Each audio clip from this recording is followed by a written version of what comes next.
Save lives after an avalanche. We made it to Friday, y'all. Early today starts right now. Good morning. I'm Philip Mena. And I'm Francis Rivera. New details this morning in the Rust shooting investigation. Actor Alec Baldwin is set to be charged with involuntary manslaughter for the death of cinematographer Helena Hutchins. The film's armorer, who was in charge of the weapons, will also be charged. Our Miguel Almaguer starts us off from New Mexico. With prosecutors calling his actions on the set of Rust criminal disregard for safety, Alec Baldwin now faces involuntary manslaughter and a firearm enhancement charge for his role in the death of cinematographer Helena Hutchins. The district attorney's bombshell announcement means if convicted on all charges, the famed actor could face up to 6.5 years in prison. The gun was in his hand when he pulled the trigger, and that was the main action that killed Helena Hutchins. Prosecutors say Baldwin is culpable as both a producer and as the actor who held the gun that killed Hutchins. I let go of the hammer of the gun and the gun goes off. Authorities now say they do not believe Baldwin's statement the gun misfired. Alec Baldwin said he never pulled the trigger on the handgun that fired. Do you believe that? That's not true. And we know that from the FBI lab report. That gun would not have fired without the trigger having been pulled. Calling the announcement a terrible miscarriage of justice, Baldwin's attorney says, "We will fight these charges and we will win." Do you think someone should go to prison over all of the evidence you've reviewed? Prison is not necessarily the goal. What I want is justice for Helena Hutchins, and I want people to take responsibility and take accountability for what their actions or inactions led to. After sorting through a trove of evidence that included body camera footage, police interviews, and forensic testing of the gun, the DA is also charging the movie's armorer, Hannah Gutierrez-Reed, with involuntary manslaughter, which her attorneys call the result of a very flawed investigation. This was something that was more than mere negligence.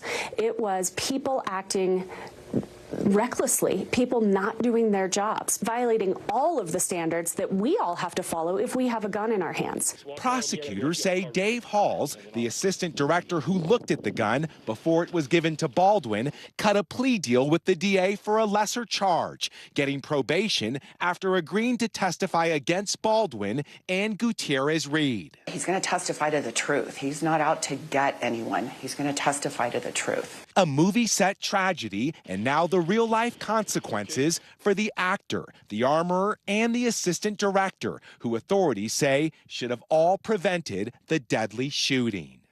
Matthew Hutchins, the victim's widower, says he supports charges and that, quote, no one is above the law. We expect those charges to be filed by the end of this month. Meantime, the district attorney says she still does not have an answer to the critical question of how live rounds ever ended up on the set. Back to you. Miguel, thank you. New this morning, another day, another scandal for the Truth Challenge GOP Congressman George Santos. Earlier this week, a Brazilian drag performer posted a photo of herself and another person in drag who she claims is Santos and whose drag name is Katara. Santos appears to be dressed in a strapless red top or dress while sporting longer brown hair. And then there's this video from a Brazilian pride parade in 2007. NBC News spoke with the Brazilian journalist seen here interviewing Santos, and he says he's very confident that it was Santos in the photo and in this video. On Twitter, Santos denied the allegation, saying the claims that he's a drag queen or performed as one are categorically false. He added that this will not distract or faze him. President Biden returned to the White House late last night after visiting storm-ravaged California, where he vowed to provide federal support for the recovery efforts. While the president was focused on the deadly storms, he couldn't avoid the questions swirling about his handling of classified documents. NBC's Bree Jackson joins us now from D.C. And Bree, President Biden finally answered questions about the controversy. What did he have to say? Good morning, Francis. Well, President Biden did break his silence and says he has no regrets about how he dealt with this situation. It has been a week since a special counsel was named to investigate his handling of classified materials, which were found at both a private office and at his Delaware home and garage. Here's what the president told reporters. We found a handful of documents were filed in the wrong place. We immediately turned them over to the archives of the Justice Department. We're fully cooperating, looking forward to getting this resolved quickly. I think you're going to find there's nothing there. I have no regrets. I'm following what the lawyers have told me they want me to do. It's exactly what we're doing. There's no there. And while President Biden referred to a, quote, handful of documents, we still don't know the exact number of documents that were discovered. And the White House has also not explained why they waited 2 months to tell the public that the classified materials had been found. The president has faced growing criticism from Republicans and his own allies. An advisor to the White House counsel's office said officials are trying to explain what happened without compromising the investigation, and that is a difficult balance to strike. Francis. Okay, Bree, thank you. America is maxed out. The country has hit its debt limit, and the Treasury Secretary is taking extraordinary measures to ensure that the government pays its bills until June. But what does this mean for you and your wallet if lawmakers cannot strike a deal? Here's Hallie Jackson. The debt ceiling. We're one of only 2 Western countries that have one, just us and Denmark. So why does it exist? You may know if you've seen Hamilton. If we assume the debts the union gets, a new line of credit, a financial diuretic, how do you... The very first Treasury Secretary made a system where the U.S. would borrow money to buy stuff and make sure to pay it back. Our whole budget runs on debt. The Constitution lets Congress have spending power, and the White House used to have to ask every time they wanted to borrow more. But during World War I, they changed that, making this limit kind of like a credit card cap. You can charge up stuff, but you eventually have to pay the bill. If you don't, major red flags. Why? Massive global recession. How's that for putting it in plain English here, right? Yep, it would be that bad. It's not just politics. It's going to have a real impact on your life. Because tax revenue, the money that the government gets from the taxes we all pay, that's not enough. If the federal government can't borrow more money, that means they won't be able to pay for, well, pretty much anything else. Members of the military won't get checks. Neither will seniors on Social Security. Medicare, Medicaid, no payments there either. Federal courts will shut down, and the lights will go off in government buildings. Literally, because the utility companies won't get paid. Even just the threat of a debt ceiling fight has caused a panic before. In 2011, markets had their most volatile week in years. And in 2013, the fight sent interest rates soaring. You get into a place that affects every aspect of American life. Our thanks to Hallie for that breakdown. Now to a major announcement from the Supreme Court this morning. Investigators revealing they could not determine who leaked the draft of the decision to overturn Roe v. Wade more than 8 months ago. Officials interviewed everyone with access to the draft, focusing on law clerks and permanent employees. They checked phones and browsing history, but came up short. Returning now to that cross-country storm that left California underwater. It's leaving a trail of destruction as it barrels across the U.S. In Nebraska, drivers stranded in whiteout conditions with almost 2 feet of snow in some areas. And in Colorado, semi-trucks piling up on treacherous highways, causing numerous crashes. Meanwhile, further south, a tornado ripping through Columbia County, Arkansas, tearing down power lines and uprooting trees. And today, the storm will reach the Northeast, where 10 million are under winter alerts. Okay, let's see what's in store and bring in NBC meteorologist Michelle Grossman, who is tracking it all for us. Hope you're having a happy Friday. Michelle, good morning. So far, so good. Hope you guys are too. Great to see you. And we are looking at some snow this morning in portions of the interior Northeast into New England. 10 million people under winter alerts. We also have winter alerts into the Four Corners. That's going to move across the country as we head out through the next couple of days. So that's our next cross-country storm. You can see some winter alerts in the Four Corners, even into the Central Plains. We'll get into that. But the Northeast first, we're going to see the last of this storm today. 10 million people impacted. A winter storm warning for portions of New England. And we're looking at radar right now showing us that snow is falling. That's the blue. Also some rain. That's the green, the yellows, the oranges. And this is our next storm. We're going to see those clouds increasing along the Gulf of Mexico, a frontal system sliding into Louisiana. Tomorrow, we're going to see some heavy rain along the Gulf Coast states, some snow into portions of the Central Plains, and we'll see that expanding on Sunday as well. That's a look at the big weather story of the day. Here's a closer look at your day ahead. All right, guys, it's a warm one in Florida. That's the place to be. Temperatures in the 70s, near 80 degrees, 83 in Miami. It's a cold one. You need your coat, your gloves, your scarves today in the Northern Plains, the Midwest. Temperatures below freezing. All right, we made it to Friday. We're going to take a look at that weekend forecast in just a bit. Looking forward to that, Michelle. Thank you. Now to our shot of the day on a special day for one college basketball player. Across the timeline to Warwick from the logo. Got it! The birthday boy delivers at Northern Kentucky. You heard it right there. Yesterday was Marcus Warwick's birthday, and he celebrated by draining that buzzer beater from the logo. And the three-pointer, it was enough to lift Northern Kentucky over Cleveland State 57-56. A birthday he will never forget.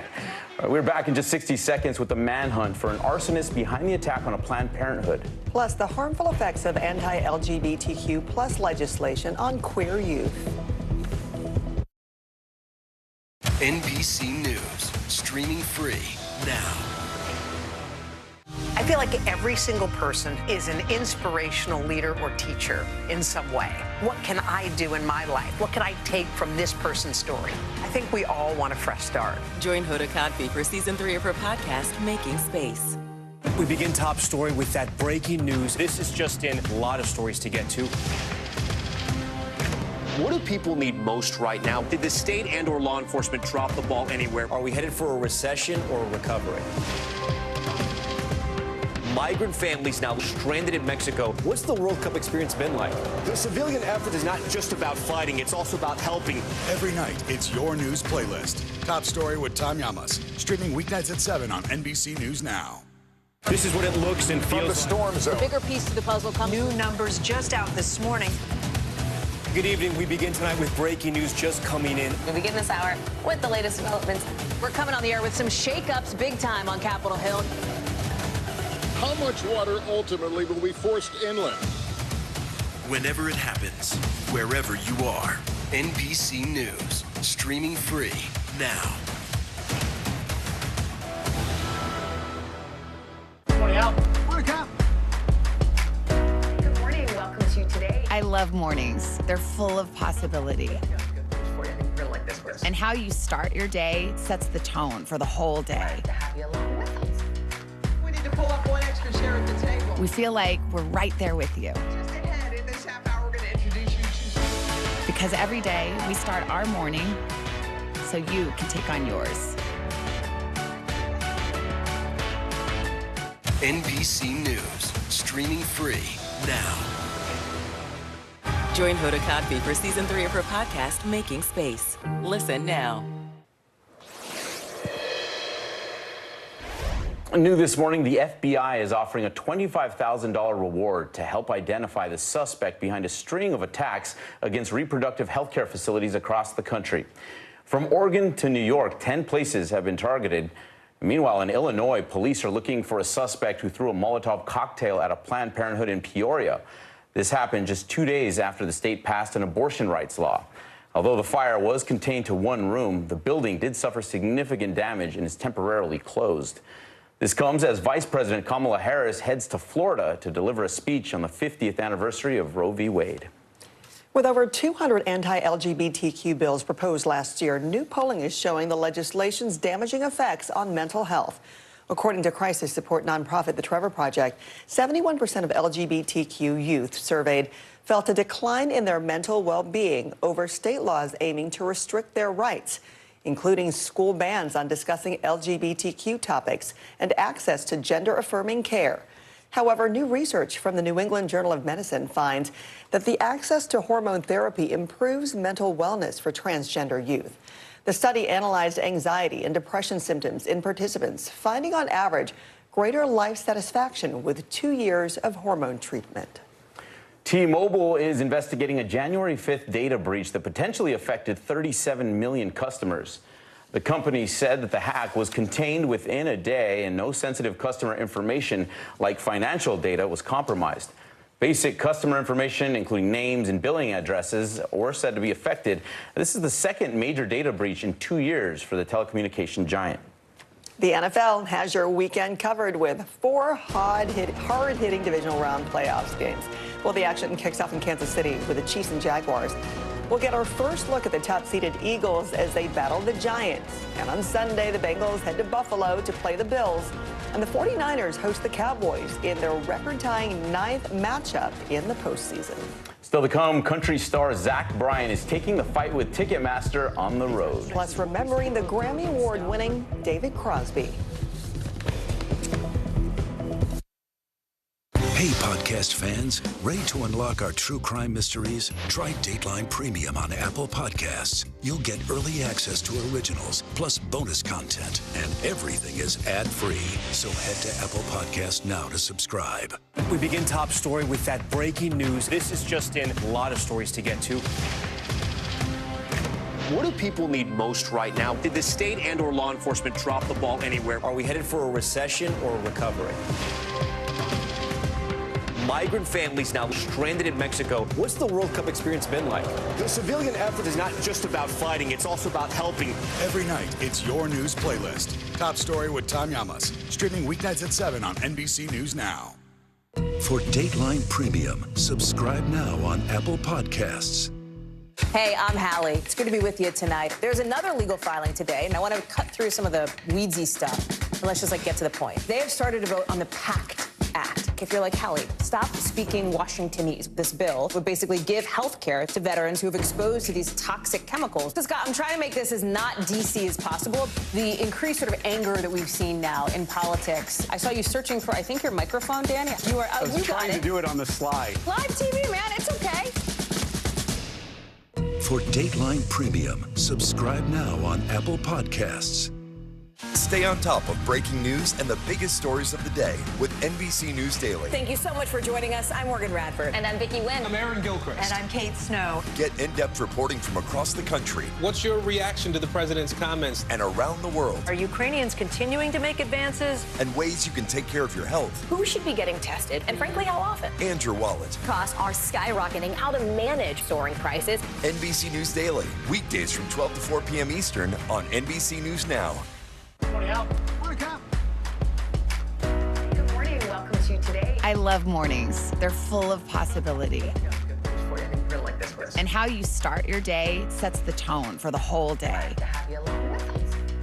We need to pull up one extra chair at the table. We feel like we're right there with you. Just ahead, in this half hour, we're going to introduce you to... Because every day we start our morning so you can take on yours.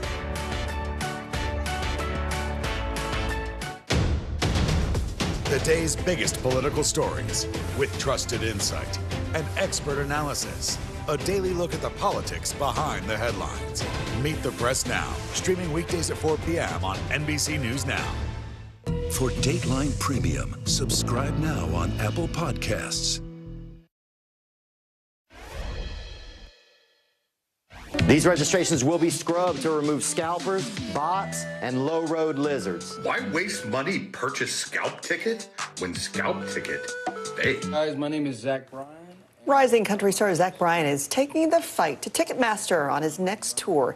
He enlisted comedian Theo Von and Kevin from The Office to lay down the ground rules. Tickets run between $40 and $130 and cannot be resold for more than face value.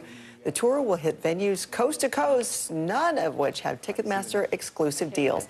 Well, it comes on the heels of the whole Taylor Swift Ticketmaster debacle, which has spurred a hearing on Capitol Hill slated for next week. Senators will look at the lack of competition in the ticket industry. Long overdue. That's right. Well, the world is mourning the loss of legendary musician David Crosby. The two-time Rock and Roll Hall of Famer died yesterday at the age of 81. Lester Holt looks back on the extraordinary life of one of rock music's greatest. Don't you know we're riding on the Marrakesh Express? David Crosby was a music legend, a member of two of the most iconic bands of the 1960s. Hey, Mr. Tambourine Man, play a song for me. Playing first with the Byrds. It's getting to the point where I'm no fun anymore. And becoming a founding member of the supergroup Crosby, Stills and Nash, later joined by Neil Young. Also a talented songwriter, Crosby was a rare two-time Rock and Roll Hall of Fame inductee. Born in Los Angeles in 1941, Crosby dropped out of college to pursue music. He led the life of a true rock star. He battled drug and alcohol addiction and was arrested in the 1980s for drug and weapons charges. Talking about those struggles on the Today Show in 1998. You're walking around with no brains, you do a lot of dumb stuff, and I did, and I make no bones about it. It just makes me all that much more grateful, that I lived through it and came out the other side. After spending time in jail, Crosby got clean and spent several more decades on the road, touring, later making headlines for donating his sperm to fellow singer Melissa Etheridge so she could have children with her partner. Crosby's family says the 81-year-old passed away after a long illness, his wife and son there by his side. His wife, Jan, sharing, although he is no longer here with us, his humanity and kind soul will continue to guide and inspire us. His legacy will continue to live on through his legendary music. Still to come, Michelle's got your weekend forecast. Plus a showdown for the ages at the Australian Open. Stay with us.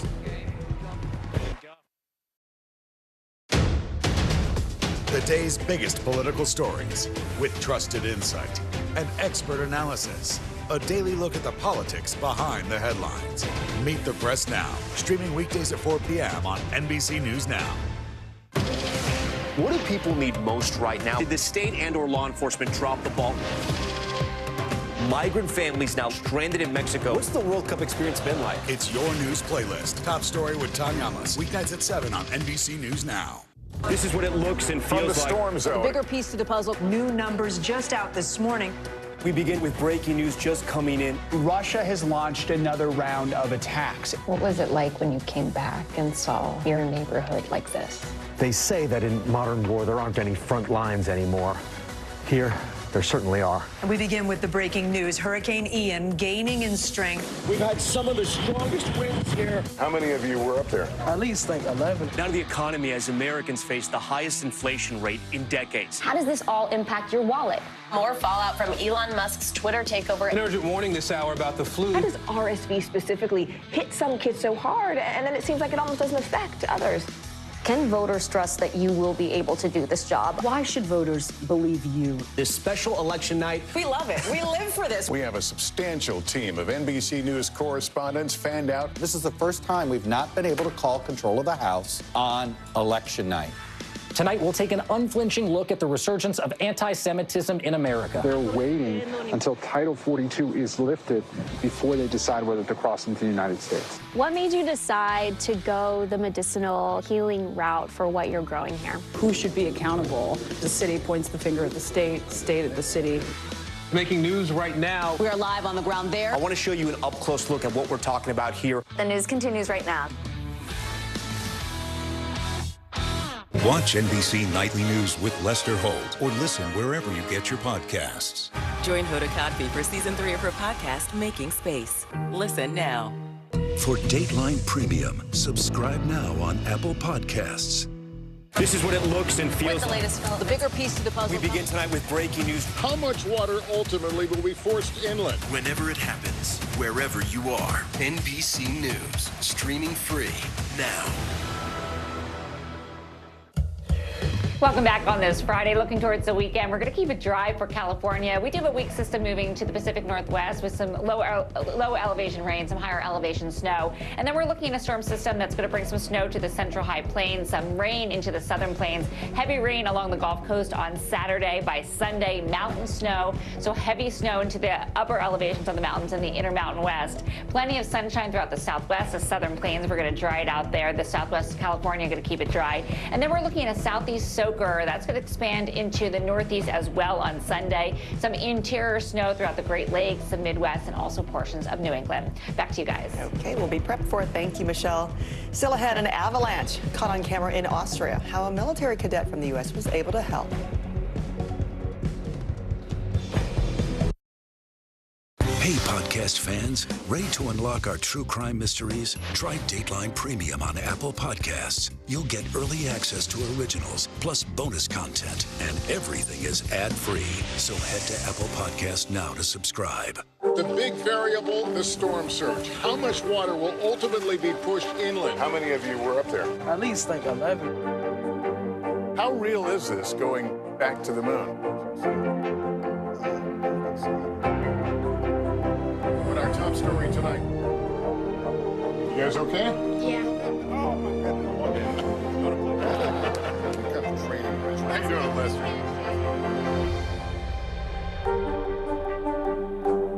Join Hoda Kotb for season 3 of her podcast, Making Space. Listen now.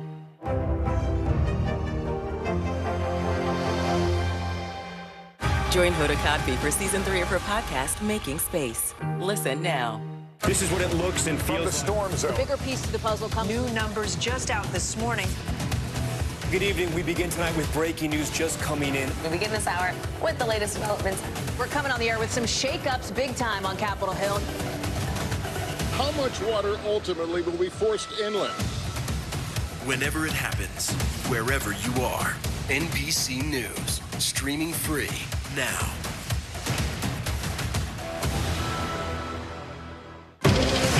What do people need most right now? Did the state and/or law enforcement drop the ball? Migrant families now stranded in Mexico. What's the World Cup experience been like? It's your news playlist. Top story with Tanya Ellis. Weeknights at 7 on NBC News Now. Hey, podcast fans, ready to unlock our true crime mysteries? Try Dateline Premium on Apple Podcasts. You'll get early access to originals, plus bonus content, and everything is ad-free. So head to Apple Podcasts now to subscribe. We are back with the action at the Australian Open, where Coco Gauff was in a third-round showdown down under. The seventh-seeded Gauff stayed poised under the summertime sun. She and fellow American Bernarda Pena go back and forth in the second set, but it was Gauff who came out on top. Gauff is now on to the fourth round with the straight sets win. On to the men's side. Novak Djokovic punched his ticket to the third round. Djokovic battled through a hamstring injury to win in 4 sets over Enzo Kawaka. Now to a winter vacation that turned into a rescue mission. A military cadet from Virginia jumped into action to save skiers after an avalanche. Duke Carter with our Roanoke affiliate has this story. Oh my God! Oh my God! I've never seen anything like that in my life. Second-year VMI student Eric Gottman was enjoying time with his family this Christmas in the Swiss Alps. It was an okay Christmas, up and down, I guess. Because Christmas afternoon is when the unimaginable happened in the snow. Gottman, his brothers, and a family friend were on a boys' outing when... Holy crap! An avalanche started and buried nearly a dozen people in the slopes. That's when Gottman and his family leapt into action to do what they could do to help. The 4 young men skied to the location and saw about a dozen people scattered. One of them was lying horizontally in the snow, buried up to his neck.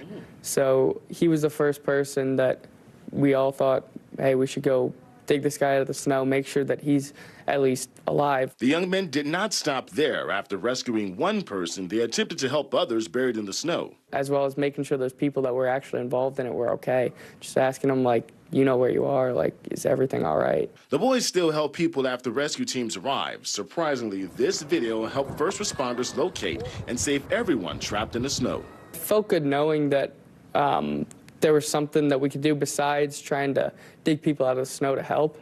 And it was obviously influential in the saving effort. When we got back to the town that we stayed in called Steuben, they rang the church bells to signify that everyone survived the avalanche and everyone was okay. This VMI student and now hero has a Christmas story of a lifetime to share. Yeah, it's a Christmas we'll never forget.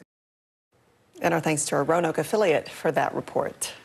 Now to an old dog that's breaking new records. A 23-year-old Chihuahua named Spike has been recognized by Guinness as the world's oldest living dog. His secret to a long life is taking naps on the porch, chasing a cat or two, and eating his favorite chips, Doritos. 23 years old. So dog years, we're talking 161. Yeah. Should we all live our life like that? Taking naps, eating Doritos, and living a long life. That's all we need. God bless them. Thanks for ending your work week with us. I'm Philip Mena. And I'm Francis Rivera. Have a great Friday, great weekend. See you next week.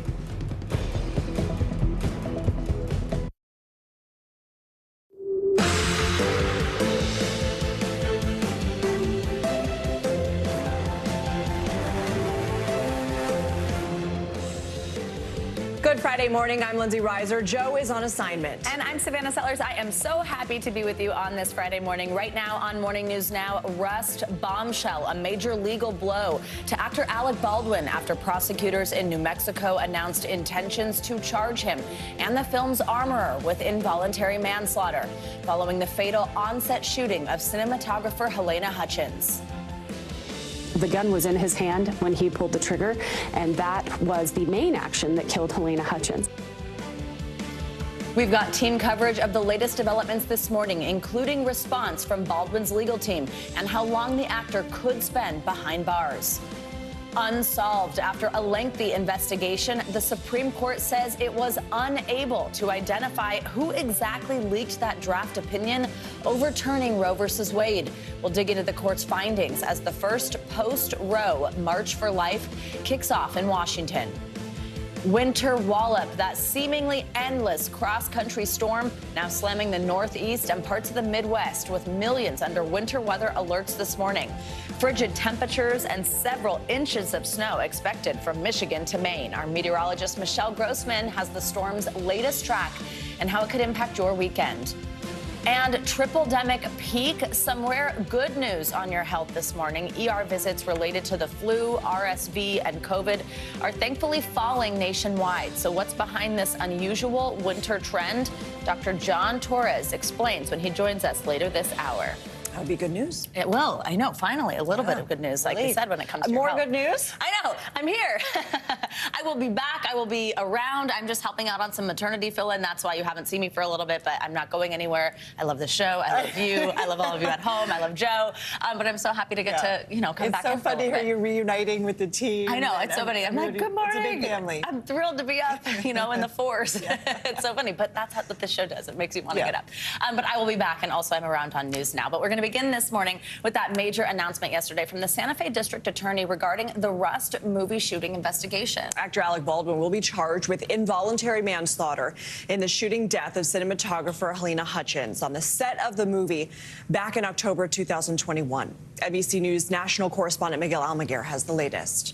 Were you in the room when someone was shot? Holding the gun, yeah. With prosecutors calling his actions on the set of Rust criminal disregard for safety, Alec Baldwin now faces involuntary manslaughter and a firearm enhancement charge for his role in the death of cinematographer Helena Hutchins. The district attorney's bombshell announcement means if convicted on all charges, the famed actor could face up to 6.5 years in prison. The gun was in his hand when he pulled the trigger, and that was the main action that killed Helena Hutchins. Prosecutors say Baldwin is culpable as both a producer and as the actor who held the gun that killed Hutchins. I let go of the hammer of the gun and the gun goes off. Authorities now say they do not believe Baldwin's statement the gun misfired. Alec Baldwin said he never pulled the trigger on the handgun that fired. Do you believe that?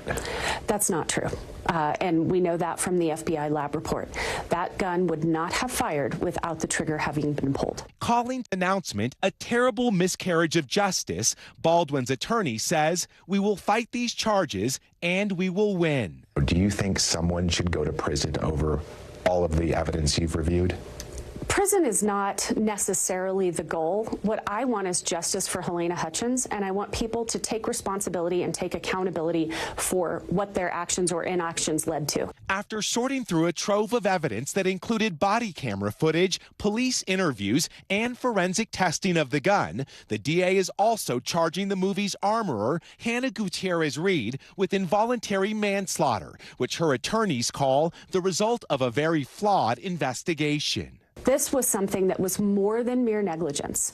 It was people acting recklessly, people not doing their jobs, violating all of the standards that we all have to follow if we have a gun in our hands. Prosecutors say Dave Halls, the assistant director who looked at the gun before it was given to Baldwin, cut a plea deal with the DA for a lesser charge, getting probation after agreeing to testify against Baldwin and Gutierrez-Reed. He's going to testify to the truth. He's not out to get anyone. He's going to testify to the truth. A movie set tragedy, and now the real-life consequences for the actor, the armorer, and the assistant director, who authorities say should have all prevented the deadly shooting.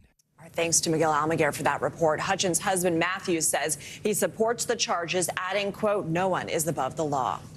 NBC News legal analyst Danny Savalas joins us now to break this all down. So, Danny, we talked about this when this first went down. You're pretty critical here of the district attorney's decisions. Yeah, first, just as an aside, can we stop with the no one is above the law? It's such a hacky phrase. And is there anybody on the other side saying, no, there are people that are above the law? Right. I mean, they may act that way, but nobody actually believes that or says it out loud.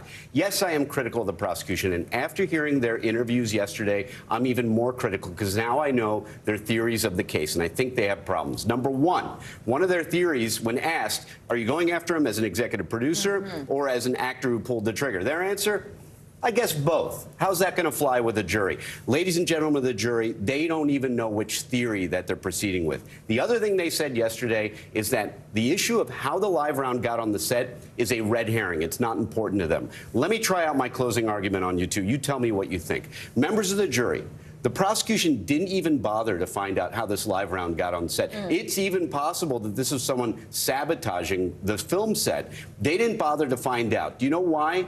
They don't care. That person is still out there. We don't know who it is, and they don't care. Why?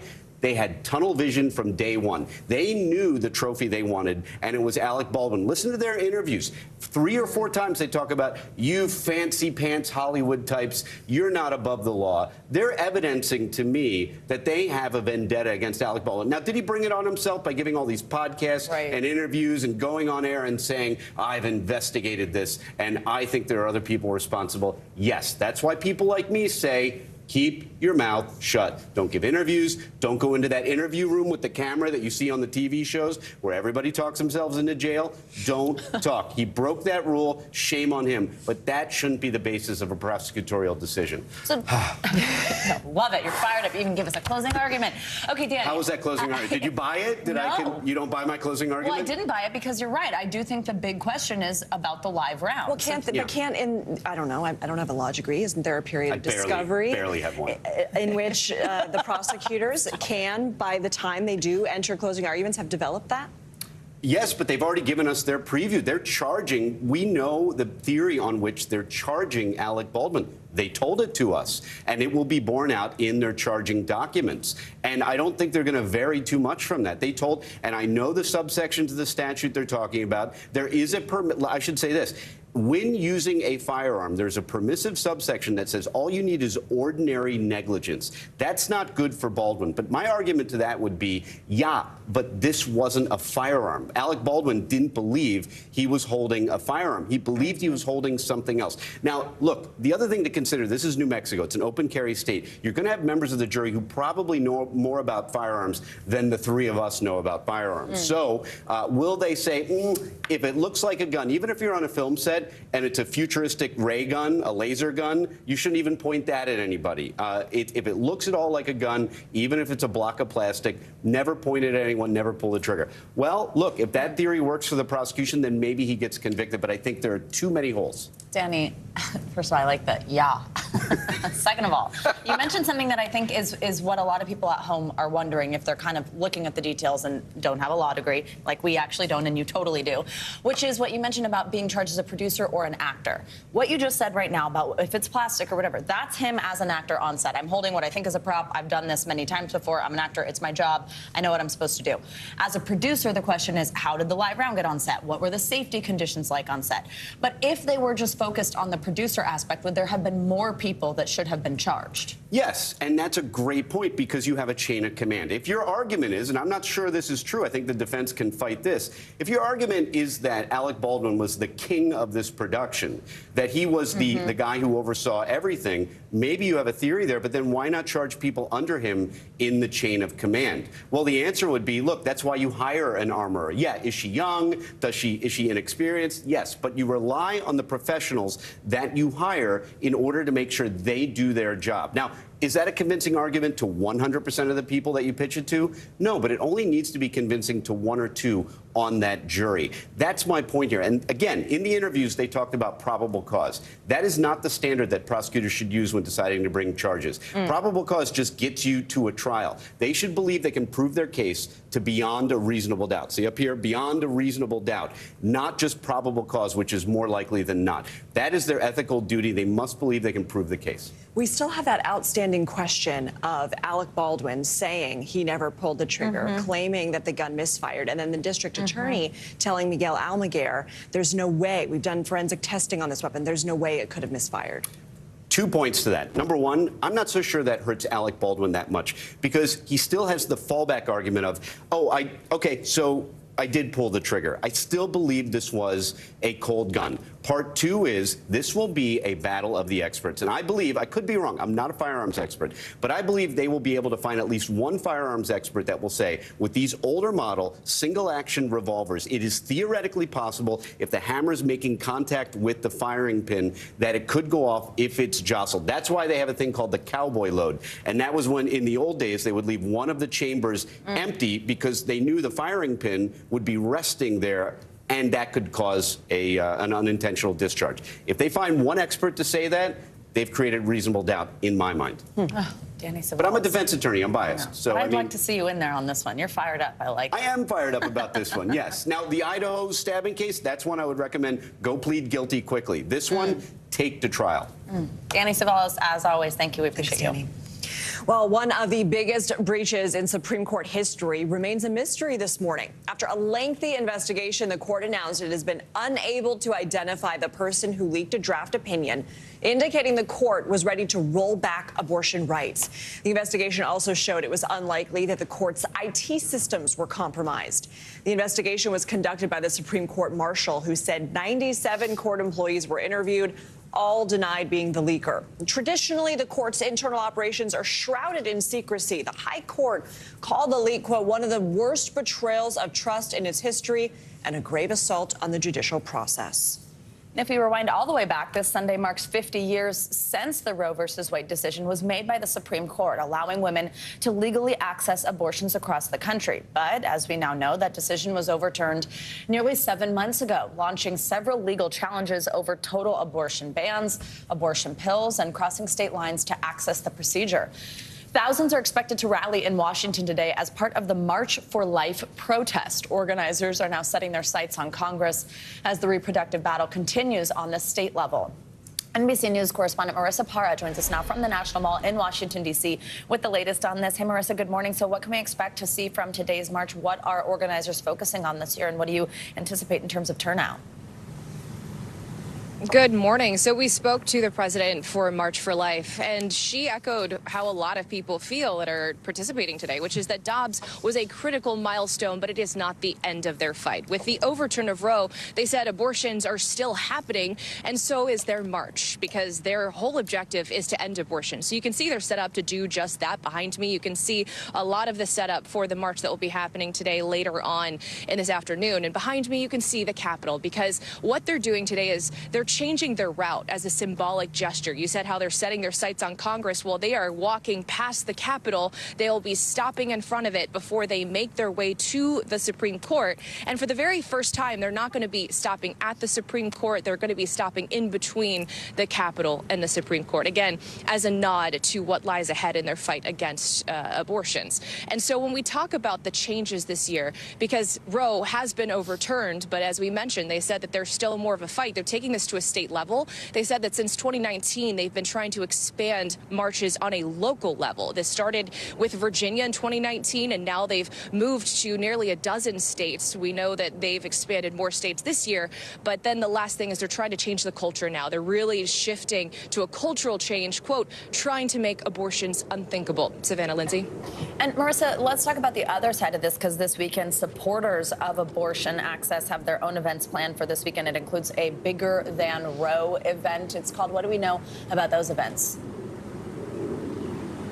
Yeah, so you mentioned it yourself, bigger than Roe. That's something that we know the Women's March is putting on local marches across the country, because the whole idea behind that is that they say that Roe was never meant to be the end. They said that Roe was the bottom line. I want to take you to an interview that we did with the CEO for Physicians for Reproductive Health on what she says there were concerns as Roe was in place and concerns that remain now that Roe is overturned. Take a listen.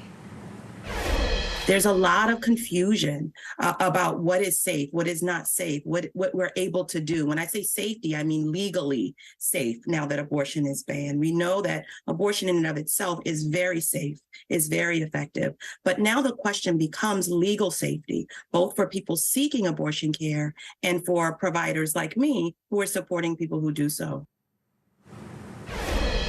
So bottom line, supporters for abortion rights are fighting for legal and safe options for people who need to get an abortion. And ultimately, the change here is that now that Roe is overturned, really what they're trying to fight for is they're saying, again, Roe was not the end. Roe was the bottom line, the bare minimum of what they're asking for. Savannah, Lindsay. All right, Marissa Parra, thank you so much. Congressman George Santos is denying new claims that he participated in drag performances while in Brazil. It's just the latest accusation about the lawmaker's past that has come under intense scrutiny. NBC News congressional correspondent Julie Sturkin joins us now from Capitol Hill with more. So, Julie, good morning here.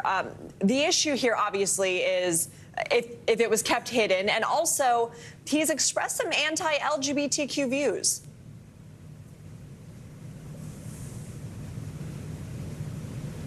Hang on 1 second. We're working on Julie's audio. Sorry about that. Technical issues from home when my dog is the only producer I have around. Every day it seems like we have a drip of new allegations against George Santos. Obviously, you mentioned a big one that we heard about this week, which is perhaps the least offensive of these revelations that we've been finding out about, but he's responded to it first. This caught my eye because he's ignored all of these allegations against him, from campaign finance allegations to lying about just everything in his past. And he chose to address this one with a tweet yesterday saying, quote, "The most recent obsession from the media claiming that I am a drag queen or performed as a drag queen is categorically false. The media continues to make outrageous claims about my life when I am working to deliver results." But what's awkward for Santos here is that my colleague Kate Santeliz actually spoke to two people from Brazil. One, a drag performer who said, who shared that video you see on your screen, who said that he knew George Santos when they were in Brazil, when George Santos was, quote, trying to be a performer, but didn't have what it takes. You see the journalist there interviewing him. That's actually someone that my colleague spoke to as well, who reaffirmed that that is in fact Santos in 2008 in Brazil, during Brazil's first Pride March, going out there trying to perform in drag. Santos denying it. And you mentioned how this ties into his anti-LGBTQ legislation, something that he's called for during the campaign. He aligned himself with the Don't Say Gay bill in Florida, even saying that as a proud gay man, he doesn't believe that students should be taught sex or sexual orientation in schools. He's definitely aligning himself with the hard right in his party as well. We saw him interacting with Matt Gaetz, for example, in the congressional chamber. The congressman is also pushing back, Julie, against reports that he took funds from a veteran's dying dog. GoFundMe has already banned Santos on the platform. What more do we know about these claims and how he has responded? Yeah, this is just another stunning allegation, and one that's pretty tragic. I mean, this veteran, Richard Ostoff, he's from New Jersey. He said that in 2016, he was living on the side of the road with his dog that was helping him get around. You see a picture of it on your screen there. The dog developed a life-threatening tumor, and he turned to a pet shelter, which at that time, Santos, going by the name of Anthony DeVolder, owned and ran, and he turned to him for help. Santos helped him raise money, but unfortunately swindled him out of $3,000, according to this veteran that NBC News spoke to as well. Santos, by the way, responded to that allegation later in the day yesterday, saying, quote, "The report that I would let a dog die is shocking and insane. My work in animal advocacy was a labor of love and hard work. Over the past 24 hours, I have received pictures of dogs I helped rescue throughout the years, along with supportive messages." We asked his office why the drag comment, for example, is the one that he chose to respond to first. Also, why they're choosing to respond to everything in drips and drabs instead of talking to the media and addressing it all at once. But as you can see, he continues to deny these allegations, but more and more are coming out against him. Julie Sirkin, thank you. Now, President Biden is back in Washington today after surveying the damage caused by those severe storms in California. The storm created devastation across the region and killed more than 20 people statewide. The president also warned that climate change could create more extreme weather. NBC News White House correspondent Ali Rafa joins us now for more on this. Hey, Ali, so before we get into the president's agenda for today, we'll touch on that in just a moment. Let's start with this trip to California. What was his assessment of the damage there, and what kind of support is he pledging? Yeah, guys, President Biden toured the damage and devastation caused by this series of devastating storms in California. He saw all of that firsthand yesterday. He went to this small town called Capitola, this town that heavily relies on tourism, that was just devastated by this series of storms. He was there with the FEMA administrator as well as Governor Gavin Newsom. And President Biden made it very clear that he believes climate change is to blame for just the severity of these storms. And he pledged to give his full support to be able to rebuild after these storms. Take a listen to what he had to say.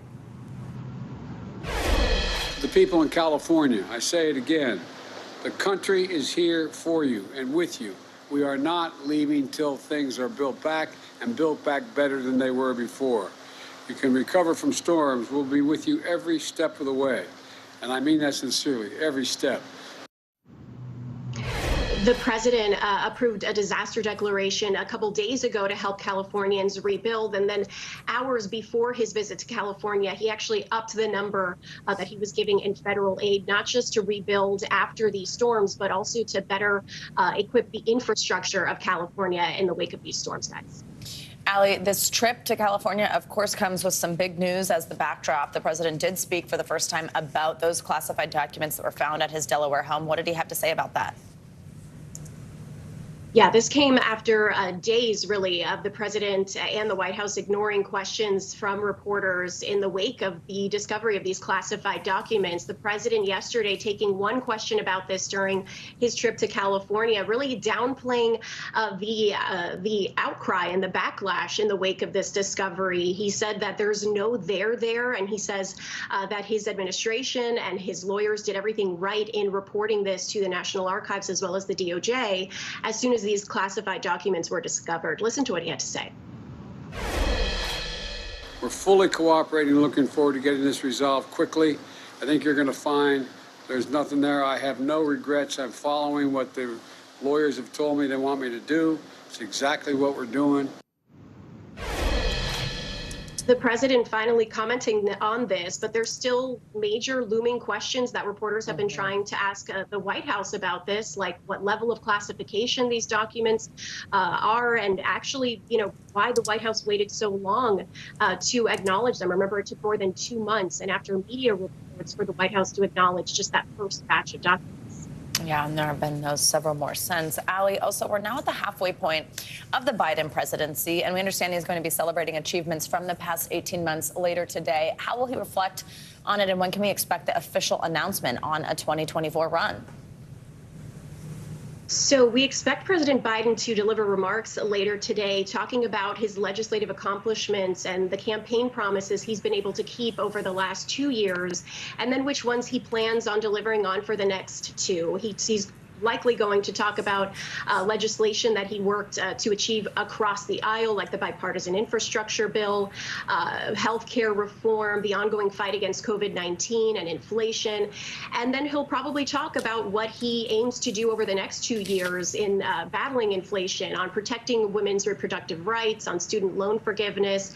Looking ahead to 2024, there was some thinking that President Biden would make this announcement on whether he would or wouldn't run in 2024 before the State of the Union on February 7th. Then came the discovery of these classified documents, obviously this new special counsel probe. And now sources familiar are saying that while the timing of his announcement is still in flux, it definitely won't be coming before the State of the Union. But the White House is insisting that this new special counsel probe is not impacting whether or not President Biden will make this announcement. So we're still really in this waiting and watching period, guys. All right, Ali Rafa, thank you so much. States in the Northeast and New England are still feeling the impacts of our cross-country storm this morning after extreme winter weather barreled through the Midwest and the Great Lakes Thursday. The storm dumped up to 9 inches of snow in Colorado, and the extreme weather also caused a 21-vehicle pileup on I-70 before moving on to hit states from Iowa to Michigan. The weather also creating havoc in Arkansas, where a tornado left thousands without power Wednesday. Today, weather forecasts predict 4 to 8 inches of snow in Vermont and Maine, while the National Weather Service expects cold temperatures, gusty winds, and snow across parts of New England. Let's get more on your weather this morning. Meteorologist Michelle Grossman joins us with the latest. Michelle, doesn't sound like a great weekend for some. It does not. Hi there, guys. So good to see both of you. And we are tracking the lingering effects of this cross-country storm today. And then we have another storm right on its heels. It's going to come this weekend. So let's start with what we're seeing left over from this cross-country storm. Still seeing some snow falling in portions of the Northeast, the interior parts of the Northeast, also New England. Mostly this is snow showers, because we're wrapping in that colder air. You can see that spin on radar. The blue is where the snow is falling. Seeing a little bit of rain. That's the green. And also seeing a mix. That's the pinks and purple. So icy spots this morning, tricky travel for some, but this is going to be the last of the storm. We're going to see improving conditions as we go throughout this evening. Still, though, we have some winter alerts. 8 million people impacted this morning by winter weather advisories or a winter storm warning. That is in the pink. That includes Bangor, Portland, and Manchester, your winter weather advisory. So this is what we expect for the rest of today. We're going to see that area of low pressure finally lifting out of here. We're going to say goodbye to this cross-country storm, but still first seeing scattered snow showers for much of the interior Northeast, also New England, and then really gusty winds, much colder temperatures. We're still mild in some parts of the mid-Atlantic, the Northeast, but you factor in the winds. We're going to see winds gusting up to 35 miles per hour. It's going to feel colder than it is. And then look what happens as we go throughout today. Another storm system. We'll see clouds first increasing over the Gulf of Mexico as this frontal system slides towards Louisiana. And then tomorrow you sort of see that outbreak of rain. Heavy at times, those brighter colors, reds, oranges, yellows, along the Gulf Coast into portions of Florida. That is tomorrow. And then Sunday is going to be a miserable day for many of us along the East Coast with really heavy rain falling and then bringing in that cold air on the backside of this system. We're looking at snow in interior portions of the Northeast once again. You can see that line of pink in the middle there. That's a dividing line between that warm and cold air. We'll talk more about this storm in next hour, and we're going to talk about the weekend forecast in just a bit, too. Okay, Michelle, sounds good. Thank you so much. Sounds like a great weekend. Thanks, Michelle. Coming up on this hour of Morning News Now, the growing global debate over weapons being sent to Ukraine. Yeah, why both the U.S. and Germany are pumping the brakes on giving away their tanks. Plus, remembering an icon of American music and counterculture. A look back at the storied life of David Crosby, who passed away this week at the age of 81. Stay with us.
every single person is an inspirational leader or teacher in some way. What can I do in my life? What can I take from this person's story? I think we all want a fresh start. Join Hoda Kotb for season 3 of her podcast, Making Space. This is what it looks and feels. With the latest film, the bigger piece of the puzzle. We begin tonight with breaking news. How much water ultimately will be forced inland? Whenever it happens, wherever you are, NBC News, streaming free now.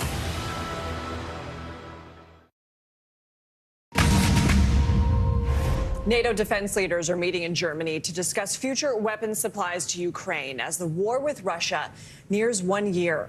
Ukraine's President Zelensky has been putting pressure on Western allies to boost arms deliveries amid hesitancy over the supply of battle tanks. NBC News foreign correspondent Raf Sanchez joins us with more from Kyiv. So, Raf, where do we stand on this idea and debate of sending tanks to Ukraine? We understand Germany and the U.S. have been reluctant. Why is that?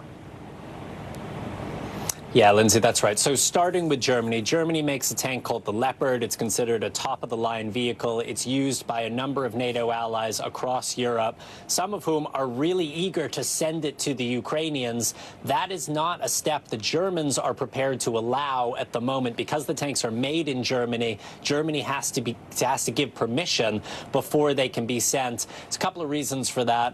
One, the leader of Germany, the Chancellor Olaf Scholz, is under pressure from the left wing of his party not to escalate this situation any further. And two, Germany is much more vulnerable to retaliation from Russia because it is so dependent on Russia for its hydrocarbon energy supplies. There has been some reporting that the Germans are unwilling to send tanks unless the U.S. also does so. A German foreign ministry spokesman just in the last couple of minutes is denying that.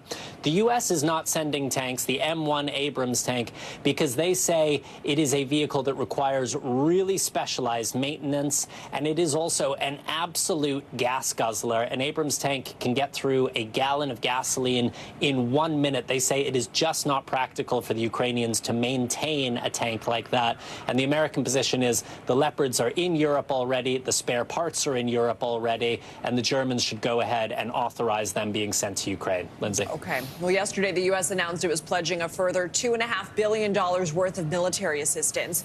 What's the message from U.S. defense leaders at today's meeting? The message is the allies need to act now to send the Ukrainians the weapons they need before Russia launches what Ukraine fears will be a renewed offensive potentially in the coming weeks. I want you to take a listen to a little bit of what Defense Secretary Lloyd Austin had to say about this. This is a crucial moment. Russia is regrouping, recruiting, and trying to re-equip. This is not a moment to slow down. It's a time to dig deeper. The Ukrainian people are watching us. The Kremlin is watching us. And history is watching us. So we won't let up. And we won't waver in our determination to help Ukraine defend itself. And Lindsay, President Zelensky also virtually addressed that meeting at Ramstein Air Base. He said to the defense ministers there, you are not ministers of warehouses, you are ministers of defense. Do not keep your equipment piled up in perfect condition in your own countries. Send it to us now where we need it. Lindsay. All right, Raf, thank you. Now, this morning, an urgent search is underway in the Southern California mountains for British actor Julian Sands. He disappeared after going on a hike almost a week ago. Officials say Sands' car has been found close to where the actor was reported missing. It's believed to be where Sands set out for his hike. NBC News correspondent Dana Griffin has the details. Search and rescue operations are underway in the San Gabriel Mountains for British actor Julian Sands, who disappeared while hiking. Because of the risks of avalanche and the trail conditions in that area, we had to pull our rescue crew members off the mountain on Saturday evening. According to the San Bernardino County Sheriff's Department, Sands was last seen when he set off to Mount Baldy, just northeast of Los Angeles. Cell phone tracking pinpointed his location to a mountain trail, but a search came up empty. Because of dangerous, icy conditions, rescue crews are now only searching from the air. This is a very steep, rugged, snowy terrain. Sands is not the only hiker to go missing. Over the last 4 weeks, 14 rescue missions have been conducted. 2 hikers died after falling. even the most skilled hiker, like Mr. Sands, will find themselves in trouble. Look out, please. The 65-year-old actor, known for his role in the 1985 Oscar-nominated film A Room with a View, how are you now? Is an experienced hiker, according to friends, optimistic he'll return home safely. We're just going to hold on to the hope that he will emerge in the next couple of days. Our thanks to Dana Griffin for that report. Now, deputies are also conducting a separate search for another hiker who went missing in the same area, but say the weather has complicated that search as well. Rock and roll pioneer David Crosby has died. His family announced his passing in a statement yesterday saying, quote, his legacy will continue to live on through his legendary music. Crosby was a member of two of really the most iconic bands of the 60s, playing first with the Byrds, then becoming a founding member of Crosby, Stills and Nash. He was a talented songwriter and rare two-time inductee to the Rock and Roll Hall of Fame. David Crosby was 81 years old. Coming up, have we already reached the peak of that so-called triple-demic? Hope so. Emergency room visits for RSV, the flu, even COVID are dropping nationwide. So what's behind this good news? And are we out of the woods? Dr. John Torres joins us with answers next. You're watching Morning News Now.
Hey, I'm Hallie. It's good to be with you tonight. There's another legal filing today, and I want to cut through some of the weedsy stuff. And let's just get to the point. They have started to vote on the PACT Act. If you're like, Hallie, stop speaking Washingtonese. This bill would basically give health care to veterans who have exposed to these toxic chemicals. So, Scott, I'm trying to make this as not DC as possible. The increased sort of anger that we've seen now in politics. I saw you searching for, I think, your microphone, Dan. You are out. I was trying to do it on the slide. Live TV, man. It's okay. A San Francisco business owner who sprayed a homeless woman on the street with a hose is now facing charges for the incident. NBC Now's Valerie Castro has more on the potential jail time and the response from the city's mayor.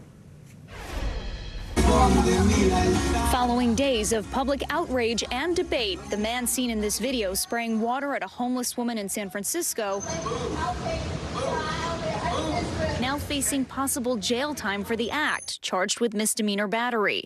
Video of the incident fueled anger across social media. Treating her like garbage on the street. You should be ashamed of yourself. There are people just like you. 10 days of the neighborhood trying to do something. The district attorney announcing the arrest of Collier Gwynn in a statement, calling the alleged battery completely unacceptable and saying that he'll face appropriate consequences. Gwynn, who owns a gallery on the street where the incident happened, issuing this explanation to NBC Bay Area through an intercom outside of his business in the days that followed. The whole neighborhood is a part of the situation.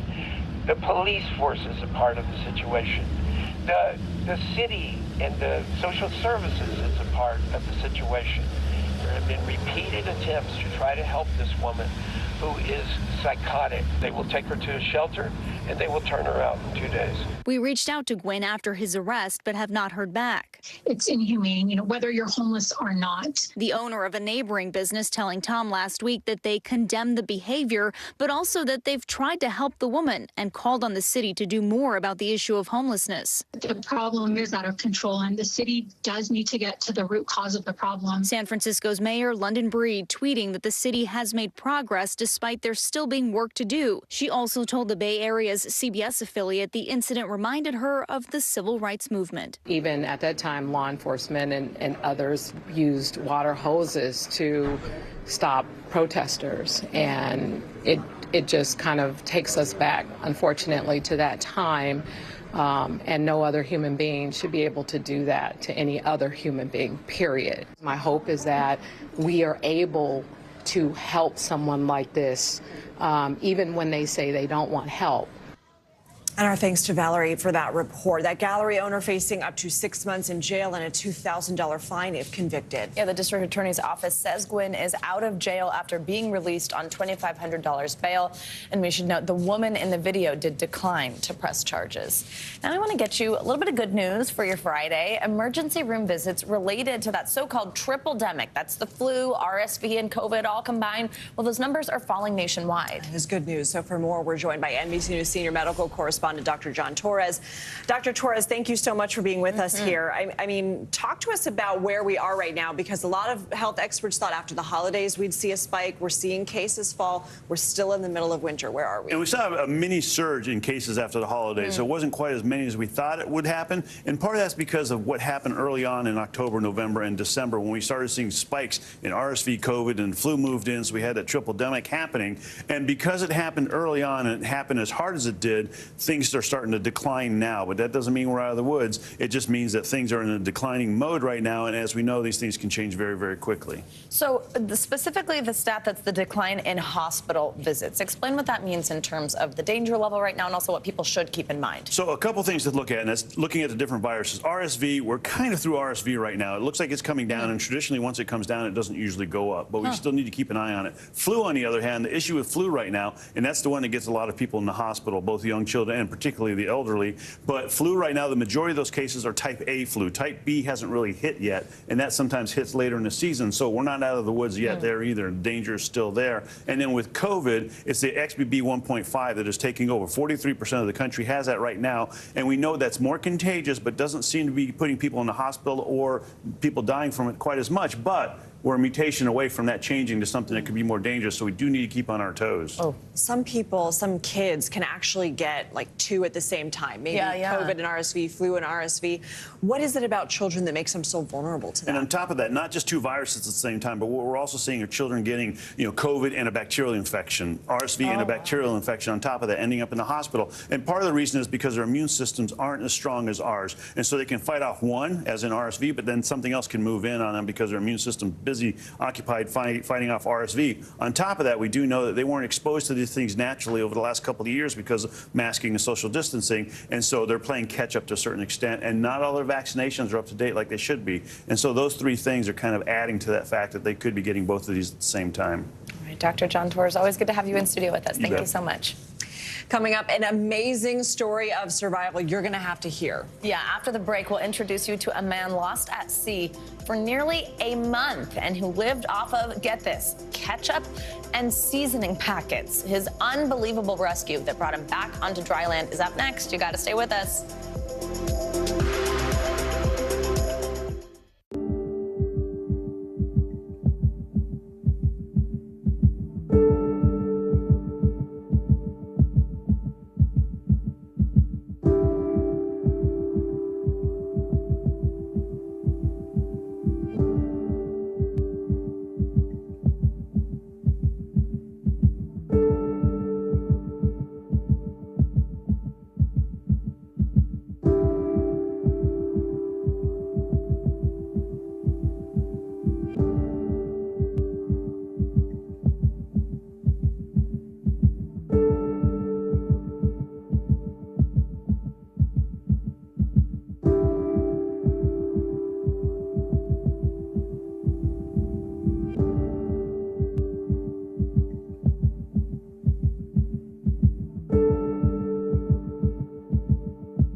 Watch NBC Nightly News with Lester Holt or listen wherever you get your podcasts.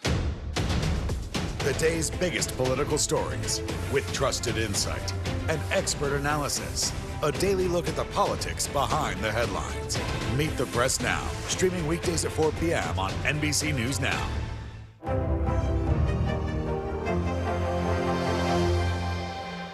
For Dateline Premium, subscribe now on Apple Podcasts. Welcome back. Some financial headlines now. Netflix's fourth quarter earnings shot above and beyond Wall Street's expectations. Yes, the NBC's Silvana Henao joins us with that and other financial news. Hey, Silvana, good to see you.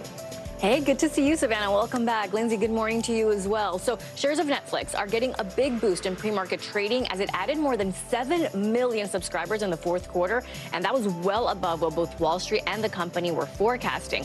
The streaming giant launched a cheaper version with ads during the quarter, although it hasn't said how many people have signed up for that plan. Popular content that helped draw large audiences include Wednesday and the Knives Out sequel, Glass Onion. Speaking of Netflix, Netflix plans to crack down on password sharing more broadly over the next few months. The streaming giant says while its rules limit use to one household, it understands this is a change for members who share their account more widely. It's rolling out paid sharing, where members in many countries will have the option to pay extra to share accounts with people they don't live with. Netflix expects to get some what it calls cancel reaction for the move. And Instagram is adding a quiet mode, allowing you to pause notifications when you want to take a break from the app. It's similar to that Do Not Disturb feature on a smartphone. It sends automatic replies to users who try to message you. You can schedule times when the feature is automatically turned on, and Instagram will specifically prompt teens to turn on quiet mode when they spend a certain amount of time on the app late at night. So that is very cool. Prevent some doom scrolling, help young people get more sleep. Oh my God, you just fall into that rabbit hole all the time, and I do too. But it's same. Absolutely.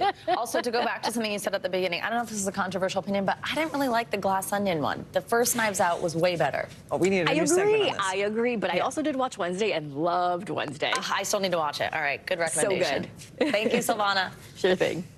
Colombian authorities have found a man who says he spent almost a month lost in the Caribbean Sea. He was found nearly 1,000 miles away from where he started and had been living off nothing more than a bottle of ketchup and some seasoning. NBC News correspondent Morgan Chesky has this incredible story. The incredible story of survival. A Dominican man who says he spent 24 days adrift on a sailboat, rescued by Colombian naval officials in the Caribbean Sea. The survivor, Elvis Francois, speaking out about the moments he had almost lost hope. 24 days, no land, nobody to talk to, don't know what to do, don't know where you are. It was rough. A certain time I lose hope. I think about my family. Francois telling officials he had made it through the harrowing experience with just 3 things to eat. But I had no food. It's just a bottle of ketchup that was on the boat, garlic powder, and Maggi. So I mix it up with some water. That's right, just ketchup and seasonings for almost a month. In a video released by the Navy, Francois says he was dragged to the sea because of bad weather when he was repairing a sailboat on St. Martin Island. I tried to went back to port, but I lose track because it took me a while to mount up the sail and to fix the sail. He says he then attempted to call friends and co-workers, but lost service. There was nothing else I could do than sit down and wait. Francois says he had to constantly remove water from the boat to prevent it from sinking and tried to light a fire to send a distress signal, but was unsuccessful. The Colombian Navy says the sailboat was spotted from the air 120 nautical miles northwest, 1,000 miles away from where he started. With the word help engraved on its hull, officials say a passing container ship joined the rescue efforts and brought him to land. Se conoce que una de estas embarcaciones acude al área de la novedad, detecta una embarcación tipo velero con un tripulante a bordo, where he received medical care at the port of Cartagena. De nacionalidad dominica, el cual se encuentra en buen estado de salud y se efectúan los procedimientos con las autoridades competentes. He'll now be brought back home to Dominica after being handed over to immigration officials. Our thanks to Morgan for that story. A commander who rescued the man says he was actually able to collect rainwater with nearby clothing, which helped him survive all that time at sea. Incredible. I mean, ketchup, probably not the first thing you'd want, but no. But I wonder, like, the garlic seasoning was just like, you know, how do you do that? Wow, great. I mean, really good thinking. Yeah, a lot of questions. All right, coming up, we've finally reached the NFL playoffs, and this year's matchups will definitely be worth tuning into. Yeah, we've got all the major storylines you need to follow this weekend after the break.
Stay on top of breaking news and the biggest stories of the day with NBC News Daily. Thank you so much for joining us. I'm Morgan Radford. And I'm Vicki Wynn. I'm Aaron Gilchrist. And I'm Kate Snow. Get in-depth reporting from across the country. What's your reaction to the president's comments? And around the world. Are Ukrainians continuing to make advances? And ways you can take care of your health. Who should be getting tested? And frankly, how often? And your wallet. Costs are skyrocketing. How to manage soaring prices. NBC News Daily. Weekdays from 12 to 4 p.m. Eastern on NBC News Now. The big variable, the storm surge. How much water will ultimately be pushed inland? How many of you were up there? At least like 11. How real is this going back to the moon? What our top story tonight? You guys okay? Yeah. Oh my goodness. How you doing, Lester? Stay on top of breaking news and the biggest stories of the day with NBC News Daily. Thank you so much for joining us. I'm Morgan Radford. And I'm Vicki Wynn. I'm Aaron Gilchrist. And I'm Kate Snow. Get in-depth reporting from across the country. What's your reaction to the president's comments? And around the world. Are Ukrainians continuing to make advances? And ways you can take care of your health. Who should be getting tested? And frankly, how often? And your wallet. Costs are skyrocketing. How to manage soaring prices. NBC News Daily. Weekdays from 12 to 4 p.m. Eastern on NBC News Now. Welcome back. Researchers have managed to create possibly the largest, most detailed celestial catalog of the Milky Way. It shows us 3.32 billion cosmic objects. The survey was made using data from the Dark Energy Camera at the Cerro Tololo Inter-American Observatory in Chile, operated by the U.S. National Science Foundation. And if you can't wrap your brain around just how detailed these photos are, Deborah Fisher, the division director of the astronomical sciences at the NSF, compared it to a group photo of over 3 billion people, and every single individual is recognizable. Wow. It probably means even more to people who can understand that. I have such a hard time wrapping my mind around just the vastness. Oh my gosh, absolutely. I know. There was that piece recently where Harry Smith talked with the scientists who work at NASA who've been working on the telescope. And he was like, do you ever get overwhelmed? And even they were like, yes. When you think about it, it's really cool. But that's gorgeous. All right, cool. Thanks, Lindsay. Now, it's finally Friday, and that means we're just 24 hours away from NFL playoff action. So this weekend, 8 teams will face off with a spot in the NFC or AFC championship on the line. That's right. For more, we're joined by NBC Sports host and reporter Corey Robinson. Corey's in studio with us today. Hi, Corey. Good to see you. Thanks for being here. Beautiful studio. I know. It's so good to see you out of a little Zoom box. I exist in real life. All right. So, look, I'm going to try to break this down. I'm not the sportiest, but, you know, it gets to be a big deal, so it's fun to pay attention to. Jacksonville Jaguars, they just came off this huge win where they beat Patrick Mahomes' Kansas City Chiefs. What are you going to be watching for when the Jaguars are playing this weekend? Yeah, so the Jags just beat the Chargers, and Justin Herbert is like this kind of like, he's been anointed as like the heir. Like, he's your favorite quarterback's favorite quarterback. Super talented. They were down 27-0, and they came back. The first half was atrocious, like catastrophic. Second half was masterful. So that's going to be, well, which team are we going to see coming up against the Chiefs? Because the Chiefs have been to the AFC Championship game for 4 straight years. They're trying to make it 5. Yeah. Patrick Mahomes is like a leading MVP candidate. Right. So, I mean, like, this is the team, the margin for error. Is he? Sorry to put you on the spot. He's really young, I think, right? 25, 26. He signed a $500 million contract. Jeez. He's already been Super Bowl MVP. I mean, he's like, it's one of the greatest players we have ever seen. So, and it just keeps getting, he just keeps getting better and better. And this is a team that lost Tyreek Hill, and yet Travis Kelce, who's one of the greatest tight ends we've ever seen, is already 1 catch away from breaking Tyreek Hill's like mark as far as receptions. Yeah. So it's just kind of, it's just a crazy scenario that they can just lock and load every single time. All right, let's talk about the Giants and the Eagles. Great rivalry. I mean, how lucky are we, if you're a football fan, to see this in the playoffs? Just thank God the Giants are good again. so the Eagles, the biggest thing with them was Jalen Hurts, right? I mean, for the vast majority of the season, they had been the best team in the NFL, like bar none. However, there's always a however, right? Jalen Hurts hurt his throwing shoulder, sprained throwing shoulder. And that has been a question mark recently. They've kind of been a little vulnerable, but they've rested because they're the top seed, so that they had last week off. So that's a huge win for them. They beat the Giants the past 2 times out. First time, it was a 20-plus point blowout. The last time was a closer game, but it has an asterisk because, like I said, Hurts with his shoulder. That was his first, the first game kind of dealing with that. And then the Giants were resting most of their starters. Okay, Bills are obviously everybody's been paying attention to because of Damar Hamlin, and they're actually matched up again, right, against the Bengals, which was the game where this happened to Damar Hamlin, his injury. Walk us through what to watch for here, other than, of course, Damar. Well, yes. So this game is probably one of the most interesting and exciting matchups because Josh Allen and Joe Burrow have never played against each other. And we were supposed to see this massive game a couple weeks ago, but that, as you mentioned, got postponed and canceled. And the implications were massive, the #1 spot in the AFC, which the Chiefs ended up getting. So what basically happens is the Bengals went to the Super Bowl last year. They're the defending champs, but they're the underdog against this Bills team. And as if you needed to add fuel to the fire, Joe Burrow has always played with a chip on his shoulder. He was a walk-on who then was the quarterback of one of the greatest teams ever to play college. Anyways, main point is that this is going to be one of those games where the Bengals are coming on with a huge chip on their shoulder, and I feel like the Allen-led Bills are a little weak right now. Yeah. Joe Burrow. I can tell you could talk about this for days. I know. This is my life. Yeah, I know. Well, it'll be a fun weekend for you then. We'll have to talk about it again next week. Also, Joe Burrow's pre-show outfit posts every time. I'm like, it's so funny. I haven't all this, seen them. You got to check it out. All of the football players are like these Instagram influencers with their incredible looks before the show. It's a fashion week every week. It's too funny. All right, Corey, thank you so much. Again, so good to have you here in studio with us. And that does it for this hour of Morning News Now. But the news continues right now.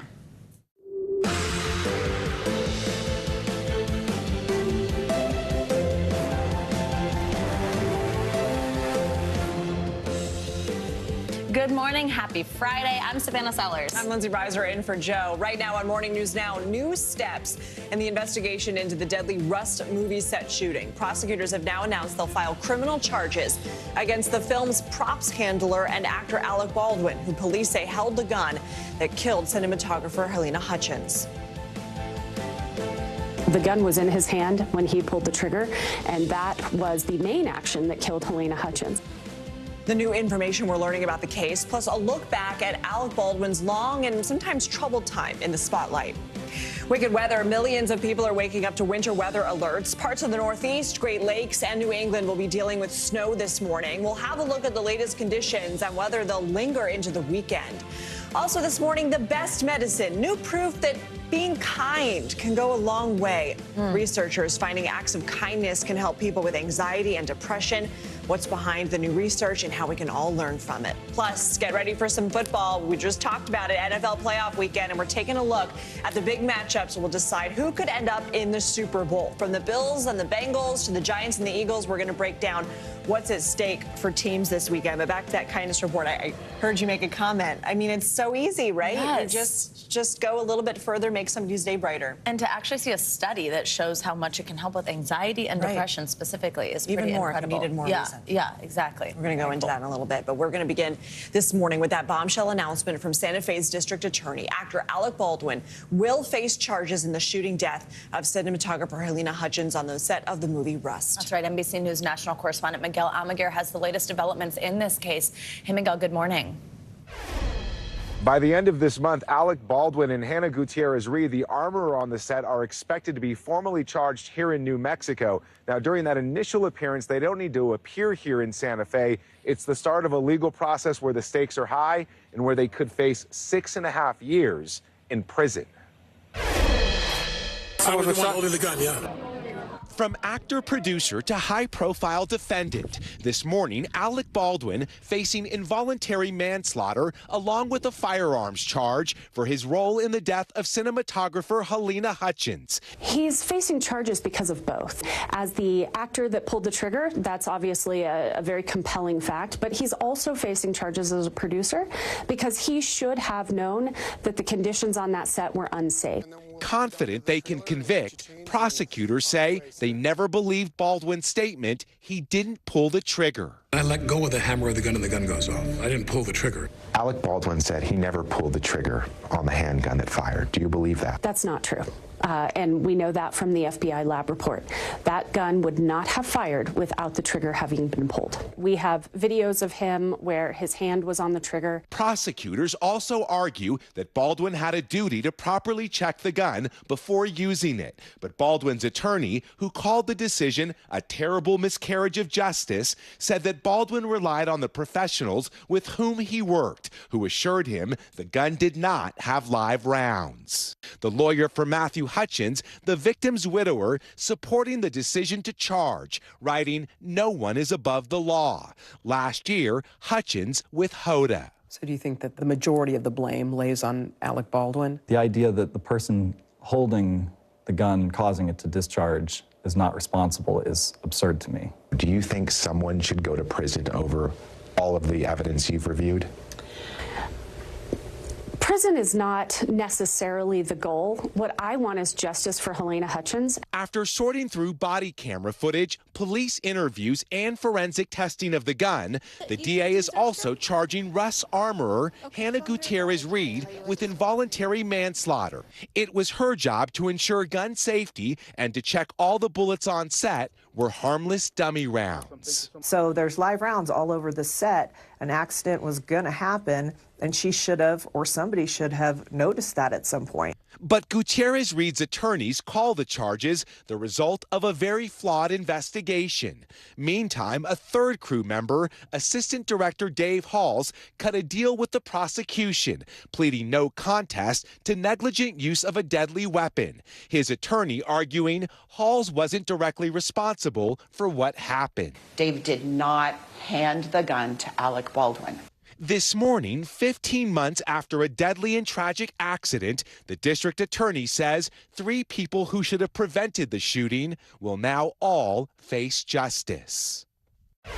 One key question remains unanswered in this case. How did live rounds actually get onto the set? Now, the filming of Rust was expected to resume in January, and Matthew Hutchins, the victim's widower, is expected to be an executive producer on that film. If that actually happens now, remains unclear. Back to you. All right, Miguel, thank you so much. Now, NBC News legal analyst Kristen Gibbons-Fedden joins us now for a closer look at this case. Kristen, good morning. Good to see you. So Baldwin's attorney released a statement. I want to read part of it. We heard a little bit there in Miguel's piece. It said that he, quote, relied on the professionals with whom he worked who assured him the gun did not have live rounds. And we just heard there in that piece by our colleague Miguel that we still don't know how live rounds got on the set. Isn't that a key question that needs to be answered? You know, it's absolutely a key question that needs to be answered, particularly when there's a tragedy such as this. However, it's not a question that the prosecutors need to necessarily get to the bottom of in order to prove involuntary manslaughter beyond a reasonable doubt. Kristen, the chief medical investigator signed off on the postmortem investigation into Hutchins' death, and the manner of death was found to be an accident. And it actually said it appeared the firearm wasn't intentionally loaded with the live ammunition. Does that have any bearing on how this case will be prosecuted? I think so. You know, that piece of information is not good for the prosecutors, and it's certainly a hurdle that the prosecution has to overcome. But there's three really important points to kind of take away from that. One, the prosecutors knew about this report prior to charging, so they must have something that they are going to use to overcome that. And two and three, which are the things that the prosecutor probably has to overcome that, is one, you know, the coroner is a medical doctor. He's not a legal scholar. And two, one of the things cited within that investigative report is that one of the reasons that the medical examiner classified it as an accident is because of the lack of obvious intent. In this particular case, prosecutors do not have to prove intent. They have to prove criminal negligence, which is that the defendant acted with willful disregard. And when you have an industry standard that's pretty much broken, specifically including live rounds on the set, particularly in a case like this where it's classified allegedly as low budget, the training protocols were not in place, safety meetings were not appropriately mandated to, there were protests over safety. There is no reason why anyone should have held the gun, pointed it at someone, and pulled the trigger. So right there, that leads me to a question that I asked Danny Savelis in our last hour, but you just said some different details there. Does that then take on Alec Baldwin, the actor, or Alec Baldwin, the producer, responsible for set conditions, trainings, things like that? Or is it actually him holding what he assumed was a prop and non-working gun? I think it takes on both, because when you look at the criminal negligence standard, you have to ask yourself a reasonable person standard. Would a reasonable person point a gun at someone and pull the trigger? Given that there were 2 misfirings on the set, given that Alec Baldwin knew about all of these things, he's a 64-year-old actor with several decades of experience behind his belt in action films. Those are things that the prosecution is going to be able to elicit. If it was someone without that experience, potentially with a safer environment with regard to the acting set and the production value, perhaps it would be a different story. But we look at Alec Baldwin both as an actor and a producer, and those are the things that the courts will use and the jury will look at to determine whether or not that reasonable standard is met by the prosecution, to determine whether or not he, in fact, was criminally negligent. And Kristen, let me just very quickly ask you, just for argument's sake, could someone say with those 64 years of experience as an actor on action sets, it would be anticipated that he assumes that the gun doesn't work because that's what he's used to on a movie set, because that is checked out and because it is a prop and it's not supposed to work? Absolutely, and that's a really good point. But keep in mind that this set was very different. I am certain that any great defense attorney will bring that out. But as a prosecutor in rebuttal, I would ask very important questions if the judge allowed this evidence in, and that's the misfirings and the safety set, the lack of safety meetings, and point to all of those safety protocols that were not mandated to. All right, Kristen, thank you. Thank you very much. And we're going to stay on this and go to Alec Baldwin and the criminal charges he's now facing over that fatal Rust shooting. Well, the new development's just the latest example of the actor's complicated life and career in the media. Our Joe Fryer has more. For more than 3 decades, Alec Baldwin has lived in the public eye, and for years his highs and lows have been the subject of countless headlines. The eldest of the 4 Baldwin brothers, Alec first made a name for himself in Hollywood in the late 80s and early 90s, with starring roles in films like Beetlejuice and the popular spy thriller The Hunt for Red October. The captain seems to think you're some sort of cowboy.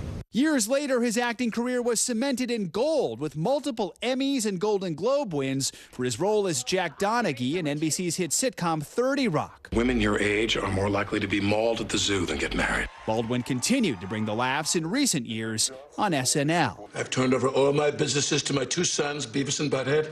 But behind the scenes, a much different picture of the real-life Baldwin began to emerge, and the actor soon became famous for his temper. In 2007, audio of his scathing voicemail to his then 11-year-old daughter, Ireland, over a missed phone call leaked online. You are a rude, thoughtless little pig, okay? Baldwin said his words were out of frustration. And as people often do in this world, I took it out on the wrong person. His frustration and anger were again on public display in 2011 when the actor was kicked off an American Airlines flight after he refused to turn off his phone and stop playing the game Words with Friends. The airline said the actor caused a scene, slamming the door of the lavatory and calling the crew inappropriate names. Baldwin spoke out about the incident online, apologizing to other passengers on board. Meanwhile, out in the streets of New York City, Baldwin openly clashed with paparazzi.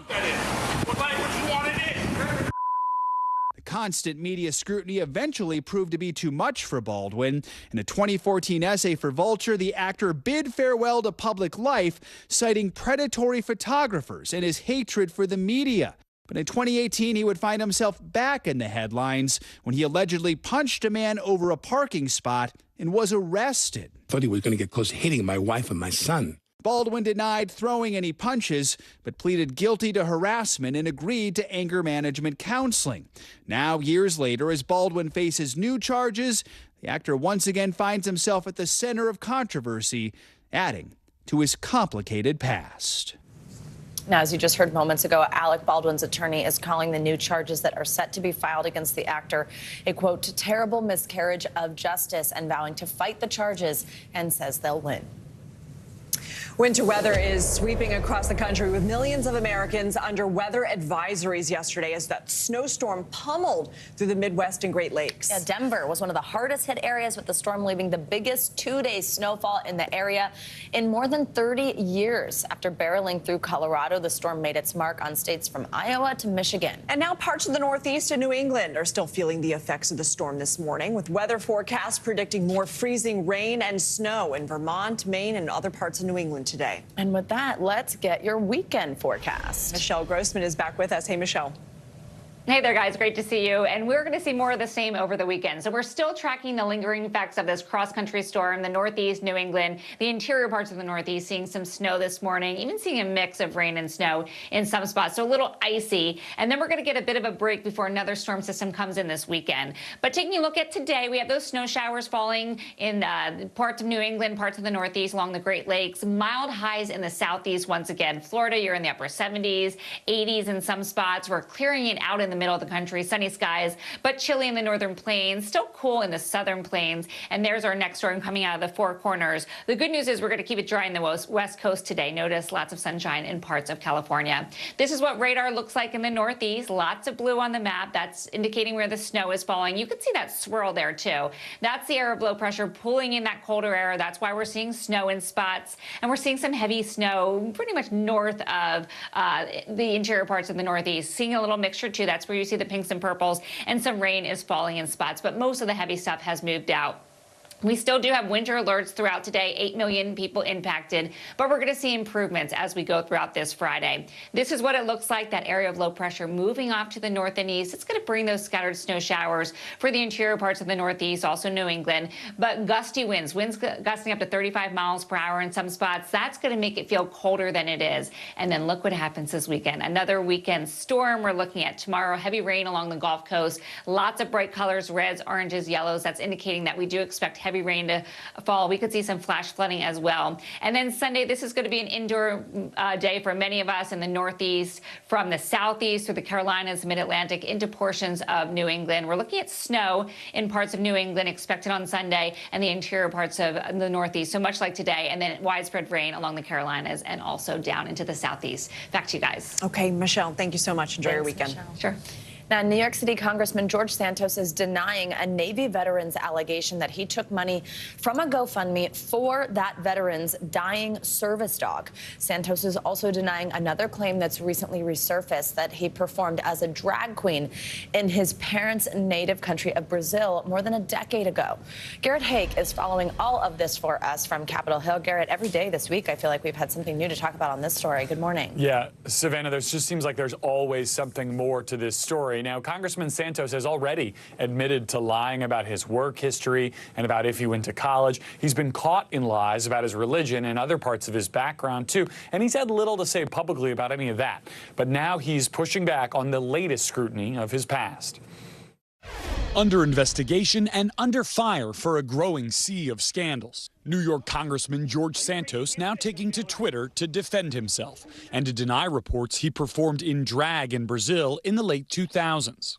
Two Brazilian sources tell NBC News that this is Santos, then using the drag name Kitara, seen here being interviewed at a gay pride parade in a suburb of Rio de Janeiro in 2007. Santos, now the first openly gay House Republican, tweeting that any claims he was a drag queen or performed in drag are a, quote, media obsession and categorically false. Santos also pushing back against reporting that he walked away with $3,000 raised on a GoFundMe to pay for surgery for a disabled veteran's service dog, Sapphire. That veteran, Richard Osthoff, telling NBC News that Santos' charity, Friends of Pets United, set up the donation website. But when it came time for the surgery, Osthoff says Santos refused to hand over the money. Osthoff was forced to put Sapphire down instead. It's disgusting. It's horrible. He should be ashamed of himself, but he doesn't have shame. He's a psychopath. Santos calling reports he would let a dog die, quote, shocking and insane, adding, these distractions won't stop me. But Santos faces at least 5 different investigations, some by law enforcement, that might. Any criminal indictment or action by the House Ethics Committee could force Santos off his newly assigned committees.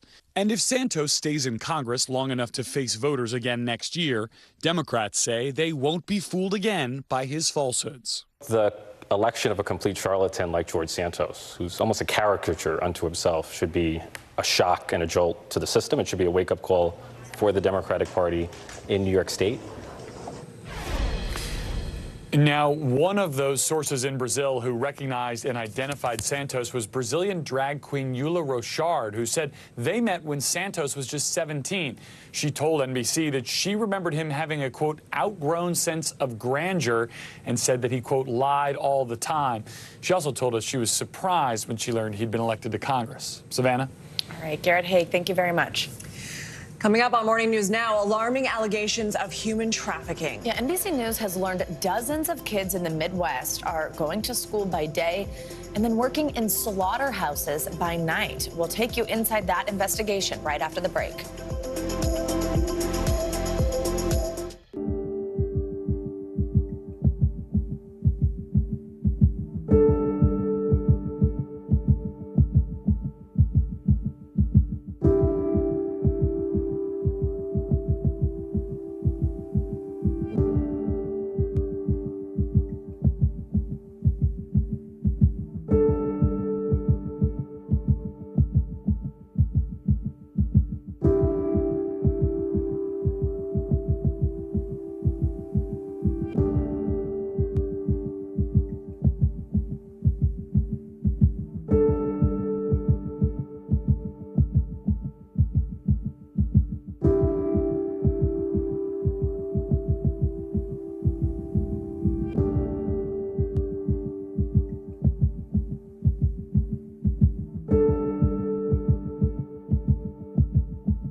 We begin Top Story with that breaking news. This is just in, a lot of stories to get to. What do people need most right now? Did the state and/or law enforcement drop the ball anywhere? Are we headed for a recession or a recovery? Migrant families now stranded in Mexico. What's the World Cup experience been like? The civilian effort is not just about fighting, it's also about helping. Every night, it's your news playlist. Top Story with Tom Llamas. Streaming weeknights at 7 on NBC News Now. Some meat processing centers are facing disturbing allegations. According to exclusive reporting by NBC News, a Labor Department investigation found at least 50 children were working in slaughterhouses throughout the Midwest. The news has set into motion an investigation by the federal government to see if any of the kids were victims of human trafficking. NBC News correspondent Julia Ainsley has the details. In Grand Island, Nebraska, dozens of workers file into one of several slaughterhouses across the Midwest. Officials from the Department of Homeland Security tell NBC News federal investigators are looking into whether 50 children who were illegally employed by Packers Sanitation Services, or PSSI, some as young as 13, were victims of human trafficking. In August, the Department of Labor opened an investigation into PSSI, scouring company records from 50 locations. So far, they say, at least 50 children were found to be working graveyard shifts for PSSI in at least 5 locations, including the Grand Island plant and a second JBS Foods plant in Worthington, Minnesota. Audrey Lutz has been helping migrant children who say they worked at the Grand Island plant. It was the hardest phone call of my career to receive, that there were children and young children, 13 and 14, working out at the meatpacking plant and on the cleaning crew. In court filings, the company did not deny hiring children, but attributed it to rogue individuals who presented fake identification. You met them. Did they look like adults to you? I would have a hard time ever calling the people I've met with adults.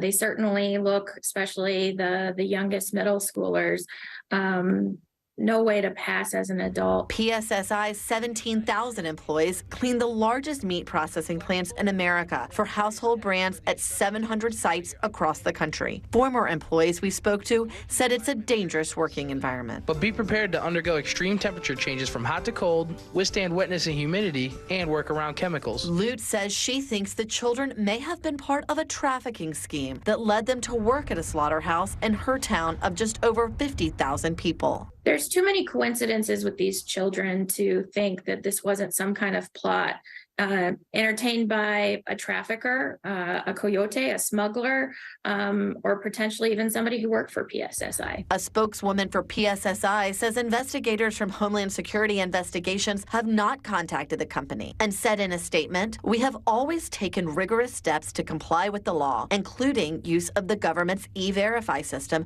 for new hires, extensive training for all hiring managers, multiple audits, and use of biometrics." So far, no penalties or fines have been imposed, but Lutz is calling for accountability. They are responsible for hiring minors and noticeable minors in facilities across the country, and they need to pay that price, either financially or criminally.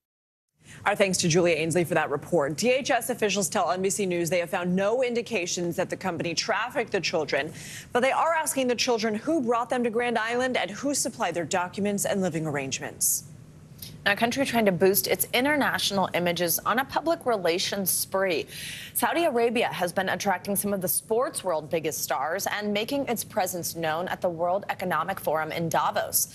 NBC News chief international correspondent Keir Simmons takes a closer look. Off the post, still loose for Ronaldo, and second try is the charm. Soccer superstar Cristiano Ronaldo scoring his first goal in Saudi Arabia, earning some of the record $200 million a year the Saudis are paying him. The kingdom offering hundreds of millions more to lure golfers like Phil Mickelson. Saudi Arabia's spending spree is stunning. A year ago, a human rights report accused the country of using $1.5 billion on what it called sports washing, and the fire hose of money has kept coming. Saudi desperate to move on, critics say, from the murder of Washington Post commentator Jamal Khashoggi, or even Saudi Arabia's connection to 9/11. during global television coverage of the World Cup in neighboring Qatar. Saudi Arabia ran commercials for its surging Red Sea tourism industry. Now there are rumors it may itself bid to host the World Cup in 2030.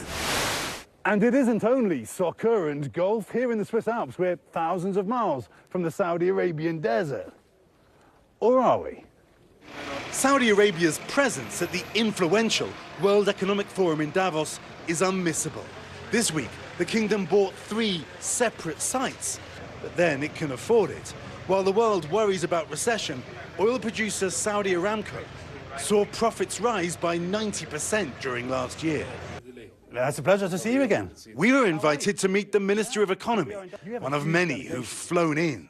We have 9 members, including 7 ministers. 7 ministers, yes. right. And the idea is to be impactful. I mean, that's a substantial part of the Saudi government. Yes. He insists Saudi Arabia is in the process of changing completely, with women now working. It's many young people allowed to go to live music concerts. Is this about that you want to change the image of Saudi Arabia? It's not about the image. It's about the work. It's about the results. Okay, but you want to change how impact. people perceive Saudi Arabia. Obviously, that's a byproduct. We want it to be fair. Right. That's all. But in fairness, the Saudi record of recent years has been mixed, to say the least. Crown Prince Mohammed bin Salman, known as MBS, was close to President Trump. He is often condemned, not just for the killing of Khashoggi, but also for launching a military operation in poverty-stricken Yemen, or for his closeness to President Putin. The list goes on. Just last year, he fist-bumped with President Biden, then, along with Russia, cut oil production against the president's wishes, although oil prices have since come down. And in December, he welcomed China's President Xi. These days, the Chinese buy a lot of Saudi oil. You say with all of these meetings you're having, you're bridging global divides, but then the accusation is you're just too close to the Russians, for example, to the Chinese. Saudi Arabia maintains strong relations with all its partners. That's it. That's the answer. And America should just know that. What's the message to America? We have a very strong relationship with the U.S., as we discussed. The Saudi plan is to move away from reliance on oil. At another exhibition here, plans for a new Saudi city, entirely carbon neutral. Saudi Arabia, and from my perspective as an analyst, is on Saudi Arabia's side. And that is a side that is very good for the whole world. This year, the Saudi government said it had helped with negotiations to persuade Russia to release Brittany Griner. And with America's nuclear negotiations with Iran stalled, it may need Saudi support. Despite all the ups and downs, this is as recently as a few months ago, when there was a serious Iranian threat, America dispatched fighter jets. This is a crucial relationship for both countries. Saudi Arabia has been a strategic partner to America through many turbulent times. Today, both sides accuse each other of being often unreliable. But then, in 2023, the whole world is unpredictable. Our thanks to Keir Simmons for that report. Saudi-funded Live Golf will also be televised in more American homes this year. The organization just announced yesterday it has an agreement with the CW to air tournaments. All right, coming up, we're going to introduce you to the highest-earning female athlete in college sports. But it's not just her competitive skills that's earning her cash, how she's using social media to earn big bucks, plus the challenges she's facing with her new fame. And the power of kindness. Researchers say those nice gestures can make a big impact on your mental health. We'll break down how the two are connected next.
What do people need most right now? Did the state and/or law enforcement drop the ball? Migrant families now stranded in Mexico. What's the World Cup experience been like? It's your news playlist. Top story with Tom Llamas. Weeknights at 7 on NBC News Now. How many of you were up there? At least like 11. How real is this going back to the moon? How you doing, Lester?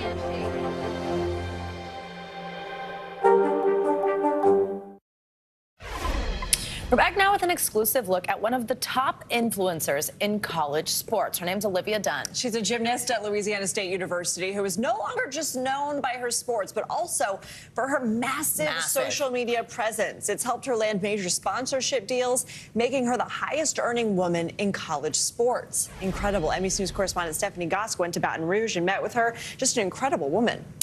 Yeah, and this is a nuanced story on a lot of different levels. You know, Olivia Dunn is a junior at LSU on a 4-year athletic scholarship, competing for one of the top teams in the NCAA, even though this year she's got an injury and she has kept her off the mat. She is also a social media megastar, making millions of dollars as an influencer now that college athletes can cash in on their name, image, and likeness. We sat down with Dunn to talk about her success and all those challenges that come with it.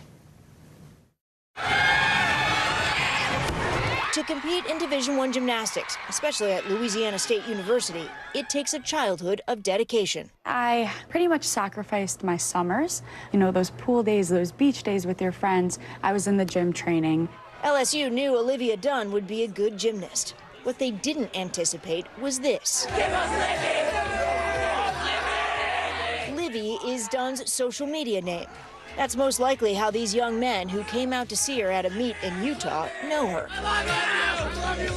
And on social media, the 20-year-old is a superstar with nearly 10 million followers across Instagram, Twitter, and TikTok. What do you make of your following? It's enormous. It right? is. It's hard to wrap my head around at times, yeah.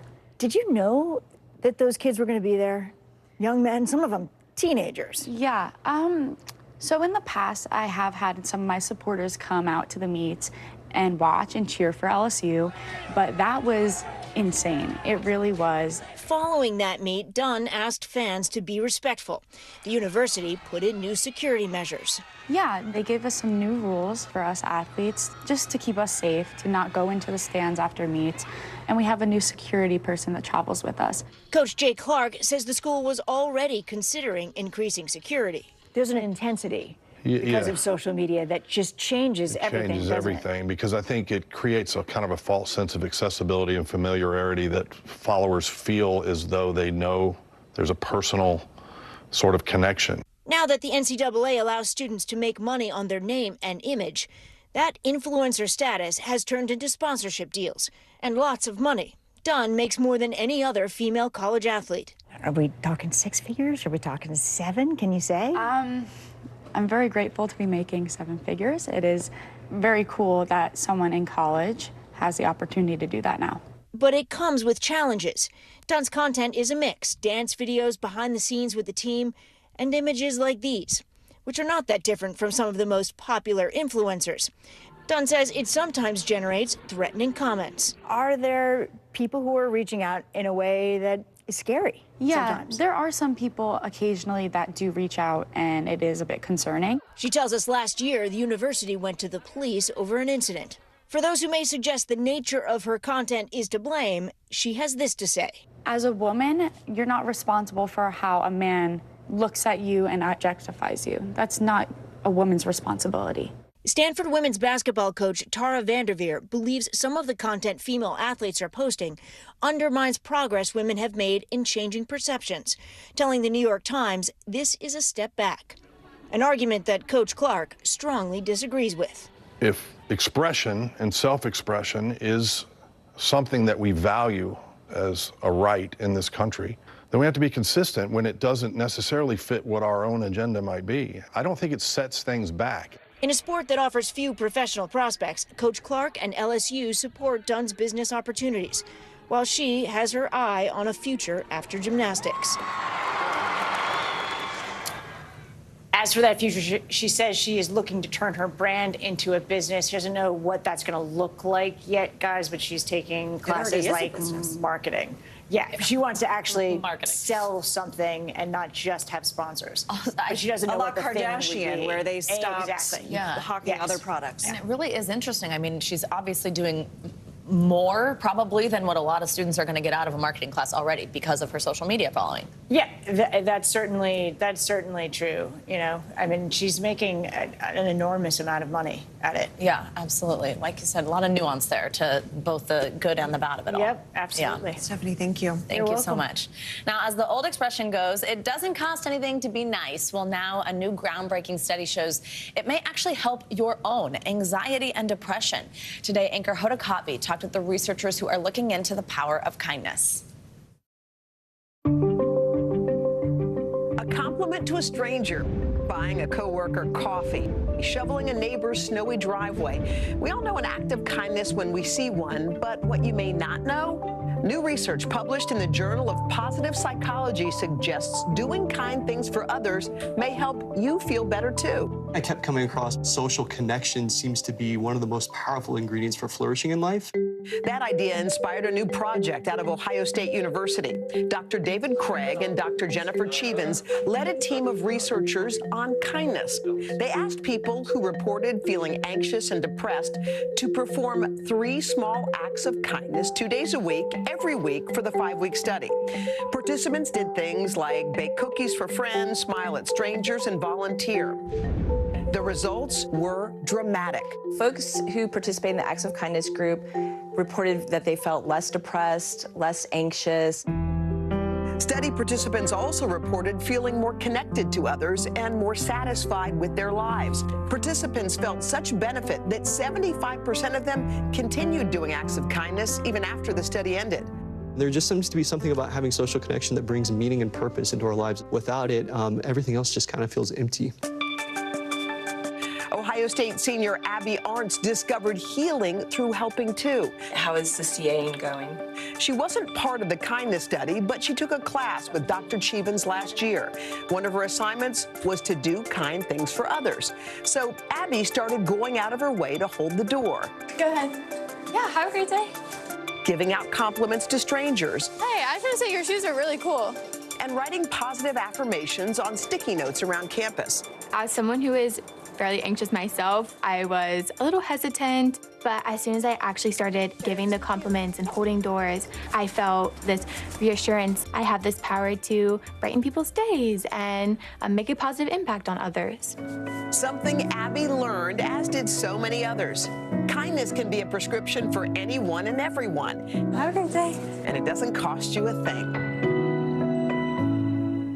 Doesn't cost you a thing. Love that, right? Hoda, thank you so much for that story. All right, coming up, one of the biggest weekends in the NFL is here. That's right. The playoffs head into the divisional round. One of the matchups is the Bills and the Bengals. Of course, the last time they played, the game was cut short after Damar Hamlin collapsed. We have the latest on his recovery, as well as what to expect from one of the hottest tickets in town. Stay with us. That's all next.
begin tonight with breaking news just coming in. Whenever it happens, wherever you are, NBC News, streaming free now.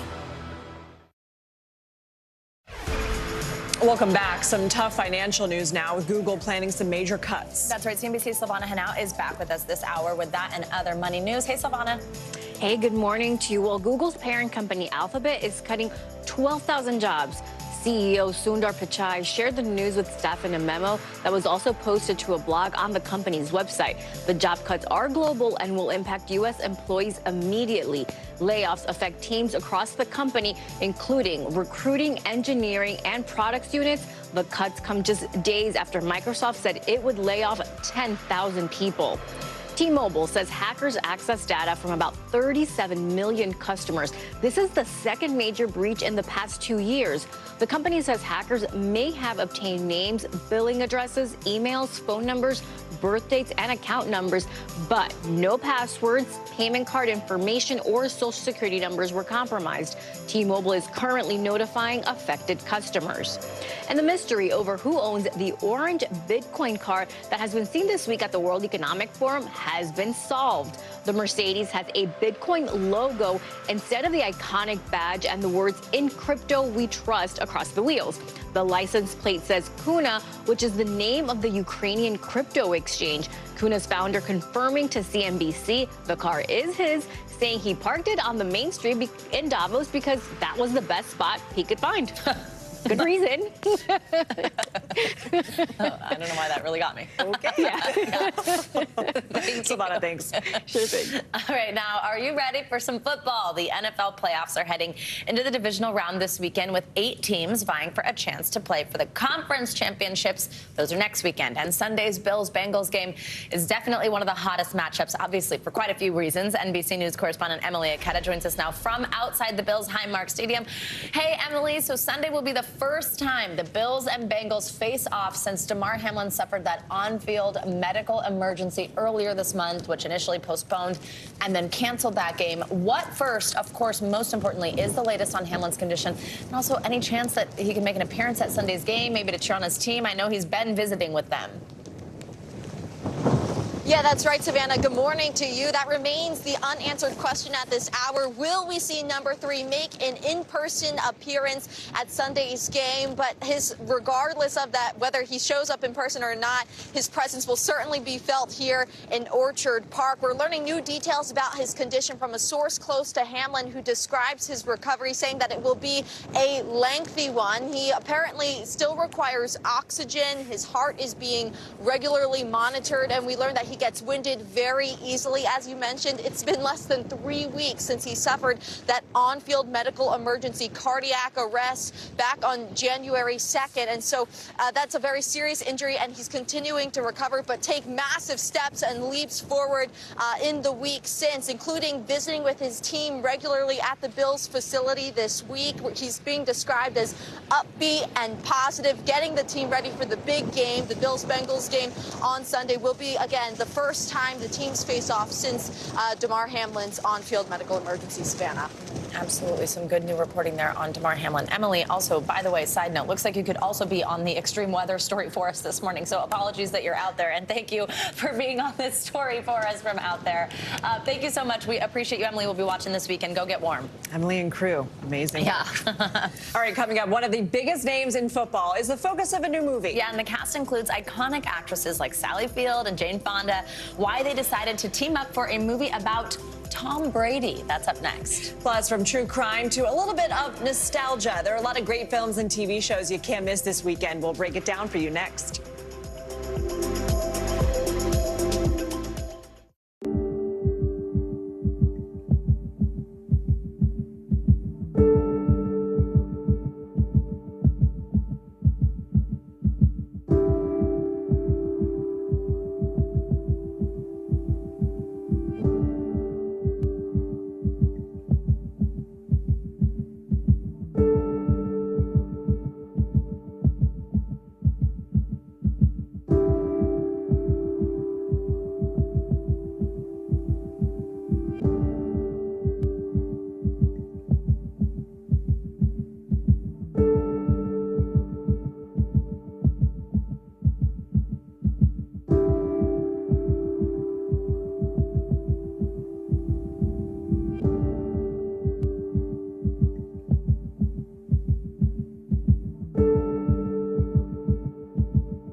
The big variable, the storm surge. How much water will ultimately be pushed inland? How many of you were up there? At least like 11. How real is this going back to the moon?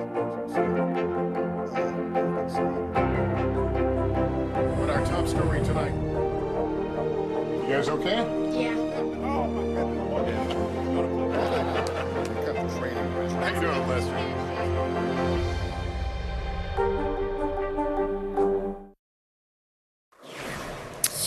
Welcome back. One day, he was a small dog in a small town. The next, a celebrity. Meet Spike, the 23-year-old rescue Chihuahua who now holds the Guinness World Record for being the world's oldest dog. Now, Spike lives on a farm in Ohio. He's made friends with the cows and the horses, and he enjoys an occasional porch nap. His owner, Rita Kimball, says he has a set schedule of diet and exercise, but indulges in life's little luxuries, like Saturday night baths, for instance, and his favorite, crushed up Doritos. Kimball first saw Spike in the parking lot of a grocery store eating scraps. She stated her belief on the key to Spike's long life is that, quote, after having such a terrible life at first, he makes the best of each day. It could also be Doritos. I mean, I've been trying to tell myself that. But I will say, we have... Nacho cheese or Cool Ranch? Either. I'll take whatever Dorito I can get. We have a 10-year-old dog, and every time you can see them aging. It's so nice. That 23 gives me hope. I mean, 23? I've never even heard of that. It's incredible. Yeah. Maybe, Saturday night bath probably helps too. The new movie 80 for Brady brings together a group of iconic actresses: Jane Fonda, Lily Tomlin, Sally Field, Rita Moreno, all sharing the big screen together. Harry Smith got a lucky assignment to talk to him. Here we go! If you were to assemble an all-star team of actors, these four incredible women would be in the starting lineup. I have waited 50 years to be in a movie with her. I have been a fan of hers, followed her, and a friend for 50 years. Yeah, right. And I found it was Lily, too. Right. And she's another one that I've known a long, long time, and so love to be around her and with her. And so I said, okay, well, I'm in. It was one of the best experiences of my life working with these women. Jane Fonda, Lily Tomlin, Sally Field, Rita Moreno. They're all in it together in 80 for Brady, a funny, spirited, emotional movie based on a true story and produced by, Tom Brady. I really don't think you could do this movie without Tom being, behind it in some way. And Brady's the only thing that rhymes with 80. So guess that explains everything. Yeah, right. He walked into my trailer with his jersey that he was going to sign to me, and my knees gave out. But I was standing next to the sinks. Well, your knees always give out. Well, it's your age. No, that's Lily. Oh, is that Lily? It's Lily's knees. Yeah. I knew it was somebody's knees. Taking this one. He's cute. My character, the first time she sees Brady, she says, "Que bruto." I thought, perfect, that's perfect. Que bruto. Let's go! Como se dice in English? What a hunk. She What a also likes hunk. men. Okay. It's a story of four women who rally around a friend who has cancer. Their passion for football and a great quarterback propelled them to the Super Bowl. Fortunately for them, they really are football fans, so the love of the game was not a stretch. I have 3 sons, so I was a football fan. And I learned to love it through my husband. I loved watching it with him. I still don't understand all the rules. I don't think anyone understands all the rules. And as seasoned pros, they felt Brady's pain after Tampa's loss Monday night. So Tom may have played his last game. Why would it be his last game? What makes you say that? Well, it didn't go well. I know. I watched it too. That the defense did not help him. Well, you know what? But lots of times he's played great with no defense whatsoever. That's the truth. So you're saying he didn't play his best game? He did not play his best game. Whatever his future holds, this group has nothing but love for number 12. And the feeling is mutual. Well, apparently Tom Brady has a crush on you. Me? I read Gronkowski was encouraging him to date you. Me? I'm just... Wait a minute. He never told me that. You didn't feel that He's vibe? too shy. No. The movie succeeds because each of these women are just so darn good at what they do. And they have the hardware to prove it. Who of you have won an Oscar? Oh, yeah. I'm the only one out. I have a nomination. You have all the rest of them. Serious? Including a Nobel Prize or something. Right. Okay. Who has a Tony? I have a nomination. I have 2 nominations. I have 2 nominations. And I've been told I won, but I don't remember. Emmys? I maybe have the most Emmys. Well, how many do you have? I think I... 5, 6? I have 9. I have 8. Oh, my God, 8? I have 30 nominations. Oh, well, I can't even be in the same room with this woman. Who's got a Grammy? I do. You're like the Yankees Murderers Row. I'm an Oscar away from an EGOT, and I'm 83. You have to work I'm on getting this. too old to be an EGOT. Sally, Yes. you're going to get a Lifetime Achievement Award from the Screen Actors Guild. Yes. Oh, Yeah. why did you not tell us? Well, what was I going to say? Yeah. Great. More than deserves. Oh, gosh. yeah. I didn't want anybody to know. Harry, gosh darn it. Sorry. Okay. At the end of the day, it's work, not awards, that matter most for these legends. Ultimately, it's about getting the jobs, getting the work. All the awards in the world don't mean a damn thing if you can't follow up with work, right? And just tenacity. Keep your head down. Get your ego out of it and keep going. Get your ego out of the EGOT. Thanks to Harry Smith for that report. And 80 for 80 hits theaters 2 weeks from today. Gosh, what a fun group. Every Harry Smith piece, like you can't miss a word. And yeah, exactly. It's just so cool to see. Awesome, awesome.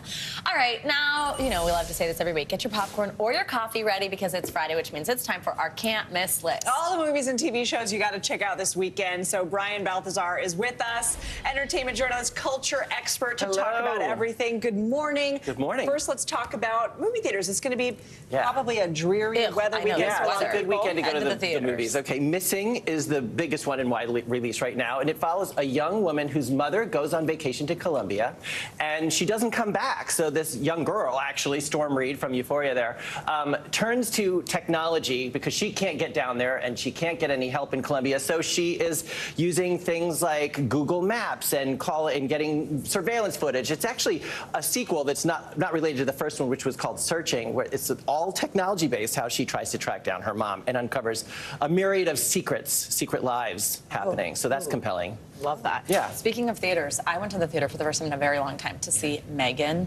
Can we talk? Okay, can we just shift for a second? Yeah, sorry. You We're have to taking a see break it in on the what we're theaters. planning It's an for one second. interactive experience. So good. Yeah, so good. You have you to seen keep. it? Yeah, I know. and see it in the That's what theater. my husband is you like, laughed. yeah, go without Didn't me. you laugh as well as? Yeah, it's hilarious. It's hilarious. It's hilarious. It's self-aware. When she starts singing, I yes. just read an article. There's this part where the doll, who's made of titanium, starts singing that song. Titanium, I'm bulletproof, I'm and then to lose, I'm titanium. The song has had this huge spike in streams, which is hilarious. It's oh my God, really, it's too good. It's too going to be a Go cult see classic it. for years to Recommend you go come. see it. Yeah. Okay. Okay. All right. Now let's talk about. There's this new reboot of That 70s Show, That 90s Show. That 90s Show. Cool. Mom and Dad are back as Grandma and Grandpa, Katie and Red, okay? And now Topher Grace's character, Eric, his daughter is staying there for the summer, and all the same hijinks, but in 2 decades later, will continue with a new cast of kids, but you will see cameos from Ashton Kutcher and Mila Kunis and Fez. I love it. Yeah, so they all come back to kind of the pay honor. wallpaper didn't change. Although I'm getting older, or do they all look younger? The kids look so young now compared to what I remember, but that's on Netflix, and you can binge watch that. That's going to be a big hit, I think. What a great idea. What else is on streaming? I just watched She Said on Peacock. Oh, so good. Didn't you think awesome. it was so well done? So incredible. Yeah. Well, there's also Truth Be Told. That's out season 3. That's on Apple TV. Octavia Spencer. It's kind of a sleeper hit series because a lot of people haven't watched the first 2 seasons. It's back with season 3. She plays an investigative journalist who's also a podcaster for crime podcasting. So she ends up uncovering clues and solving crimes. This one, in this season, joined by Gabrielle Union's character, they kind of uncover clues about a number of missing young black girls in Oakland who aren't getting the media attention that they deserve. Another compelling one. And then let's talk reality TV. Can we talk about reality TV? Yeah. The Bachelor is back. Oh. And the best thing that can happen is not getting chosen on the prior season, because then you may get the headline. Suddenly it's a career. And I got to get the name right. Zach Shallcross. It sounds like a name I would pick up. I was going to go undercover as a high schooler. Like, the name Zach Shallcross. That's the guy who's the lead. Shell's now. Right? Or it'd be like Zach Shellcross, Private Eye. But it's like Zach and 30 women all vying for his attention. They're either, you know, sleep deprived or booze imbibed over the course of several weeks. We'll see which one wins. Sure, There's a lot of alcohol. Yeah, there is. They definitely, I mean, behind the scenes, they really do. There's unlimited alcohol. Then now they're keeping track because things get a little too messy. And there's not a lot of sleep. So that's how they get this outlandish behavior. It's a crazy social experiment.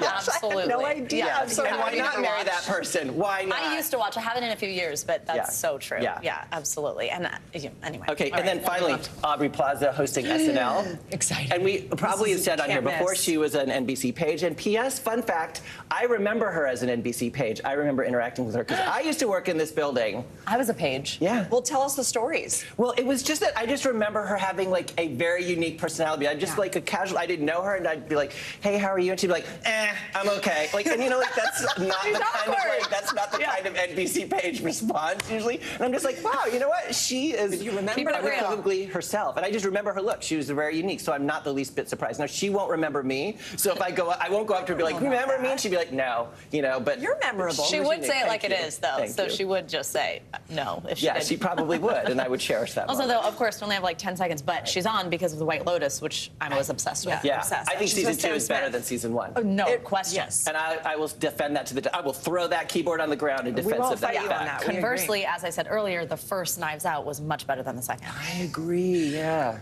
Still Cut Savannah off from the break and keep talking? Okay. Ryan, We love you. Thank you so much. That does it for this hour of Morning News Now. But the news continues right now.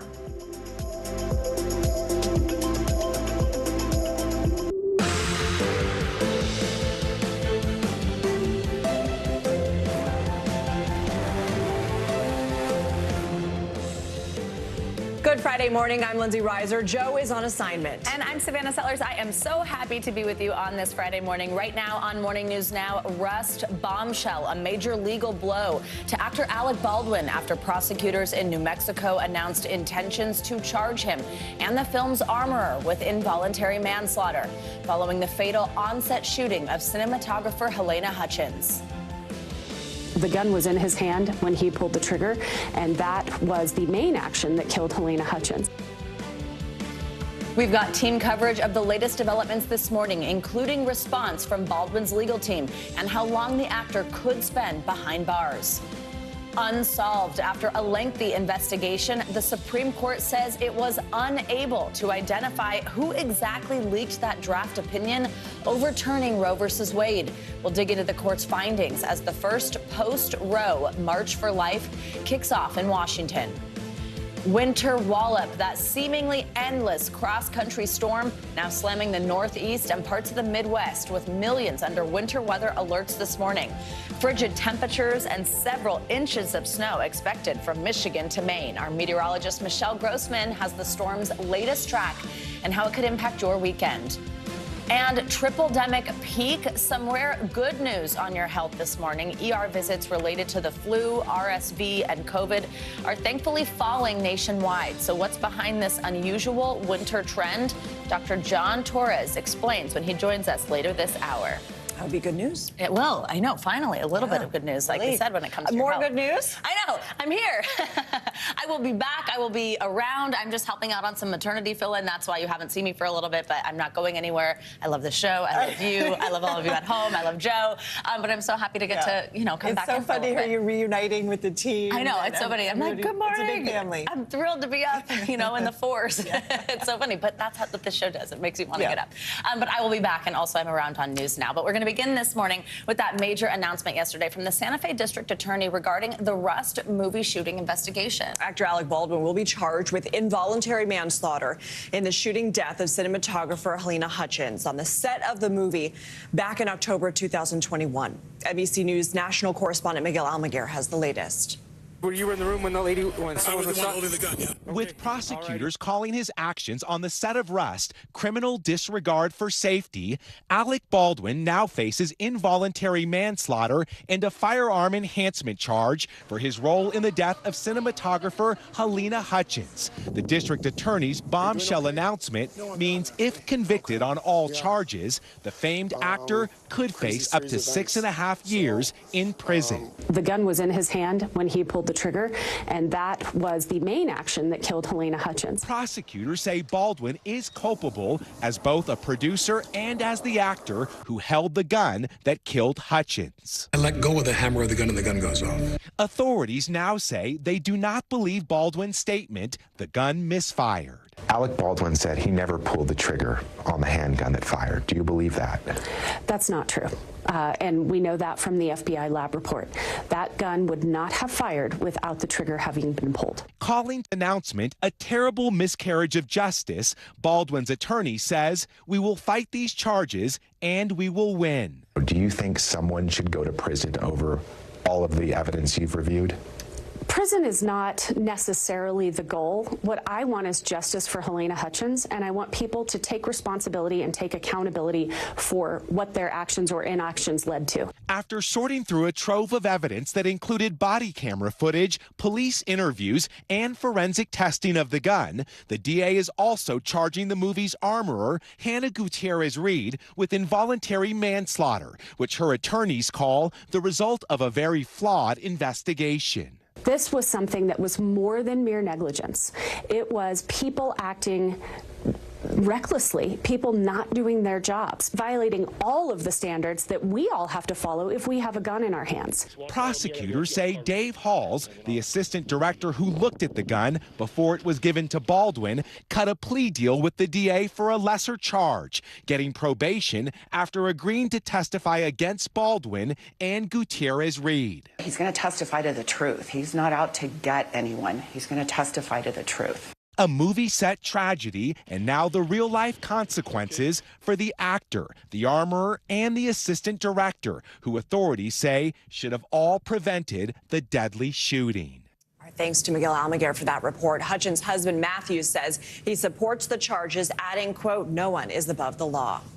NBC News legal analyst Danny Savalas joins us now to break this all down. So, Danny, we talked about this when this first went down. You're pretty critical here of the district attorney's decisions. Yeah, first, just as an aside, can we stop with the "no one is above the law"? It's such a hacky phrase. And is there anybody on the other side saying, no, there are people that are above the law? Right. I mean, they may act that way, but nobody actually believes that or says it out loud.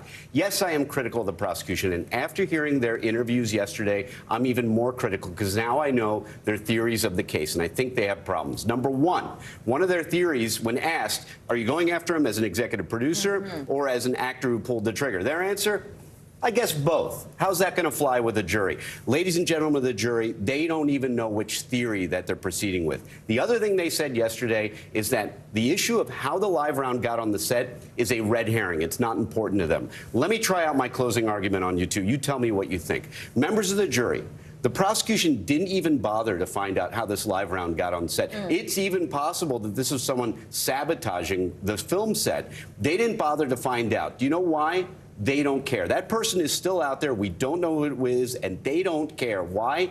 They had tunnel vision from day one. They knew the trophy they wanted, and it was Alec Baldwin. Listen to their interviews. 3 or 4 times they talk about, you fancy pants Hollywood types, you're not above the law. They're evidencing to me that they have a vendetta against Alec Baldwin. Now, did he bring it on himself by giving all these podcasts and interviews and going on air and saying, I've investigated this and I think there are other people responsible? Yes, that's why people like me say, keep your mouth shut. Don't give interviews. Don't go into that interview room with the camera that you see on the TV shows where everybody talks themselves into jail.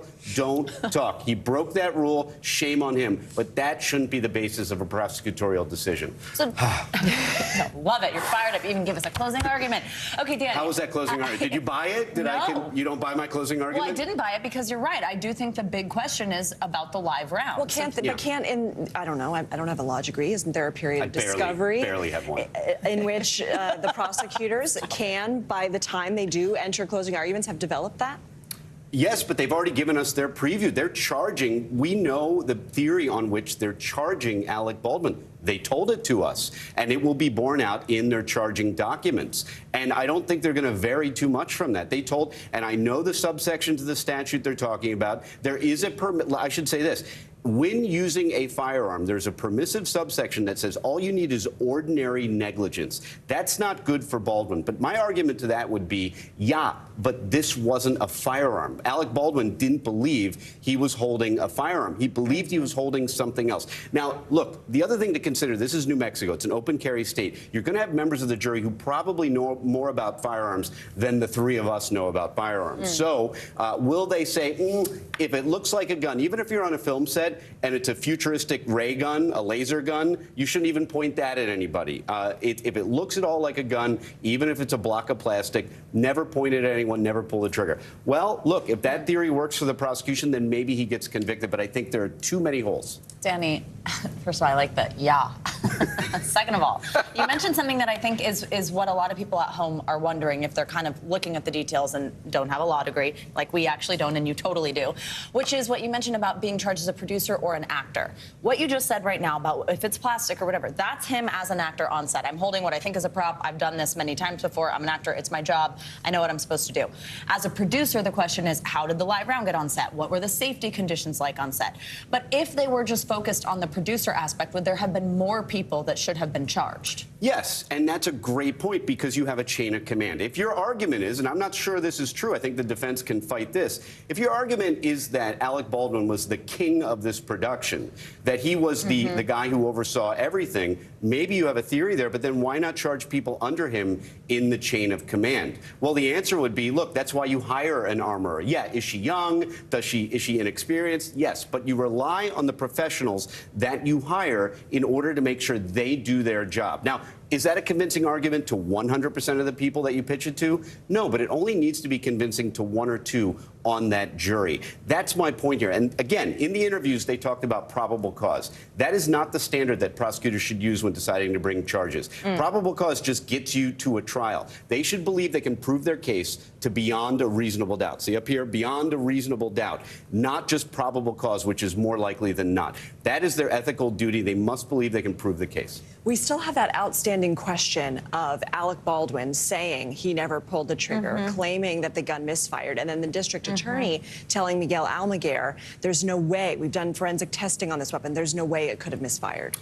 2 points to that. Number one, I'm not so sure that hurts Alec Baldwin that much because he still has the fallback argument of, okay, so I did pull the trigger. I still believe this was a cold gun. Part two is this will be a battle of the experts. And I believe, I could be wrong, I'm not a firearms expert, but I believe they will be able to find at least one firearms expert that will say, with these older model single action revolvers, it is theoretically possible if the hammer is making contact with the firing pin that it could go off if it's jostled. That's why they have a thing called the cowboy load. And that was when, in the old days, they would leave one of the chambers empty because they knew the firing pin would be resting there, and that could cause an unintentional discharge. If they find one expert to say that, they've created reasonable doubt in my mind. Danny Ceballos. But I'm a defense attorney. I'm biased. So I'd like to see you in there on this one. You're fired up. I like it. I am fired up about this one, yes. Now, the Idaho stabbing case, that's one I would recommend go plead guilty quickly. This one, take to trial. Danny Ceballos, as always, thank you. We appreciate you. Well, one of the biggest breaches in Supreme Court history remains a mystery this morning. After a lengthy investigation, the court announced it has been unable to identify the person who leaked a draft opinion, indicating the court was ready to roll back abortion rights. The investigation also showed it was unlikely that the court's IT systems were compromised. The investigation was conducted by the Supreme Court marshal, who said 97 court employees were interviewed, all denied being the leaker. Traditionally, the court's internal operations are shrouded in secrecy. The High Court called the leak, quote, one of the worst betrayals of trust in its history and a grave assault on the judicial process. If we rewind all the way back, this Sunday marks 50 years since the Roe versus Wade decision was made by the Supreme Court, allowing women to legally access abortions across the country. But as we now know, that decision was overturned nearly 7 months ago, launching several legal challenges over total abortion bans, abortion pills, and crossing state lines to access the procedure. Thousands are expected to rally in Washington today as part of the March for Life protest. Organizers are now setting their sights on Congress as the reproductive battle continues on the state level. NBC News correspondent Marissa Parra joins us now from the National Mall in Washington, D.C. with the latest on this. Hey, Marissa, good morning. So what can we expect to see from today's march? What are organizers focusing on this year, and what do you anticipate in terms of turnout? Good morning. So we spoke to the president for March for Life, and she echoed how a lot of people feel that are participating today, which is that Dobbs was a critical milestone, but it is not the end of their fight. With the overturn of Roe, they said abortions are still happening, and so is their march, because their whole objective is to end abortion. So you can see they're set up to do just that. Behind me, you can see a lot of the setup for the march that will be happening today later on in this afternoon. And behind me, you can see the Capitol, because what they're doing today is they're changing their route as a symbolic gesture. You said how they're setting their sights on Congress. Well, they are walking past the Capitol. They'll be stopping in front of it before they make their way to the Supreme Court. And for the very first time, they're not going to be stopping at the Supreme Court. They're going to be stopping in between the Capitol and the Supreme Court, again, as a nod to what lies ahead in their fight against abortions. And so when we talk about the changes this year, because Roe has been overturned, but as we mentioned, they said that there's still more of a fight. They're taking this to a state level. They said that since 2019, they've been trying to expand marches on a local level. This started with Virginia in 2019, and now they've moved to nearly a dozen states. We know that they've expanded more states this year, but then the last thing is they're trying to change the culture now. They're really shifting to a cultural change, quote, trying to make abortions unthinkable. Savannah, Lindsay. And Marissa, let's talk about the other side of this, because this weekend, supporters of abortion access have their own events planned for this weekend. It includes a Bigger Than Roe event. It's called. What do we know about those events? Yeah, so you mentioned it yourself, Bigger Than Roe. That's something that we know the Women's March is putting on local marches across the country, because the whole idea behind that is that they say that Roe was never meant to be the end. They said that Roe was the bottom line. I want to take you to an interview that we did with the CEO for Physicians for Reproductive Health on what she says there were concerns as Roe was in place and concerns that remain now that Roe is overturned. Take a listen. There's a lot of confusion about what is safe, what is not safe, what we're able to do. When I say safety, I mean legally safe now that abortion is banned. We know that abortion in and of itself is very safe, is very effective. But now the question becomes legal safety, both for people seeking abortion care and for providers like me who are supporting people who do so. So bottom line, supporters for abortion rights are fighting for legal and safe options for people who need to get an abortion. And ultimately, the change here is that now that Roe is overturned, really what they're trying to fight for is they're saying, again, Roe was not the end. Roe was the bottom line, the bare minimum of what they're asking for. Savannah, Lindsay. All right, Marissa Parra, thank you so much. Congressman George Santos is denying new claims that he participated in drag performances while in Brazil. It's just the latest accusation about the lawmaker's past that has come under intense scrutiny. NBC News congressional correspondent Julie Sturkin joins us now from Capitol Hill with more. So, Julie, good morning here. The issue here, obviously, is if it was kept hidden, and also he's expressed some anti-LGBTQ views.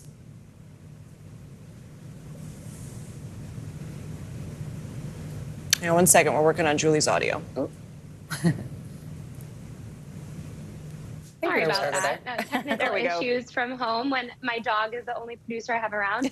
Every day it seems like we have a drip of new allegations against George Santos. Obviously, you mentioned a big one that we heard about this week, which is perhaps the least offensive of these revelations that we've been finding out about, but he's responded to it first. This caught my eye because he's ignored all of these allegations against him, from campaign finance allegations to lying about just everything in his past. And he chose to address this one with a tweet yesterday saying, quote, "The most recent obsession from the media claiming that I am a drag queen or performed as a drag queen is categorically false. The media continues to make outrageous claims about my life when I am working to deliver results." But what's awkward for Santos here is that my colleague Kate Santeliz actually spoke to two people from Brazil. One, a drag performer who said, who shared that video you see on your screen, who said that he knew George Santos when they were in Brazil, when George Santos was, quote, trying to be a performer, but didn't have what it takes. You see the journalist there interviewing him.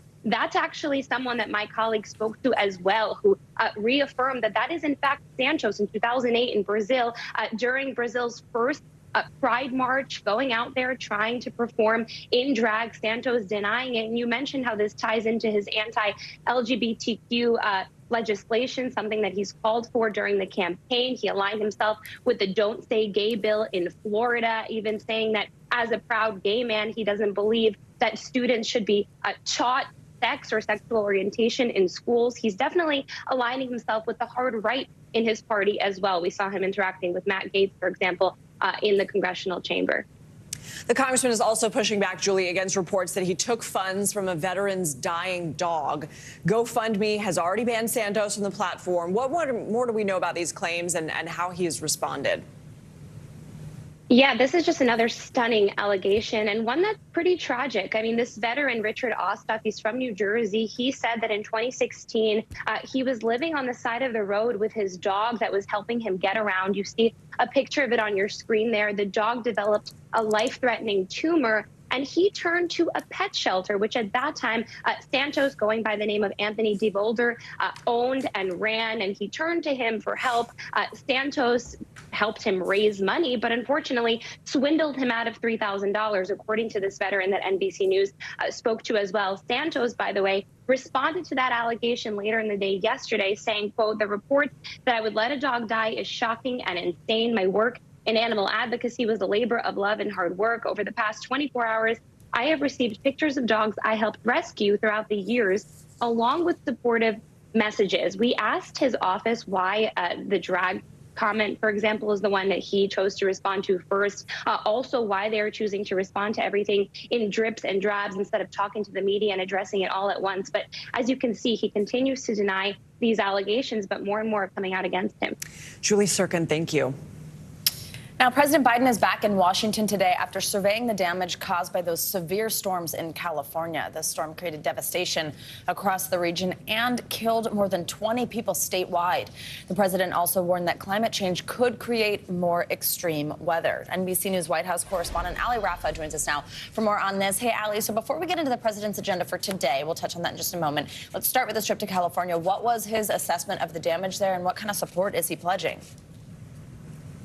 Yeah, guys, President Biden toured the damage and devastation caused by this series of devastating storms in California. He saw all of that firsthand yesterday. He went to this small town called Capitola, this town that heavily relies on tourism, that was just devastated by this series of storms. He was there with the FEMA administrator as well as Governor Gavin Newsom. And President Biden made it very clear that he believes climate change is to blame for just the severity of these storms, and he pledged to give his full support to be able to rebuild after these storms. Take a listen to what he had to say. The people in California, I say it again, the country is here for you and with you. We are not leaving till things are built back and built back better than they were before. You can recover from storms. We'll be with you every step of the way. And I mean that sincerely, every step.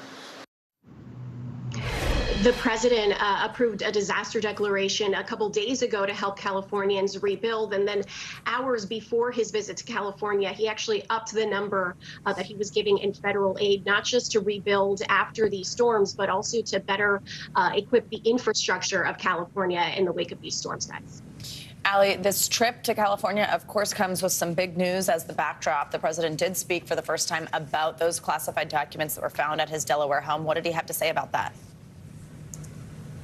Yeah, this came after days, really, of the president and the White House ignoring questions from reporters in the wake of the discovery of these classified documents. The president yesterday taking one question about this during his trip to California, really downplaying the outcry and the backlash in the wake of this discovery. He said that there's no there, and he says that his administration and his lawyers did everything right in reporting this to the National Archives as well as the DOJ as soon as these classified documents were discovered. Listen to what he had to say. We're fully cooperating and looking forward to getting this resolved quickly. I think you're going to find there's nothing there. I have no regrets. I'm following what the lawyers have told me they want me to do.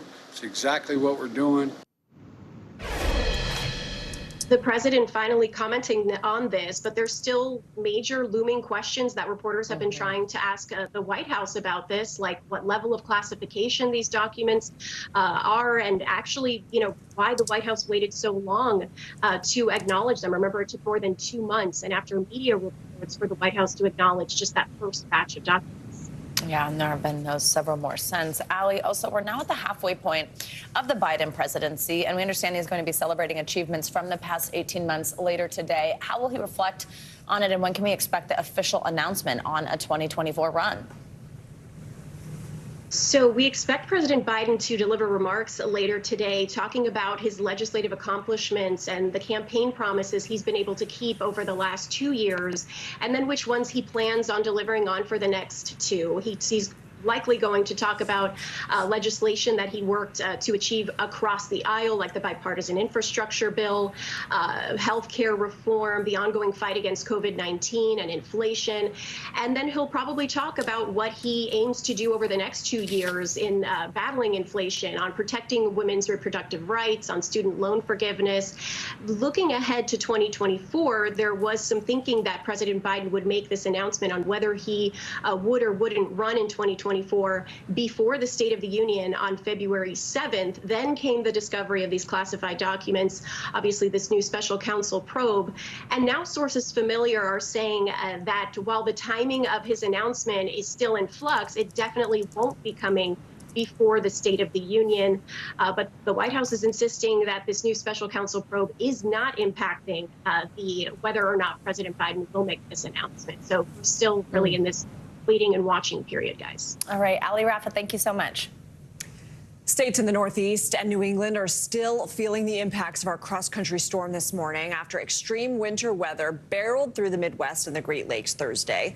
The storm dumped up to 9 inches of snow in Colorado, and the extreme weather also caused a 21-vehicle pileup on I-70 before moving on to hit states from Iowa to Michigan. The weather also creating havoc in Arkansas, where a tornado left thousands without power Wednesday. Today, weather forecasts predict 4 to 8 inches of snow in Vermont and Maine, while the National Weather Service expects cold temperatures, gusty winds, and snow across parts of New England. Let's get more on your weather this morning. Meteorologist Michelle Grossman joins us with the latest. Michelle, doesn't sound like a great weekend for some. It does not. Hi there, guys. So good to see both of you. And we are tracking the lingering effects of this cross-country storm today. And then we have another storm right on its heels. It's going to come this weekend. So let's start with what we're seeing left over from this cross-country storm. Still seeing some snow falling in portions of the Northeast, the interior parts of the Northeast, also New England. Mostly this is snow showers, because we're wrapping in that colder air. You can see that spin on radar. The blue is where the snow is falling. Seeing a little bit of rain. That's the green. And also seeing a mix. That's the pinks and purple. So icy spots this morning, tricky travel for some, but this is going to be the last of the storm. We're going to see improving conditions as we go throughout this evening. Still, though, we have some winter alerts. 8 million people impacted this morning by winter weather advisories or a winter storm warning. That is in the pink. That includes Bangor, Portland, and Manchester, your winter weather advisory. So this is what we expect for the rest of today. We're going to see that area of low pressure finally lifting out of here. We're going to say goodbye to this cross-country storm, but still first seeing scattered snow showers for much of the interior Northeast, also New England, and then really gusty winds, much colder temperatures. We're still mild in some parts of the mid-Atlantic, the Northeast, but you factor in the winds. We're going to see winds gusting up to 35 miles per hour. It's going to feel colder than it is. And then look what happens as we go throughout today. Another storm system. We'll see clouds first increasing over the Gulf of Mexico as this frontal system slides towards Louisiana. And then tomorrow you sort of see that outbreak of rain. Heavy at times, those brighter colors, reds, oranges, yellows, along the Gulf Coast into portions of Florida. That is tomorrow. And then Sunday is going to be a miserable day for many of us along the East Coast with really heavy rain falling and then bringing that cold air on the backside of this system. We're looking at snow in interior portions of the Northeast once again. You can see that line of pink in the middle there. That's a dividing line between that warm and cold air. We'll talk more about this storm in next hour, and we're going to talk about the weekend forecast in just a bit, too. Okay, Michelle, sounds good. Thank you so much. Sounds like a great weekend. Thanks, Michelle. Coming up on this hour of Morning News Now, the growing global debate over weapons being sent to Ukraine. Yeah, why both the U.S. and Germany are pumping the brakes on giving away their tanks. Plus, remembering an icon of American music and counterculture. A look back at the storied life of David Crosby, who passed away this week at the age of 81. Stay with us. Watch NBC Nightly News with Lester Holt or listen wherever you get your podcasts. NBC News, streaming free now.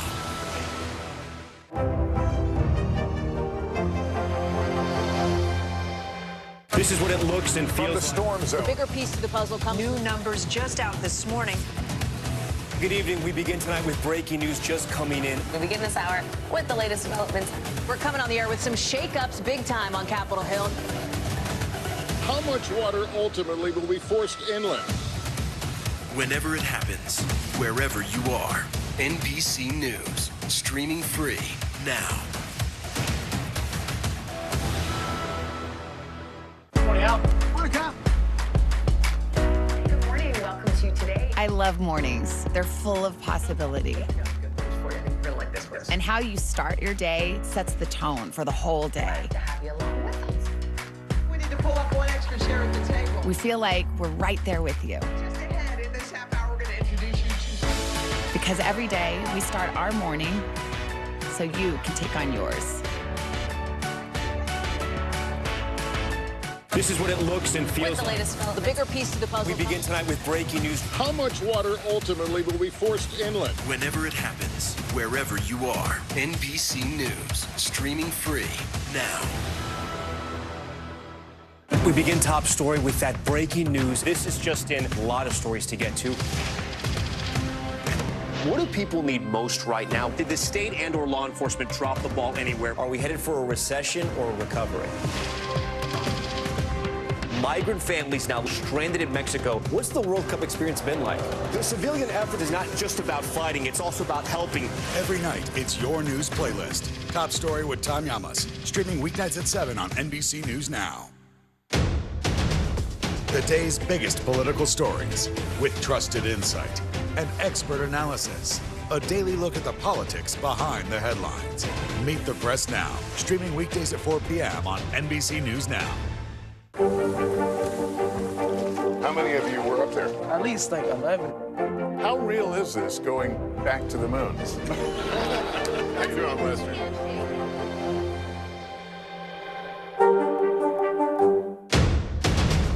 The day's biggest political stories with trusted insight and expert analysis.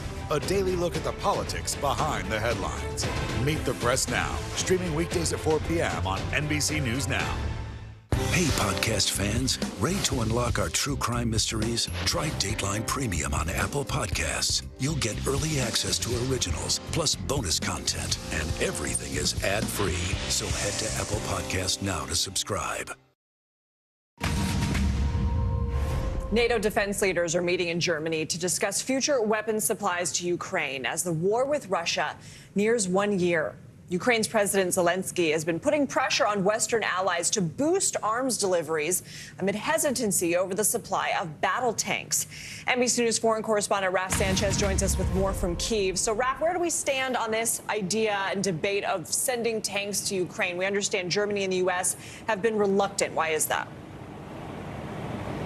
Yeah, Lindsay, that's right. So starting with Germany, Germany makes a tank called the Leopard. It's considered a top-of-the-line vehicle. It's used by a number of NATO allies across Europe, some of whom are really eager to send it to the Ukrainians. That is not a step the Germans are prepared to allow at the moment. Because the tanks are made in Germany, Germany has to give permission before they can be sent. There's a couple of reasons for that. One, the leader of Germany, the Chancellor Olaf Scholz, is under pressure from the left wing of his party not to escalate this situation any further. And two, Germany is much more vulnerable to retaliation from Russia because it is so dependent on Russia for its hydrocarbon energy supplies. There has been some reporting that the Germans are unwilling to send tanks unless the U.S. also does so. A German foreign ministry spokesman just in the last couple of minutes is denying that. The U.S. is not sending tanks, the M1 Abrams tank, because they say say it is a vehicle that requires really specialized maintenance, and it is also an absolute gas guzzler. An Abrams tank can get through a gallon of gasoline in 1 minute. They say it is just not practical for the Ukrainians to maintain a tank like that. And the American position is the Leopards are in Europe already, the spare parts are in Europe already, and the Germans should go ahead and authorize them being sent to Ukraine. Lindsay. Okay. Well, yesterday the U.S. announced it was pledging a further $2.5 billion worth of military assistance. What's the message from U.S. defense leaders at today's meeting? The message is the allies need to act now to send the Ukrainians the weapons they need before Russia launches what Ukraine fears will be a renewed offensive potentially in the coming weeks. I want you to take a listen to a little bit of what Defense Secretary Lloyd Austin had to say about this. This is a crucial moment. Russia is regrouping, recruiting, and trying to re-equip. This is not a moment to slow down. It's a time to dig deeper. The Ukrainian people are watching us. The Kremlin is watching us. And history is watching us. So we won't let up. And we won't waver in our determination to help Ukraine defend itself. And Lindsay, President Zelensky also virtually addressed that meeting at Ramstein Air Base. He said to the defense ministers there, you are not ministers of warehouses, you are ministers of defense. Do not keep your equipment piled up in perfect condition in your own countries. Send it to us now where we need it. Lindsay. All right, Raph, thank you. Now, this morning, an urgent search is underway in the Southern California mountains for British actor Julian Sands. He disappeared after going on a hike almost a week ago. Officials say Sands' car has been found close to where the actor was reported missing. It's believed to be where Sands set out for his hike. NBC News correspondent Dana Griffin has the details.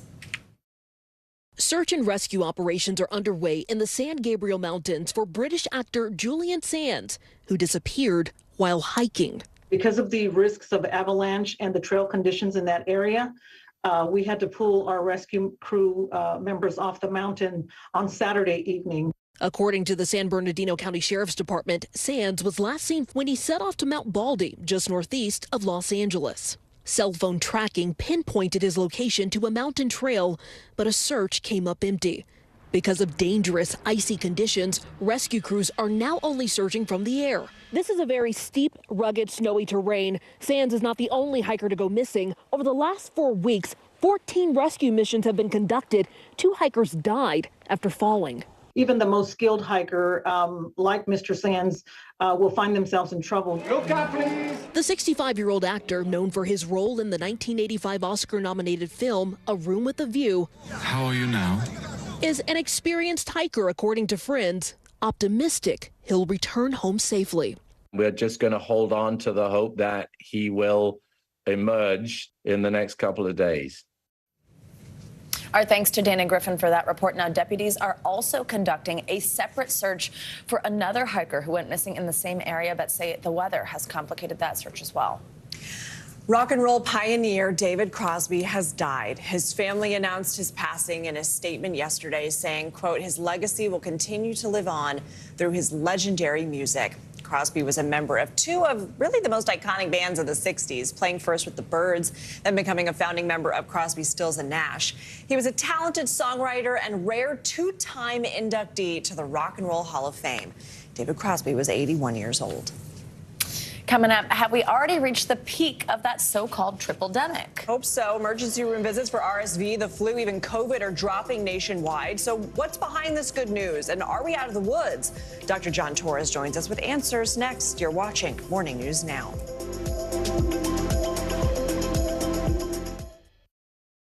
Join Hoda Kotb for season 3 of her podcast, Making Space. Listen now.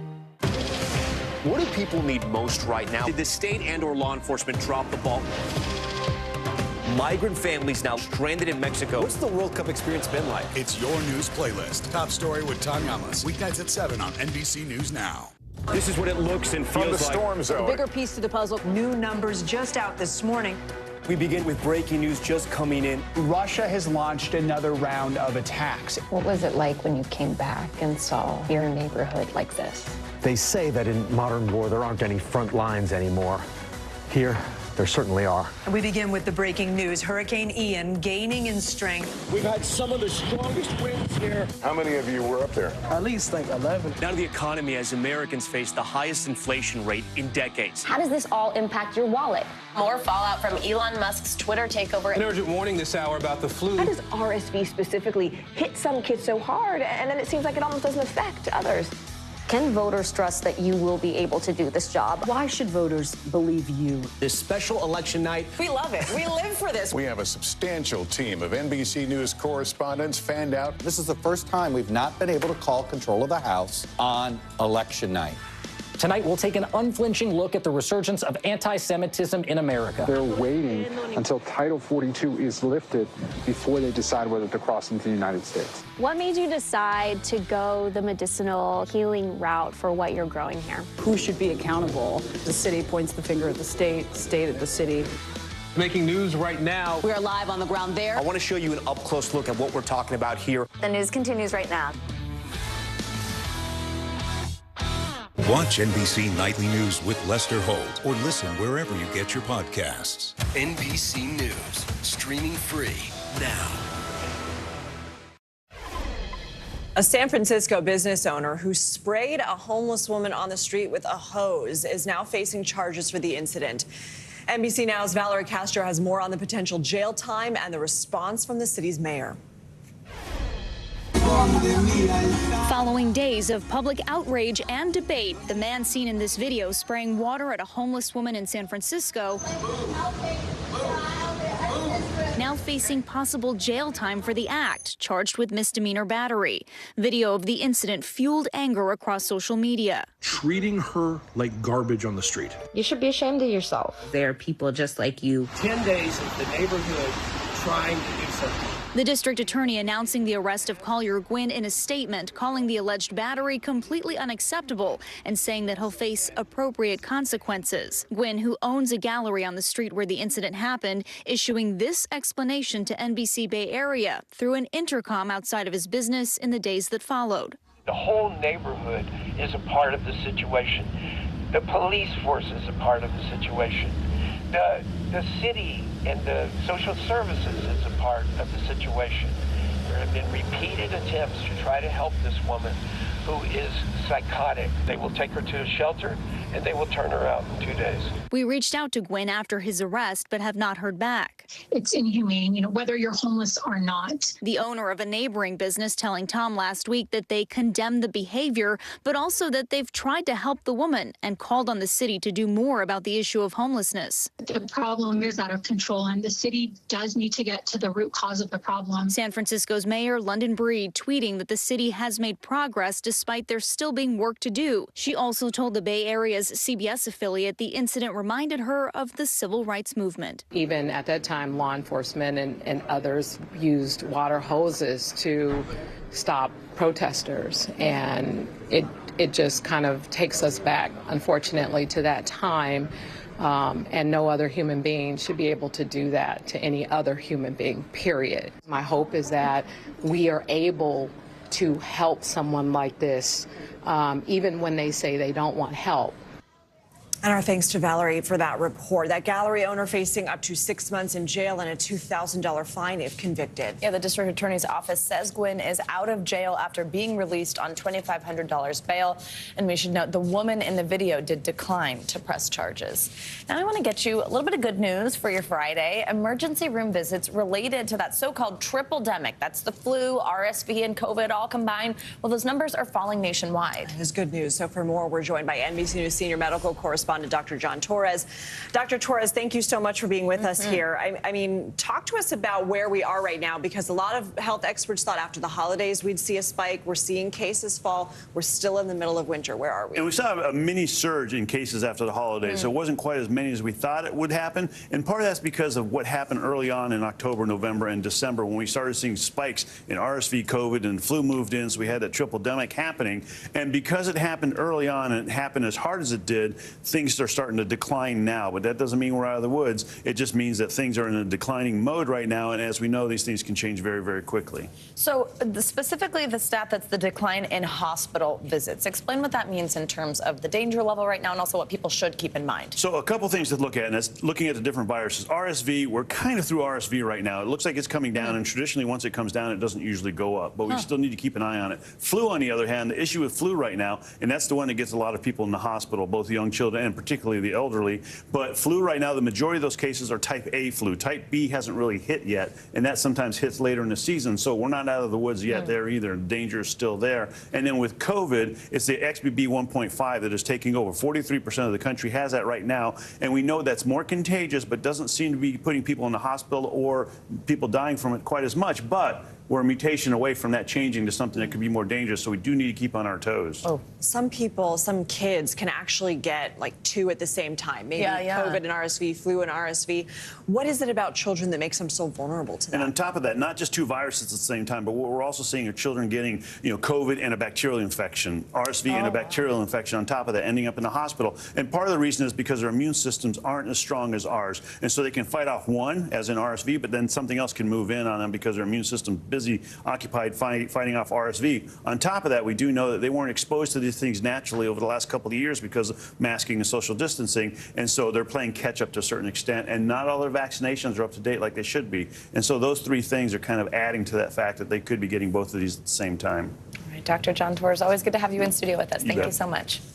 Coming up, an amazing story of survival you're going to have to hear. Yeah, after the break, we'll introduce you to a man lost at sea for nearly a month and who lived off of, get this, ketchup and seasoning packets. His unbelievable rescue that brought him back onto dry land is up next. You got to stay with us.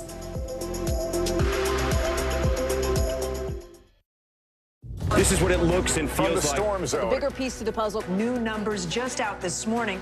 We begin with breaking news just coming in. Russia has launched another round of attacks. What was it like when you came back and saw your neighborhood like this? They say that in modern war, there aren't any front lines anymore. Here, there certainly are. We begin with the breaking news. Hurricane Ian gaining in strength. We've had some of the strongest winds here. How many of you were up there? At least like 11. Now to the economy as Americans face the highest inflation rate in decades. How does this all impact your wallet? More fallout from Elon Musk's Twitter takeover. An urgent warning this hour about the flu. How does RSV specifically hit some kids so hard, and then it seems like it almost doesn't affect others? Can voters trust that you will be able to do this job? Why should voters believe you? This special election night. We love it. We live for this. We have a substantial team of NBC News correspondents fanned out. This is the first time we've not been able to call control of the House on election night.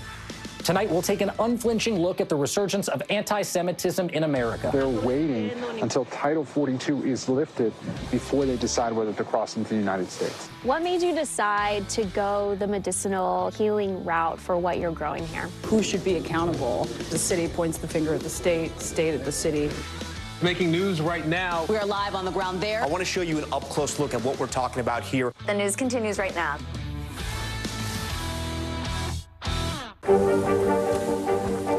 How many of you were up there? At least like 11. How real is this going back to the moon? How you doing, Lester?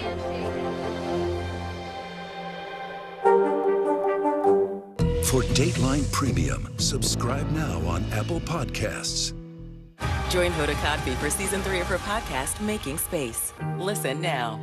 Hey, podcast fans, ready to unlock our true crime mysteries? Try Dateline Premium on Apple Podcasts. You'll get early access to originals, plus bonus content, and everything is ad-free. So head to Apple Podcasts now to subscribe.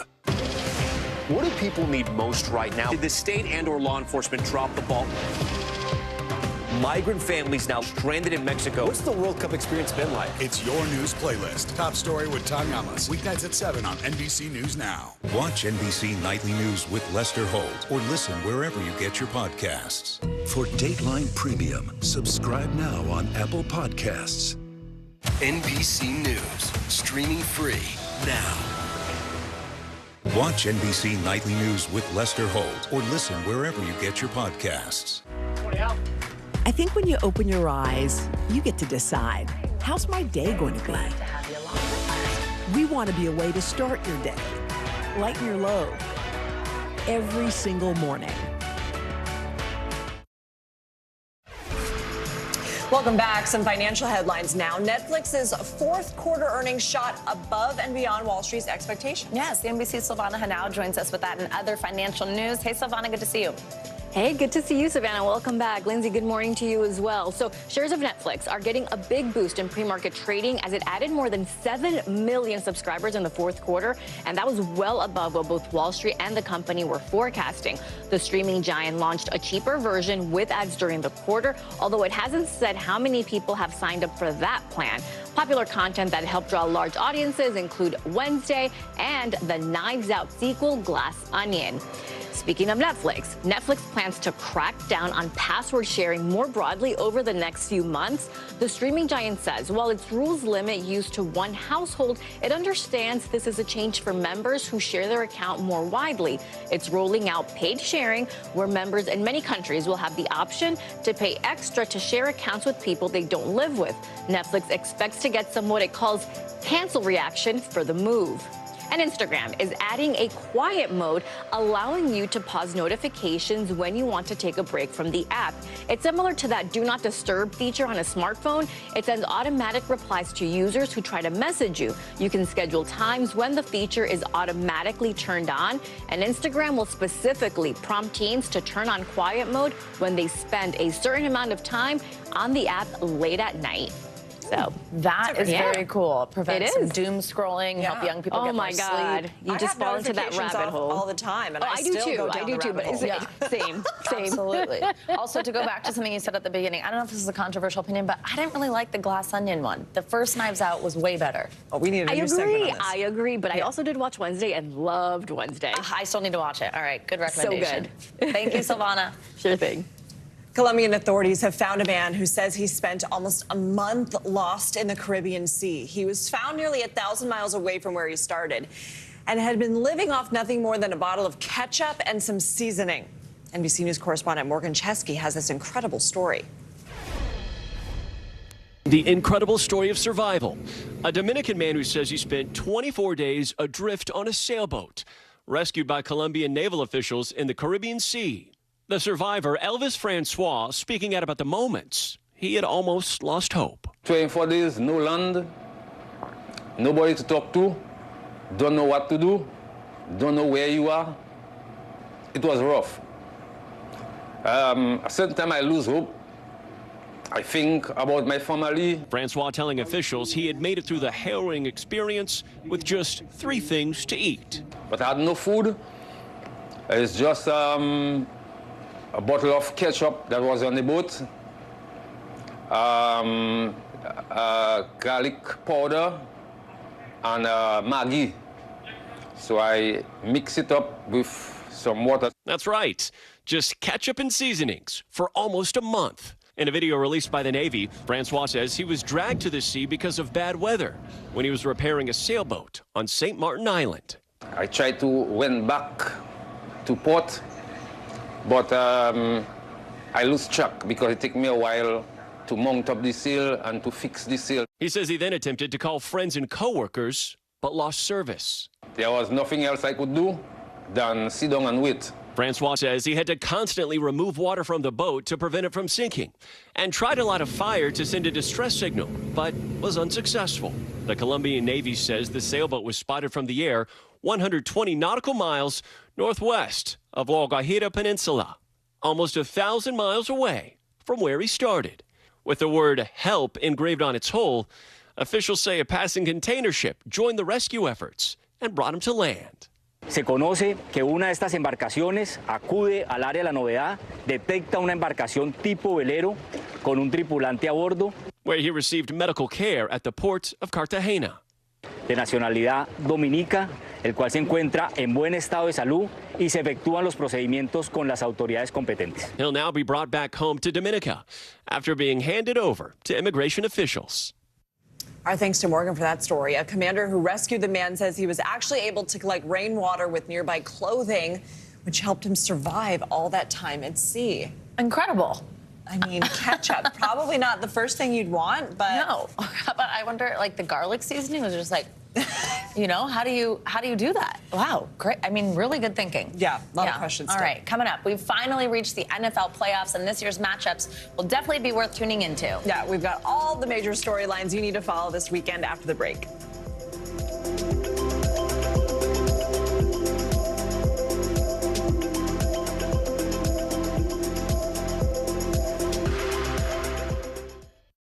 The big variable, the storm surge. How much water will ultimately be pushed inland? How many of you were up there? At least like 11. How real is this going back to the moon? What our top story tonight? You guys okay? Yeah. Oh, my goodness. What kind of training? How you doing, Lester? We begin top story with that breaking news. This is just in, a lot of stories to get to.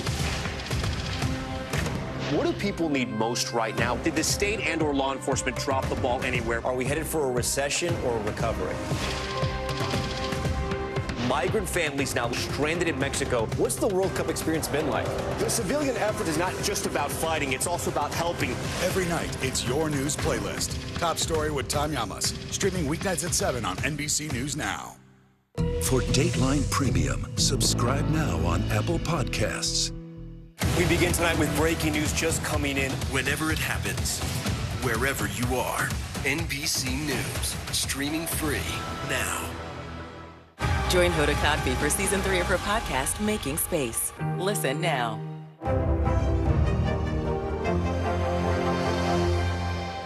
This is what it looks and feels. From the storm zone. The bigger piece to the puzzle comes. New numbers just out this morning. Good evening. We begin tonight with breaking news just coming in. We begin this hour with the latest developments. We're coming on the air with some shakeups big time on Capitol Hill. How much water ultimately will be forced inland? Whenever it happens, wherever you are, NBC News, streaming free now. Join Hoda Kotb for season 3 of her podcast, Making Space. Listen now. Welcome back. Researchers have managed to create possibly the largest, most detailed celestial catalog of the Milky Way. It shows us 3.32 billion cosmic objects. The survey was made using data from the Dark Energy Camera at the Cerro Tololo Inter-American Observatory in Chile, operated by the U.S. National Science Foundation. And if you can't wrap your brain around just how detailed these photos are, Deborah Fisher, the division director of the astronomical sciences at the NSF, compared it to a group photo of over 3 billion people, and every single individual is recognizable. Wow. It probably means even more to people who can understand that. I have such a hard time wrapping my mind around just the vastness. Oh my gosh, absolutely. I know. There was that piece recently where Harry Smith talked with the scientists who work at NASA who've been working on the telescope. And he was like, do you ever get overwhelmed? And even they were like, yes. When you think about it, it's really cool, but that's gorgeous. All right, cool. Thanks, Lindsay. Now, it's finally Friday, and that means we're just 24 hours away from NFL playoff action. So this weekend, 8 teams will face off with a spot in the NFC or AFC championship on the line. That's right. For more, we're joined by NBC Sports host and reporter Corey Robinson. Corey's in studio with us today. Hi, Corey. Good to see you. Thanks for being here. It's a beautiful studio. I know. Well, it's so good to see you out of a little Zoom box. I exist in real life. All right. So, look, I'm going to try to break this down. I'm not the sportiest, but, you know, it gets to be a big deal, so it's fun to pay attention to. Jacksonville Jaguars, they just came off this huge win where they beat Patrick Mahomes' Kansas City Chiefs. What are you going to be watching for when the Jaguars are playing this weekend? Yeah, so the Jags just beat the Chargers, and Justin Herbert is like this kind of like, he's been anointed as like the heir. Like, he's your favorite quarterback's favorite quarterback. Super talented. They were down 27-0, and they came back. The first half was atrocious, like catastrophic. Second half was masterful. So that's going to be, well, which team are we going to see coming up against the Chiefs? Because the Chiefs have been to the AFC Championship game for 4 straight years. They're trying to make it 5. Yeah. Patrick Mahomes is like a leading MVP candidate. Right. So, I mean, like, this is the team, the margin for error. Is he? Sorry to put you on the spot. He's really young, I think, right? 25, 26. He signed a $500 million contract. Jeez. He's already been Super Bowl MVP. I mean, he's like, he is one of the greatest players we have ever seen. So, and he just keeps getting better and better. And this is a team that lost Tyreek Hill, and yet Travis Kelce, who's one of the greatest tight ends we've ever seen, is already one catch away from breaking Tyreek Hill's mark as far as receptions. Yeah. So it's just a crazy scenario that they can just lock and load every single time. All right, let's talk about the Giants and the Eagles. Great rivalry. I mean, how lucky are we, if you're a football fan, to see this in the playoffs? Just thank God the Giants are good again. so the Eagles, the biggest thing with them was Jalen Hurts, right? I mean, for the vast majority of the season, they had been the best team in the NFL, bar none. However, there's always a however, right? Jalen Hurts hurt his throwing shoulder, sprained throwing shoulder. And that has been a question mark recently. They've kind of been a little vulnerable, but they've rested because they're the top seed, so they had last week off. So that's a huge win for them. They beat the Giants the past 2 times out. First time, it was a 20-plus point blowout. The last time was a closer game, but it has an asterisk because, like I said, Hurts with his shoulder. That was his first game kind of dealing with that. And then the Giants were resting most of their starters. Okay, Bills are obviously everybody's been paying attention to because of Damar Hamlin, and they're actually matched up again, right, against the Bengals, which was the game where this happened to Damar Hamlin, his injury. Walk us through what to watch for here, other than, of course, Damar. Well, yes. So this game is probably one of the most interesting and exciting matchups because Josh Allen and Joe Burrow have never played against each other. And we were supposed to see this massive game a couple weeks ago, but that, as you mentioned, got postponed and canceled. And the implications were massive, the #1 spot in the AFC, which the Chiefs ended up getting. So what basically happens is the Bengals went to the Super Bowl last year. They're the defending champs, but they're the underdog against this Bills team. And as if you needed to add fuel to the fire, Joe Burrow has always played with a chip on his shoulder. He was a walk-on who then was the quarterback of one of the greatest teams ever to play college. Anyways, main point is that this is going to be one of those games where the Bengals are coming on with a huge chip on their shoulder, and I feel like the Allen-led Bills are a little weak right now. Yeah. Joe Burrow. I can tell you could talk about this for days. I know. This is my life. Yeah, I know. Well, it'll be a fun weekend for you then. We'll have to talk about it again next week. Also, Joe Burrow's pre-show outfit posts every time. I'm like, it's so funny. I haven't seen them. You got to check it out. All of the football players are like these Instagram influencers with their incredible looks before the show. It's a fashion week every week. It's too funny. All right, Corey, thank you so much. Again, so good to have you here in studio with us. And that does it for this hour of Morning News Now. But the news continues right now.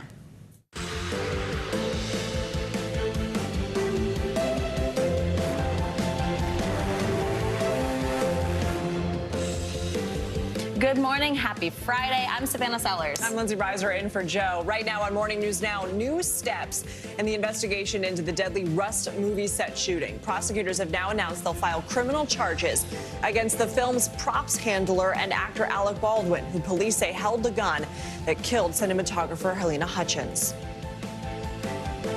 The gun was in his hand when he pulled the trigger, and that was the main action that killed Helena Hutchins.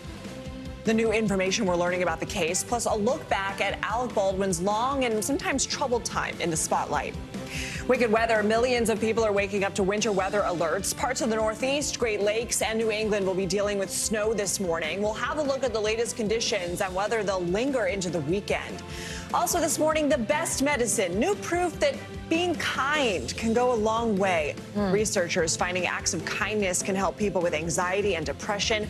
What's behind the new research and how we can all learn from it. Plus, get ready for some football. We just talked about it, NFL playoff weekend, and we're taking a look at the big matchups that will decide who could end up in the Super Bowl. From the Bills and the Bengals to the Giants and the Eagles, we're going to break down what's at stake for teams this weekend. But back to that kindness report, I heard you make a comment. I mean, it's so easy, right? Yes. You just go a little bit further, make somebody's day brighter. And to actually see a study that shows how much it can help with anxiety and depression specifically is Even pretty more incredible. if you needed more reason. Yeah, exactly. We're going to go into that in a little bit, but we're going to begin this morning with that bombshell announcement from Santa Fe's district attorney. Actor Alec Baldwin will face charges in the shooting death of cinematographer Helena Hutchins on the set of the movie Rust. That's right. NBC News national correspondent Miguel Almaguer has the latest developments in this case. Hey, Miguel, good morning. By the end of this month, Alec Baldwin and Hannah Gutierrez-Reed, the armorer on the set, are expected to be formally charged here in New Mexico. Now, during that initial appearance, they don't need to appear here in Santa Fe. It's the start of a legal process where the stakes are high and where they could face 6.5 years in prison. I was the one holding the gun, yeah.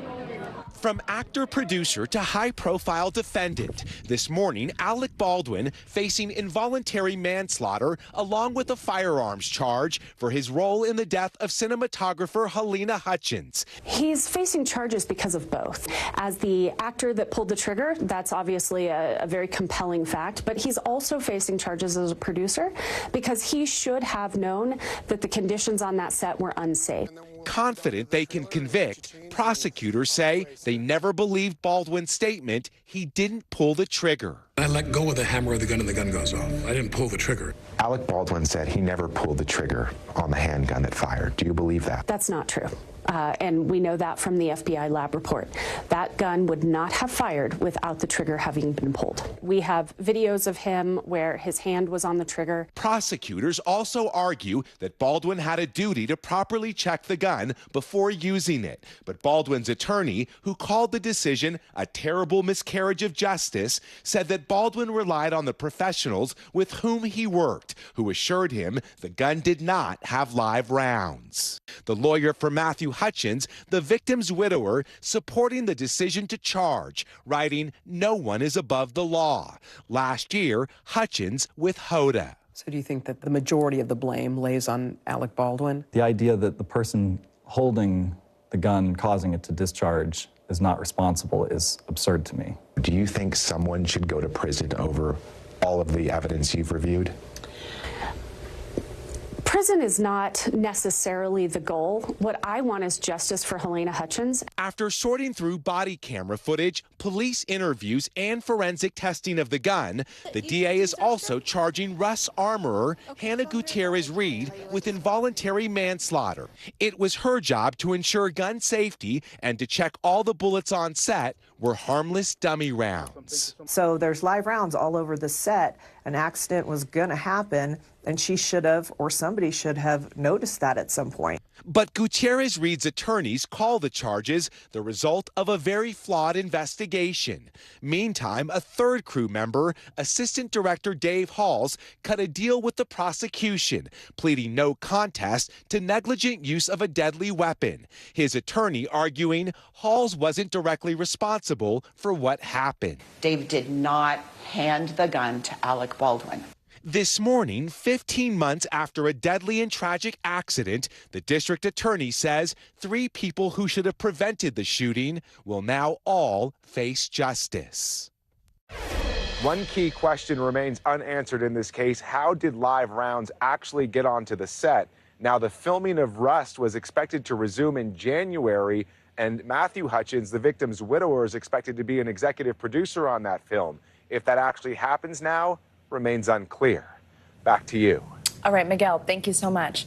Now, NBC News legal analyst Kristen Gibbons-Fedden joins us now for a closer look at this case. Kristen, good morning. Good to see you. So Baldwin's attorney released a statement. I want to read part of it. We heard a little bit there in Miguel's piece. It said that he, quote, relied on the professionals with whom he worked who assured him the gun did not have live rounds. And we just heard there in that piece by our colleague Miguel that we still don't know how live rounds got on the set. Isn't that a key question that needs to be answered? You know, it's absolutely a key question that needs to be answered, particularly when there's a tragedy such as this. However, it's not a question that the prosecutors need to necessarily get to the bottom of in order to prove involuntary manslaughter beyond a reasonable doubt.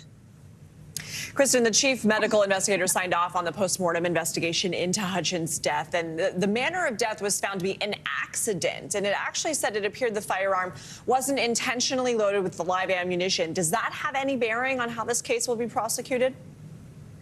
I think so. You know, that piece of information is not good for the prosecutors, and it's certainly a hurdle that the prosecution has to overcome. But there's 3 really important points to kind of take away from that. 1, the prosecutors knew about this report prior to charging, so they must have something that they are going to use to overcome that. And 2 and 3, which are the things that the prosecutor probably has to overcome that, is 1, you know, the coroner is a medical doctor. He's not a legal scholar. And 2, one of the things cited within that investigative report is that one of the reasons that the medical examiner classified it as an accident is because of a lack of obvious intent. In this particular case, prosecutors do not have to prove intent. They have to prove criminal negligence, which is that the defendant acted with willful disregard. And when you have an industry standard that's pretty much broken, specifically including live rounds on the set, particularly in a case like this where it's classified allegedly as low budget, the training protocols were not in place, safety meetings were not appropriately mandated to, there were protests over safety. There is no reason why anyone should have held the gun, pointed it at someone, and pulled the trigger. So right there, that leads me to a question that I asked Danny Savelis in our last hour, but you just said some different details there. Does that then take on Alec Baldwin, the actor, or Alec Baldwin, the producer, responsible for set conditions, trainings, things like that? Or is it actually him holding what he assumed was a prop and non-working gun? I think it takes on both, because when you look at the criminal negligence standard, you have to ask yourself a reasonable person standard. Would a reasonable person point a gun at someone and pull the trigger? Given that there were 2 misfirings on the set, given that Alec Baldwin knew about all of these things, he's a 64-year-old actor with several decades of experience behind his belt in action films. Those are things that the prosecution is going to be able to elicit. If it was someone without that experience, potentially with a safer environment with regard to the acting set and the production value, perhaps it would be a different story. But we look at Alec Baldwin both as an actor and a producer, and those are the things that the courts will use and the jury will look at to determine whether or not that reasonable standard is met by the prosecution, to determine whether or not he, in fact, was criminally negligent. And Kristen, let me just very quickly ask you, just for argument's sake, could someone say with those 64 years of experience as an actor on action sets, it would be anticipated that he assumes that the gun doesn't work because that's what he's used to on a movie set, because that is checked out and because it is a prop and it's not supposed to work? Absolutely, and that's a really good point. But keep in mind that this set was very different. I am certain that any great defense attorney will bring that out. But as a prosecutor in rebuttal, I would ask very important questions if the judge allowed this evidence in, and that's the misfirings and the safety set, the lack of safety meetings, and point to all of those safety protocols that were not mandated to. All right, Kristen, thank you. Thank you very much. And we're going to stay on this and go to Alec Baldwin and the criminal charges he's now facing over that fatal Rust shooting. Well, the new development's just the latest example of the actor's complicated life and career in the media. Our Joe Fryer has more. For more than 3 decades, Alec Baldwin has lived in the public eye, and for years his highs and lows have been the subject of countless headlines. The eldest of the 4 Baldwin brothers, Alec first made a name for himself in Hollywood in the late 80s and early 90s, with starring roles in films like Beetlejuice and the popular spy thriller The Hunt for Red October. The captain seems to think you're some sort of cowboy. Years later, his acting career was cemented in gold with multiple Emmys and Golden Globe wins for his role as Jack Donaghy in NBC's hit sitcom 30 Rock. Women your age are more likely to be mauled at the zoo than get married. Baldwin continued to bring the laughs in recent years on SNL. I've turned over all my businesses to my 2 sons, Beavis and Butthead. But behind the scenes, a much different picture of the real-life Baldwin began to emerge, and the actor soon became famous for his temper. In 2007, audio of his scathing voicemail to his then 11-year-old daughter, Ireland, over a missed phone call leaked online. You are a rude, thoughtless little pig, okay? Baldwin said his words were out of frustration. And as people often do in this world, I took it out on the wrong person. His frustration and anger were again on public display in 2011 when the actor was kicked off an American Airlines flight after he refused to turn off his phone and stop playing the game Words with Friends. The airline said the actor caused a scene, slamming the door of the lavatory and calling the crew inappropriate names. Baldwin spoke out about the incident online, apologizing to other passengers on board. Meanwhile, out in the streets of New York City, Baldwin openly clashed with paparazzi. The constant media scrutiny eventually proved to be too much for Baldwin. In a 2014 essay for Vulture, the actor bid farewell to public life, citing predatory photographers and his hatred for the media. But in 2018, he would find himself back in the headlines when he allegedly punched a man over a parking spot and was arrested. Thought he was going to get close to hitting my wife and my son. Baldwin denied throwing any punches, but pleaded guilty to harassment and agreed to anger management counseling. Now, years later, as Baldwin faces new charges, the actor once again finds himself at the center of controversy, adding to his complicated past. Now, as you just heard moments ago, Alec Baldwin's attorney is calling the new charges that are set to be filed against the actor a, quote, terrible miscarriage of justice, and vowing to fight the charges, and says they'll win. Winter weather is sweeping across the country with millions of Americans under weather advisories yesterday as that snowstorm pummeled through the Midwest and Great Lakes. Yeah, Denver was one of the hardest hit areas, with the storm leaving the biggest two-day snowfall in the area in more than 30 years. After barreling through Colorado, the storm made its mark on states from Iowa to Michigan. And now parts of the Northeast and New England are still feeling the effects of the storm this morning, with weather forecasts predicting more freezing rain and snow in Vermont, Maine, and other parts of New England today. And with that, let's get your weekend forecast. Michelle Grossman is back with us. Hey, Michelle. Hey there, guys. Great to see you. And we're going to see more of the same over the weekend. So we're still tracking the lingering effects of this cross-country storm, the Northeast, New England, the interior parts of the Northeast, seeing some snow this morning, even seeing a mix of rain and snow in some spots. So a little icy. And then we're going to get a bit of a break before another storm system comes in this weekend. But taking a look at today, we have those snow showers falling in parts of New England, parts of the Northeast, along the Great Lakes. Mild highs in the Southeast once again. Florida, you're in the upper 70s, 80s in some spots. We're clearing it out in the middle of the country, sunny skies, but chilly in the northern plains, still cool in the southern plains. And there's our next storm coming out of the Four Corners. The good news is we're going to keep it dry in the west coast today. Notice lots of sunshine in parts of California. This is what radar looks like in the Northeast. Lots of blue on the map. That's indicating where the snow is falling. You can see that swirl there too.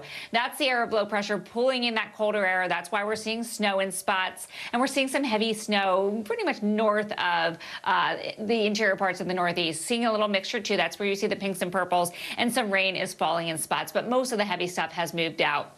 We still do have winter alerts throughout today, 8 million people impacted, but we're going to see improvements as we go throughout this Friday. This is what it looks like, that area of low pressure moving off to the north and east. It's going to bring those scattered snow showers for the interior parts of the Northeast, also New England, but gusty winds gusting up to 35 miles per hour in some spots. That's going to make it feel colder than it is. And then look what happens this weekend. Another weekend storm we're looking at tomorrow. Heavy rain along the Gulf Coast. Lots of bright colors, reds, oranges, yellows. That's indicating that we do expect heavy rain to fall. We could see some flash flooding as well. And then Sunday, this is going to be an indoor day for many of us in the Northeast, from the Southeast through the Carolinas, Mid-Atlantic, into portions of New England. We're looking at snow in parts of New England expected on Sunday, and the interior parts of the Northeast, so much like today, and then widespread rain along the Carolinas and also down into the Southeast. Back to you guys. Okay, Michelle, thank you so much. Enjoy your weekend. Michelle. Sure.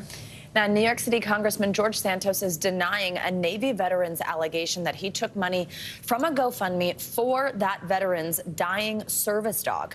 Santos is also denying another claim that's recently resurfaced, that he performed as a drag queen in his parents' native country of Brazil more than a decade ago.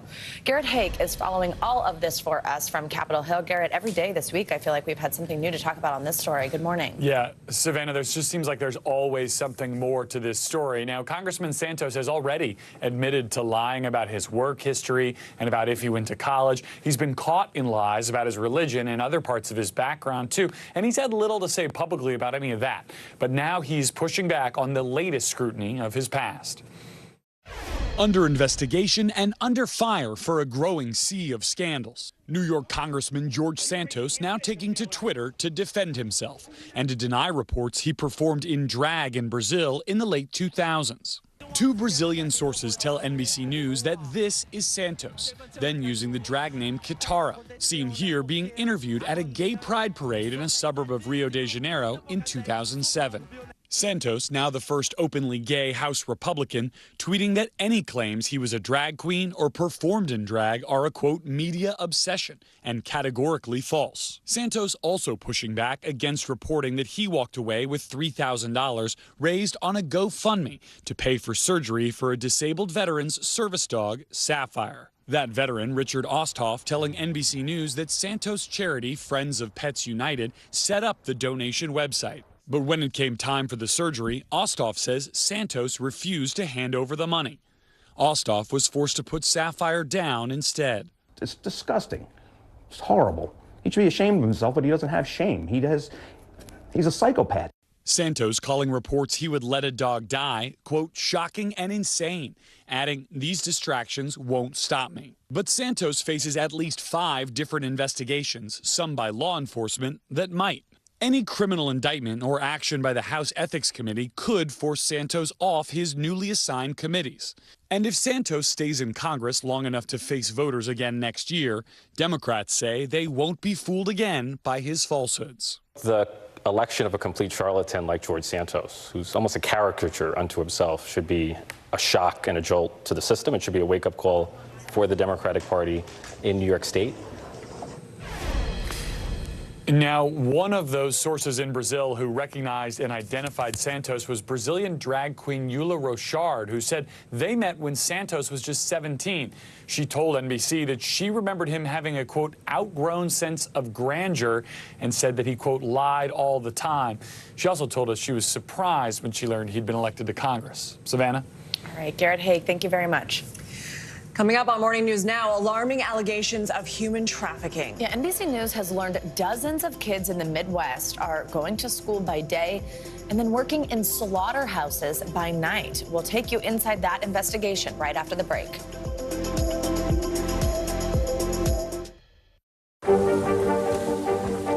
How many of you were up there? At least like 11. How real is this going back to the moon? How you doing, Lester?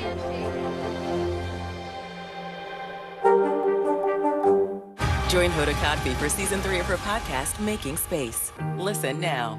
This is what it looks and feels the latest, the bigger piece of the puzzle. We begin tonight with breaking news. How much water ultimately will be forced inland? Whenever it happens, wherever you are, NBC News, streaming free now.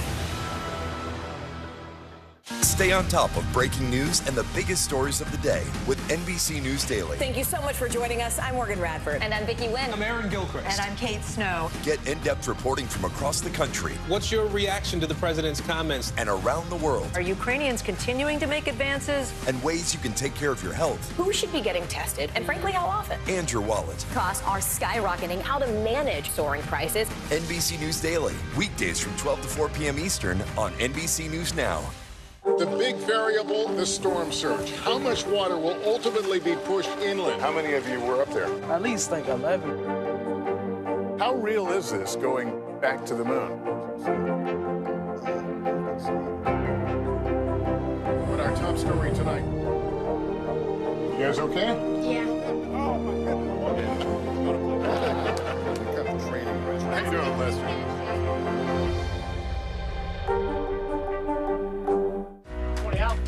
I think when you open your eyes, you get to decide, how's my day going to be?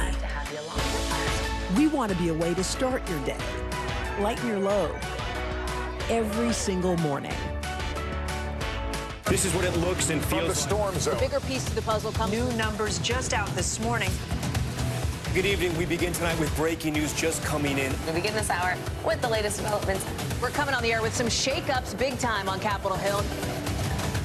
How much water ultimately will be forced inland? Whenever it happens, wherever you are, NBC News, streaming free now. For Dateline Premium, subscribe now on Apple Podcasts. NBC News, streaming free now. Hey, I'm Hallie. It's good to be with you tonight. There's another legal filing today, and I want to cut through some of the weedsy stuff. And let's just get to the point. They have started to vote on the PACT Act. If you're like, Hallie, stop speaking Washingtonese. This bill would basically give health care to veterans who have exposed to these toxic chemicals. So, Scott, I'm trying to make this as not DC as possible. The increased sort of anger that we've seen now in politics. I saw you searching for, I think, your microphone, Dan. You are. I was trying to do it on the slide. Live TV, man. It's okay. Some meat processing centers are facing disturbing allegations. According to exclusive reporting by NBC News, a Labor Department investigation found at least 50 children were working in slaughterhouses throughout the Midwest. The news has set into motion an investigation by the federal government to see if any of the kids were victims of human trafficking. NBC News correspondent Julia Ainsley has the details. In Grand Island, Nebraska, dozens of workers file into one of several slaughterhouses across the Midwest.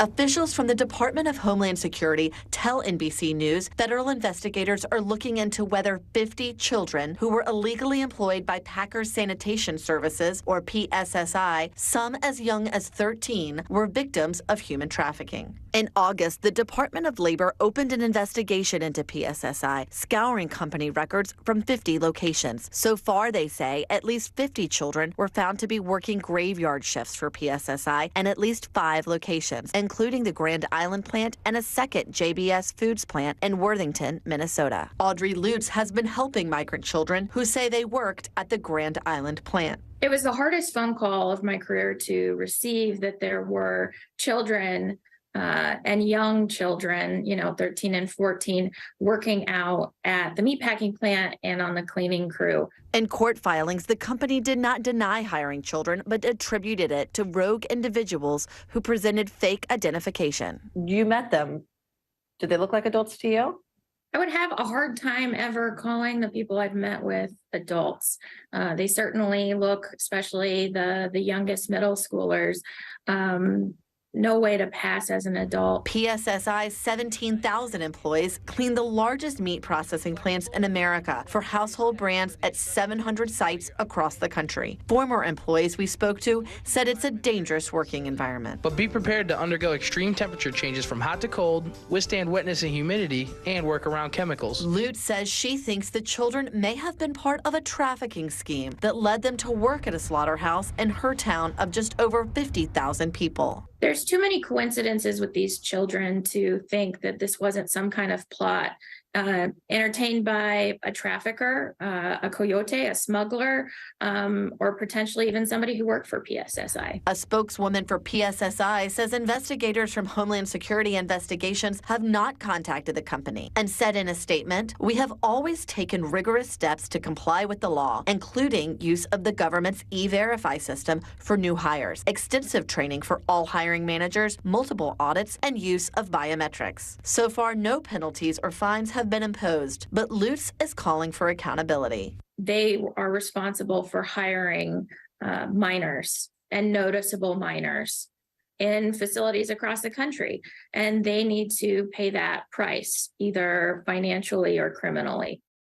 Our thanks to Julia Ainsley for that report. DHS officials tell NBC News they have found no indications that the company trafficked the children, but they are asking the children who brought them to Grand Island and who supplied their documents and living arrangements. Now, a country trying to boost its international images on a public relations spree. Saudi Arabia has been attracting some of the sports world's biggest stars and making its presence known at the World Economic Forum in Davos. NBC News chief international correspondent Keir Simmons takes a closer look. Off the post, still loose for Ronaldo, and second tries the charm. Soccer superstar Cristiano Ronaldo scoring his first goal in Saudi Arabia, earning some of the record $200 million a year the Saudis are paying him. The kingdom offering hundreds of millions more to lure golfers like Phil Mickelson. Saudi Arabia's spending spree is stunning.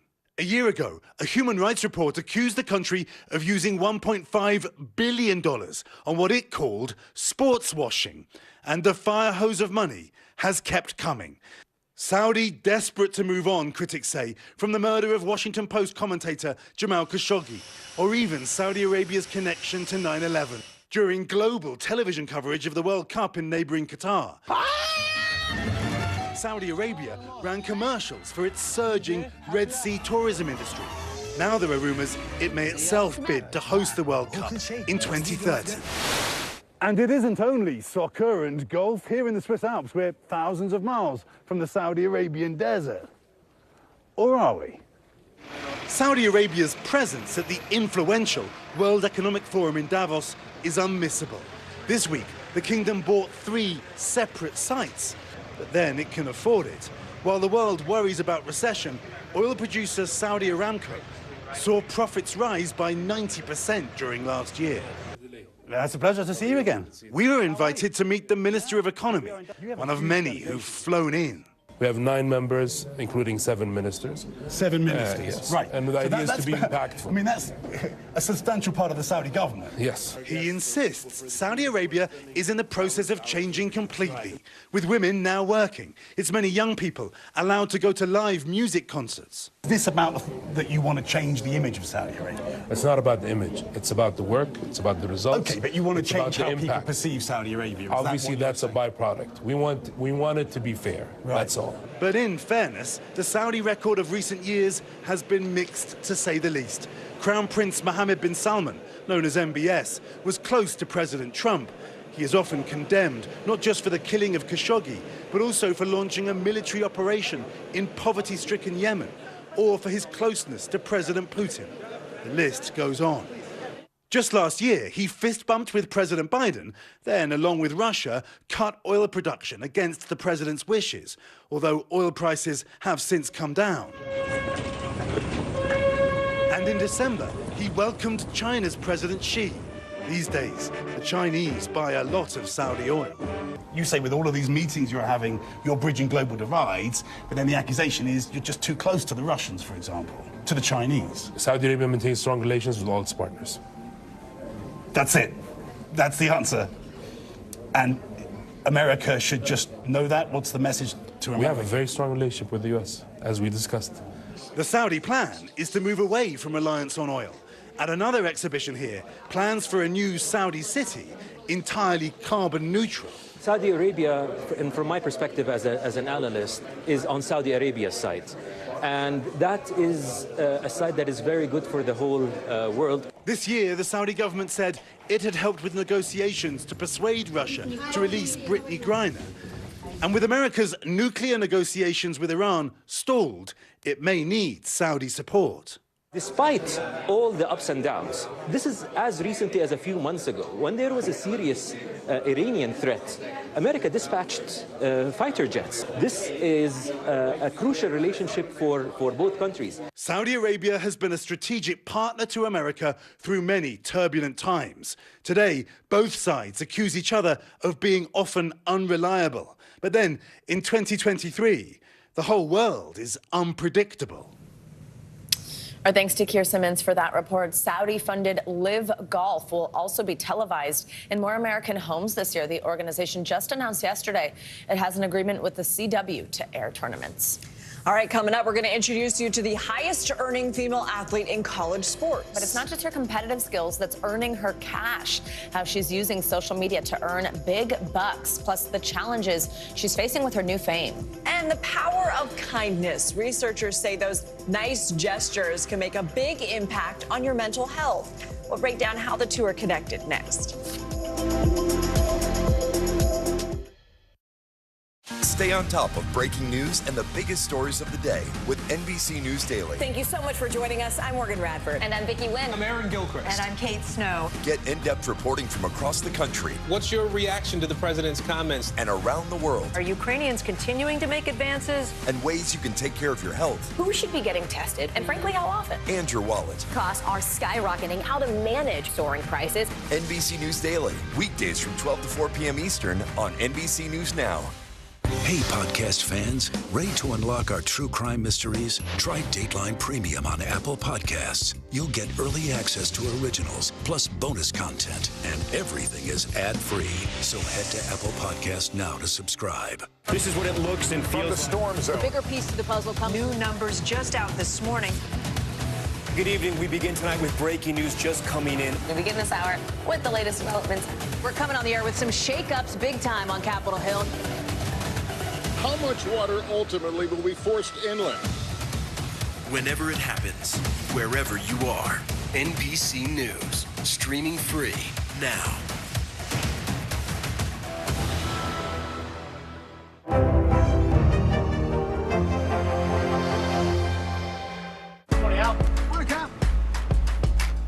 Good morning. Welcome to Today. I love mornings. They're full of possibility. And how you start your day sets the tone for the whole day. We need to pull up one extra chair at the table. We feel like we're right there with you. Just ahead in this half hour, we're going to Because every day we start our morning so you can take on yours. NBC News, streaming free now. Watch NBC Nightly News with Lester Holt or listen wherever you get your podcasts. We're back now with an exclusive look at one of the top influencers in college sports. Her name's Olivia Dunn. She's a gymnast at Louisiana State University who is no longer just known by her sports, but also for her massive social media presence. It's helped her land major sponsorship deals, making her the highest earning woman in college sports. Incredible. NBC News correspondent Stephanie Gosk went to Baton Rouge and met with her. Just an incredible woman. Yeah, and this is a nuanced story on a lot of different levels. You know, Olivia Dunn is a junior at LSU on a 4-year athletic scholarship, competing for one of the top teams in the NCAA, even though this year she's got an injury and she has kept her off the mat. She is also a social media megastar, making millions of dollars as an influencer now that college athletes can cash in on their name, image, and likeness. We sat down with Dunn to talk about her success and all those challenges that come with it. To compete in Division I gymnastics, especially at Louisiana State University, it takes a childhood of dedication. I pretty much sacrificed my summers. You know, those pool days, those beach days with your friends. I was in the gym training.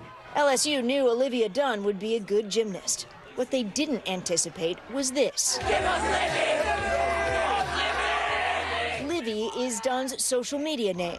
That's most likely how these young men who came out to see her at a meet in Utah know her. And on social media, the 20-year-old is a superstar with nearly 10 million followers across Instagram, Twitter, and TikTok. What do you make of your following? It's enormous. It right? is. It's hard to wrap my head around at times, yeah. Did you know that those kids were going to be there? Young men, some of them teenagers. Yeah. So in the past, I have had some of my supporters come out to the meets and watch and cheer for LSU, but that was insane. It really was. Following that meet, Dunn asked fans to be respectful. The university put in new security measures. Yeah, they gave us some new rules for us athletes just to keep us safe, to not go into the stands after meets. And we have a new security person that travels with us. Coach Jay Clark says the school was already considering increasing security. There's an intensity because of social media that just changes everything. Changes everything because I think it creates a kind of a false sense of accessibility and familiarity that followers feel as though they know there's a personal sort of connection. Now that the NCAA allows students to make money on their name and image, that influencer status has turned into sponsorship deals and lots of money. Dunn makes more than any other female college athlete. Are we talking 6 figures? Are we talking 7? Can you say? I'm very grateful to be making 7 figures. It is very cool that someone in college has the opportunity to do that now. But it comes with challenges. Dunn's content is a mix: dance videos behind the scenes with the team and images like these, which are not that different from some of the most popular influencers. Dunn says it sometimes generates threatening comments. Are there people who are reaching out in a way that is scary? Yeah, sometimes. There are some people occasionally that do reach out, and it is a bit concerning. She tells us last year the university went to the police over an incident. For those who may suggest the nature of her content is to blame, she has this to say. As a woman, you're not responsible for how a man looks at you and objectifies you. That's not a woman's responsibility. Stanford women's basketball coach Tara Vanderveer believes some of the content female athletes are posting undermines progress women have made in changing perceptions, telling the New York Times this is a step back, an argument that Coach Clark strongly disagrees with. If expression and self-expression is something that we value as a right in this country, then we have to be consistent when it doesn't necessarily fit what our own agenda might be. I don't think it sets things back. In a sport that offers few professional prospects, Coach Clark and LSU support Dunn's business opportunities, while she has her eye on a future after gymnastics. As for that future, she says she is looking to turn her brand into a business. She doesn't know what that's going to look like yet, guys, but she's taking classes like marketing. Yeah, she wants to actually sell something and not just have sponsors. But she doesn't know what the thing would Kardashian, be. where they stopped Yeah. hawking other products. And it really is interesting. I mean, she's obviously doing more probably than what a lot of students are going to get out of a marketing class already because of her social media following. Yeah, that's certainly true. You know, I mean, she's making an enormous amount of money at it. Yeah, absolutely. Like you said, a lot of nuance there to both the good and the bad of it all. Yep, absolutely. Yeah. Stephanie, thank you. Thank you so much. Now, as the old expression goes, it doesn't cost anything to be nice. Well, now a new groundbreaking study shows it may actually help your own anxiety and depression. Today, anchor Hoda Kotb talked with the researchers who are looking into the power of kindness. A compliment to a stranger, buying a coworker coffee, shoveling a neighbor's snowy driveway. We all know an act of kindness when we see one, but what you may not know? New research published in the Journal of Positive Psychology suggests doing kind things for others may help you feel better too. I kept coming across social connection seems to be one of the most powerful ingredients for flourishing in life. That idea inspired a new project out of Ohio State University. Dr. David Craig and Dr. Jennifer Chevins led a team of researchers on kindness. They asked people who reported feeling anxious and depressed to perform 3 small acts of kindness 2 days a week, every week for the 5-week study. Participants did things like bake cookies for friends, smile at strangers, and volunteer. The results were dramatic. Folks who participate in the Acts of Kindness group reported that they felt less depressed, less anxious. Study participants also reported feeling more connected to others and more satisfied with their lives. Participants felt such benefit that 75% of them continued doing acts of kindness even after the study ended. There just seems to be something about having social connection that brings meaning and purpose into our lives. Without it, everything else just kind of feels empty. Ohio State senior Abby Arntz discovered healing through helping too. How is the CAing going? She wasn't part of the kindness study, but she took a class with Dr. Chevins last year. One of her assignments was to do kind things for others. So Abby started going out of her way to hold the door. Go ahead. Yeah, have a great day. Giving out compliments to strangers. Hey, I just want to say your shoes are really cool. And writing positive affirmations on sticky notes around campus. As someone who is fairly anxious myself, I was a little hesitant, but as soon as I actually started giving the compliments and holding doors, I felt this reassurance. I have this power to brighten people's days and make a positive impact on others. Something Abby learned, as did so many others. Kindness can be a prescription for anyone and everyone. Have a great day. And it doesn't cost you a thing. Doesn't cost you a thing. Love that, right? Hoda, thank you so much for that story. All right, coming up, one of the biggest weekends in the NFL is here. That's right. The playoffs head into the divisional round. One of the matchups is the Bills and the Bengals. Of course, the last time they played, the game was cut short after Damar Hamlin collapsed. We have the latest on his recovery, as well as what to expect from one of the hottest tickets in town. Stay with us. That's all next. NBC News, streaming free now. What do people need most right now? Did the state and/or law enforcement drop the ball? Migrant families now stranded in Mexico. What's the World Cup experience been like? It's your news playlist. Top story with Tom Yamas. Weeknights at 7 on NBC News Now. This is what it looks and feels the latest, the bigger piece to the puzzle. We begin tonight with breaking news. How much water ultimately will be forced inland? Whenever it happens, wherever you are, NBC News, streaming free now. We begin top story with that breaking news. This is just in. A lot of stories to get to. What do people need most right now? Did the state and/or law enforcement drop the ball anywhere? Are we headed for a recession or a recovery? Migrant families now stranded in Mexico. What's the World Cup experience been like? The civilian effort is not just about fighting, it's also about helping. Every night, it's your news playlist. Top story with Tom Yamas. Streaming weeknights at 7 on NBC News Now. The day's biggest political stories with trusted insight and expert analysis. A daily look at the politics behind the headlines. Meet the Press Now, streaming weekdays at 4 p.m. on NBC News Now. How many of you were up there? At least like 11. How real is this going back to the moon? How you doing, Lester?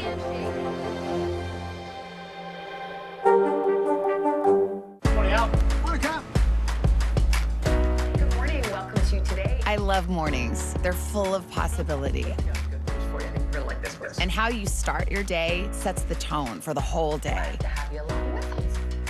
We need to pull up one extra chair at the table. We feel like we're right there with you. Just ahead, in this half hour, we're going to introduce you to... Because every day we start our morning so you can take on yours. This is what it looks and feels What's the latest development? The bigger piece of the puzzle. We begin tonight with breaking news. How much water ultimately will be forced inland? Whenever it happens, wherever you are, NBC News, streaming free now. We begin top story with that breaking news. This is just in, a lot of stories to get to. What do people need most right now? Did the state and or law enforcement drop the ball anywhere? Are we headed for a recession or a recovery? Migrant families now stranded in Mexico. What's the World Cup experience been like? The civilian effort is not just about fighting, it's also about helping. Every night, it's your news playlist. Top Story with Tom Llamas, streaming weeknights at 7 on NBC News Now.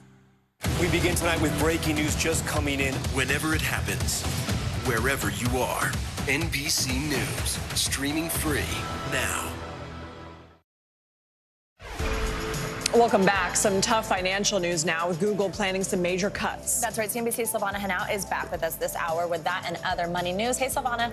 Hey, good morning to you. Well, Google's parent company Alphabet is cutting 12,000 jobs. CEO Sundar Pichai shared the news with staff in a memo that was also posted to a blog on the company's website. The job cuts are global and will impact U.S. employees immediately. Layoffs affect teams across the company, including recruiting, engineering, and products units. The cuts come just days after Microsoft said it would lay off 10,000 people. T-Mobile says hackers accessed data from about 37 million customers. This is the second major breach in the past 2 years. The company says hackers may have obtained names, billing addresses, emails, phone numbers, birth dates, and account numbers, but no passwords, payment card information, or social security numbers were compromised. T-Mobile is currently notifying affected customers. And the mystery over who owns the orange Bitcoin car that has been seen this week at the World Economic Forum has been solved. The Mercedes has a Bitcoin logo instead of the iconic badge and the words "In crypto we trust" across the wheels. The license plate says Kuna, which is the name of the Ukrainian crypto exchange. Kuna's founder confirming to CNBC the car is his, saying he parked it on the main street in Davos because that was the best spot he could find. Good reason. I don't know why that really got me. Okay. Yeah. Thanks, Silvana. Thanks. Sure thing. All right, now, are you ready for some football? The NFL playoffs are heading into the divisional round this weekend with 8 teams vying for a chance to play for the conference championships. Those are next weekend. And Sunday's Bills-Bengals game is definitely one of the hottest matchups, obviously, for quite a few reasons. NBC News correspondent Emily Aketa joins us now from outside the Bills' Highmark Stadium. Hey, Emily, so Sunday will be the first time the Bills and Bengals face off since Damar Hamlin suffered that on-field medical emergency earlier this month, which initially postponed and then canceled that game. What first, of course, most importantly, is the latest on Hamlin's condition, and also any chance that he can make an appearance at Sunday's game, maybe to cheer on his team? I know he's been visiting with them.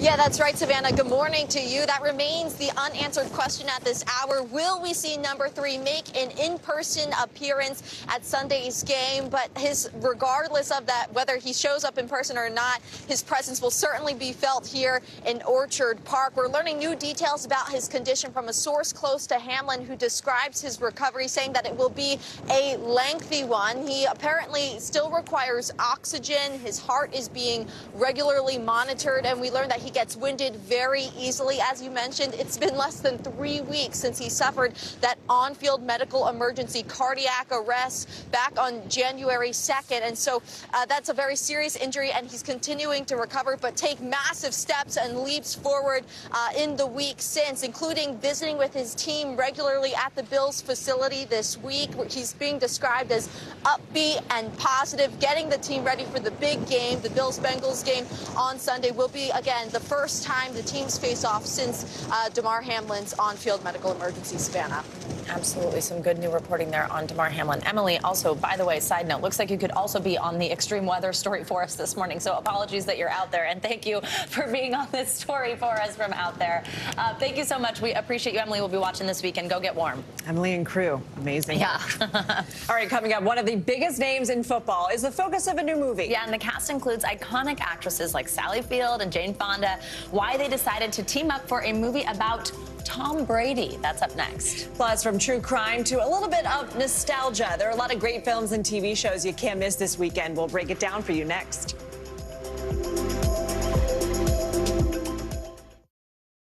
Watch NBC Nightly News with Lester Holt or listen wherever you get your podcasts. This is what it looks and feels. What's the latest? The bigger piece to the puzzle. We begin tonight with breaking news. How much water ultimately will be forced inland? Whenever it happens, wherever you are, NBC News, streaming free now.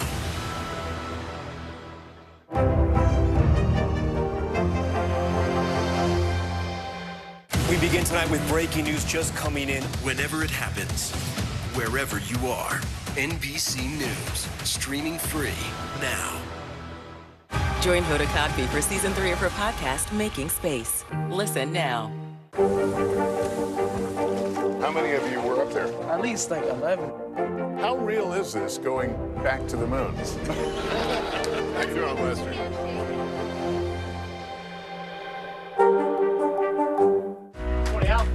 I think when you open your eyes, you get to decide, how's my day going to be? We want to be a way to start your day, lighten your load, every single morning. For Dateline Premium, subscribe now on Apple Podcasts. How many of you were up there? At least like 11. How real is this going back to the moon? How you doing, Lester?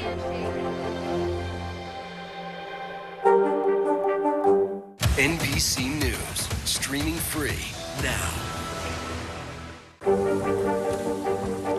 How many of you were up there? At least like 11. How real is this going back to the moon? How you doing, Lester?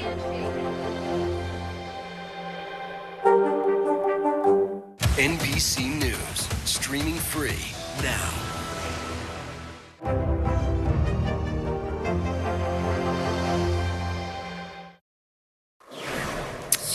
Welcome back. One day, he was a small dog in a small town. The next, a celebrity. Meet Spike, the 23-year-old rescue Chihuahua who now holds the Guinness World Record for being the world's oldest dog.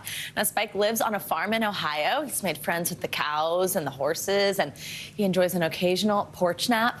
His owner, Rita Kimball, says he has a set schedule of diet and exercise, but indulges in life's little luxuries, like Saturday night baths, for instance, and his favorite, crushed up Doritos.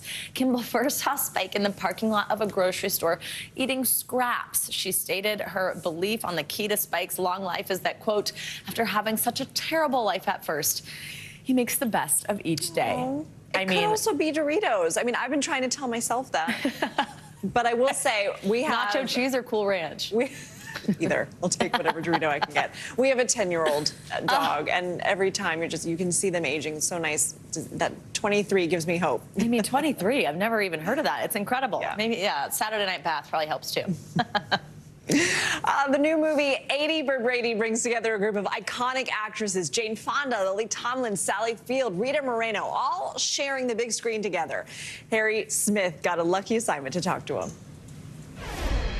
Here we go! If you were to assemble an all-star team of actors, these 4 incredible women would be in the starting lineup. I have waited 50 years to be in a movie with her. I have been a fan of hers, followed her, and a friend for 50 years. Yes, right. And I found it was Lily, too. Right. And she's another one that I've known a long, long time, and so love to be around her and with her. And so I said, okay, well, I'm in. It was one of the best experiences of my life working with these women. Jane Fonda, Lily Tomlin, Sally Field, Rita Moreno. They're all in it together in 80 for Brady, a funny, spirited, emotional movie based on a true story and produced by, yep, Tom Brady. I really don't think you could do this movie without Tom being, you know, behind it in some way. And Brady's the only thing that rhymes with 80. So guess That explains everything. Yeah, He great. walked into my trailer with his jersey that he was going to sign to me, and my knees gave out. But I was standing next to the Well, your sinks. knees always give out. Well, it's your age. no, that's Lily. Oh, is that Lily? It's Lily's knees. Yeah. I knew it was somebody's knees. Taking this one. He's cute. My character, the first time she sees Brady, she says, "Que bruto." I thought, perfect, that's perfect. Que bruto. Let's go! Como se dice in English? What a hunk. She What a also likes hunk. men. It's a story of 4 women who rally around a friend who has cancer. Their passion for football and a great quarterback propelled them to the Super Bowl. Fortunately for them, they really are football fans, so the love of the game was not a stretch. I have 3 sons, so I was a football fan. And I learned to love it through my husband. I loved watching it with him. I still don't understand all the rules. I don't think anyone understands all the rules. And as seasoned pros, they felt Brady's pain after Tampa's loss Monday night. So Tom may have played his last game. Why would it be his last game? What makes you say that? Well, it didn't go well. I know. I watched it too. And the defense did not help him. Well, you know what? But lots of times he's played great with no defense whatsoever. That's the truth. So you're saying he didn't play his best game? He did not play his best game. Whatever his future holds, this group has nothing but love for number 12. And the feeling is mutual. Well, apparently Tom Brady has a crush on you. Me? I read Gronkowski was encouraging him to date you. Me? I'm just... Wait a minute. He never told me that. You didn't feel that He's vibe? too shy. No. The movie succeeds because each of these women are just so darn good at what they do. And they have the hardware to prove it. Who of you have won an Oscar? Oh, yeah. I'm the only one out. I have a nomination. You have all the rest of them. Serious? Including a Nobel Prize or something. Right. Okay. Who has a Tony? I have a nomination. I have 2 nominations. I have 2 nominations. And I've been told I won, but I don't remember. Emmys? I maybe have the most Emmys. Well, how many do you have? I think I... 5, 6? I have 9. I have 8. Oh, my God. 8? I have 30 nominations. Oh, well, I can't even be in the same room with this woman. Who's got a Grammy? I do. You're like the Yankees Murderers Row. I'm an Oscar away from an EGOT. And I'm 83. We have to work I'm on getting this. too old to be an EGOT. Sally, Yes. you're going to get a Lifetime Achievement Award from the Screen Actors Guild. Yes. Oh, Yeah. why did you not tell us? Well, what was I going to say? Yeah. Great. More than deserves. Oh, gosh. yeah. I didn't want anybody to know. Harry, gosh darn it. Sorry. Okay. At the end of the day, it's work, not awards, that matter most for these legends. Ultimately, it's about getting the jobs, getting the work. All the awards in the world don't mean a damn thing if you can't follow up with work, right? And just tenacity. Keep your head down. Get your ego out of it and keep going. Get your ego out of the EGOT. Thanks to Harry Smith for that report. And 80 for 80 hits theaters 2 weeks from today. Gosh, fun group. Every Harry Smith piece, like you can't miss a word. And yeah, exactly. It's just so cool to see. Awesome, awesome. All right, now, we love to say this every week. Get your popcorn or your coffee ready because it's Friday, which means it's time for our can't miss list. All the movies and TV shows you got to check out this weekend. So Brian Balthazar is with us, entertainment journalist, culture expert to talk about everything. Good morning. Good morning. First, let's talk about movie theaters. It's going to be probably a dreary weather weekend. Yeah, it's a good weekend to go to the theaters. movies. Okay, Missing is the biggest one in wide release right now, and it follows a young woman whose mother goes on vacation to Colombia, and she doesn't come back. So this young girl, actually, Storm Reed from Euphoria there, turns to technology because she can't get down there and she can't get any help in Colombia. So she is using things like Google Maps and getting surveillance footage. It's actually a sequel that's not related to the first one, which was called Searching, where it's all technology-based, how she tries to track down her mom and uncovers a myriad of secret lives happening. So that's compelling. Love that. Yeah. Speaking of theaters, I went to the theater for the first time in a very long time to see Megan. Can we talk? Okay, can we just shift for a second? Yeah, sorry. You we're have to taking a see break it in from the what we were theaters. planning It's to an for 1 second. interactive experience. So good. Yeah, so good. You have you to seen keep. it? Yeah, I know. And see it in the That's what theater. my husband 'Cause is you like, laughed. go without Didn't me. you laugh as well as? Yeah, it's hilarious. It's hilarious. It's hilarious. It's self-aware. When she starts singing, I yes. just read an article. There's this part where the doll, who's made of titanium, starts singing that Singing song. Titanium, I'm I'm bulletproof, dying. nothing to lose. I'm titanium.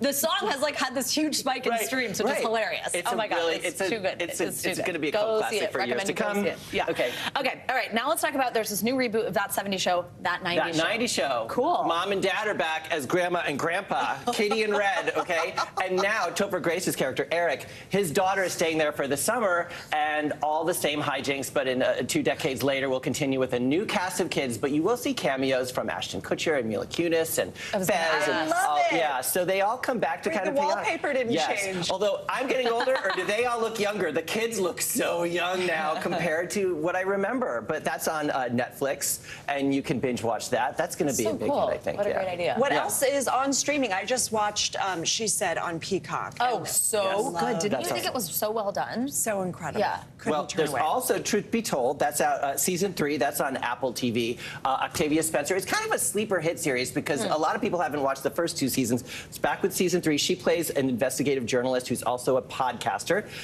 for crime podcasting. So she ends up uncovering clues and solving crimes. This one, in this season, joined by Gabrielle Union's character, they kind of uncover clues about a number of missing young black girls in Oakland who aren't getting the media attention that they deserve. Another compelling one. And then let's talk reality TV. Can we talk about reality TV? Yeah. The Bachelor is Yes. back. Oh. And you know, the best thing that can happen is not getting chosen on the prior season, because then you may get the headline. Suddenly it's a career. And I got to get the name right. Zach Shallcross. It sounds like a name I would pick up. I was going to go undercover as a high schooler. Like, the name's Zach Shallcross. That's the guy who's the lead. Yeah, right? Or it'd be like Zach Shallcross, Private Eye. But it's like Zach and 30 women all vying for his attention. They're either, you know, sleep deprived or booze imbibed over the course of several weeks. We'll see which one wins. Sure, There's a lot of alcohol. Yeah, there is. They definitely, I mean, behind the scenes, they really do. There's unlimited alcohol. Then now they're keeping track because things get a little too messy. And there's not a lot of sleep. So that's how they get this outlandish behavior. It's a crazy social experiment. Absolutely. No idea. Yeah. I'm so And why happy not to marry watch. that person? Why not? I used to watch. I haven't in a few years, but that's so true. Yeah. Absolutely. And anyway. Okay, All and right, then finally, Aubrey Plaza hosting SNL. Exciting. And we probably have said on here can't before, miss. she was an NBC page. And P.S., fun fact, I remember her as an NBC page. I remember interacting with her because I used to work in this building. I was a page. Yeah. Well, tell us the stories. Well, it was just that I just remember her having like a very unique personality. I just like a casual, I didn't know her, and I'd be like, hey, how are you? And she'd be like, I'm okay. Like, and you know, like that's not the kind of like, that's not the kind of NBC page response usually. And I'm just like, wow, you know what? She is unequivocally herself. And I just remember her look. She was very unique, so I'm not the least bit surprised. Now, she won't remember me, so if I go, I won't go up to her and be like, remember me? And she'd be like, no, you know, but You're memorable. She would say it like it is, though. Thank So you. she would just say no if she Yeah, didn't. she probably would, and I would cherish that Also, moment. though, of course, we only have like 10 seconds, but she's on because of The White Lotus, which I was obsessed with. Yeah, obsessed. I think She's season with 2 Sam is better Smith. than season 1. No question. Yes. And I will defend that to the. I will throw that keyboard on the ground in defense won't of that fight you on fact. that. We Conversely, as I said earlier, the first Knives Out was much better than the second. I agree. Yeah. Still Cut go on. Savannah off from the Brian Fill this break and keep talking. Okay. Brian, We love thank you. you. Thank you so much. That does it for this hour. Morning News Now. But the news continues right now.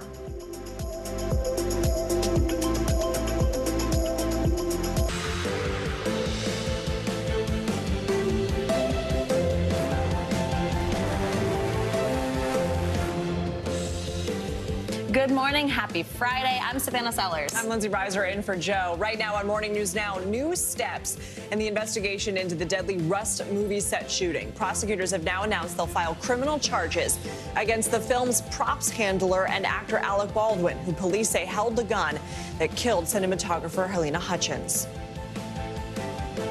The gun was in his hand when he pulled the trigger, and that was the main action that killed Helena Hutchins. The new information we're learning about the case, plus a look back at Alec Baldwin's long and sometimes troubled time in the spotlight. Wicked weather. Millions of people are waking up to winter weather alerts. Parts of the Northeast, Great Lakes, and New England will be dealing with snow this morning. We'll have a look at the latest conditions and whether they'll linger into the weekend. Also this morning, the best medicine. New proof that Being kind can go a long way. Researchers finding acts of kindness can help people with anxiety and depression. What's behind the new research and how we can all learn from it. Plus, get ready for some football. We just talked about it, NFL playoff weekend, and we're taking a look at the big matchups. We'll decide who could end up in the Super Bowl. From the Bills and the Bengals to the Giants and the Eagles, we're going to break down what's at stake for teams this weekend. But back to that kindness report, I heard you make a comment. I mean, it's so easy, right? Yes. You just go a little bit further, make somebody's day brighter. And to actually see a study that shows how much it can help with anxiety and depression specifically is pretty Even more incredible. if you needed more reason. Yeah, exactly. We're going to go into that in a little bit, but we're going to begin this morning with that bombshell announcement from Santa Fe's district attorney. Actor Alec Baldwin will face charges in the shooting death of cinematographer Helena Hutchins on the set of the movie Rust. That's right. NBC News national correspondent Miguel Almaguer has the latest developments in this case. Hey, Miguel, good morning. By the end of this month, Alec Baldwin and Hannah Gutierrez-Reed, the armorer on the set, are expected to be formally charged here in New Mexico. Now, during that initial appearance, they don't need to appear here in Santa Fe. It's the start of a legal process where the stakes are high and where they could face 6.5 years in prison. I was the one holding the gun, yeah. From actor-producer to high-profile defendant, this morning, Alec Baldwin facing involuntary manslaughter along with a firearms charge for his role in the death of cinematographer Helena Hutchins. He's facing charges because of both. As the actor that pulled the trigger, that's obviously a very compelling fact, but he's also facing charges as a producer because he should have known that the conditions on that set were unsafe.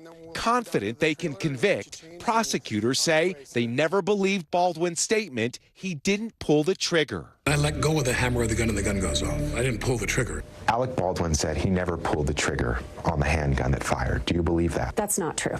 And we know that from the FBI lab report. That gun would not have fired without the trigger having been pulled. We have videos of him where his hand was on the trigger. Prosecutors also argue that Baldwin had a duty to properly check the gun before using it. But Baldwin's attorney, who called the decision a terrible miscarriage of justice, said that Baldwin relied on the professionals with whom he worked, who assured him the gun did not have live rounds. The lawyer for Matthew Hutchins, the victim's widower, supporting the decision to charge, writing, "No one is above the law." Last year, Hutchins with HODA. So do you think that the majority of the blame lays on Alec Baldwin? The idea that the person holding the gun, causing it to discharge, is not responsible is absurd to me. Do you think someone should go to prison over all of the evidence you've reviewed? Prison is not necessarily the goal. What I want is justice for Helena Hutchins. After sorting through body camera footage, police interviews, and forensic testing of the gun, the DA is also charging Russ armorer Hannah Gutierrez-Reed with involuntary manslaughter. It was her job to ensure gun safety and to check all the bullets on set were harmless dummy rounds. So there's live rounds all over the set. An accident was going to happen, and she should have, or somebody should have, noticed that at some point. But Gutierrez-Reed's attorneys call the charges the result of a very flawed investigation. Meantime, a third crew member, Assistant Director Dave Halls, cut a deal with the prosecution, pleading no contest to negligent use of a deadly weapon. His attorney arguing Halls wasn't directly responsible for what happened. Dave did not hand the gun to Alec Baldwin. This morning, 15 months after a deadly and tragic accident, the district attorney says 3 people who should have prevented the shooting will now all face justice.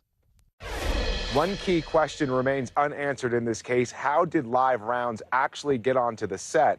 Now, the filming of Rust was expected to resume in January, and Matthew Hutchins, the victim's widower, is expected to be an executive producer on that film. If that actually happens now, remains unclear.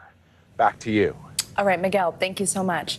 Now, NBC News legal analyst Kristen Gibbons-Fedden joins us now for a closer look at this case. Kristen, good morning. Good to see you. So Baldwin's attorney released a statement. I want to read part of it. We heard a little bit there in Miguel's piece. It said that he, quote, relied on the professionals with whom he worked who assured him the gun did not have live rounds. And we just heard there in that piece by our colleague Miguel that we still don't know how live rounds got on the set. Isn't that a key question that needs to be answered?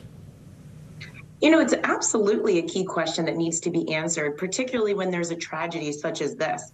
However, it's not a question that the prosecutors need to necessarily get to the bottom of in order to prove involuntary manslaughter beyond a reasonable doubt. Kristen, the chief medical investigator signed off on the postmortem investigation into Hutchins' death, and the manner of death was found to be an accident. And it actually said it appeared the firearm wasn't intentionally loaded with the live ammunition. Does that have any bearing on how this case will be prosecuted? I think so. You know, that piece of information is not good for the prosecutors, and it's certainly a hurdle that the prosecution has to overcome. But there's three really important points to kind of take away from that. One, the prosecutors knew about this report prior to charging, so they must have something that they are going to use to overcome that. And two and three, which are the things that the prosecutor probably has to overcome that, is one, you know, the coroner is a medical doctor. He's not a legal scholar. And two, one of the things cited within that investigative report is that one of the reasons that the medical examiner classified it as an accident is because of the lack of obvious intent. In this particular case, prosecutors do not have to prove intent. They have to prove criminal negligence, which is that the defendant acted with willful disregard. And when you have an industry standard that's pretty much broken, specifically including live rounds on the set, particularly in a case like this where it's classified allegedly as low budget, the training protocols were not in place, safety meetings were not appropriately mandated to, there were protests over safety. There is no reason why anyone should have held the gun, pointed it at someone, and pulled the trigger. So right there, that leads me to a question that I asked Danny Savelis in our last hour, but you just said some different details there. Does that then take on Alec Baldwin, the actor, or Alec Baldwin, the producer, responsible for set conditions, trainings, things like that? Or is it actually him holding what he assumed was a prop and non-working gun?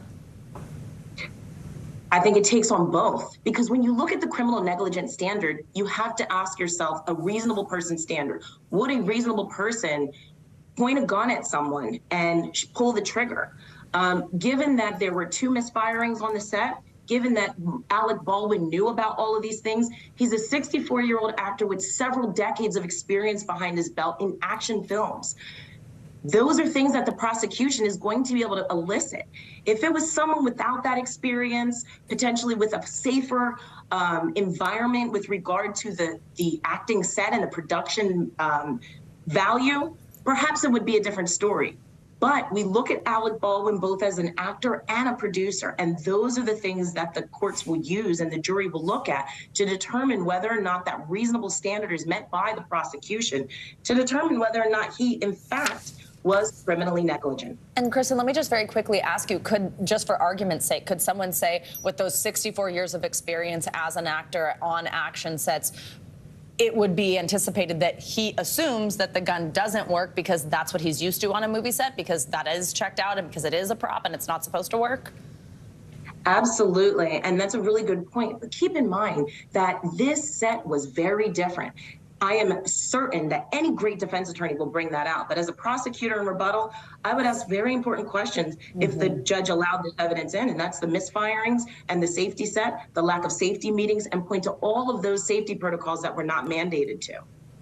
All right, Kristen, thank you. Thank you very much. And we're going to stay on this and go to Alec Baldwin and the criminal charges he's now facing over that fatal Rust shooting. Well, the new development's just the latest example of the actor's complicated life and career in the media. Our Joe Fryer has more. For more than 3 decades, Alec Baldwin has lived in the public eye, and for years his highs and lows have been the subject of countless headlines. The eldest of the 4 Baldwin brothers, Alec first made a name for himself in Hollywood in the late 80s and early 90s, with starring roles in films like Beetlejuice and the popular spy thriller The Hunt for Red October. The captain seems to think you're some sort of cowboy. Years later, his acting career was cemented in gold with multiple Emmys and Golden Globe wins for his role as Jack Donaghy in NBC's hit sitcom 30 Rock. Women your age are more likely to be mauled at the zoo than get married. Baldwin continued to bring the laughs in recent years on SNL. I've turned over all my businesses to my 2 sons, Beavis and Butthead. But behind the scenes, a much different picture of the real-life Baldwin began to emerge, and the actor soon became famous for his temper. In 2007, audio of his scathing voicemail to his then 11-year-old daughter, Ireland, over a missed phone call leaked online. You are a rude, thoughtless little pig, okay? Baldwin said his words were out of frustration. And as people often do in this world, I took it out on the wrong person.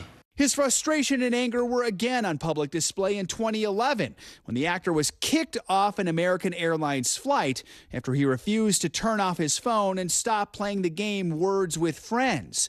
The airline said the actor caused a scene, slamming the door of the lavatory and calling the crew inappropriate names. Baldwin spoke out about the incident online, apologizing to other passengers on board. Meanwhile, out in the streets of New York City, Baldwin openly clashed with paparazzi. The constant media scrutiny eventually proved to be too much for Baldwin. In a 2014 essay for Vulture, the actor bid farewell to public life, citing predatory photographers and his hatred for the media. But in 2018, he would find himself back in the headlines when he allegedly punched a man over a parking spot and was arrested. I thought he was going to get close to hitting my wife and my son. Baldwin denied throwing any punches, but pleaded guilty to harassment and agreed to anger management counseling. Now, years later, as Baldwin faces new charges, the actor once again finds himself at the center of controversy, adding to his complicated past. Now, as you just heard moments ago, Alec Baldwin's attorney is calling the new charges that are set to be filed against the actor a, quote, terrible miscarriage of justice, and vowing to fight the charges and says they'll win.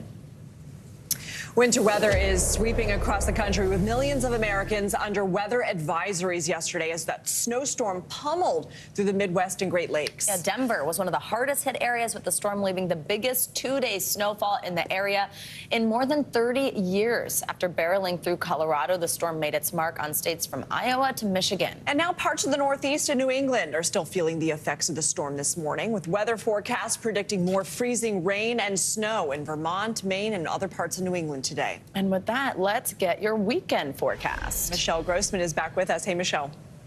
Hey there, guys. Great to see you. And we're going to see more of the same over the weekend. So we're still tracking the lingering effects of this cross-country storm, the Northeast, New England, the interior parts of the Northeast, seeing some snow this morning, even seeing a mix of rain and snow in some spots. So a little icy. And then we're going to get a bit of a break before another storm system comes in this weekend. But taking a look at today, we have those snow showers falling in parts of New England, parts of the Northeast, along the Great Lakes. Mild highs in the Southeast once again. Florida, you're in the upper 70s, 80s in some spots. We're clearing it out in the middle of the country, sunny skies, but chilly in the northern plains, still cool in the southern plains. And there's our next storm coming out of the Four Corners. The good news is we're going to keep it dry in the west coast today. Notice lots of sunshine in parts of California. This is what radar looks like in the Northeast. Lots of blue on the map. That's indicating where the snow is falling. You can see that swirl there too. That's the air of low pressure pulling in that colder air. That's why we're seeing snow in spots. And we're seeing some heavy snow pretty much north of the interior parts of the Northeast. Seeing a little mixture too. That's where you see the pinks and purples, and some rain is falling in spots, but most of the heavy stuff has moved out. We still do have winter alerts throughout today, 8 million people impacted, but we're going to see improvements as we go throughout this Friday. This is what it looks like, that area of low pressure moving off to the north and east. It's going to bring those scattered snow showers for the interior parts of the Northeast, also New England, but gusty winds gusting up to 35 miles per hour in some spots. That's going to make it feel colder than it is. And then look what happens this weekend. Another weekend storm we're looking at tomorrow. Heavy rain along the Gulf Coast. Lots of bright colors, reds, oranges, yellows. That's indicating that we do expect heavy rain to fall. We could see some flash flooding as well. And then Sunday, this is going to be an indoor day for many of us in the Northeast, from the Southeast through the Carolinas, Mid-Atlantic, into portions of New England. We're looking at snow in parts of New England expected on Sunday, and the interior parts of the Northeast, so much like today, and then widespread rain along the Carolinas and also down into the Southeast. Back to you guys. Okay, Michelle, thank you so much. Enjoy your weekend. Michelle. Sure.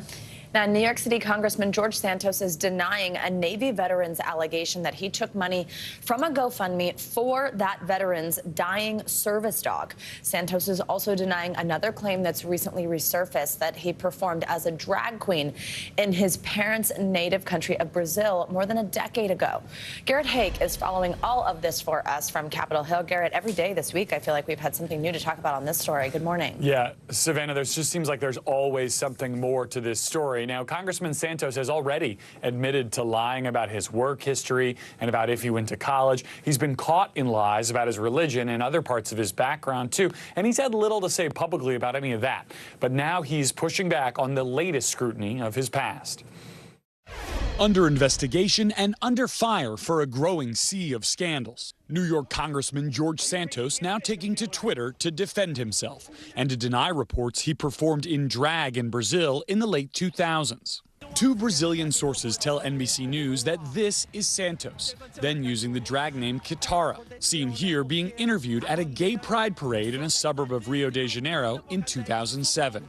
Santos, now the first openly gay House Republican, tweeting that any claims he was a drag queen or performed in drag are a, quote, media obsession and categorically false. Santos also pushing back against reporting that he walked away with $3,000 raised on a GoFundMe to pay for surgery for a disabled veteran's service dog, Sapphire. That veteran, Richard Osthoff, telling NBC News that Santos' charity, Friends of Pets United, set up the donation website. But when it came time for the surgery, Osthoff says Santos refused to hand over the money. Osthoff was forced to put Sapphire down instead. It's disgusting. It's horrible. He should be ashamed of himself, but he doesn't have shame. He's a psychopath. Santos calling reports he would let a dog die, quote, shocking and insane, adding, these distractions won't stop me. But Santos faces at least 5 different investigations, some by law enforcement, that might. Any criminal indictment or action by the House Ethics Committee could force Santos off his newly assigned committees. And if Santos stays in Congress long enough to face voters again next year, Democrats say they won't be fooled again by his falsehoods. The election of a complete charlatan like George Santos, who's almost a caricature unto himself, should be a shock and a jolt to the system. It should be a wake-up call for the Democratic Party in New York State. Now, one of those sources in Brazil who recognized and identified Santos was Brazilian drag queen Eula Rochard, who said they met when Santos was just 17. She told NBC that she remembered him having a, quote, outgrown sense of grandeur and said that he, quote, lied all the time. She also told us she was surprised when she learned he'd been elected to Congress. Savannah? All right, Garrett Haake, thank you very much. Coming up on Morning News Now, alarming allegations of human trafficking. Yeah, NBC News has learned dozens of kids in the Midwest are going to school by day and then working in slaughterhouses by night. We'll take you inside that investigation right after the break. Hey, podcast fans, ready to unlock our true crime mysteries? Try Dateline Premium on Apple Podcasts. You'll get early access to originals, plus bonus content, and everything is ad-free. So head to Apple Podcasts now to subscribe. We begin tonight with breaking news just coming in. Whenever it happens, wherever you are, NBC News, streaming free now. Morning out. Morning, Cap. Good morning. Welcome to Today. I love mornings. They're full of possibility. And how you start your day sets the tone for the whole day. We need to pull up one extra chair at the table. We feel like we're right there with you. Just ahead, in this half hour, we're going to introduce you to... Because every day we start our morning so you can take on yours. NBC News, streaming free now. I feel like every single person is an inspirational leader or teacher in some way.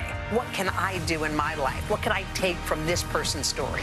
I think we all want a fresh start. Join Hoda Kotb for season 3 of her podcast, Making Space. We begin tonight with breaking news just coming in. Whenever it happens, wherever you are, NBC News, streaming free now. How many of you were up there? At least like 11. How real is this going back to the moon? How you doing, Lester?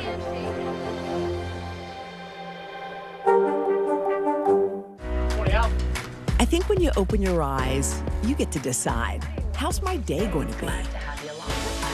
We want to be a way to start your day, lighten your load, every single morning. The big variable, the storm surge. How much water will ultimately be pushed inland? How many of you were up there? At least like 11. How real is this going back to the moon? What our top story tonight? You guys okay? Yeah. Oh my goodness. How you doing, Lester?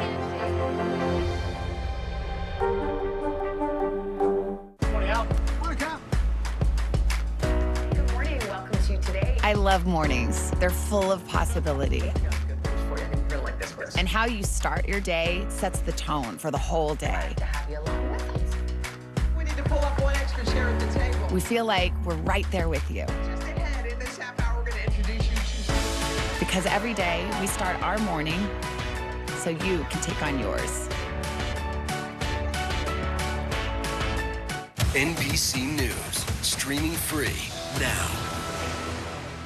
We begin tonight with breaking news just coming in. Whenever it happens, wherever you are, NBC News, streaming free now. Some meat processing centers are facing disturbing allegations. According to exclusive reporting by NBC News, a Labor Department investigation found at least 50 children were working in slaughterhouses throughout the Midwest. The news has set into motion an investigation by the federal government to see if any of the kids were victims of human trafficking. NBC News correspondent Julia Ainsley has the details. In Grand Island, Nebraska, dozens of workers file into one of several slaughterhouses across the Midwest.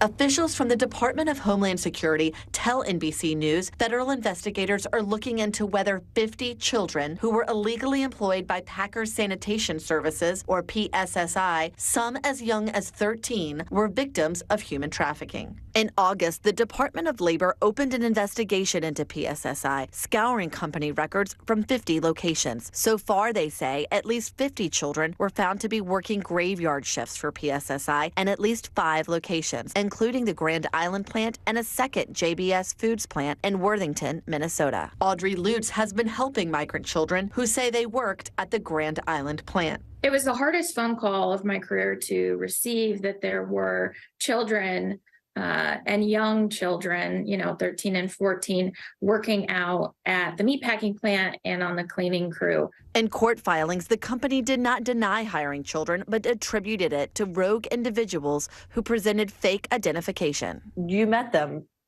Did they look like adults to you? I would have a hard time ever calling the people I've met with adults.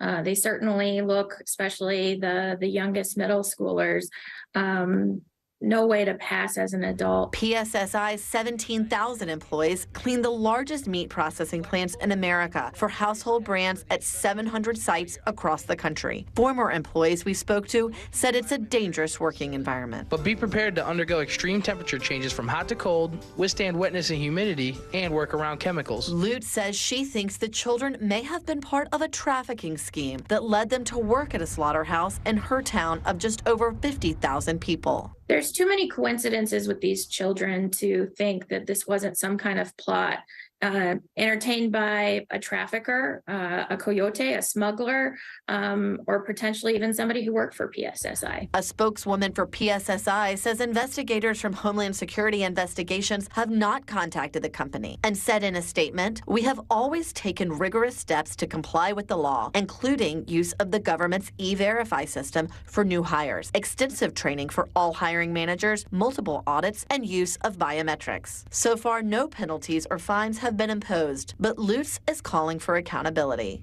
They are responsible for hiring minors and noticeable minors in facilities across the country, and they need to pay that price, either financially or criminally.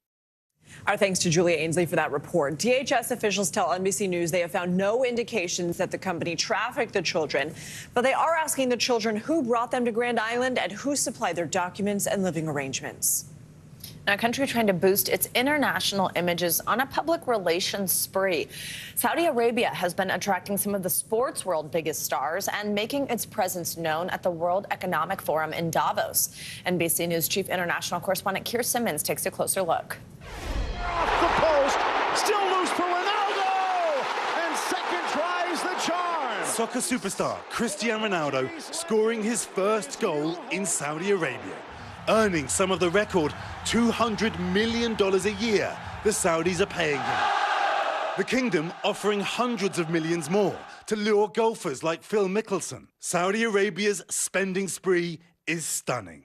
A year ago, a human rights report accused the country of using $1.5 billion on what it called sports washing, and the fire hose of money has kept coming. Saudi desperate to move on, critics say, from the murder of Washington Post commentator Jamal Khashoggi, or even Saudi Arabia's connection to 9/11 during global television coverage of the World Cup in neighboring Qatar.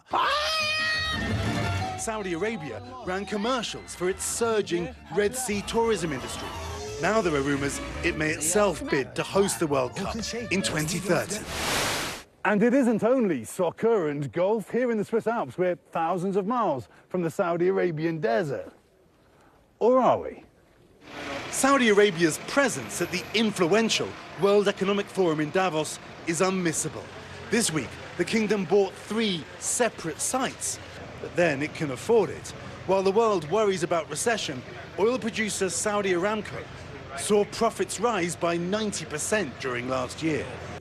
It's a pleasure to see you again. We were invited to meet the Minister of Economy, one of many who've flown in. We have 9 members, including 7 ministers. 7 ministers, yes. right. And the idea is to be impactful. I mean, that's a substantial part of the Saudi government. Yes. He insists Saudi Arabia is in the process of changing completely, with women now working. It's many young people allowed to go to live music concerts. Is this about that you want to change the image of Saudi Arabia? It's not about the image. It's about the work. It's about the results. Okay, but you want to change how people impact. perceive Saudi Arabia. Obviously, that's a byproduct. We want it to be fair. Right. That's all. But in fairness, the Saudi record of recent years has been mixed, to say the least.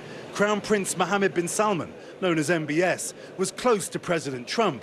He is often condemned, not just for the killing of Khashoggi, but also for launching a military operation in poverty-stricken Yemen, or for his closeness to President Putin.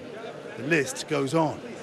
Just last year, he fist-bumped with President Biden, then, along with Russia, cut oil production against the president's wishes, although oil prices have since come down.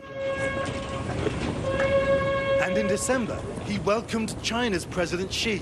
These days, the Chinese buy a lot of Saudi oil. You say with all of these meetings you're having, you're bridging global divides, but then the accusation is you're just too close to the Russians, for example, to the Chinese. Saudi Arabia maintains strong relations with all its partners. That's it.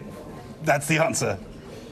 And America should just know that? What's the message to America? We have a very strong relationship with the U.S., as we discussed.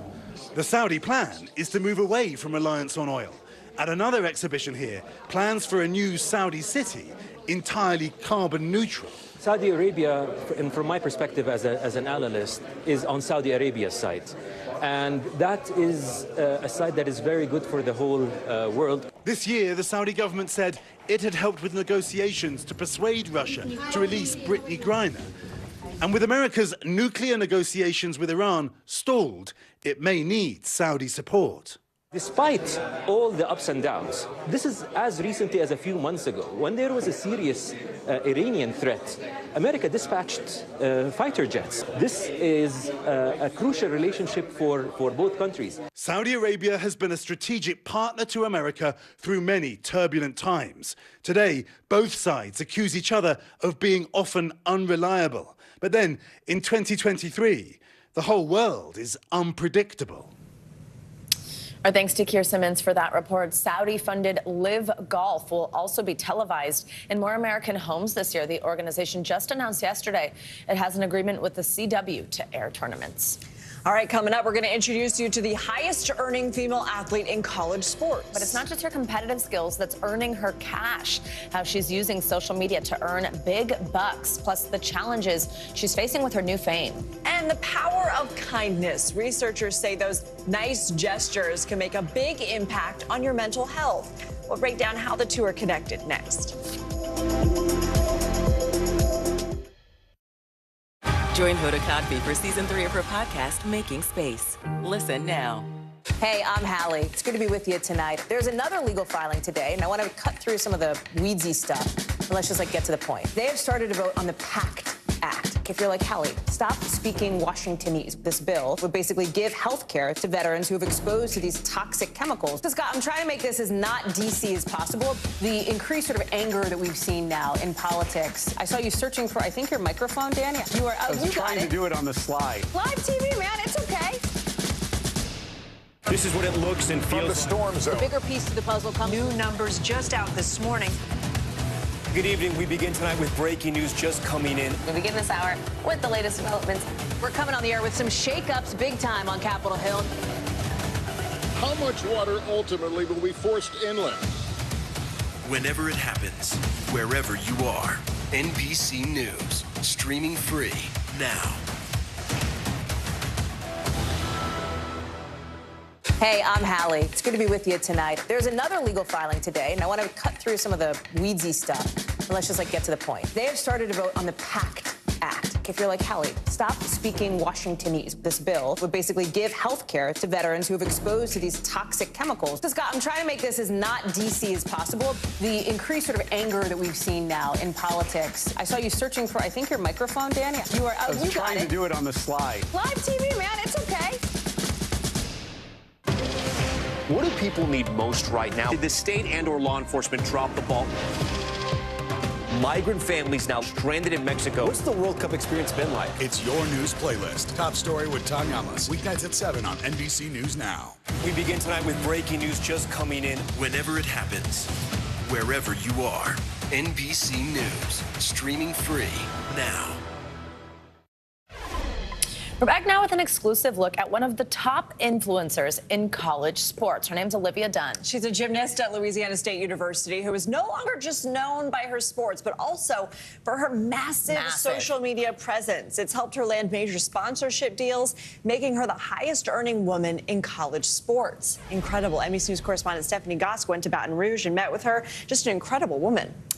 Yeah, and this is a nuanced story on a lot of different levels. You know, Olivia Dunn is a junior at LSU on a 4-year athletic scholarship, competing for one of the top teams in the NCAA, even though this year she's got an injury and she has kept her off the mat. She is also a social media megastar, making millions of dollars as an influencer now that college athletes can cash in on their name, image, and likeness. We sat down with Dunn to talk about her success and all those challenges that come with it.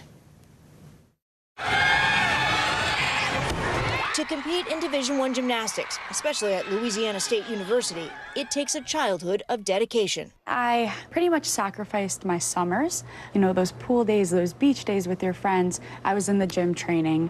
LSU knew Olivia Dunn would be a good gymnast. What they didn't anticipate was this. Livy is Dunn's social media name. That's most likely how these young men who came out to see her at a meet in Utah know her.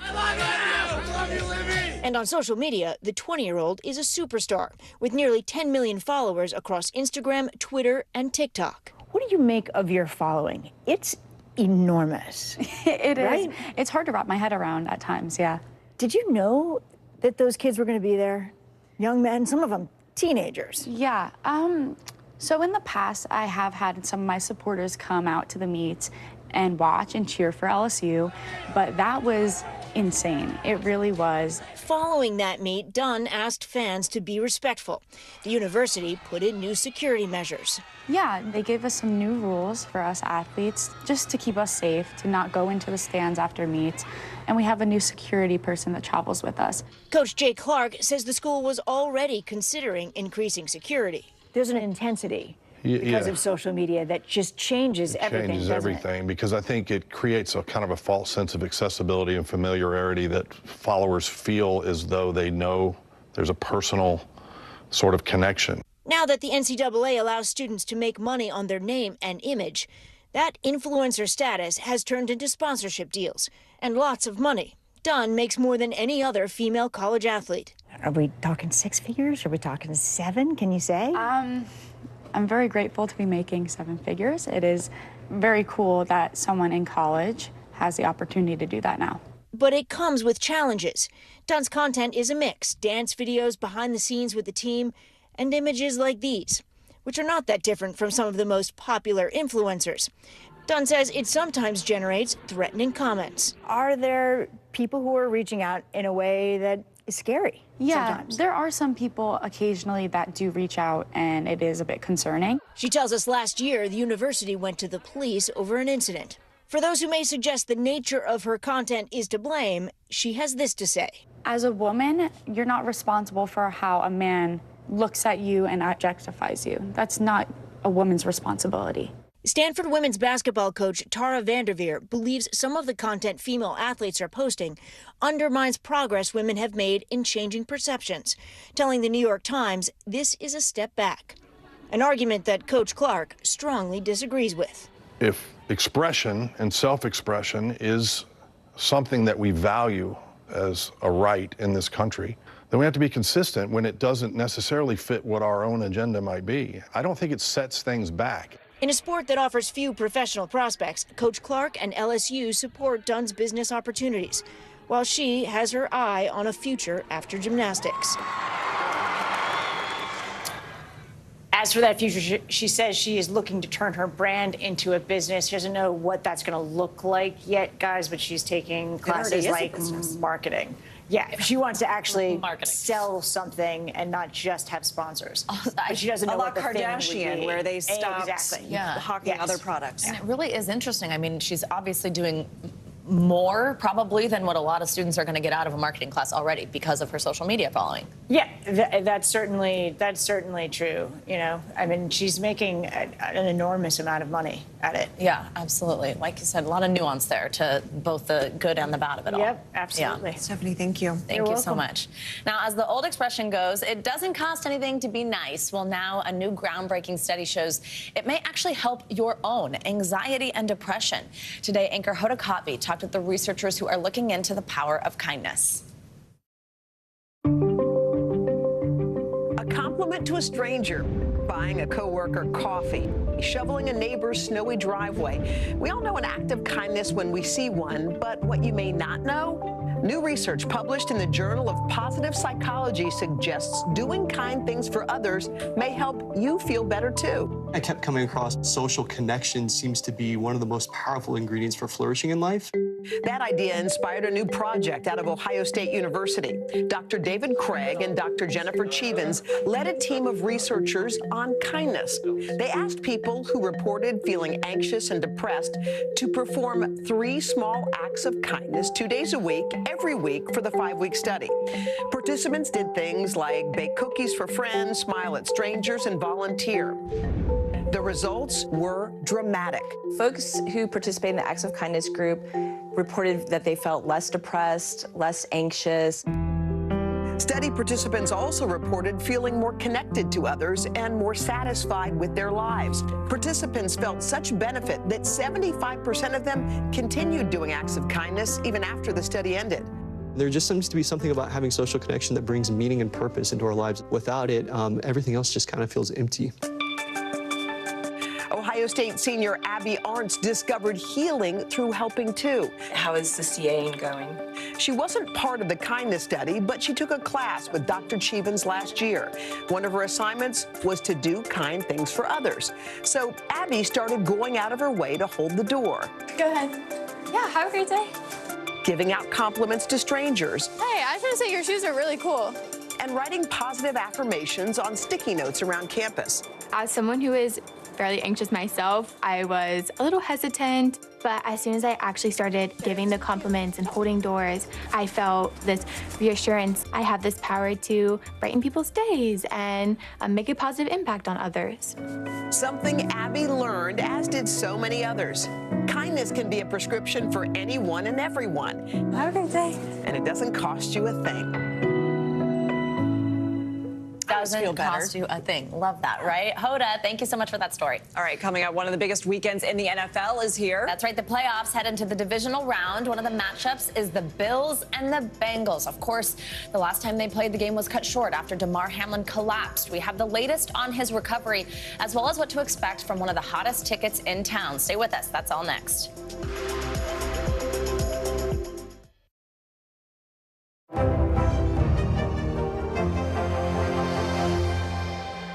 NBC News, streaming free now. Watch NBC Nightly News with Lester Holt or listen wherever you get your podcasts. This is what it looks and feels From the storm like. zone. The bigger piece to the puzzle, new numbers just out this morning.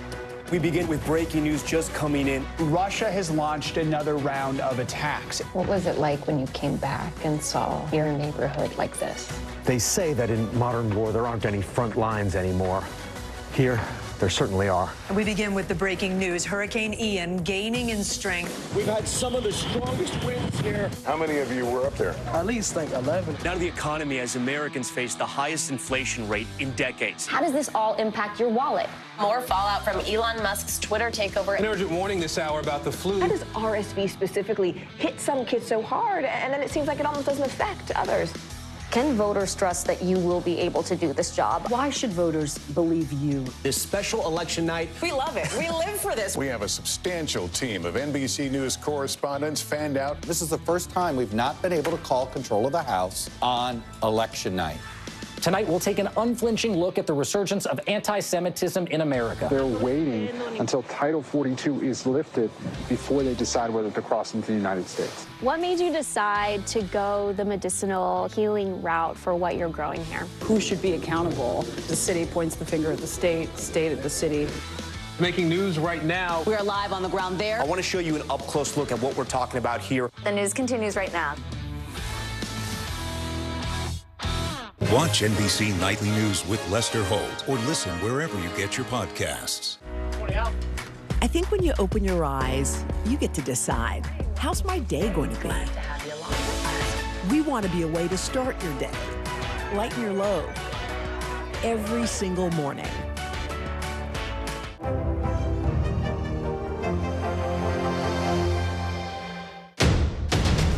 The day's biggest political stories with trusted insight and expert analysis. A daily look at the politics behind the headlines.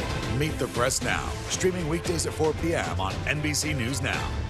This is what it looks and feels With the latest The bigger piece to the puzzle. We begin tonight with breaking news. How much water ultimately will be forced inland? Whenever it happens, wherever you are, NBC News, streaming free now. Join Hoda Kotb for Season 3 of her podcast, Making Space. Listen now. NBC News, streaming free now. Watch NBC Nightly News with Lester Holt or listen wherever you get your podcasts. For Dateline Premium, subscribe now on Apple Podcasts. Welcome back. Some tough financial news now with Google planning some major cuts. That's right. CNBC's Silvana Henao is back with us this hour with that and other money news. Hey, Silvana. Hey, good morning to you. Well, Google's parent company Alphabet is cutting 12,000 jobs. CEO Sundar Pichai shared the news with staff in a memo that was also posted to a blog on the company's website. The job cuts are global and will impact U.S. employees immediately.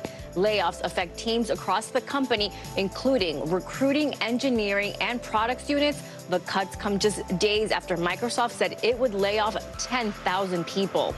T-Mobile says hackers accessed data from about 37 million customers. This is the second major breach in the past 2 years.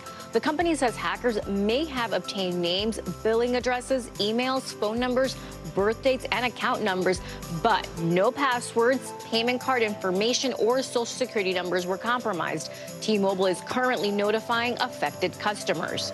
And the mystery over who owns the orange Bitcoin car that has been seen this week at the World Economic Forum has been solved. The Mercedes has a Bitcoin logo instead of the iconic badge and the words "In crypto we trust" across the wheels. The license plate says Kuna, which is the name of the Ukrainian crypto exchange. Kuna's founder confirming to CNBC the car is his, saying he parked it on the main street in Davos because that was the best spot he could find. Good reason. I don't know why that really got me. Okay. Yeah. Thanks, Savannah. Thanks. Sure thing. All right, now, are you ready for some football? The NFL playoffs are heading into the divisional round this weekend with 8 teams vying for a chance to play for the conference championships. Those are next weekend. And Sunday's Bills-Bengals game is definitely one of the hottest matchups, obviously, for quite a few reasons. NBC News correspondent Emily Aketa joins us now from outside the Bills' Highmark Stadium. Hey, Emily, so Sunday will be the first time the Bills and Bengals face off since Damar Hamlin suffered that on-field medical emergency earlier this month, which initially postponed and then canceled that game. What first, of course, most importantly, is the latest on Hamlin's condition, and also any chance that he can make an appearance at Sunday's game, maybe to cheer on his team? I know he's been visiting with them. Yeah, that's right, Savannah. Good morning to you. That remains the unanswered question at this hour. Will we see number 3 make an in-person appearance at Sunday's game? But regardless of that, whether he shows up in person or not, his presence will certainly be felt here in Orchard Park. We're learning new details about his condition from a source close to Hamlin who describes his recovery, saying that it will be a lengthy one. He apparently still requires oxygen. His heart is being regularly monitored, and we learned that he gets winded very easily. As you mentioned, it's been less than 3 weeks since he suffered that on-field medical emergency cardiac arrest back on January 2nd. And so that's a very serious injury, and he's continuing to recover, but take massive steps and leaps forward in the week since, including visiting with his team regularly at the Bills facility this week. He's being described as upbeat and positive, getting the team ready for the big game. The Bills-Bengals game on Sunday will be, again, the first time the teams face off since Damar Hamlin's on-field medical emergency, Savannah. Absolutely. Some good new reporting there on Damar Hamlin. Emily, also, by the way, side note, looks like you could also be on the extreme weather story for us this morning. So apologies that you're out there. And thank you for being on this story for us from out there. Thank you so much. We appreciate you, Emily. We'll be watching this weekend. Go get warm. Emily and crew. Amazing. Yeah. All right, coming up, one of the biggest names in football is the focus of a new movie. Yeah, and the cast includes iconic actresses like Sally Field and Jane Fonda. Why they decided to team up for a movie about Tom Brady. That's up next. Plus, from true crime to a little bit of nostalgia. There are a lot of great films and TV shows you can't miss this weekend. We'll break it down for you next.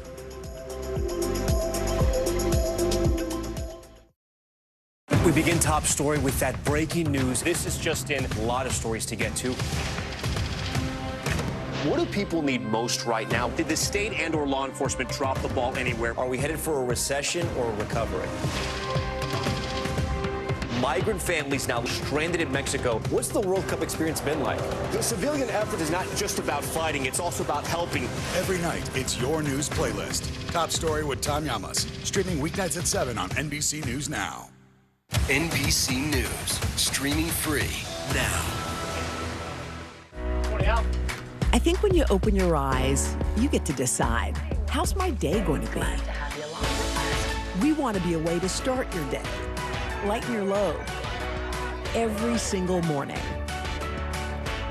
NBC News. Streaming free now. Good morning. Welcome to Today. I love mornings. They're full of possibility. And how you start your day sets the tone for the whole day. We need to pull up one extra chair at the table. We feel like we're right there with you. Just ahead, in this half hour, we're going to introduce you to... Because every day we start our morning so you can take on yours.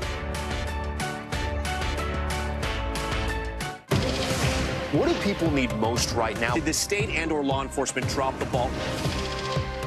Migrant families now stranded in Mexico. What's the World Cup experience been like? It's your news playlist. Top Story with Tom Llamas. Weeknights at 7 on NBC News Now.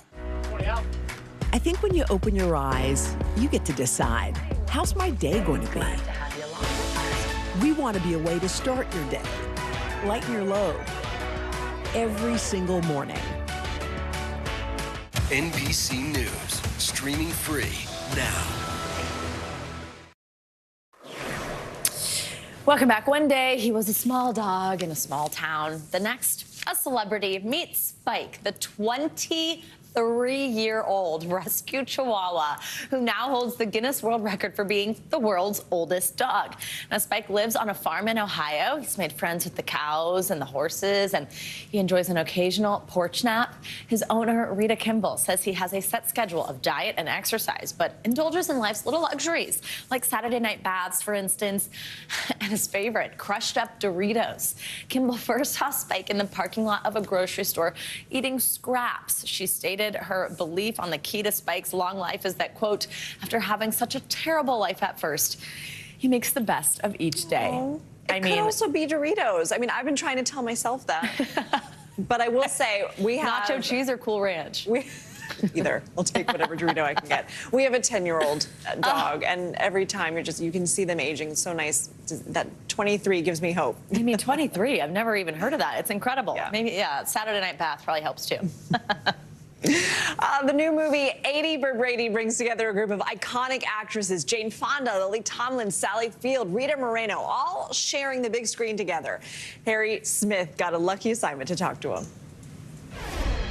Here we go! If you were to assemble an all-star team of actors, these 4 incredible women would be in the starting lineup. I have waited 50 years to be in a movie with her. I have been a fan of hers, followed her, and a friend for 50 years. Yeah, Right. And I found it was Lily, too. Right. And she's another one that I've known a long, long time, and so love to be around her with her. And so I said, okay, well, I'm in. It was one of the best experiences of my life working with these women. Jane Fonda, Lily Tomlin, Sally Field, Rita Moreno. They're all in it together in 80 for Brady, a funny, spirited, emotional movie based on a true story and produced by, Tom Brady. I really don't think you could do this movie without Tom being, behind it in some way. And Brady's the only thing that rhymes with 80. So guess That explains everything. Yeah, right. He walked into my trailer with his jersey that he was going to sign to me, and my knees gave out. But I was standing next to the Well, sinks. your knees always give out. Well, it's your age. no, that's Lily. Oh, is that Lily? It's Lily's knees, yeah. I knew it was somebody's knees. Taking this one, he's cute. My character, the first time she sees Brady, she says, "Que bruto." I thought, perfect, that's perfect. Que bruto. Let's go! Como se dice in English? What a hunk. She also likes men. It's a story of 4 women who rally around a friend who has cancer. Their passion for football and a great quarterback propelled them to the Super Bowl. Fortunately for them, they really are football fans, so the love of the game was not a stretch. I have 3 sons, so I was a football fan. And I learned to love it through my husband. I loved watching it with him. I still don't understand all the rules. I don't think anyone understands all the rules. And as seasoned pros, they felt Brady's pain after Tampa's loss Monday night. So Tom may have played his last game. Why would it be his last game? What makes you say that? Well, it didn't go well. I know. I watched it too. That the defense did not help him. Well, you know what? But lots of times he's played great with no defense whatsoever. That's the truth. So you're saying he didn't play his best game? He did not play his best game. Whatever his future holds, this group has nothing but love for number 12. And the feeling is mutual. Well, apparently Tom Brady has a crush on you. Me? I read Gronkowski was encouraging him to date you. Me? I'm just... Wait a minute. He never told me that. You didn't feel that He's vibe? too shy. No. The movie succeeds because each of these women are just so darn good at what they do. And they have the hardware to prove it. Who of you have won an Oscar? Oh, yeah. I'm the only one out. I have a nomination. You have all the rest of them. Serious? Including a Nobel Prize or something. Right. Okay. Who has a Tony? I have a nomination. I have 2 nominations. I have 2 nominations. And I've been told I won, but I don't remember. Emmys? I maybe have the most Emmys. Well, how many do For you sure. have? I think I... Well, 5, 6? I have 9. I have Oh, well, 8. oh my God, 8? I have 30 nominations. Oh, well, I can't even be in the same room with this woman. Who's got a Grammy? I do. You're like the Yankees murderer's row. I'm an Oscar away from an EGOT, and I'm 83. We have to work I'm on getting this. too old to be an EGOT. Sally, Yes.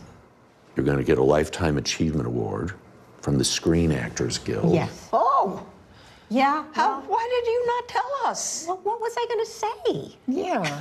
Great. More than deserved. Oh, gosh. yeah. I didn't want anybody to know. Harry, gosh darn it. Sorry. Okay. At the end of the day, it's work, not awards, that matter most for these legends. Ultimately, it's about getting the jobs, getting the work. All the awards in the world don't mean a damn thing if you can't follow up with work, right? And just tenacity. Keep your head down. Get your ego out of it and keep going. Get your ego out of the EGOT. Thanks to Harry Smith for that report. And 80 for 80 hits theaters 2 weeks from today. Gosh, what a fun group. Every Harry Smith piece, like you can't miss a word. And I mean, yeah, exactly. Just so cool to see. Awesome, awesome. All right, now, you know, we love to say this every week. Get your popcorn or your coffee ready because it's Friday, which means it's time for our can't miss list. All the movies and TV shows you got to check out this weekend. So Brian Balthazar is with us, entertainment journalist, culture expert to talk about everything. Good morning. Good morning. First, let's talk about movie theaters. It's going to be probably a dreary weather weekend. Yeah, it's a good weekend to go to the theaters. movies. Okay, Missing is the biggest one in wide release right now, and it follows a young woman whose mother goes on vacation to Colombia, and she doesn't come back. So this young girl, actually, Storm Reed from Euphoria there, turns to technology because she can't get down there and she can't get any help in Colombia. So she is using things like Google Maps and getting surveillance footage. It's actually a sequel that's not related to the first one, which was called Searching, where it's all technology-based, how she tries to track down her mom and uncovers a myriad of secret lives happening. So that's compelling. Love that. Yeah. Speaking of theaters, I went to the theater for the first time in a very long time to see Megan. Can we talk? Okay, can we just shift for I a know. second? Yeah, sorry, you we're have to taking a see break it in the on what we're theaters. planning It's an before Wednesday. interactive experience. So good. Yeah, so good. You have you to seen keep. it? Yeah, I know. And see it in That's the what theater. my husband 'Cause is you like, laughed. yeah, go without Didn't me. you laugh as well as? Yeah, it's hilarious. It's hilarious. It's hilarious. It's self-aware. When she starts singing, yes. I just read an article. There's this part where the doll, who's made of titanium, starts singing that Singing song. Titanium, I'm bulletproof, dying. nothing to lose. I'm titanium. The song has like had this huge spike in streams, which is hilarious. It's oh my god, really, it's too good. It's too good. going to be a Go cult see classic it. for years Recommend to go come. see it. Yeah. Okay. Okay. All right. Now let's talk about. There's this new reboot of That 70s Show, That 90s Show. That 90s Show. Cool. Mom and Dad are back as Grandma and Grandpa, Katie and Red, okay? And now Topher Grace's character, Eric, his daughter is staying there for the summer, and all the same hijinks, but in 2 decades later, we'll continue with a new cast of kids, but you will see cameos from Ashton Kutcher and Mila Kunis and Fez. I love it. Yeah, so they all come back to kind of the pay on. wallpaper didn't change. Although I'm getting older, or do they all look younger? The kids look so young now compared to what I remember, but that's on Netflix, and you can binge watch that. That's going to be a big hit, I think. What a great idea. What else is on streaming? I just watched She Said on Peacock. Oh, so good. Didn't you think awesome. it was so well done? So incredible. Yeah. Well, there's also Truth Be Told. That's out season 3. That's on Apple TV. Octavia Spencer. It's kind of a sleeper hit series because a lot of people haven't watched the first 2 seasons. It's back with season 3. She plays an investigative journalist who's also a podcaster for crime podcasting. So she ends up uncovering clues and solving crimes. This one, in this season, joined by Gabrielle Union's character, they kind of uncover clues about a number of missing young black girls in Oakland who aren't getting the media attention that they deserve. Another compelling one.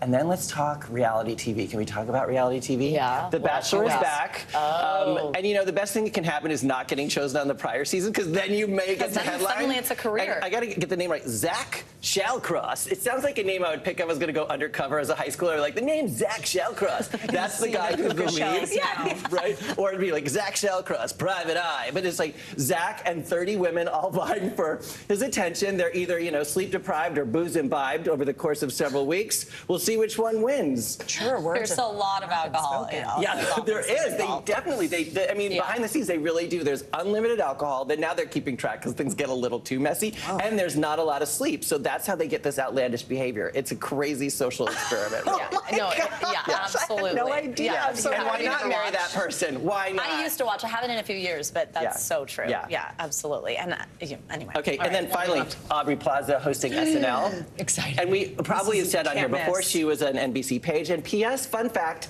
I remember her as an NBC page. I remember interacting with her because I used to work in this building. I was a page. Yeah. Well, tell us the stories. Well, it was just that I just remember her having like a very unique personality. I just like a casual, I didn't know her, and I'd be like, hey, how are you? And she'd be like, I'm okay. Like, and you know, like that's not the kind of like, that's not the kind of NBC page response usually. And I'm just like, wow, you know what? She is unequivocally herself. And I just remember her look. She was very unique, so I'm not the least bit surprised. Now, she won't remember me, so if I go, I won't go up to her and be like, remember me? And she'd be like, no, you know, but you're memorable. She would say it like it is, though, Thank so you. she would just say no if she Yeah, didn't. she probably would, and I would cherish that Also, moment. though, of course, we only have like 10 seconds, but she's on because of The White Lotus, which I was obsessed with. Yeah, Obsessed. I think She's with season 2 is Sam better Smith. than season 1. Oh, no question. Yes. And I will defend that to the. I will throw that keyboard on the ground in defense of that fact. Conversely, as I said earlier, the first Knives Out was much better than the second. I agree. Yeah.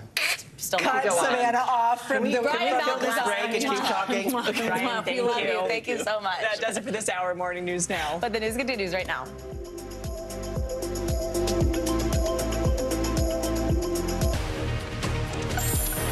Hi, everyone. Good Friday to you. Great to have you with us. I'm Vicki Nguyen. And I'm Savannah Sellers. NBC News Daily starts right now.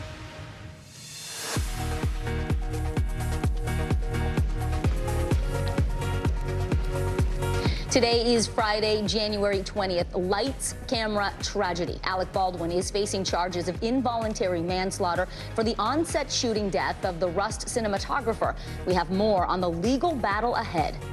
Sea of scandal. Embattled Congressman George Santos is denying the latest round of claims about his past. Photos and videos have surfaced online that appear to show him dressed in drag.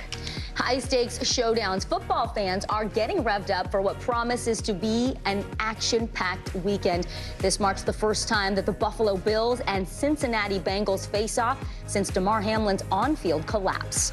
Abortion rights battle. Pro-life activists from across the country are gathering in Washington, D.C. for their annual march. But the event is taking on new meaning in the wake of the landmark Dobbs decision. Welcome to NBC News Daily on this Friday. We're so glad to have you with us. We begin with the deadly Rust film shooting. New Mexico prosecutors are telling NBC News they knew early on criminal charges were going to be filed in this case. Now, actor Alec Baldwin and set armorer Hannah Gutierrez-Reed are each facing 2 counts of involuntary manslaughter in the death of cinematographer Helena Hutchins. In addition, assistant director David Halls accepted a plea deal for the charge of a negligent use of a deadly weapon. Well, joining us now on set, NBC News correspondent Vaughn Hilliard and senior legal correspondent Laura Jarrett. Thank you both so much for being here on a Friday with us. A lot to talk about with this case. Vaughn, let's start with you. So the prosecutors are telling NBC News they have video of Alec Baldwin's finger on the trigger. This does not jive with what he has been saying publicly about never pulling the trigger. He's repeated this claim. So talk to us about why prosecutors were so confident in filing these charges, and then walk us through what happens next. Right. He has been defiant that he did not pull the trigger. Now, the Santa Fe Sheriff's Office, they actually sent that specific firearm to the FBI forensics team to look at and investigate. And there is an important distinction. They said in one part that there is no way that a bullet could have been discharged from this weapon without pulling the trigger. But then there was also acknowledgement that there was some malfunctioning while they were going through that testing process here. But I also want to let you hear, though, from the special prosecutor yesterday in an interview with our own Miguel Almaguer, in which they lay out it wasn't just his role as the actor, actually the one shooting it, but also his role as the producer. Take a listen. He is a producer. He's on that set, and he's seeing everything that's happening. And he knows that the things that are happening, the misfires on set, the way the gun was handed to him, he's experienced. He understands what the proper protocol is for safety, and he was just disregarding that.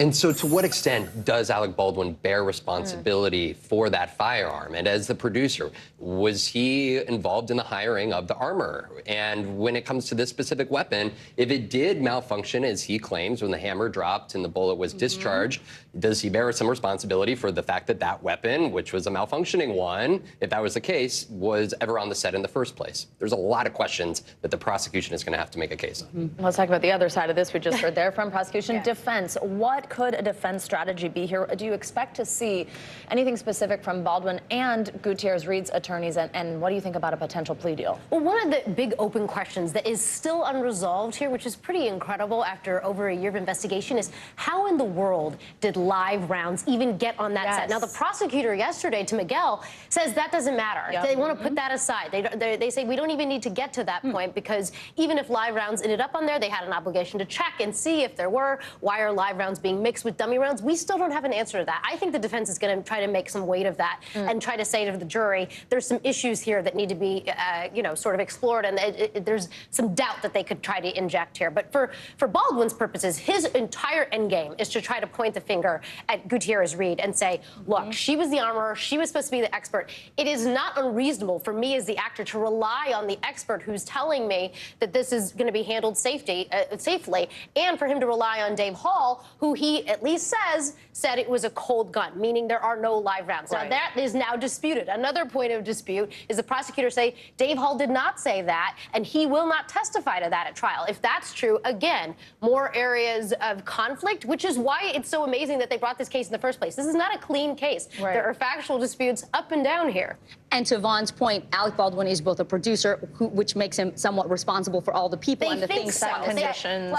That's their argument, but that's not written down anywhere. The prosecutors can show that producers have some heightened burden. They've essentially made that up. That's what they want to use to bolster their case, because they think the atmospherics of him knowing that there was shoddy protocols on set makes it look worse for him. But Baldwin's going to say that is not something that exists in the law, and they're going to try to hold their feet to the fire on that. What about the idea that as a lawyer, we always hear lawyers saying we don't want our clients speaking out publicly. We're going to try this in the court, not in the court of public opinion. That's not what happened here. Alec Baldwin has been very vocal. Your thoughts on that and how that's going to help or hurt his case? He did a sit-down interview, and the part, the touchstone to this that infuriated Matt Hutchins, the husband of Helena Hutchins, was when he did that interview, that sit-down interview, he said that essentially he did not bear responsibility. Right. Others did. Somebody did. I know it's not me. But he knew it was not me here. Ultimately, there was one individual involved who actually pointed the gun in the direction of Helena Hutchins. There's a lot of emotions here in this case, but the extent to which those emotions meet gross negligence, that is the question that is now ultimately But if prosecutors can show that he actually did pull the trigger, and he's on camera so adamant that he didn't, it's just not good in front of a jury to show that you lied. Even if that ends up not being the main issue in the case, they're going to try to show he wasn't honest then. What is he not being honest about now? It's why defense attorneys hate to have their clients go on camera when you're under criminal investigation. Oh, so many more questions we could continue to ask you. We'll find an hour to dedicate to this. Thank you both very much. We appreciate your reporting, your analysis. Yeah, great to see you. Well, Congressman George Santos is dealing with yet another claim about him that he once performed as a drag queen. He is now vehemently denying that, despite photos and videos that are circulating online that appear to show Santos at a pride parade in Brazil back in 2007. In a tweet, the freshman congressman called the claims categorically false.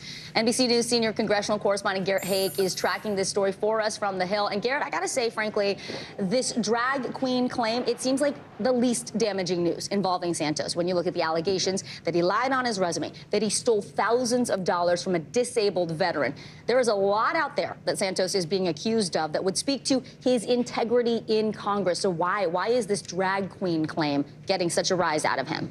Vicki, it's a great question, and I wish I had a great answer to it, because you're right. I think if Santos had not denied this claim, it'd be the kind of thing we wouldn't really be paying that close of attention to. There's nothing illegal or unethical about performing as a drag queen or dressing in drag. It doesn't have any bearing on his ability to do his job as a congressman, but it's one of the things which he has responded to directly himself on his Twitter feed, saying that this is an absolute categorically false.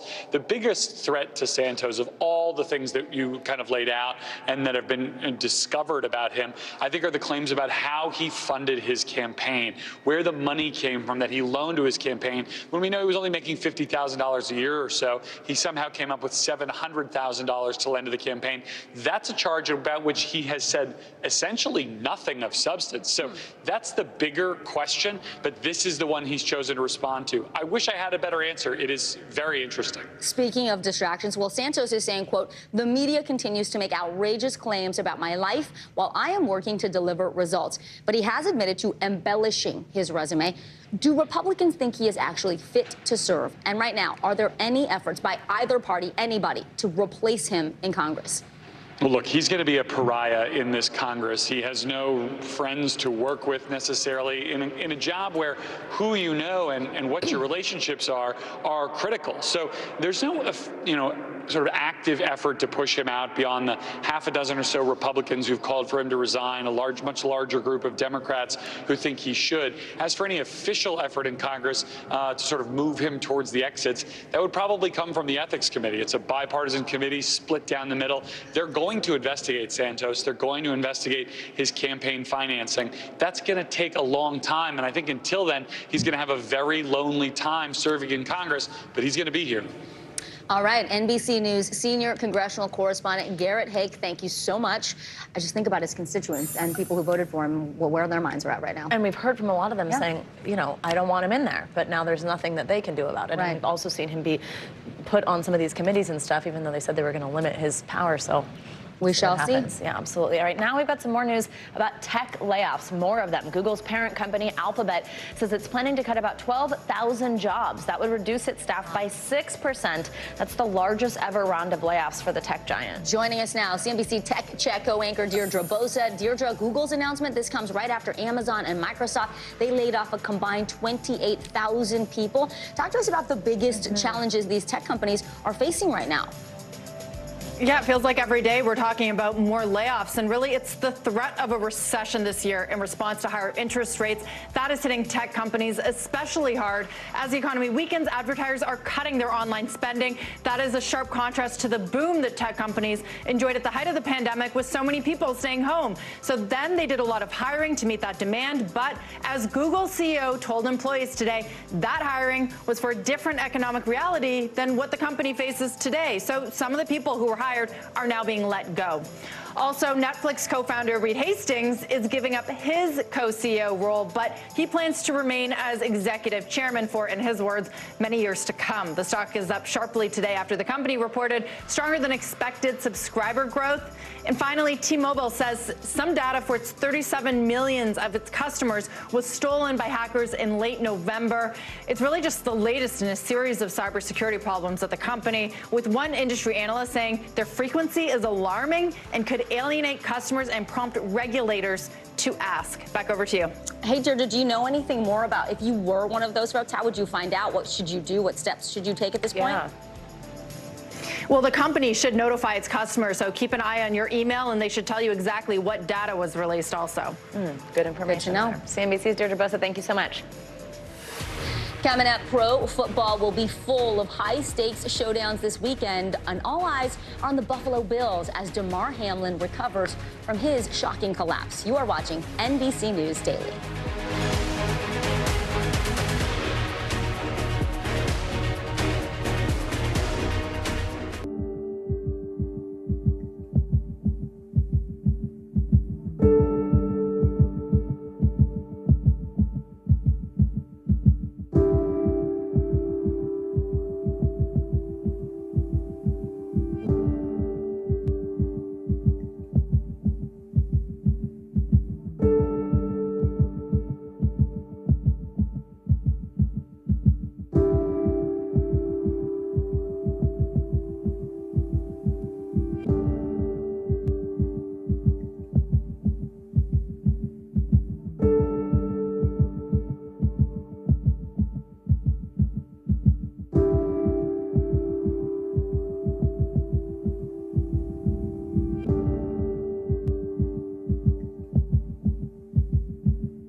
Join Hoda Kotb for season 3 of her podcast, Making Space. Listen now. We begin tonight with breaking news just coming in whenever it happens, wherever you are. NBC News, streaming free now. I think when you open your eyes, you get to decide, how's my day going to be? We want to be a way to start your day, lighten your load, every single morning. Welcome back. You're going to want to hear about this study, new research into the power of kindness, how doing good things for others may actually help your own anxiety and depression. Here's Today Show co-host Hoda Kotb with a deeper look into the groundbreaking study. A compliment to a stranger, buying a coworker coffee, shoveling a neighbor's snowy driveway. We all know an act of kindness when we see one, but what you may not know? New research published in the Journal of Positive Psychology suggests doing kind things for others may help you feel better too. I kept coming across social connection seems to be one of the most powerful ingredients for flourishing in life. That idea inspired a new project out of Ohio State University. Dr. David Craig and Dr. Jennifer Chevins lead a team of researchers on kindness. They asked people who reported feeling anxious and depressed to perform 3 small acts of kindness 2 days a week, every week for the 5-week study. Participants did things like bake cookies for friends, smile at strangers, and volunteer. The results were dramatic. Folks who participate in the Acts of Kindness group reported that they felt less depressed, less anxious. Study participants also reported feeling more connected to others and more satisfied with their lives. Participants felt such benefit that 75% of them continued doing acts of kindness even after the study ended. There just seems to be something about having social connection that brings meaning and purpose into our lives. Without it, everything else just kind of feels empty. Ohio State senior Abby Arntz discovered healing through helping too. How is the CAing going? She wasn't part of the kindness study, but she took a class with Dr. Chevins last year. One of her assignments was to do kind things for others. So Abby started going out of her way to hold the door. Go ahead. Yeah, have a great day. Giving out compliments to strangers. Hey, I just want to say your shoes are really cool. And writing positive affirmations on sticky notes around campus. As someone who is fairly anxious myself, I was a little hesitant, but as soon as I actually started giving the compliments and holding doors, I felt this reassurance. I have this power to brighten people's days and make a positive impact on others. Something Abby learned, as did so many others. Kindness can be a prescription for anyone and everyone. Have a great day. And it doesn't cost you a thing. Hoda Kotb, NBC News. That's right, and kindness doesn't cost a thing. Well, the NFL's final 8 teams, Savannah, they're taking the field this weekend with a shot at trips to the conference championships. A lot of attention will be on the Buffalo Bills. They're hosting the Cincinnati Bengals, and you may recall they played just a few weeks ago. That is when Damar Hamlin collapsed on the field. NBC News correspondent Emily Aketa joins us now from Orchard Park, New York. And Emily, we are hearing that Hamlin, he's obviously back home, which is wonderful, but he does still need assistance. Not surprising. He's under regular medical monitoring. Tell us what you know about his recovery at this point and this weekend's big rematch. Yeah, absolutely. Well, the unanswered question that remains at this hour, Vicky, is will we see Damar Hamlin make an appearance at Highmark Stadium behind me on Sunday? The coach was asked that question earlier today. He's not giving any more insight on that, but we are learning more details about Damar Hamlin's condition, including that it will be a lengthy recovery. We're told that he still requires oxygen. They are monitoring his heart regularly, and he gets winded very easily. I mean, remember, he suffered cardiac arrest less than 3 weeks ago, had that on-field emergency against the Cincinnati Bengals. And so this is going to, again, be a lengthy recovery for the star safety that everyone has just been following and supporting here across the country and around the world. But undoubtedly, this match against the Bengals and the Bills will be one of the most watched this weekend, Vicki.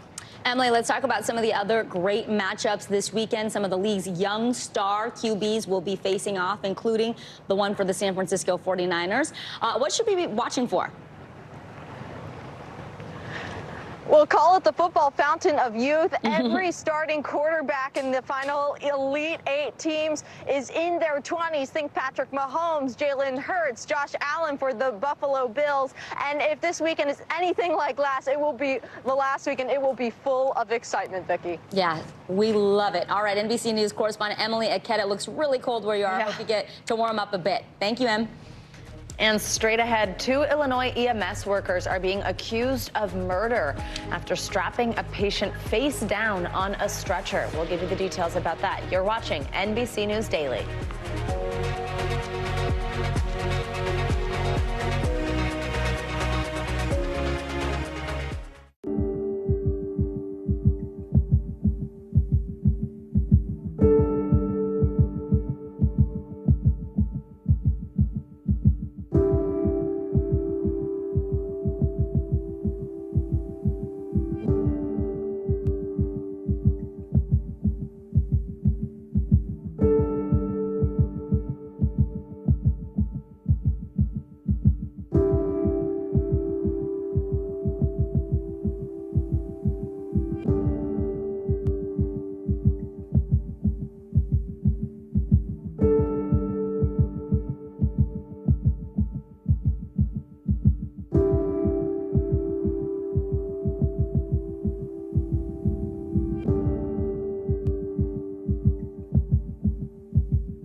This is what it looks and feels. From the storm zone. The bigger piece to the puzzle comes. New numbers just out this morning.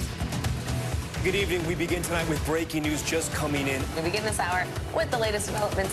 We're coming on the air with some shakeups big time on Capitol Hill. How much water ultimately will be forced inland? Whenever it happens, wherever you are, NBC News, streaming free now.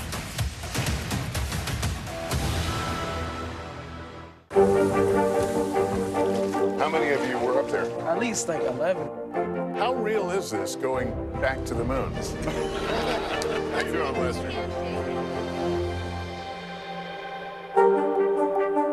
This is what it looks and feels. With the latest, the bigger piece to the puzzle. We begin tonight with breaking news. How much water ultimately will be forced inland? Whenever it happens, wherever you are, NBC News, streaming free now.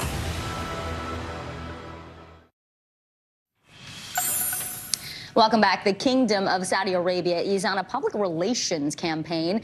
They're trying to change their image from spending on athletes to now making the country's presence known in Davos. That's right. NBC News chief international correspondent Keir Simmons has the details. Off the post, still loose for Ronaldo, and second tries the charm. Soccer superstar Cristiano Ronaldo scoring his first goal in Saudi Arabia, earning some of the record $200 million a year the Saudis are paying him. The kingdom offering hundreds of millions more to lure golfers like Phil Mickelson. Saudi Arabia's spending spree is stunning. A year ago, a human rights report accused the country of using $1.5 billion on what it called sports washing, and the fire hose of money has kept coming. Saudi desperate to move on, critics say, from the murder of Washington Post commentator Jamal Khashoggi, or even Saudi Arabia's connection to 9/11 during global television coverage of the World Cup in neighboring Qatar.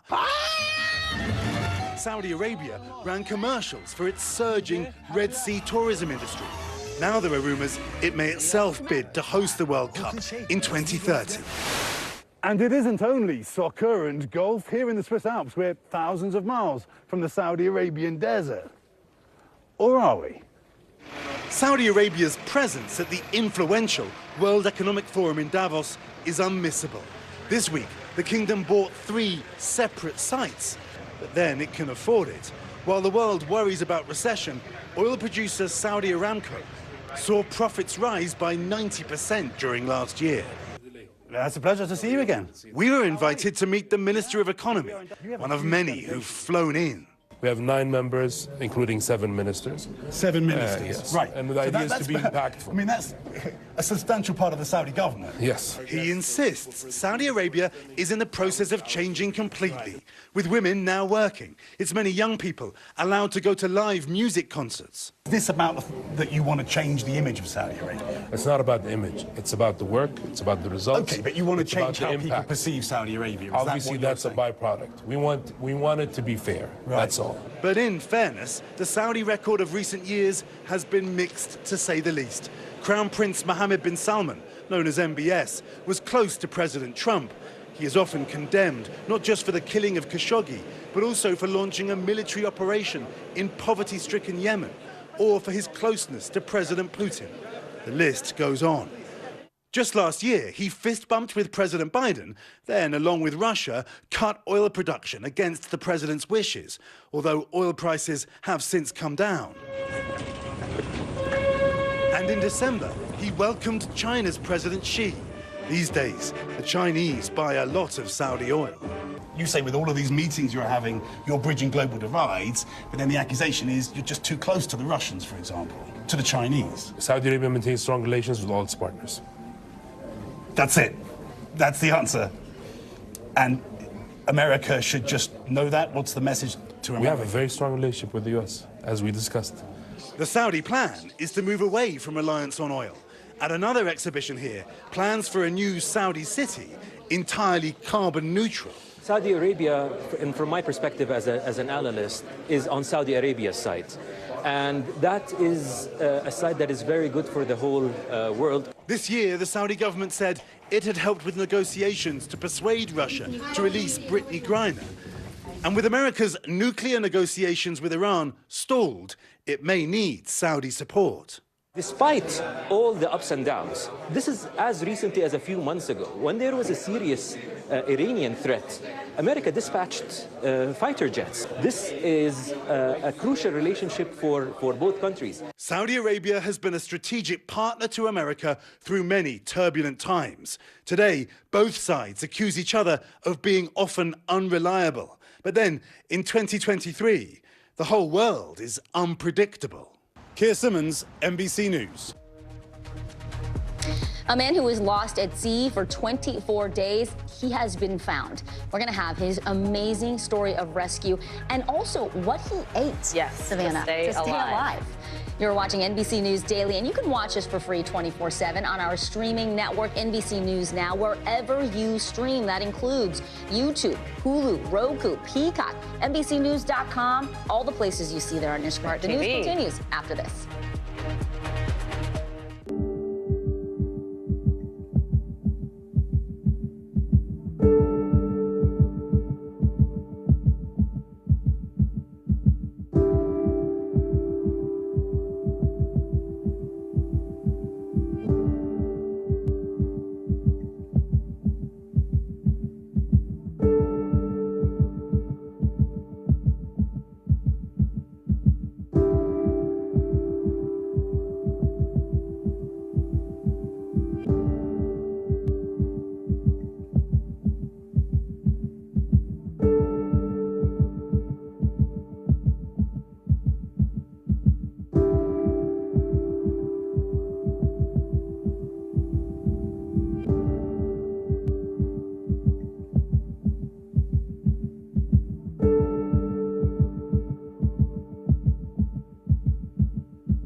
begin top story with that breaking news. This is just in. A lot of stories to get to.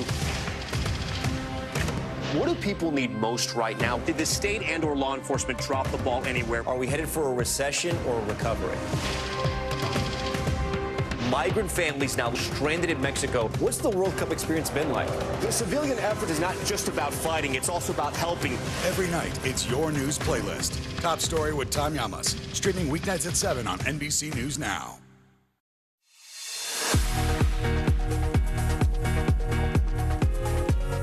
Welcome back. It's great to have you with us. I'm Vicki Wynn. Yeah, and it's Friday. Yes. We made it. I know, it is we so did. good to have you with us. I'm Savannah Sellers. Here's what's making news right now. A federal judge has ordered Boeing to face felony charges for 2 plane crashes in 2018 and 2019.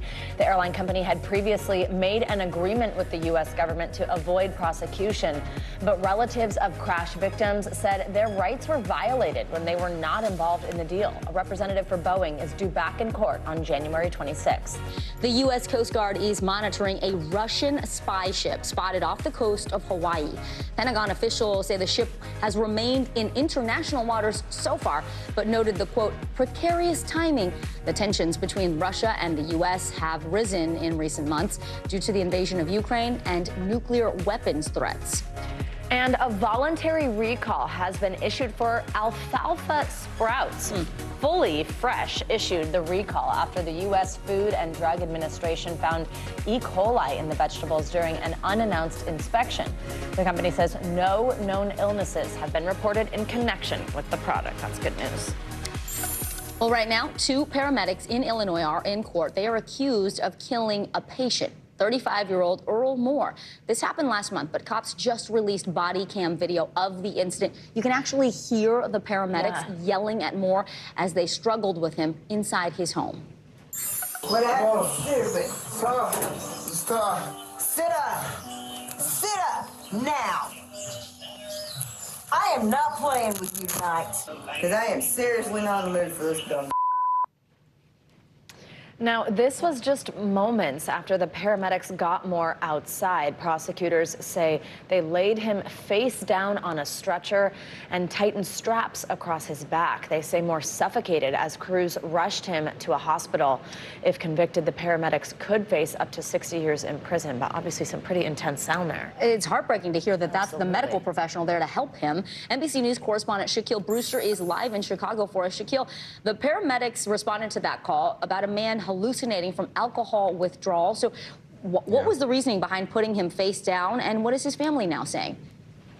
Well, that is the question that his family is asking right now. As we know it right now, those paramedics are in court. It is possible that they will enter into a plea in the coming hours or so. But as you mentioned, they're being charged with first-degree murder. Prosecutors saying that they put him face down and strapped him in, despite their training saying that they shouldn't do that. Yesterday, we heard from his family. I want you to listen to what his mother had to say.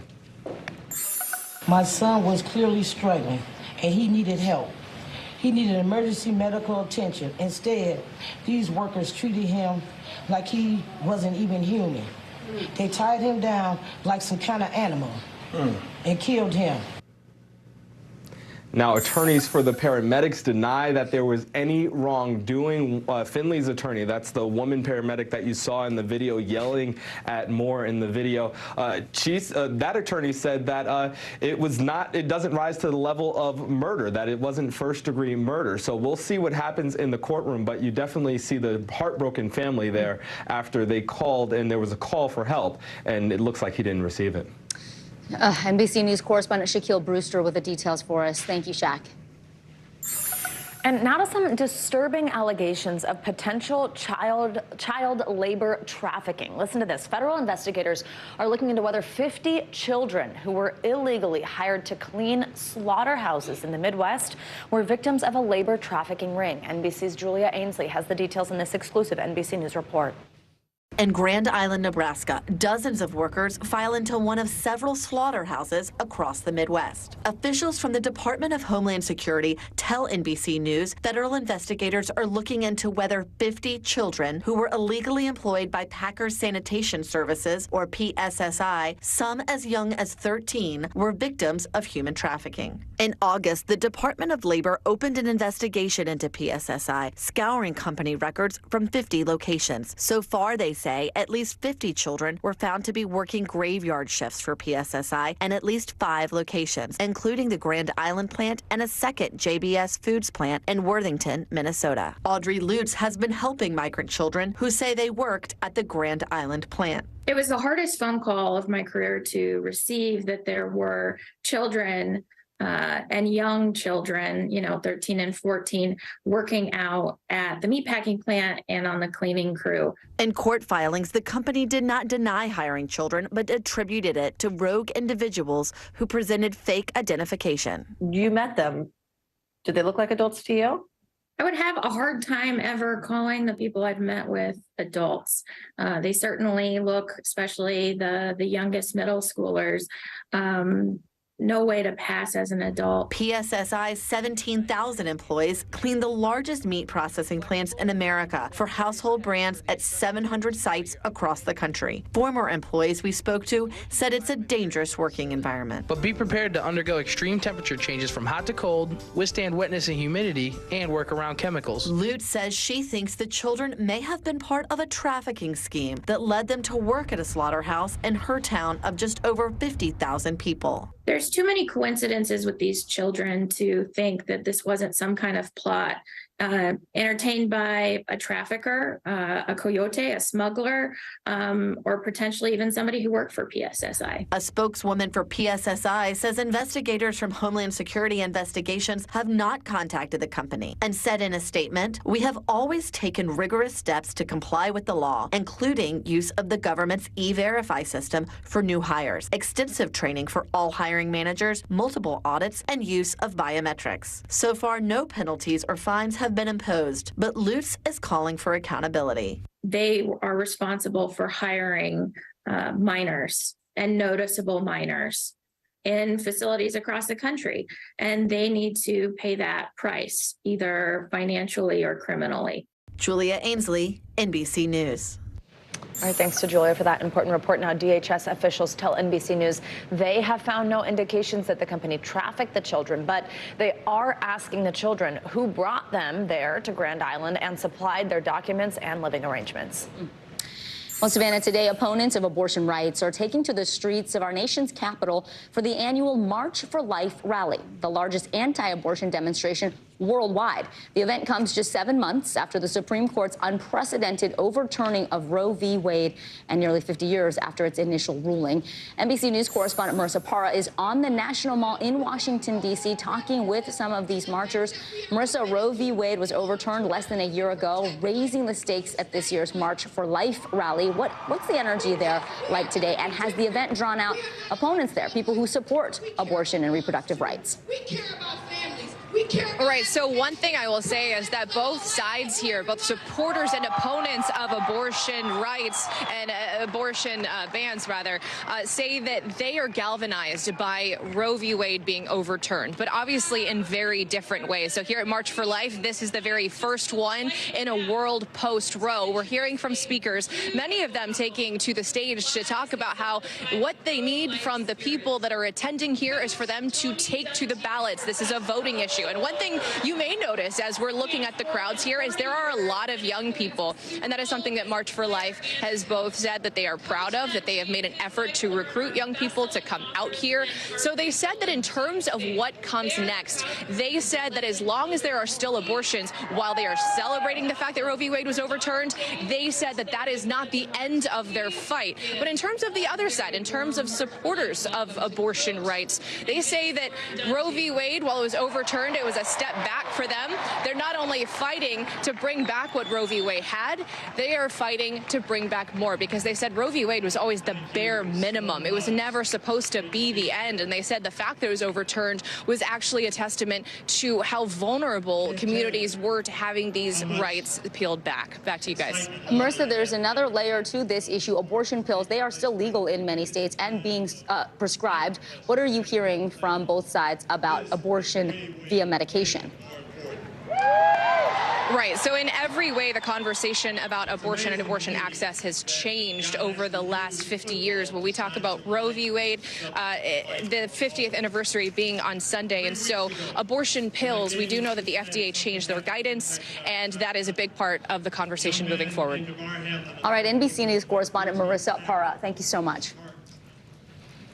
All right, now this is the one we teased, and it is an amazing story of survival. A man says he spent almost a month lost in the Caribbean Sea, with Colombian authorities finding him nearly 1,000 miles away from where he started. There are a few worst-case scenarios. This is one of them, I think. Yeah.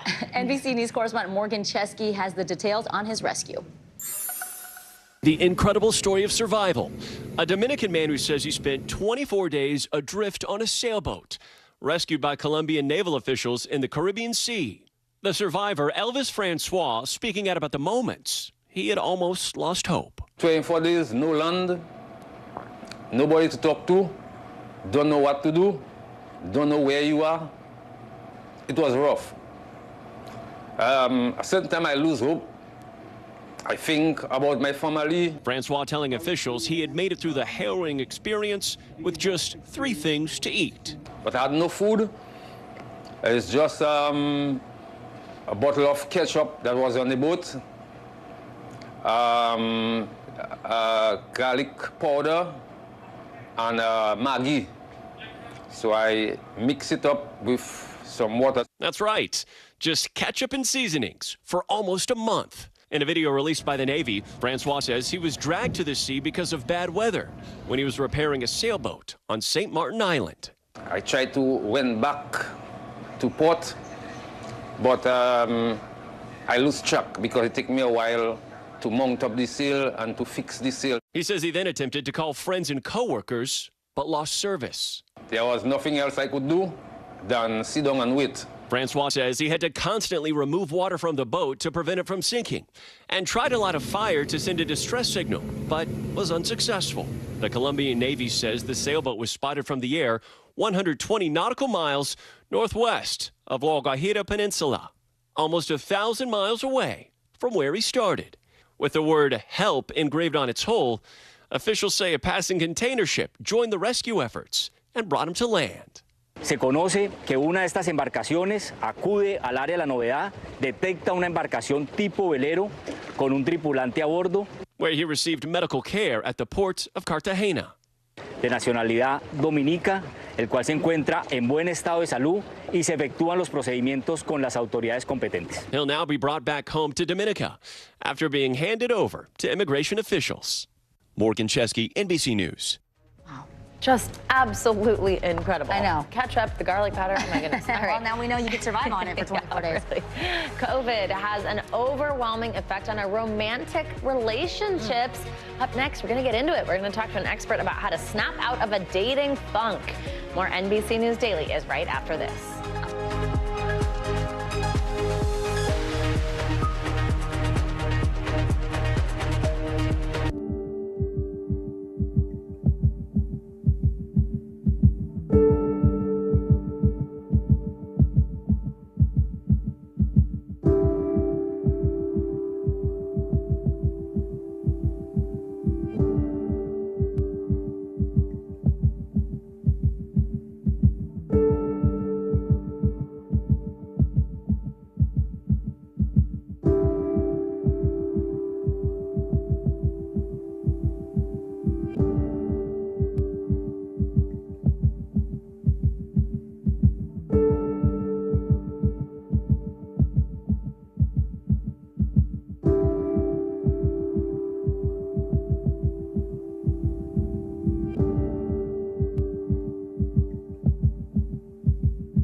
like every single person is an inspirational leader or teacher in some way. What can I do in my life? What can I take from this person's story? I think we all want a fresh start. Join Hoda Kotb for season 3 of her podcast, Making Space. How many of you were up there? At least like 11. How real is this going back to the moon? How you doing, Lester?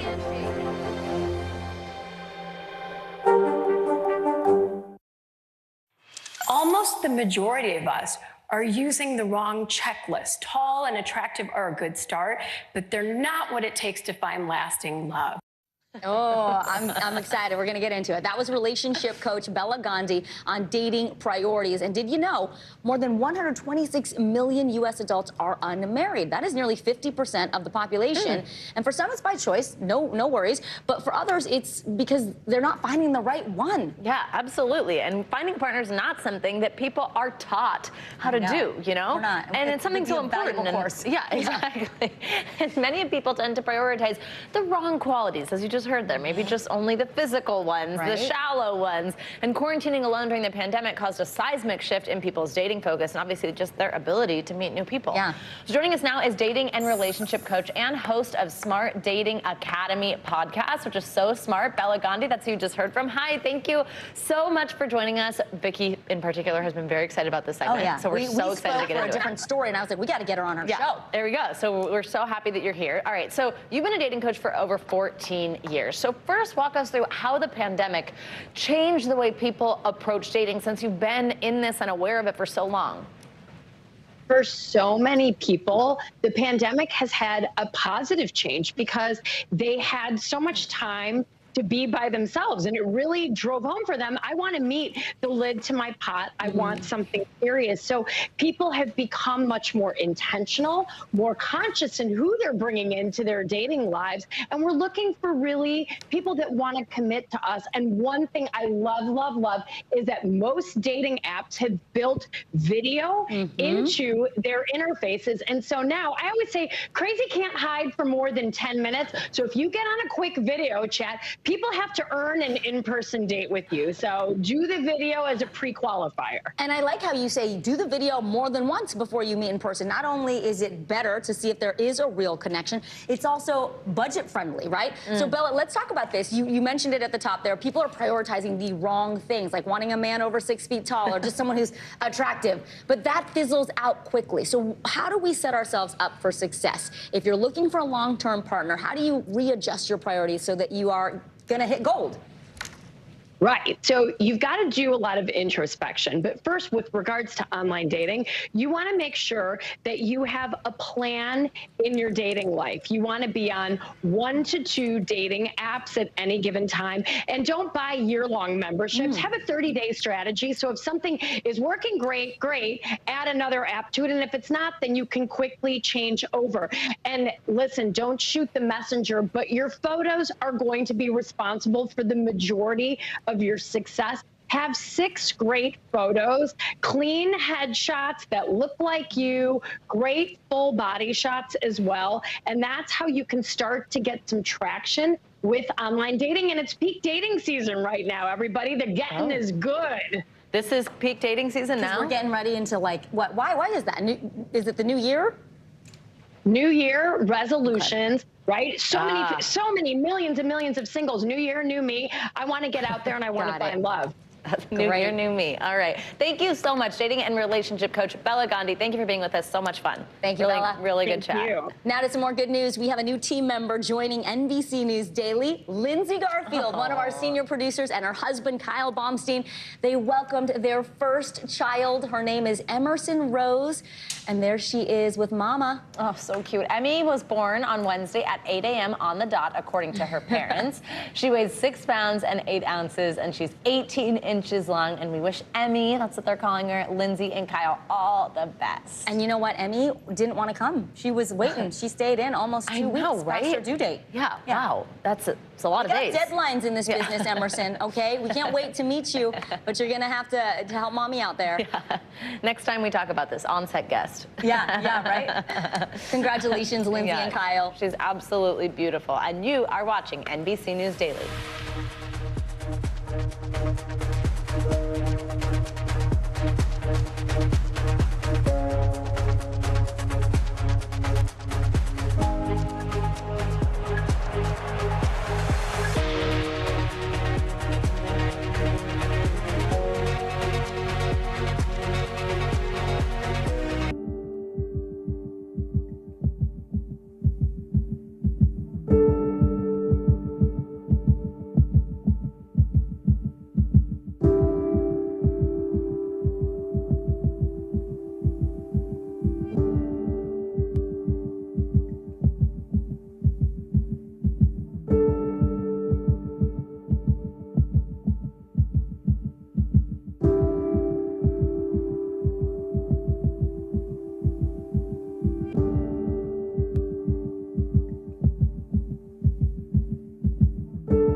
Hey, I'm Hallie. It's good to be with you tonight. There's another legal filing today, and I want to cut through some of the weedsy stuff. And let's just get to the point. They have started to vote on the PACT Act. If you're like, Hallie, stop speaking Washingtonese. This bill would basically give health care to veterans who have exposed to these toxic chemicals. So, Scott, I'm trying to make this as not DC as possible. The increased sort of anger that we've seen now in politics. I saw you searching for, I think, your microphone, Danny. You are. I was trying to do it on the slide. Live TV, man. It's okay.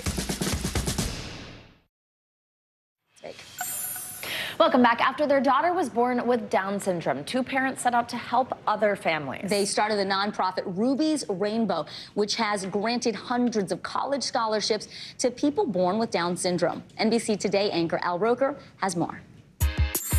Introducing Ruby Plakta! 11-year-old Ruby Plakta loves an introduction. Oh, you're so amazing! Her mom, Liz Plakta, is her biggest cheerleader. The minute I held Ruby, I knew that I needed the world to see what I saw in her. Ruby was diagnosed with Down syndrome the day she was born. I always joke that she came early, tiny, and rocking an extra chromosome. As a new mom on this unexpected journey, Liz was determined to understand everything she could about her daughter. Quickly, I just shut all the books. You went on being mom. I did, and I let her, be my guide. She's been the coolest freaking thing ever. I wouldn't change a single hair on your head. I love that. Mom. With this newfound perspective, Liz started planning ahead to help Ruby thrive. I was so interested in her future. About 6 months old, I looked at my husband and I was like, I think I want to help somebody with Down syndrome go to college. I'm going to help them, go for their dreams. In 2011, Liz and her husband, Tim, created Ruby's Rainbow, a nonprofit that gives partial scholarships to adults with Down syndrome wanting to pursue higher education. 11 years later, Liz has created a community of believers raising hundreds of thousands of dollars every year for Ruby's Rainbow. We gave out 119 scholarships this year, which was a record for us. We gave out, it's crazy, isn't it? We gave out $483,000 in scholarships, which I want to cry just thinking about it. I got it! Scholarship from Ruby's Rainbow! Oh. Congratulations! Well, we've given out 599 scholarships. That's over $2 million in scholarships in the past 11 years since this little lady's been born. Recipients go on to complete college programs, a few even getting their associate's and bachelor's degrees. And one is going for her master's. The confidence and the life skills that they're gaining just by being allowed to go out into the world and make mistakes and learn from them. Like everybody. Like everybody. Today, Ruby is in her first year of middle school and flourishing. Ruby, what are your favorite things? I like to be in band. What's your instrument? I play trombone. I like that.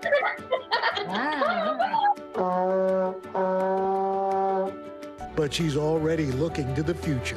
Ruby, do you want to go to college? I do. What do you want to study, Ruby? I want to be a doctor. She loves getting her blood drawn, so. Oh, wow, Ruby, I don't like that. I don't either. Above all, Liz understands how believing in someone like her daughter can change a life. It's an honor for me to help other people with Down syndrome be the best of them. Ruby is the gift that keeps giving. You are the gift that keeps on giving, Rube. Okay. I love you. Al Roker, NBC News. Oh, what an amazing story. All right, now we're going to get to what's trending.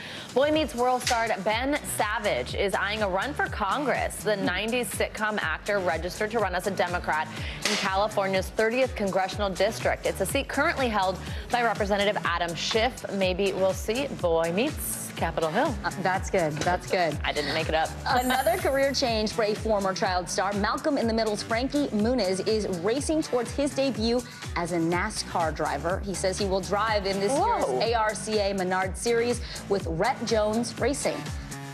Patrick Dempsey also was a racer, the actor, yeah? Well, I mean, that is amazing. All right, and park rangers in Australia have discovered what could be. Whoa. Can you even tell what this is? Oh, it says on your screen already. The world's largest toad. Guess what they call it? Gosh. Toadzilla. It weighs 2.7 kilograms, which is almost 6 pounds.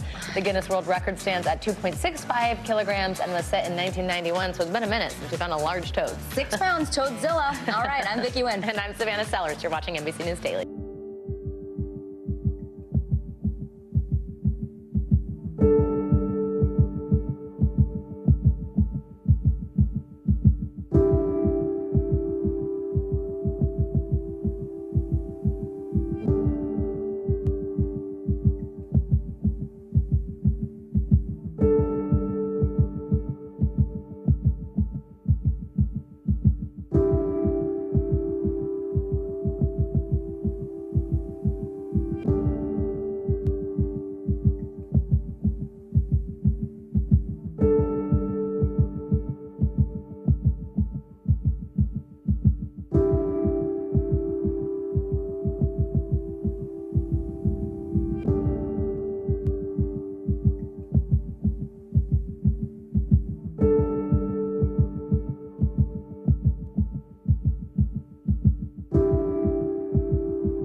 The day's biggest political stories with trusted insight and expert analysis. A daily look at the politics behind the headlines. Meet the Press Now, streaming weekdays at 4 p.m. on NBC News Now. Hey, podcast fans, ready to unlock our true crime mysteries? Try Dateline Premium on Apple Podcasts. You'll get early access to originals, plus bonus content, and everything is ad-free. So head to Apple Podcasts now to subscribe. Hello, everyone. Happy Friday. I'm Savannah Sellers. I'm Vicki Wynn. Great to have you with us. NBC News Daily starts right now.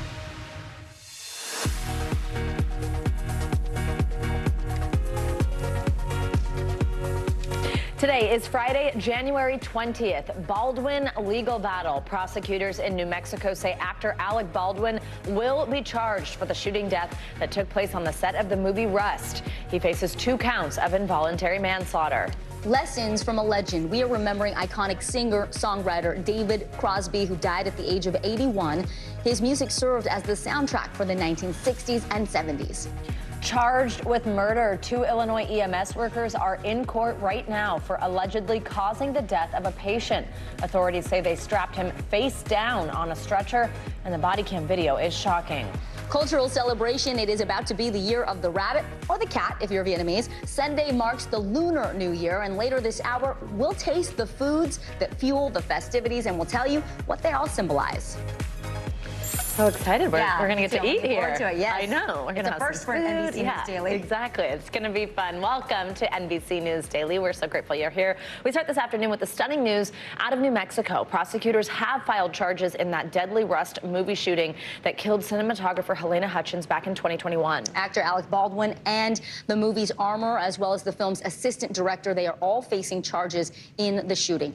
The district attorney told NBC News correspondent Miguel Almaguer that they knew early on they would file criminal charges.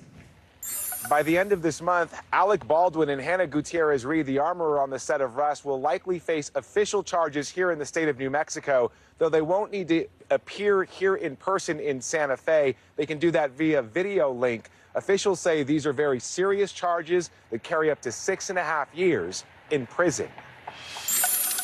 I was the one holding the gun, yeah. From actor-producer to high-profile defendant, Alec Baldwin facing involuntary manslaughter along with a firearms charge for his role in the death of cinematographer Halyna Hutchins. If convicted, Baldwin could get up to 6.5 years in prison for the accidental shooting on the set of Rust in October 2021. He's facing charges because of both. As the actor that pulled the trigger, that's obviously a very compelling fact, but he's also facing charges as a producer because he should have known that the conditions on that set were unsafe.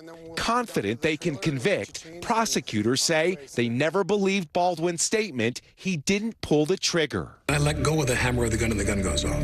Alec Baldwin said he never pulled the trigger on the handgun that fired. Do you believe that? That's not true. And we know that from the FBI lab report. That gun would not have fired without the trigger having been pulled. Baldwin's attorney called the decision a terrible miscarriage of justice, adding Baldwin relied on professionals with whom he worked who assured him the gun did not have live rounds. The lawyer for Matthew Hutchins, the victim's widower, supporting the decision to charge, writing, "No one is above the law." Last year, Hutchins with Hoda. The idea that the person holding the gun, causing it to discharge, is not responsible is absurd to me. You think someone should go to prison over all of the evidence you've reviewed?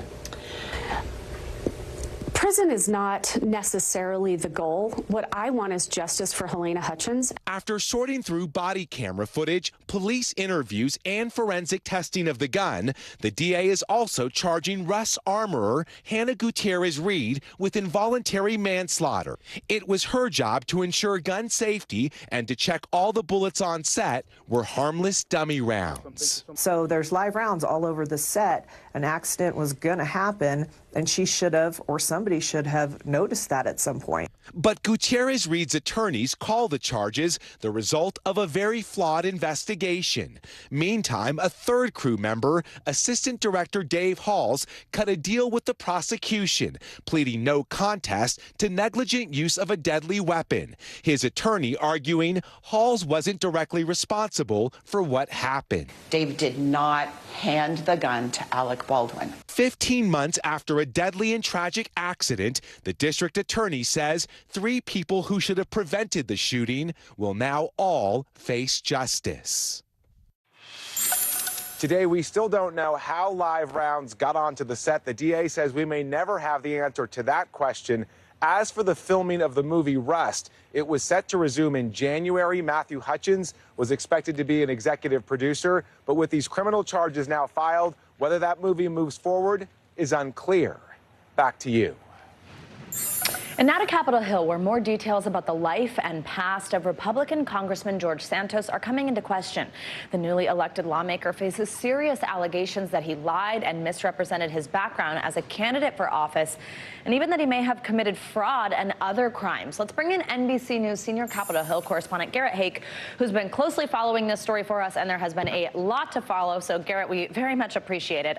The latest thing that has people talking today are these claims about his performing as a drag queen and his response to it that was quite direct, despite the fact that there seems to be this video. Get us up to speed on this. Yeah, I mean, let's be clear on the sliding scale of stories about George Santos. This is very much on the kind of unusual but not unlawful or unethical end of it. But basically what we saw is over the last couple of days, these photos and videos emerging from Brazil from the late 2000s that did appear to show Santos, then going by the name Kitara, according to our sources in Brazil, performing in drag, being at a pride parade in drag. Probably wouldn't have been a story at all, except Santos came out and very strongly denied that this was him, saying that the claims that he ever performed or appeared in drag were categorically false. Well, that's now in direct tension with our sources in Brazil and the video that you're looking at now, which suggests that it was him. Just another kind of step in the bizarre drip, drip, drip of stories about this congressman and what his background really is versus the way that he talks about himself in public. Absolutely. And Garrett, you make such an important point. This is not about the issue of drag being the issue here. It's the response and then what seems to be yet another lie about it, especially when there are things here where what he's actually being accused of is what's wrong, like having said that his mother passed away in 9/11, things like that. Why, though, is this claim then the one that we think he's fighting, that he's directly tweeting about, when there are so many troubling things that are just that, much more troubling that it appears he's lied about? I could only speculate, Savannah, because I don't know why, of all the things that, have been floating around about him, he chose to respond to this. But perhaps it's because a response here doesn't deal with any legal issue. And that's the kind of thing where a response, if it's false, might get you into even further trouble. The thing that I'm most focused on is the idea of his campaign finance, how he paid for his congressional campaign. This is someone who was probably only making about $50,000 a year in the job he actually had, not the job he claimed, who was somehow able to loan his campaign $700,000 to get across the finish line. We know that that gift from Santos to his campaign is under investigation. It's going to get looked at by the ethics committee. That's one he has not talked about. That's one where I'd be most interested in hearing his response. Yeah, absolutely. So much still here that would be interesting and certainly important to learn, especially as he is representing a district in Congress. NBC News senior Capitol Hill correspondent Garrett Haig, thank you. Well, Savannah, today fans are mourning the loss of iconic singer-songwriter David Crosby. He died this week at the age of 81. Crosby helped create the soundtrack for the 70s and the 60s as part of the band Crosby, Stills, Nash & Young. Here's NBC's Ann Thompson with a look back on his remarkable life and legacy.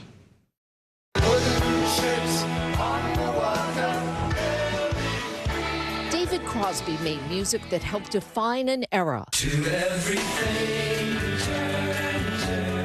The singer, songwriter, and guitarist pioneering folk rock as a founding member of the Byrds.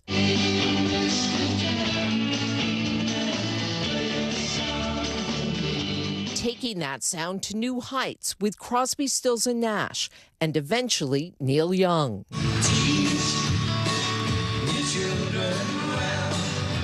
The man who helped create today's classic rock sound back then personified the 60s counterculture. A lifestyle that would lead to decades of addiction and even prison time. I am yours, you are mine. The man who sang beautiful harmonies in real life was less than harmonious. All the guys that I made music with won't even talk to me. All of them. But he would still enter the Rock and Roll Hall of Fame twice, as a member of the Byrds and then Crosby, Stills, and Nash. Without them, I could not have made this music. Despite harsh words in life, former bandmate Graham Nash saying of Crosby in death, he spoke his mind, his heart, and his passion through his beautiful music and leaves an incredible legacy. These are the things that matter most. Stephen Stills adding, he was without question a giant of a musician, and his harmonic sensibilities were nothing short of genius. The glue that held us together as our vocals soared like Icarus towards the sun. He had 4 children and was the sperm donor for Melissa Etheridge's 2 children. David Crosby lived an outsized life that he says was saved by music. Each day that I get, I'm very grateful for, and I try to do it making music. It's been long time coming. Ann Thompson, NBC News.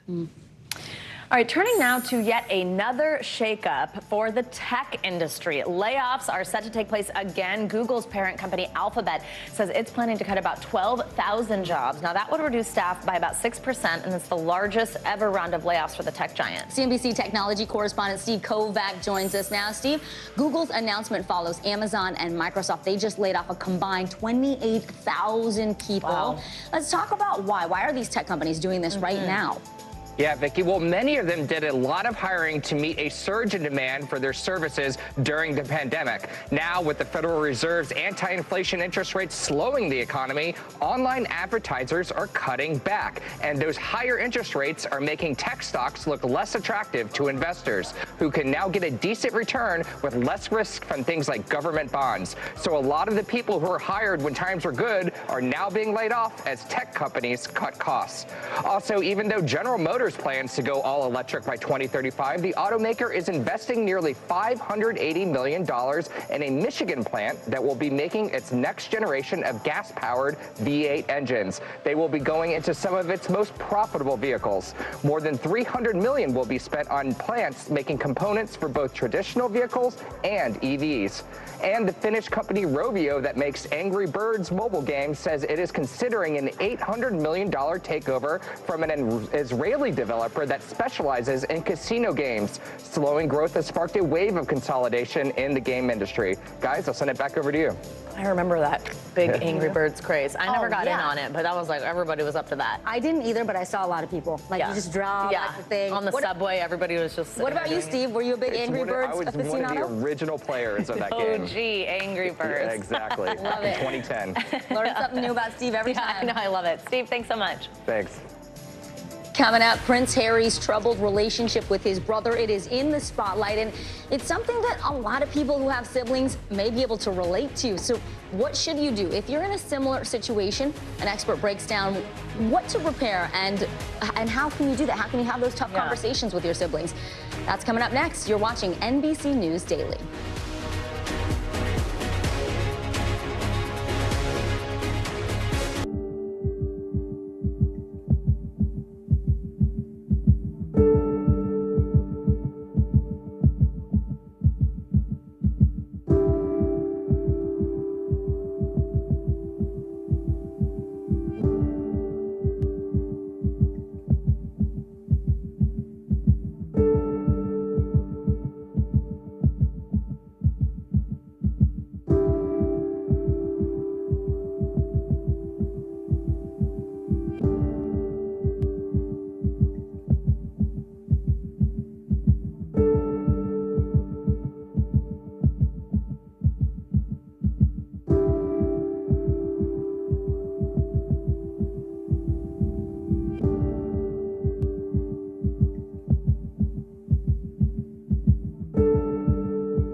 We begin top story with that breaking news. This is just in, a lot of stories to get to. What do people need most right now? Did the state and or law enforcement drop the ball anywhere? Are we headed for a recession or a recovery? Migrant families now stranded in Mexico. What's the World Cup experience been like? The civilian effort is not just about fighting, it's also about helping. Every night, it's your news playlist. Top story with Tom Llamas. Streaming weeknights at 7 on NBC News Now. Well, the supposed details of Prince Harry and Prince William's fraught relationship are now flooding the internet in the wake of Harry's new memoir, Spare. Yeah, absolutely. So right now, we're going to dive into the good, the bad, and honestly, the ugly that can come along with a sibling relationship. Even if we're not all royal, a lot of us do have siblings, and sometimes tough stuff happens. Psychiatrist Dr. Soumya Dave joins us now. Doctor, always great to have you, particularly here on set with us. So first, let's talk about But again, we know this is an extreme scenario, of course, because they're royal, because they're famous, and it does seem like it's gotten to a pretty dark place, at least from what's being reported. But talk about what are some common triggers for sibling estrangement or tension. People might do this for a variety of reasons. So if someone feels like they were treated differently than their siblings, as though they had less value, that can create a lot of resentment. If there's conflict, if there's competition, if there's rivalry and jealousy, if there's disagreement about someone's personal life choices, and then of course if there's abuse, someone might choose to create distance altogether from their sibling. I mean, based on what's been reported, it sounds like there is a combination of those things that happened for Harry and William from a young age. Here's the thing, I have 3 girls, right? We talk about this. Different kids require different kinds of parenting. But how do you do that as a parent and make sure that you're not actually then favoring one child over another? So such a great point, and I recommend R&R, reflect and reassess. So have open discussions with your co-parent and with your family about what's working for all the members of a family and what's not. And when we bring in other members of the family besides the parents, everyone has a chance to feel seen and heard, and I think that that's so important. So, of course, the goal, I imagine, at least in most cases, is repairing a relationship. And I think with a sibling and familial ties, there's so much more to it. You know, there's probably a lot of times you're going to have to see each other holidays. You obviously have shared family members. But maybe it's a sibling case, or maybe it's the case of a friend. How do you know when a relationship it's time to see it go? Such a hard question. I think it's very complicated and may vary. But in general, if someone is willing to have an openness to changing and to reflecting and respecting boundaries moving forward, after they've been told that they've been hurtful or something has been crossed in the lines of communication, then I think that relationship has a higher chance of being repaired. If there's resistance to that, if there's not an openness to changing and reflecting, then I think it's more challenging, and distance might be one of the answers. And sometimes you revisit that later on. Yeah. So, you know, having that Right. fight might not have to be forever. Might not have to be forever at all. Okay, let's talk about what if you do have to actively end a relationship. It's too toxic for you, whether it's some connection with your sibling, a relative, a friend. You know, what are some good ways to handle that? How do you do that? Unfortunately, it does happen. And so this is you creating a strong boundary. And I always recommend verbalizing that with I statements. So I'm going to create distance because this hurtful behavior is not changing. And then having a family therapist or a therapist in the room, if that would be helpful. And for some people, going low contact, so limiting the interactions, might feel like a better option than going no contact, which is cutting off altogether. So there's a spectrum that's possible. Low too, right? contact instead of low no contact versus no contact. Low versus no. That's easy to remember. And then once something like that does happen, if you have to take that step, how do you cope after that? What's sort of the loss of that? There's so many emotions that can come up, and I mean everything from grief, guilt, shame, anger, confusion. And so I think it's so important to get support, whether that's through a mental health provider, friends you can count on, because this can be really painful, really complicated, really layered. So as many sources of support as possible, that can be better. You call this a universal and specific topic. Love that. Yeah, you said it so well. Dr. Soumya Dave, thank you again. It's always such a pleasure to have you on the show with us. We learn a lot. Such important information that I think most viewers probably feel that they can relate to. Absolutely. And if you don't have siblings, you might have children who are siblings. You're dealing with it in every facet. Yeah. Thank you, Dr. Dave. Riley, love you, my sibling. It's not about you, Riley. All right. Well, a new study finds that hormone therapy has a really positive effect on the mental health of transgender youths. According to the New England Journal of Medicine, 2 years of gender-affirming hormone therapy led to an average increase in life satisfaction, positivity, and appearance congruence. The study also showed a decrease in feelings of anxiety and depression. That's good news right there. Coming up, is it art or is it AI? The new controversy over artificial artists. Don't go anywhere. You are watching NBC News Daily.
Stay on top of breaking news and the biggest stories of the day with NBC News Daily. Thank you so much for joining us. I'm Morgan Radford. And I'm Vicki Wynn. I'm Aaron Gilchrist. And I'm Kate Snow. Get in-depth reporting from across the country. What's your reaction to the president's comments? And around the world. Are Ukrainians continuing to make advances? And ways you can take care of your health. Who should be getting tested? And frankly, how often? And your wallet. Costs are skyrocketing. How to manage soaring prices. NBC News Daily. Weekdays from 12 to 4 p.m. Eastern on NBC News Now.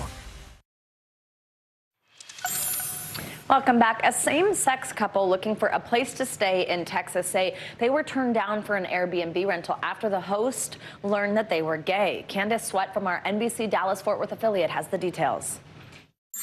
Curtis Kimberlin says this coming weekend will be his boyfriend's first visit to North Texas. We're already making a list of all the restaurants we want. He's never been to the South. He's from California. Like all their other adventures, the plan is to spend most of the time out and about, showing him around his hometown of Dallas. We were literally just looking for a place to sleep at night. They decided to book an Airbnb. In a message to the host, Kimberlin's boyfriend Jonathan described his excitement about exploring Dallas for the first time and explained that he and Kimberlin were partners and would be staying together. The host responded with this, asking if the two men would be sleeping together. I was still a little bit shocked and taken aback that was the first response, especially because the message that we sent was so nice. Before they could cancel the request themselves, the host beat them to it. Clear discrimination based on their sexual orientation. We're great guests, and we would have been great guests had we been able to stay there. Kimberlin posted the exchange on social media, and it went viral, with people calling on the company to act. Airbnb released a statement to NBC5 about the incident. Discrimination on the basis of sexual orientation has no place on Airbnb, and we take reports of violations of our non-discrimination policy incredibly seriously.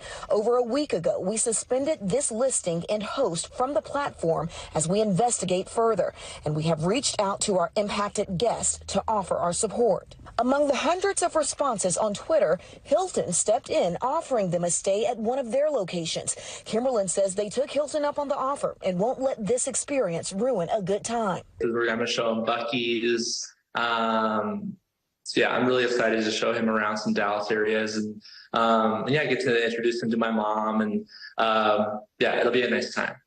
Still, he says it's caused him to reflect and commit to standing firmly on who he is. If you are uncomfortable with people who look different than you or have different identities than you, if you are uncomfortable with them living in your space, then don't go on Airbnb. Don't be a host on Airbnb. It's as simple as that. For NBC News Daily, I'm Candace Sweat. Now to a harrowing rescue overseas where a group of skiers' lives may have been saved after they were trapped by an avalanche. Duke Carter from our Virginia affiliate WSLS-TV has the story.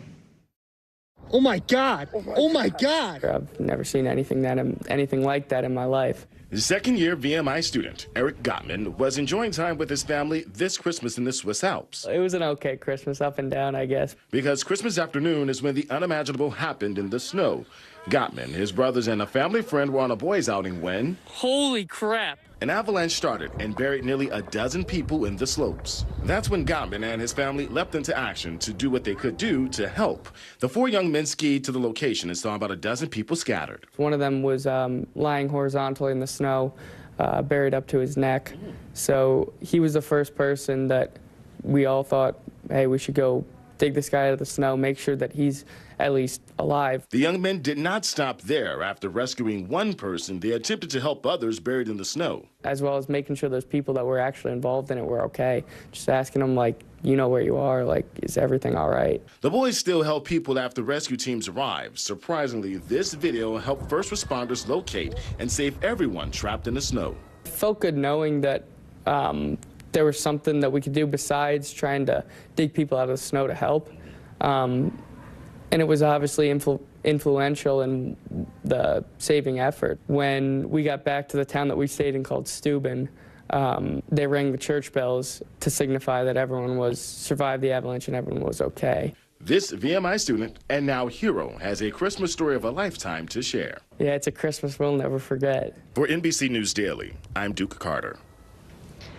Wow, that is incredible. Right? Wow. I'm glad they're okay. Yeah, but when you stunning see that visuals video, there. you can't imagine what it'd be like to be in that. You really can. All right, next, she makes more money than any other female college athlete, but it doesn't come without its challenges.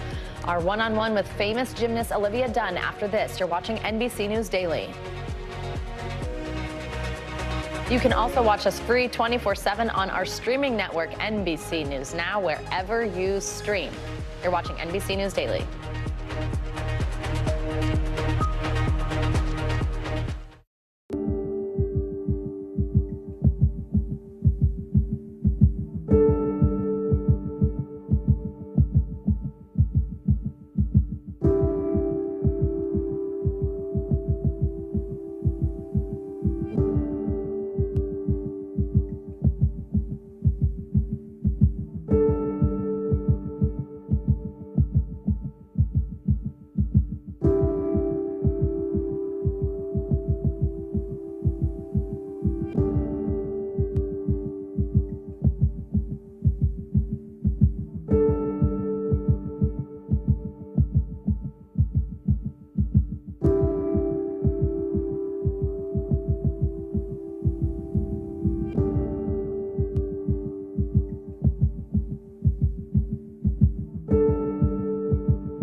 This is what it looks and feels. What's the latest development? The bigger piece of the puzzle. We begin tonight with breaking news. How much water ultimately will be forced inland? Whenever it happens, wherever you are, NBC News, streaming free now. I feel like every single person is an inspirational leader or teacher in some way. What can I do in my life? What can I take from this person's story? I think we all want a fresh start. Join Hoda Kotb for season 3 of her podcast, Making Space.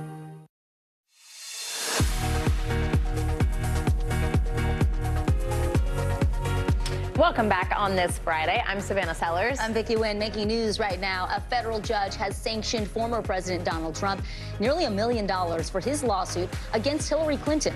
U.S. District Judge Donald Middlebrooks called the lawsuit frivolous and said that, quote, it never should have been filed. The administration of Florida Governor Ron DeSantis has blocked an African-American Studies advanced placement course from being taught in high schools across the state. Florida's education department said the course lacked educational value and is willing to look at a new curriculum when there's one of, quote, lawful and historically accurate content. The Church of England is formally apologizing for its treatment of the LGBTQ community. Bishops apologized for rejecting and excluding members after 5 years of debate on the church's stance on sexuality. Its rule on limiting same-sex couples from marrying will stand in place. They will not be able to marry inside of the church. Well, right now, 2 paramedics in Illinois are in court after being accused of killing a patient. The incident happened last month, but cops recently released shocking body cam video of it. Look at this portion. What happened? Stop. Sit up. Sit up now. I am not playing with you tonight. Because I am seriously not in the mood for this dumb. It's hard to believe that's actually the paramedic saying that to the patient who was the help was called for. Well, once paramedics did get him outside, prosecutors say they laid that man face down on a stretcher and tightened straps across his back. They say he suffocated as crews rushed him to a hospital. We have NBC News correspondent Shaquille Brewster live in Chicago for us with more on this. So the call was that this man was hallucinating from alcohol withdrawal. Shaq, what is his family now saying about what happened? And was that protocol at all to strap someone face down? Well, they're saying that their loved one, Earl Moore Jr., he needed help. He got a call. They called the police. He needed help, and he just simply did not get it. As you watch that body camera video, you see the police go into the house.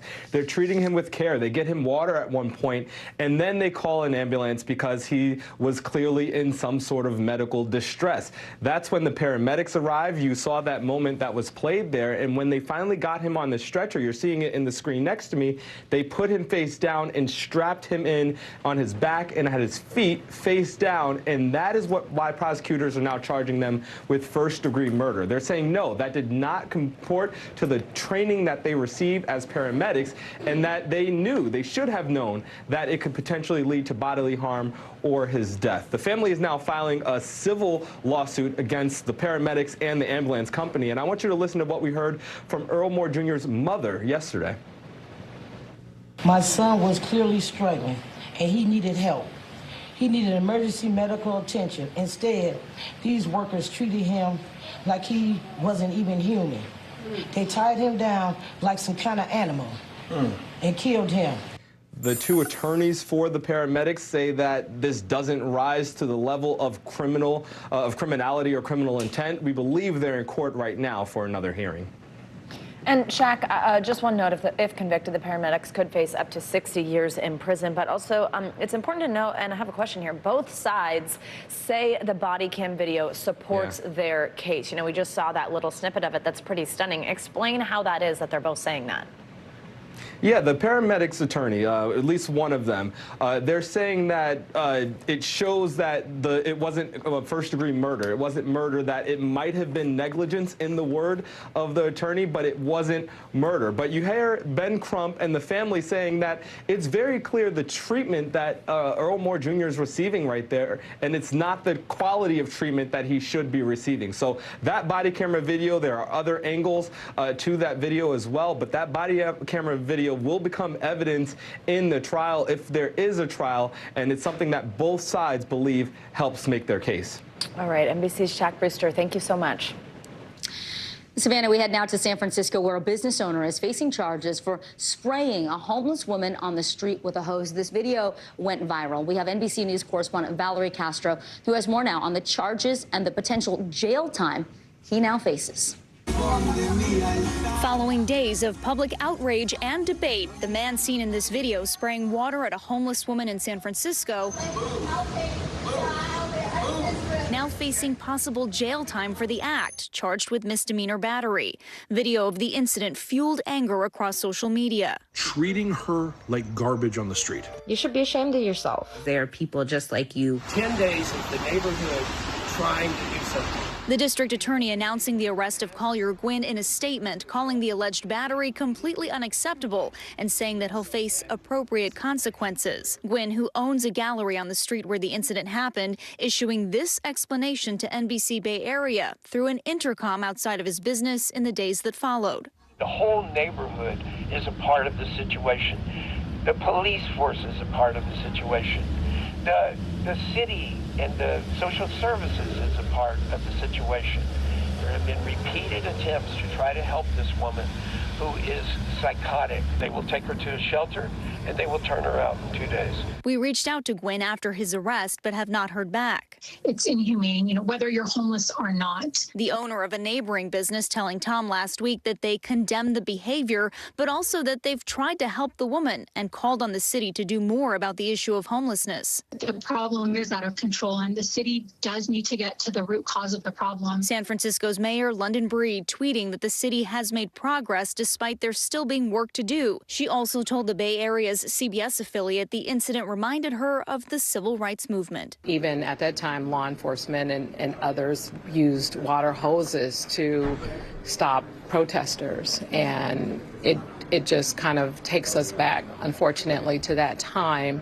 And no other human being should be able to do that to any other human being, period. My hope is that we are able to help someone like this, even when they say they don't want help. Valerie Castro, NBC News. Now we're going to get to this debate over artificial intelligence. So people are now using AI to make modern art, but the new software is raising a lot of questions. Here's NBC News correspondent Jake Ward. I bought this for $79, thinking it was the work of a talented artist. But a robot made it.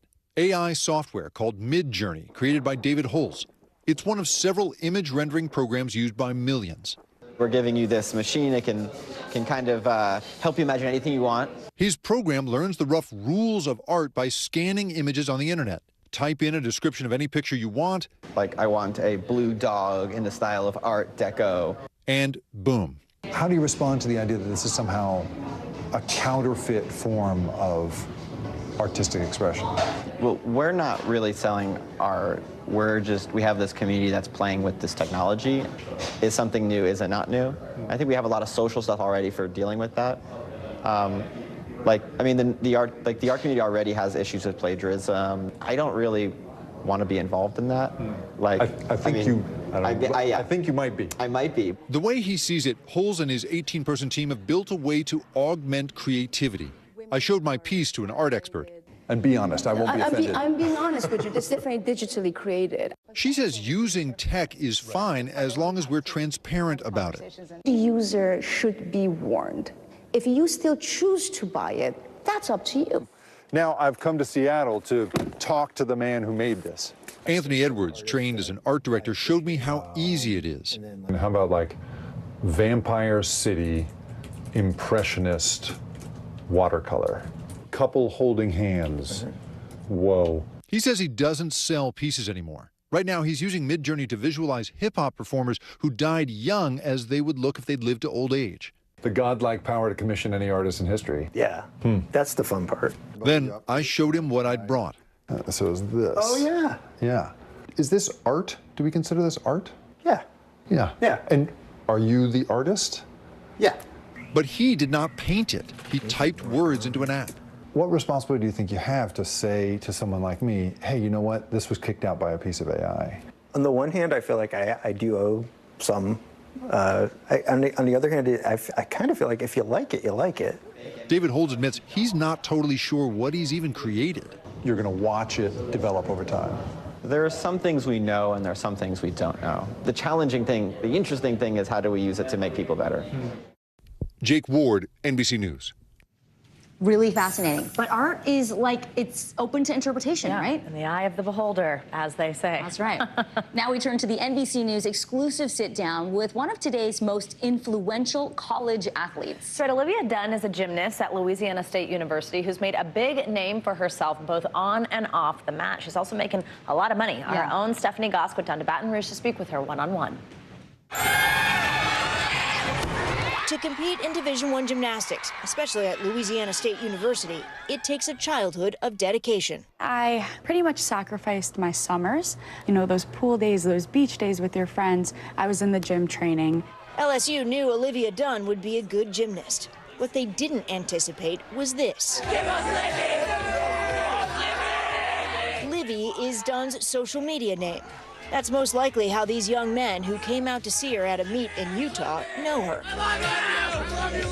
And on social media, the 20-year-old is a superstar with nearly 10 million followers across Instagram, Twitter, and TikTok. What do you make of your following? It's enormous. It right? is. It's hard to wrap my head around at times, yeah. Did you know that those kids were going to be there? Young men, some of them teenagers. Yeah.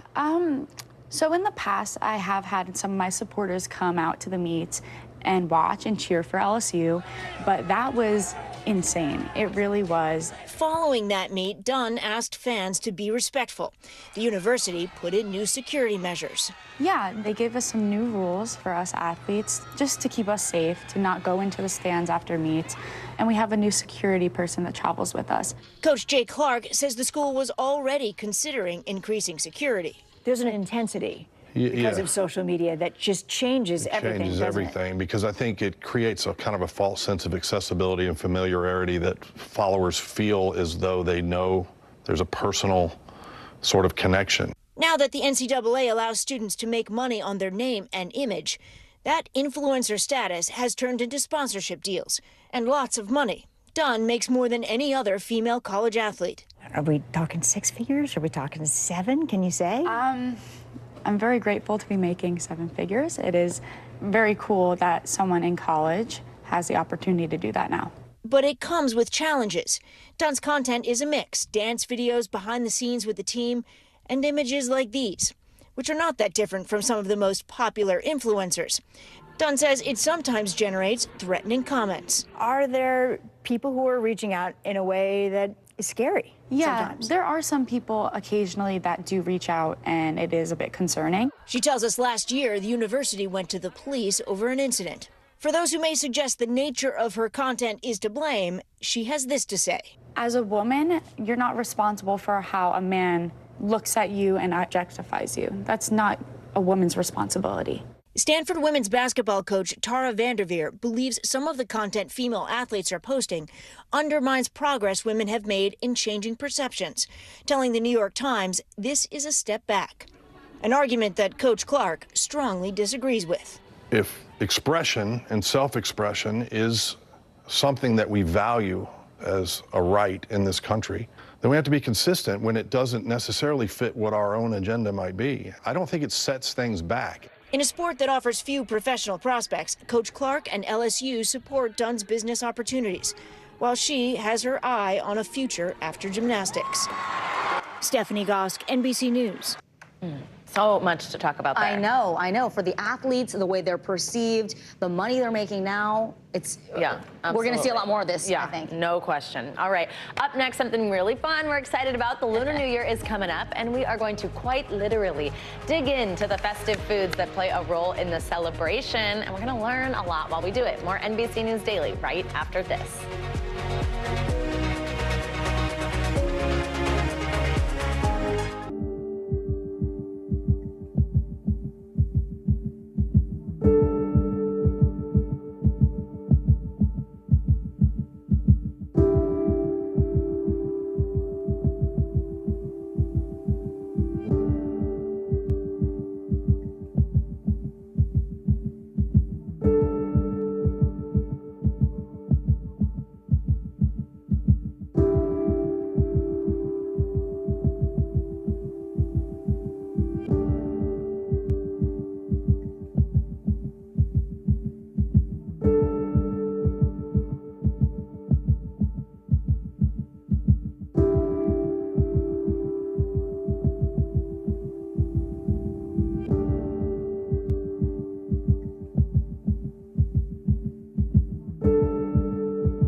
What do people need most right now? Did the state and/or law enforcement drop the ball?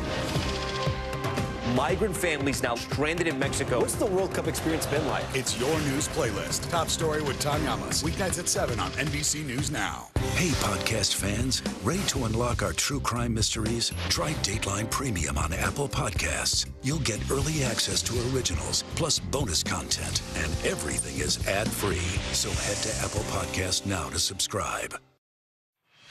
If you could smell what it was like in here, we're grinning. Welcome back. This Sunday is Lunar New Year, and for those who observe, this year will kick off the year of the rabbit or the cat, depending on if you're Chinese, Vietnamese. Savannah? Yes, and part of the festivities is enjoying certain foods, which you can't see quite yet, that have symbolic meaning headed into a new year, which is so cool. We're so excited to learn for you guys to teach me. Here to explain some of those is cookbook author, culinary content creator, and two-time Beard Foundation Award winner. Whoa, hello, Christina Cho. Thank you for being here. Thank you for staying here and walking us through all this. This is so exciting. Tell us about some of these things we have here and specifically what their meaning is, more than just what the food is. Yeah, and happy Lunar New Year. It's coming up so quick. So we have a bunch of big hitters here. So you have some noodles. It's pretty common to eat long noodles or longevity noodles, meaning the longer the noodles you eat, the longer and happier life you'll have. So that's like the key to life right there. I just had a bite. Yeah. So and then good. you have two fried things on there. You have a spring roll and then a fried sesame ball. I feel like any good holiday, if you're frying stuff, that's a great thing to do. They have like a golden color, so they kind of represent like wealth and help promise like prosperity and like, money in the future. The sesame ball should be filled with red bean paste, which I love. It's a great dessert flavor.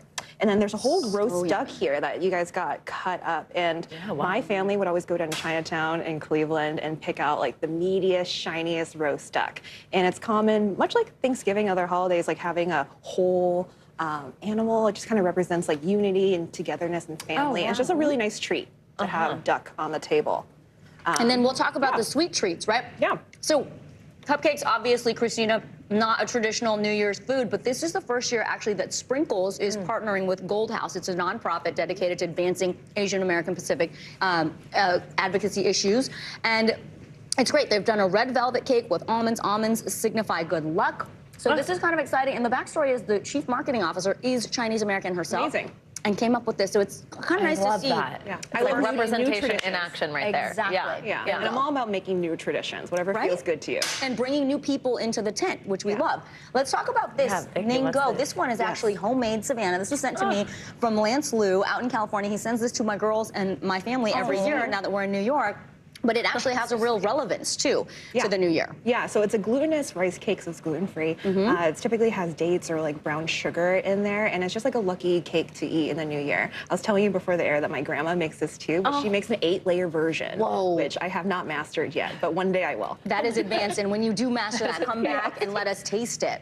I love just like the certain significances, like for a long life and prosperity, and that these foods are actually tied to that. And they all taste delicious, which is the best part. Christina, talk to us about some of the other traditions in terms of, I know you're supposed to clean before the new year, but on the day of the new year, don't sweep, don't take out the garbage. Right, yeah. And like, I would say that my mom and my grandma are a little bit more hardcore about those types of traditions, but I do hear them in the back of my head, like, don't get your hair cut, don't clean that day. I'm like, I'm perfectly fine not doing that. The whole concept is don't sweep away the good luck. Don't sweep away the money. You're supposed to clean before. So you have one more day to clean your house. And then take that trash out that's getting rid of bad vibes and bad luck. Amazing. Cookbook author and culinary content creator Christina Cho, thank you so very much for being with us. And you're watching NBC News Daily.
love mornings. They're full of possibility.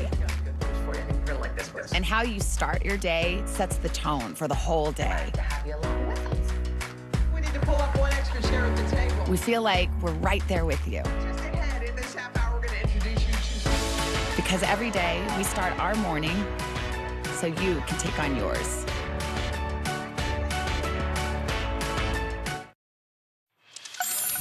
Well, we're back with a new movie, 80 for Brady, a Tom Brady fan flick. Okay, say that 10 times fast.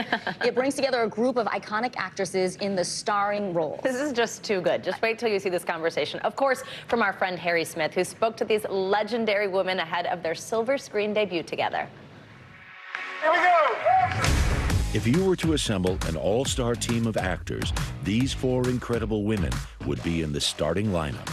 I have waited 50 years to be in a movie with her. I have been a fan of hers, followed her, and a friend for 50 years. Yeah, right. And I found it was Lily, too. Right. And she's another one that I've known a long, long time, and so love to be around her and with her. And so I said, okay, well, I mean, it was one of the best experiences of my life working with these women. Jane Fonda, Lily Tomlin, Sally Field, Rita Moreno. They're all in it together in 80 for Brady, a funny, spirited, emotional movie based on a true story and produced by, yep, Tom Brady. I really don't think you could do this movie without Tom being, you know, behind it in some way. And Brady's the only thing that rhymes with 80. So guess that explains everything. Yeah, right. Walked into my trailer with his jersey that he was going to sign to me, and my knees gave out. But I was standing next to the well, six. Your knees always give out. Well, it's your age. No, that's Lily. Oh, is that Lily? It's Lily's knees, yeah. I knew it was somebody's knees. taking this one. He's cute. My character, the first time she sees Brady, she says, "Que bruto." I thought, perfect, that's perfect. Que bruto. Let's go! Como se dice in English? What a hunk. She also likes men. Okay. It's a story of 4 women who rally around a friend who has cancer. Their passion for football and a great quarterback propelled them to the Super Bowl. Fortunately for them, they really are football fans, so the love of the game was not a stretch. I have 3 sons, so I was a football fan. And I learned to love it through my husband. I loved watching it with him. I still don't understand all the rules. I don't think anyone understands all the rules. And as seasoned pros, they felt Brady's pain after Tampa's loss Monday night. So Tom may have played his last game. Why would it be his last game? What makes you say that? Well, it didn't go well. It didn't I go know. well, and I watched it too. And the defense did not help him. Well, you know what? But lots of times he's played great with no defense whatsoever. That's the truth. So you're saying he didn't play his best game? He did not play his best game. Whatever his future holds, this group has nothing but love for number 12. And the feeling is mutual. Well, apparently Tom Brady has a crush on you. Me? I read Gronkowski was encouraging him to date you. Me? I'm just... Wait a minute. He never told me that.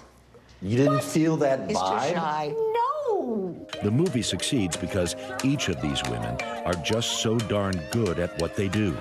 And they have the hardware to prove it. Who of you have won an Oscar? Oh, yeah. I'm the only one out. I have a nomination. You have all the rest of them. Serious? Including a Nobel Prize or something. Right. Okay. Who has a Tony? I have a nomination. I have 2 nominations. I have 2 nominations. And I've been told I won, but I don't remember. Emmys? I maybe have the most Emmys. Well, how many For do you sure. have? I think I... 5, 6? I have 9. I have Oh, well, 8. oh my God, 8? I have 30 nominations. Oh, well, I can't even be in the same room with this woman. Who's got a Grammy? I do. You're like the Yankees' Murderers Row. I'm an Oscar away from an EGOT, and I'm 83. You have to I'm work getting on this. too old to be an EGOT. Sally, Yes. you're going to get a Lifetime Achievement Award from the Screen Actors Guild. Yes. Oh. Yeah. Why did you not tell us? Well, what was I going to say? Yeah. Great. More than deserves. Oh, gosh, yeah. I didn't want anybody to know. Harry, gosh darn it. Sorry. Okay. At the end of the day, it's work, not awards, that matter most for these legends. Ultimately, it's about getting the jobs, getting the work. All the awards in the world don't mean a damn thing if you can't follow up with work, right? And just tenacity. Keep your head down, get your ego out of it, and keep going. Harry Smith, NBC News. Love it. So great. I'm Vicki Wynn. And I'm Savannah Sellers. You're watching NBC News Daily.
Hey, I'm Hallie. It's good to be with you tonight. There's another legal filing today, and I want to cut through some of the weedsy stuff.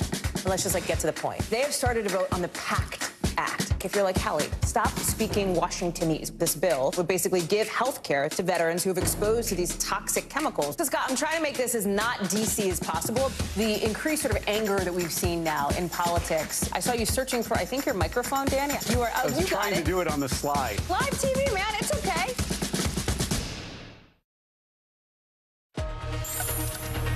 Hi, everybody. I'm Aaron Gilchrist. And I'm Kate Snow. NBC News Daily starts right now.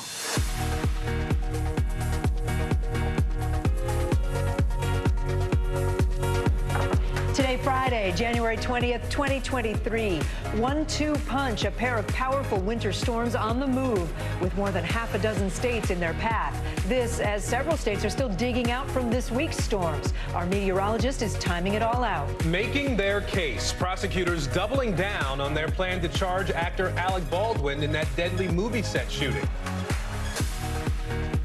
That gun would not have fired without the trigger having been pulled. The argument they plan to present to a jury in their own words. What the tech? Google's parent company announcing the layoff of thousands of workers. Why so many tech giants are cutting back. And Leonardo da Vinci, how artificial intelligence is changing the art world as we know it. It is 11 a.m. in Sacramento, 1 p.m. in Oklahoma City, and 2 p.m. in New York City. We begin with the snow across the Midwest and Northeast, and more to come for days. Millions of people from Middle America to New England are spending the day digging out. Some areas saw more than a foot of snow. Thousands of people left without power, while bitter cold temperatures made for icy, treacherous travel on the roads. A new storm is developing tonight and then another into next week. NBC News meteorologist Angie Lassman has it all timed out for us. Angie, what do we expect? We expect that it's going to be a busy pattern for folks on the East Coast. Remember, we were dealing with all of that busyness for the West Coast. Well, the pattern has shifted. We're still dealing with some winter storm alerts that are up for parts of the Northeast. That's the coast-to-coast storm we dealt with today. So still Maine, New Hampshire, Vermont, you're going to be dealing with some some of this leftover snow here as this system moves offshore. It will do that. We see some snow showers downwind of the lakes as well, so we'll add a couple of more inches here as we go through today. You can see those highest amounts are going to be in the higher elevations. That's what we're dealing with as far as that last system. Now, the second system is going to develop in parts of the Gulf. This is where we see ample amounts of moisture moving through parts of the south. This is going to be heavy rain and storms for much of the Gulf Coast here as we go through the day later today and into tomorrow. This is going to be the first half of the weekend. Those high rainfall rates likely causing some localized flooding concerns again through parts of the south and up the East Coast. This doesn't turn into a snow event until the second half of the weekend. That's when we'll see the interior areas of the Northeast dealing with some snowfall, additional snowfall on top of what they've already seen already through this past week. If you're keeping track and you're waiting for some snowfall in places like New York, we just don't see it really just yet. It looks like more along the coast. It will be a rain event from Washington to New York and into Boston as this system continues its trek to the north and east. We have another system we'll watch for, guys, as we go into the middle of the week as well. All right, Angie Lassman with us today. Thank you. We are getting new insight into why New Mexico prosecutors decided to charge Alec Baldwin in the movie shooting death of Helena Hutchins. They say they thought early on that this was a criminal act.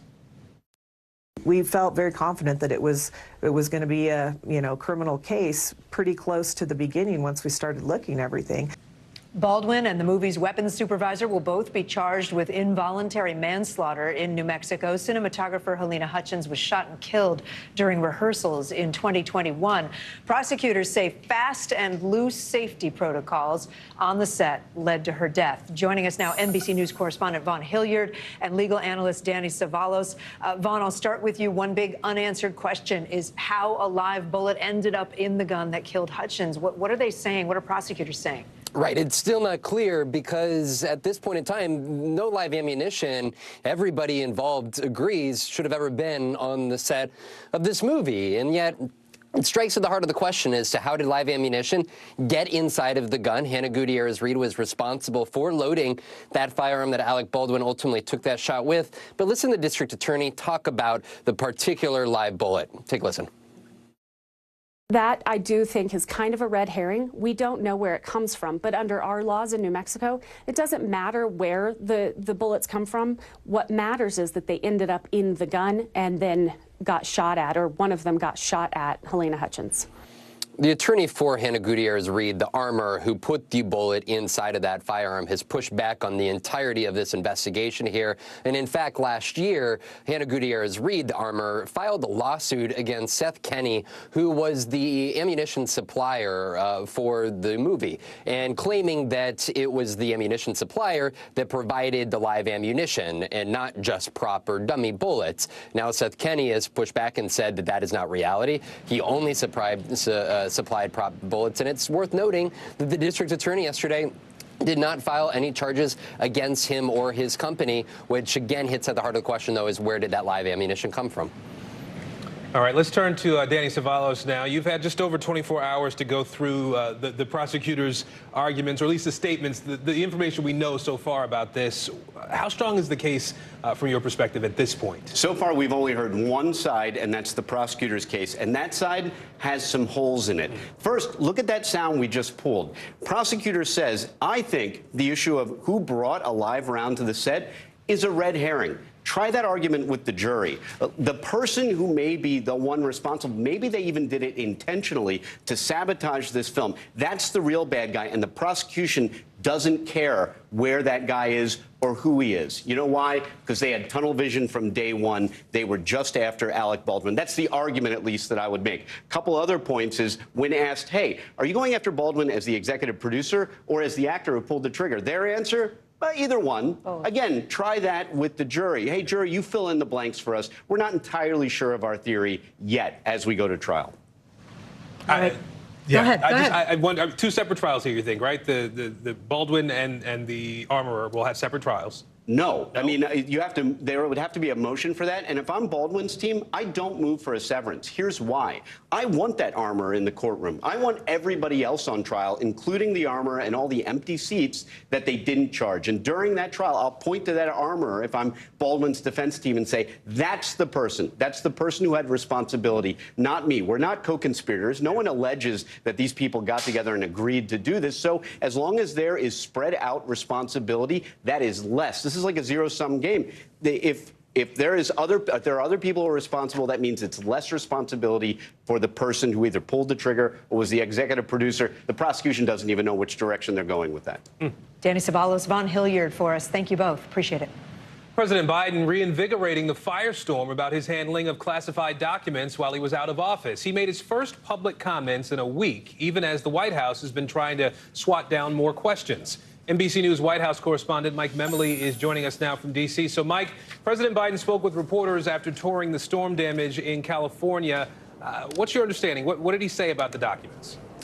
Well, Aaron, of course, White House officials have insisted that the packing, the transport of these classified documents from Vice President Biden's West Wing office to 2 other locations 6 years ago was simply an innocent mistake, and the president used his opportunity yesterday to underscore that he believes any probe will find no wrongdoing. Listen to him. I think you're going to find there's nothing there. I have no regrets. I'm following what the lawyers have told me they want me to do. It's exactly what we're doing. There's no there. It was significant, of course, Aaron, that the president even addressed a reporter's question on this. In 8 previous times since last Friday, the president had ignored reporters' questions on this. The White House, though, was just asked in the last few minutes about whether there's a contradiction between him saying he takes the handling of classified documents seriously with him saying he has no regrets. The White House press secretary once again referred questions to the special counsel's office. All right, Mike Memoli for us in D.C. today. Thank you, Mike. The number of emergency room visits related to the flu, RSV, and COVID are dropping nationwide. At their peak in December, there were more than 285,000 emergency room visits combined for all 3 of those. But as of this week, that number has dropped by more than 60%. Let's bring in NBC News medical reporter Erica Edwards now. Erica, I'm smiling because that sounds like really good news. Why are we seeing this drop in emergency room visits? Hi, Kate. Yeah, I'm smiling as well. You know, we saw unusually early spikes in RSV and the flu back in September, October, November, but now cases are falling nationwide, leading to fewer ER visits. And when it comes to COVID, you know, even though we're still seeing a pretty steady level of cases, even some upticks in some areas, it's not really leading to a big increase in hospitalizations for a few reasons. Number one, we have some level of immunity. Number two, we now have an antiviral that we can take it home. Kate? And are we seeing similar trends when it comes to kids? Yeah, you know, ER visits for kids have also fallen, but boy, they were hit really hard early on back this fall when RSV and flu was circulating widely. Many times they were hit with multiple viruses at once, the flu plus the common cold, for example. Kids who got these double infections, Kate, were more likely to be sicker longer and more likely to end up in the hospital. Yeah, I've noticed we're not hearing about pediatric units being overwhelmed as much as we were hearing that. Erica Edwards, thank you so much. More bad news for workers in the tech industry today. Google's parent company, Alphabet, announced today it is laying off 12,000 employees. That's a 6% reduction in its global workforce. It's the latest in a string of Silicon Valley layoffs. Microsoft and Amazon laid off a combined 28,000 workers on Wednesday. Let's bring in CNBC technology correspondent Steve Kovac for more on this. So, Steve, what's the through line here? Why are we seeing so many layoffs in this particular industry right now? Yeah, and stop me if you heard this one before, Aaron, because I was on 48 hours ago with you saying this exact same thing. They grew too quickly during the pandemic as people were staying indoors, spending heavily on IT. In Google's case, they were in this environment, an interest-free environment where advertising was going through the roof. And now as we're heading into this macro environment in the economy, as people fear about recession, we're seeing advertisers, which is the bread and butter of Google, pull back their spending. So now Google has to be more deliberate and thoughtful with how they're cutting costs, and that means 12,000 people are getting the axe today. You know who we don't see on that graphic right there? We don't see Apple, Steve. That's right. Obviously the other behemoth in the tech industry right now. It has not made layoffs of the size yet that we've seen with so many other companies. What do we know about that? Yeah, there are several reasons. So I actually talked to Tim Cook, the CEO of Apple, about this a few months ago. And as we were seeing cost cuts throughout the rest of the tech industry, and what he told me is, look, we're not firing people. We're being more, quote, deliberate in hiring. And by that, he means we're going to focus on the areas that we know where we can hire. We didn't hire too quickly during the pandemic. If you look at the number of people and the percentage of increase in staff from those other companies that have already laid people off, Apple has barely grown. And also, they have a huge retail operation, too. So many of their hiring was done at retail stores, too. So they're just not experiencing the same kind of expenses and problems their peers in big tech are, Aaron. All right. CNBC technology correspondent Steve Kovac with us today. Steve, we appreciate it. Thanks. A college gymnast is a star on the mat and on social media. Coming up, how new rules on college athletes are allowing her to make millions. You're watching NBC News Daily.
I feel like every single person is an inspirational leader or teacher in some way. What can I do in my life? What can I take from this person's story?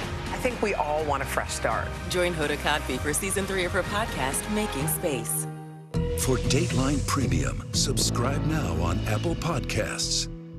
We begin tonight with breaking news just coming in. Whenever it happens, wherever you are, NBC News, streaming free now. The NFL season firmly in the home stretch. 4 teams will be left standing after this weekend. Sunday features, of course, the Bills welcoming the Bengals to Buffalo.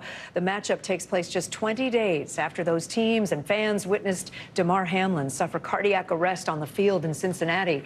NBC News correspondent Emily Aketa is outside the Bills' home stadium with a look ahead. Hey there. Well, the unanswered question that remains at this hour, will we see Damar Hamlin make an appearance at Sunday's big game? We're now learning new details about his condition ever since he suffered that cardiac arrest several weeks ago. As a source close to Hamlin says that he is facing a lengthy recovery. He still requires oxygen. His heart is being monitored regularly, and he gets winded very easily, we're told. But even less than 3 weeks since that on-field medical emergency, he's making regular visits to the team at the Bills facility. We're told that he is upbeat and he is positive, lifting the team up ahead of this big game. We continue to see tributes pour in, support pour in for Damar Hamlin here in Buffalo, across the country, and even around the world. At the Australian Open, U.S. tennis star Jessica Pegula seen wearing a number 3 on her skirt as she competes there. But we know all eyes will certainly be on Highmark Stadium as people wonder if if we will see Damar Hamlin in person. Regardless, that support will be felt. His presence will be felt here in Orchard Park. I'm Emily Ikeda in Orchard Park. I'll send it back to you. Well, she is the richest woman in college sports. LSU gymnast Olivia Dunn is making millions thanks to new NCAA rules and social media. NBC's Stephanie Goss caught up with her to talk successes and challenges. To compete in Division I gymnastics, especially at Louisiana State University, it takes a childhood of dedication. I pretty much sacrificed my summers. You know, those pool days, those beach days with your friends. I was in the gym training. LSU knew Olivia Dunn would be a good gymnast. What they didn't anticipate was this.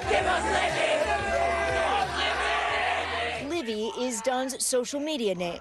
That's most likely how these young men who came out to see her at a meet in Utah know her.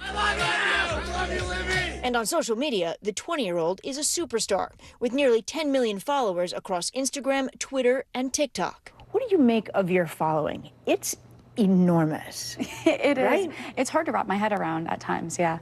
Did you know that those kids were going to be there? Young men, some of them teenagers. Yeah. So in the past, I have had some of my supporters come out to the meets and watch and cheer for LSU, but that was insane. It really was. Following that meet, Dunn asked fans to be respectful. The university put in new security measures. Yeah, they gave us some new rules for us athletes just to keep us safe, to not go into the stands after meets.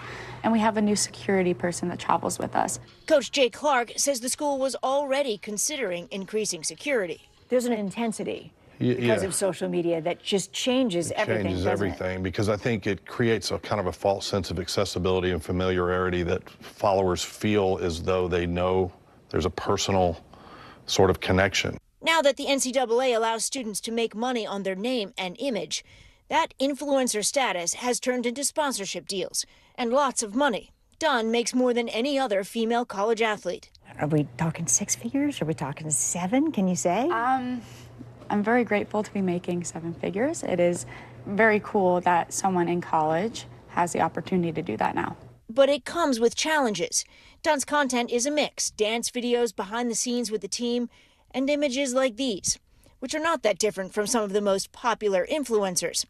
Dunn says it sometimes generates threatening comments. Are there people who are reaching out in a way that is scary? Yeah, sometimes. There are some people occasionally that do reach out, and it is a bit concerning. She tells us last year the university went to the police over an incident. For those who may suggest the nature of her content is to blame, she has this to say. As a woman, you're not responsible for how a man looks at you and objectifies you. That's not a woman's responsibility. Stanford women's basketball coach Tara Vanderveer believes some of the content female athletes are posting undermines progress women have made in changing perceptions, telling the New York Times this is a step back, an argument that Coach Clark strongly disagrees with. If expression and self-expression is something that we value as a right in this country, then we have to be consistent when it doesn't necessarily fit what our own agenda might be. I don't think it sets things back. In a sport that offers few professional prospects, Coach Clark and LSU support Dunn's business opportunities, while she has her eye on a future after gymnastics. Stephanie Gosk, NBC News. Stay with us. You're watching NBC News Daily.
I feel like every single person is an inspirational leader or teacher in some way. What can I do in my life? What can I take from this person's story?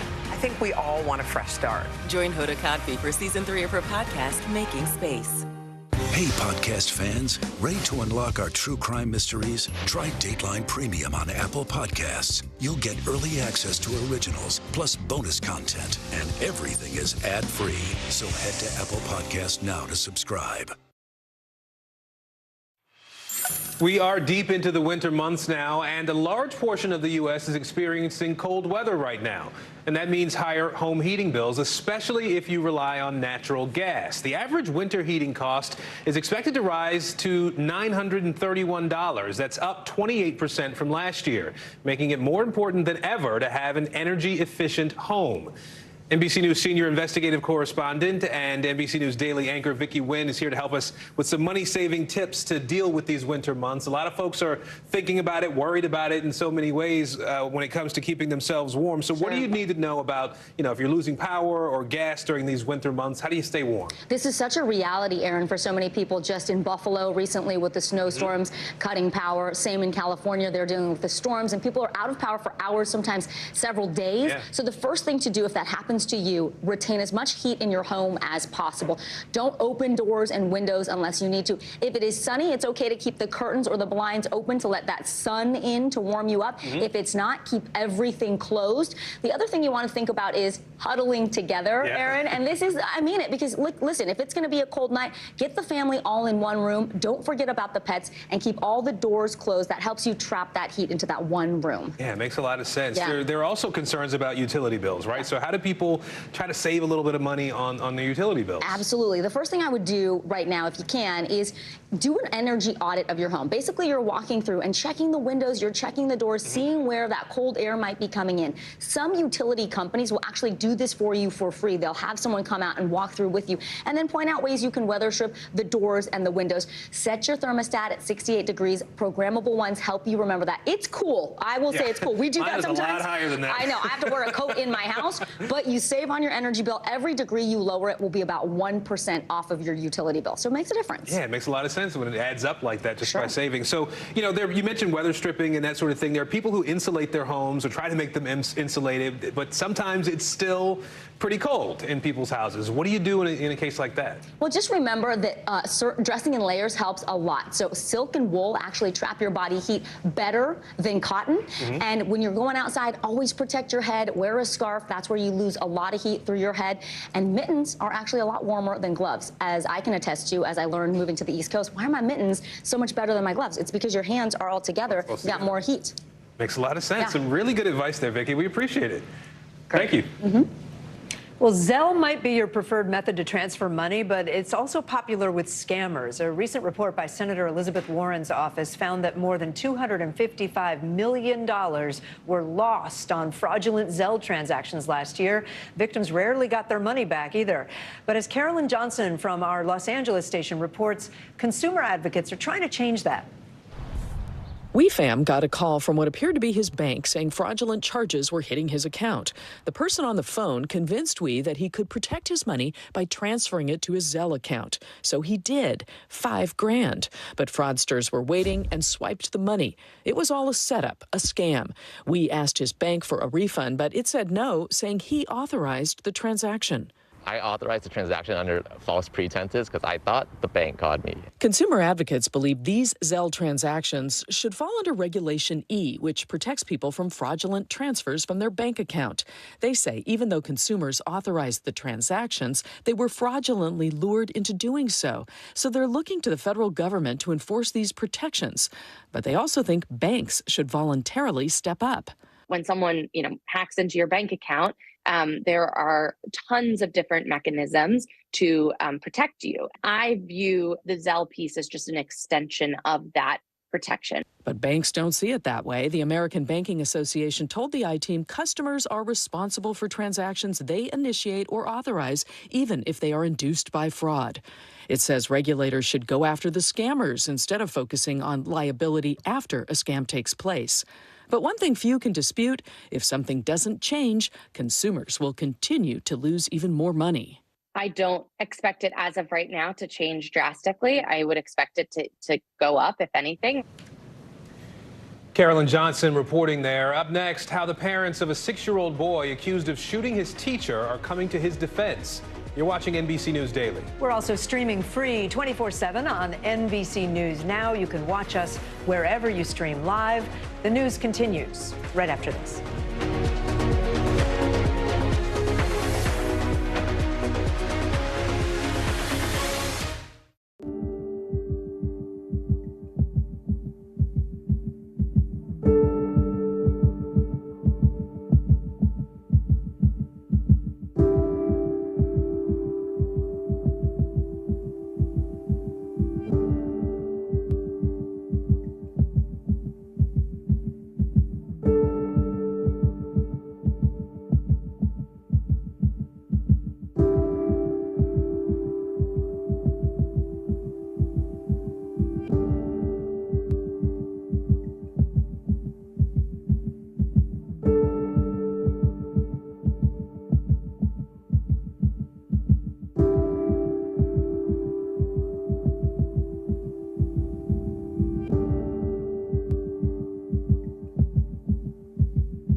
I think when you open your eyes, you get to decide, how's my day going to be?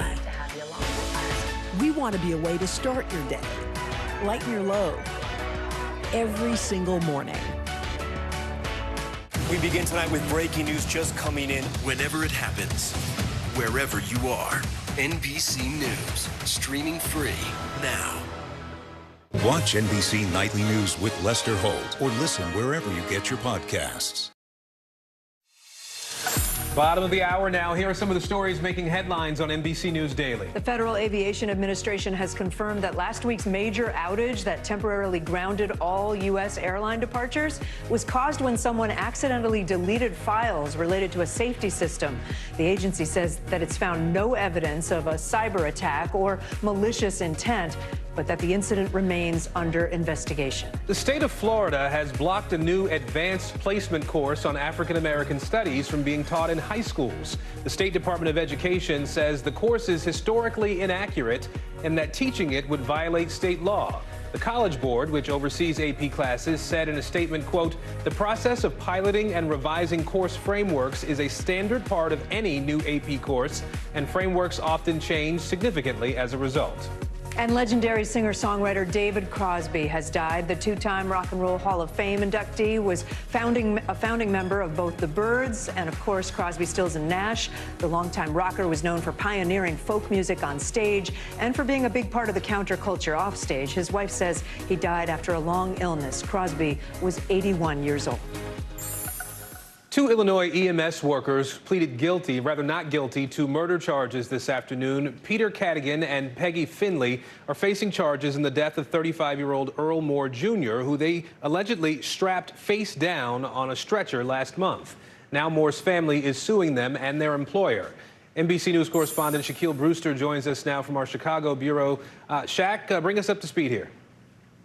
Hi there, Aaron. Well, we're still waiting for video from that hearing that went on for a couple of hours this morning in Springfield, Illinois. But you read the headline there that these two paramedics pleaded not guilty, and they're being charged with the murder of Earl Moore Jr. You're seeing video there. That's body camera video from police officers back in December 18th. They went in, they got a call, they saw a man in distress. They called the paramedics, and the tone immediately changed. Paramedics were aggressive. They said that they told him that he needed to walk out on his own and eventually put him face down on a stretcher before transporting him to the hospital. Prosecutors saying that went against their training and that is why they're charging them with that first-degree murder charge. Yesterday, the family launched a civil lawsuit against the two paramedics and the ambulance company. I want you to listen to what we heard from the mother of Earl Moore Jr. Losing a child is a pain like no other in existence. My son was clearly struggling, and he needed help. He needed emergency medical attention. Instead, these workers treated him like he wasn't even human. They tied him down like some kind of animal and killed him. Now, attorneys for each of the paramedics say that this doesn't rise to the level of criminal wrongdoing. One attorney said, while there may be some negligence there, this is not a murder charge and not a murder case. But as I mentioned, there was a hearing this morning, and it began at 9 a.m. local time. It went on for a couple of hours, so we're still waiting for the particular details of what arguments were made. But you heard the plea there. It's that they believe, the paramedics telling the judge that they believe they're not guilty of that first-degree murder. Shaquille Brewster in Chicago for us. Shaq, thanks. The parents of the 6-year-old Virginia boy who shot his teacher in a classroom are insisting the gun was secured at their home when the boy took it. It comes as families, teachers, and students in that school district expressed outrage over what they see as a failure to protect kids and staff. NBC News reporter Gary Grumbach joins me now from Washington. Gary, we're starting to learn more about this boy who shot his teacher and maybe the circumstances leading up to the shooting. What can you tell us? Yeah, the family of that 6-year-old is speaking out for the first time since the shooting. Through an attorney, the family says, quote, "Our family has always been committed to responsible gun ownership and keeping firearms out of the reach of children. The firearm our son accessed was secure," and that's key here. The family is also making public that this boy suffers from what they call an acute disability and was under a care plan that involved his parents attending class with him, but they weren't in class the day of the shooting. Now, no charges have been announced as of yet, but Governor Glenn Youngkin did not rule out any charges when I spoke to him last week. An investigation by Newport News police is underway to see if that gun was indeed secured properly. Police say the boy's mother purchased the gun legally. But there is some good news here, Kate. The teacher who was shot, 25-year-old Abigail Zwerner, was released from the hospital this week, and officials say she's continuing her recovery in an outpatient capacity at home. Kate. Yeah, and Gary, this isn't the first incident of gun violence in that school district, right? What's been going on? Yeah, it's not. And parents, teachers, and students in the district are really blaming the district itself, saying teachers aren't giving the resources needed to properly discipline problematic students. Now, there have been 3 shootings in as many years in the Newport News School District. And in the wake of the most recent shooting, district officials have said metal detectors will be placed in every school in the district, along with improved separation walls and doors to hallways themselves. And of course, there's been a number of high-profile shootings across the Commonwealth in the last year. And in that interview that I had with Governor Glenn Youngkin, we talked about the recent shootings, and he went on in length about the $230 million plan he has to bolster mental health crisis centers and telehealth across the Commonwealth. But he didn't offer any plans that would have actually stopped a shooting like this. Kate? All right, Gary Grumbach, thank you. Well, halfway into his term, President Biden is facing a slew of new challenges, including that special counsel investigation over his handling of classified documents. But he is also touting some big legislative wins as well. NBC News White House correspondent Mike Memoli back with us now. Mike, so what has President Biden accomplished in his first 2 years in office here, and what's on the agenda for the next 2 years?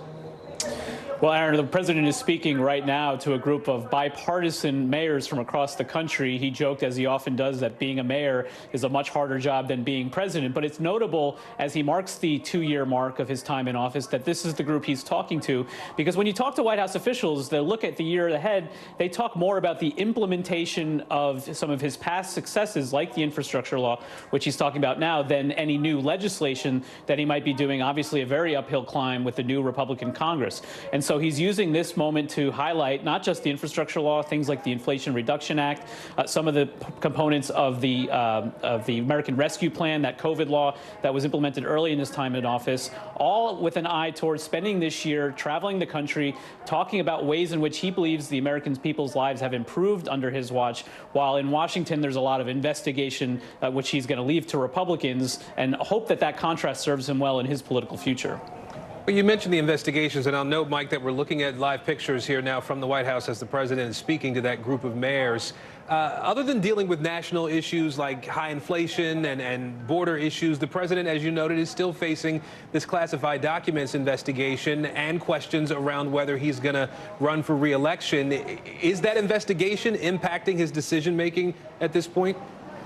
Yeah, Aaron, I mean, the potential legal fallout is one thing, but obviously there's a question about the political fallout and whether this might revise some of those doubts that Democrats had about whether Biden should lead the top of the ticket. A White House official saying rather bluntly that it does not affect their thinking or even the timeline about when President Biden might announce his decision about whether to seek re-election. All indications are that he will.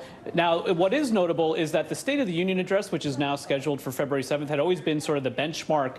White House officials had talked to me about when an announcement might come.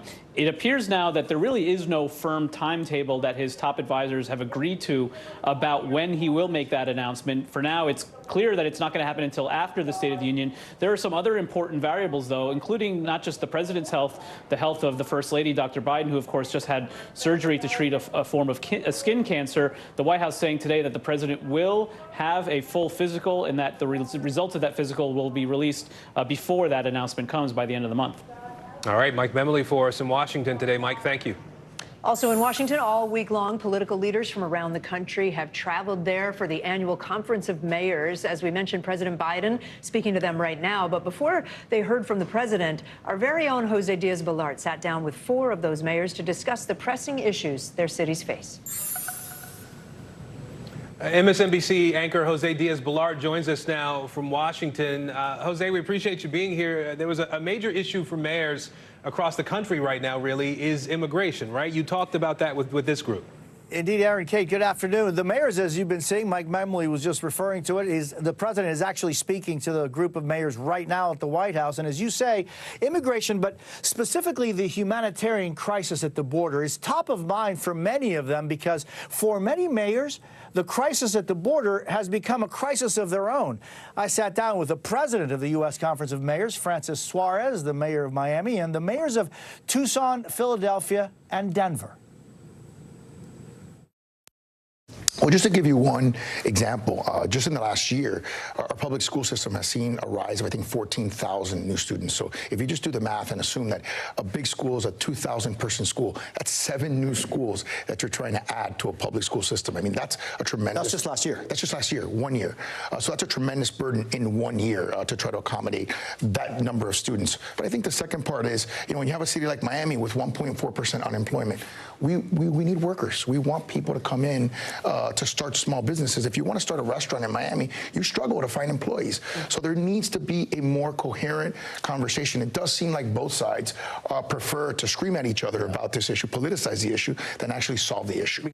And, you know, there's another issue that is big issue that's looming that the mayors are bringing up in their discussion with the president today, how climate change is already having an impact on their cities, on all of our cities.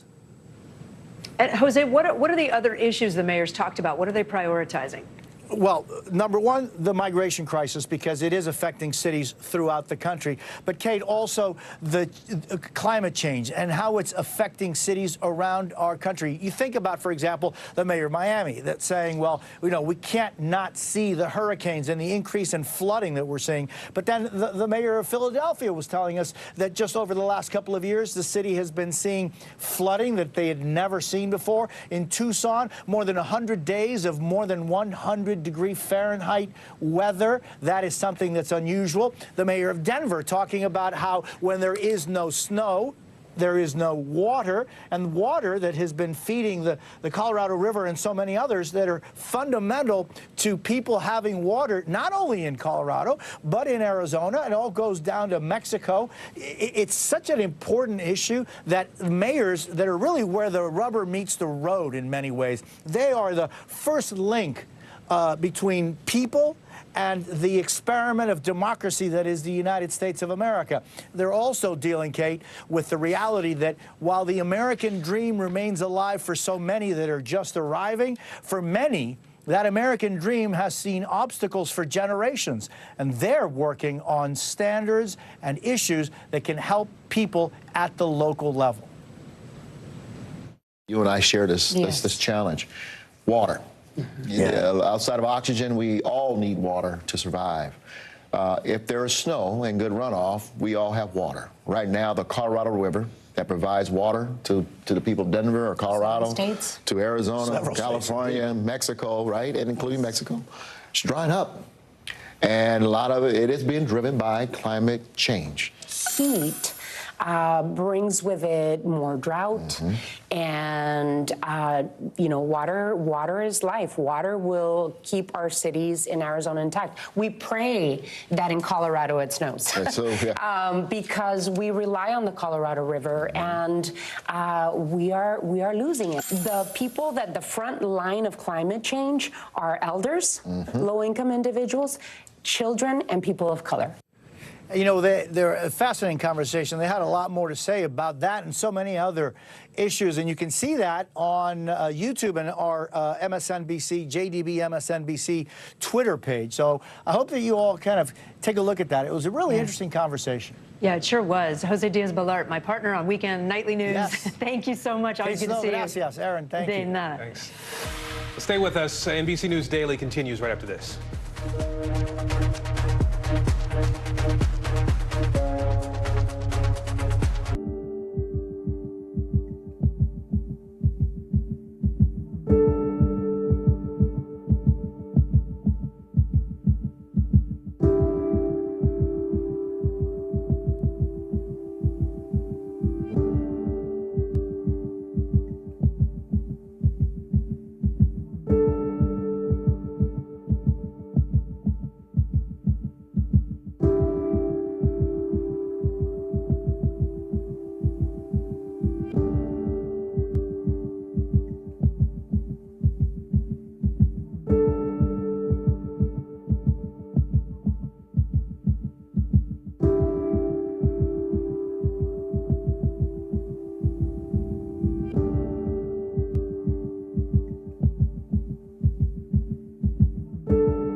I feel like every single person is an inspirational leader or teacher in some way. What can I do in my life? What can I take from this person's story? I think we all want a fresh start. Join Hoda Kotb for Season 3 of her podcast, Making Space.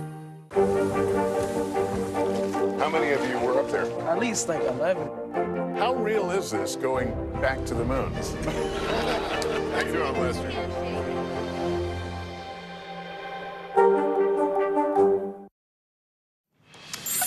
Artificial intelligence is one of the hottest trends in tech right now. It can create almost anything from school essays to pictures. These new creative powers are raising a lot of questions within the art world. NBC News technology correspondent Jake Ward explains. I bought this for $79, thinking it was the work of a talented artist. But a robot made it. AI software called Midjourney, created by David Holz. It's one of several image rendering programs used by millions. We're giving you this machine. It can kind of help you imagine anything you want. His program learns the rough rules of art by scanning images on the internet. Type in a description of any picture you want. Like, I want a blue dog in the style of Art Deco. And boom. How do you respond to the idea that this is somehow a counterfeit form of artistic expression? Well, we're not really selling art. We have this community that's playing with this technology. Is something new? Is it not new? I think we have a lot of social stuff already for dealing with that. The art community already has issues with plagiarism. I don't really want to be involved in that. I think you might be. I might be. The way he sees it, Holz and his 18-person team have built a way to augment creativity. I showed my piece to an art expert. And be honest, I won't be offended. I'm being honest with you. It's definitely digitally created. She says using tech is fine as long as we're transparent about it. The user should be warned. If you still choose to buy it, that's up to you. Now, I've come to Seattle to talk to the man who made this. Anthony Edwards, trained as an art director, showed me how easy it is. And how about like Vampire City, Impressionist watercolor? Couple holding hands. Whoa. He says he doesn't sell pieces anymore. Right now, he's using Midjourney to visualize hip-hop performers who died young as they would look if they'd lived to old age. The godlike power to commission any artist in history. Yeah, that's the fun part. Then I showed him what I'd brought. So is this. Oh, yeah. Yeah.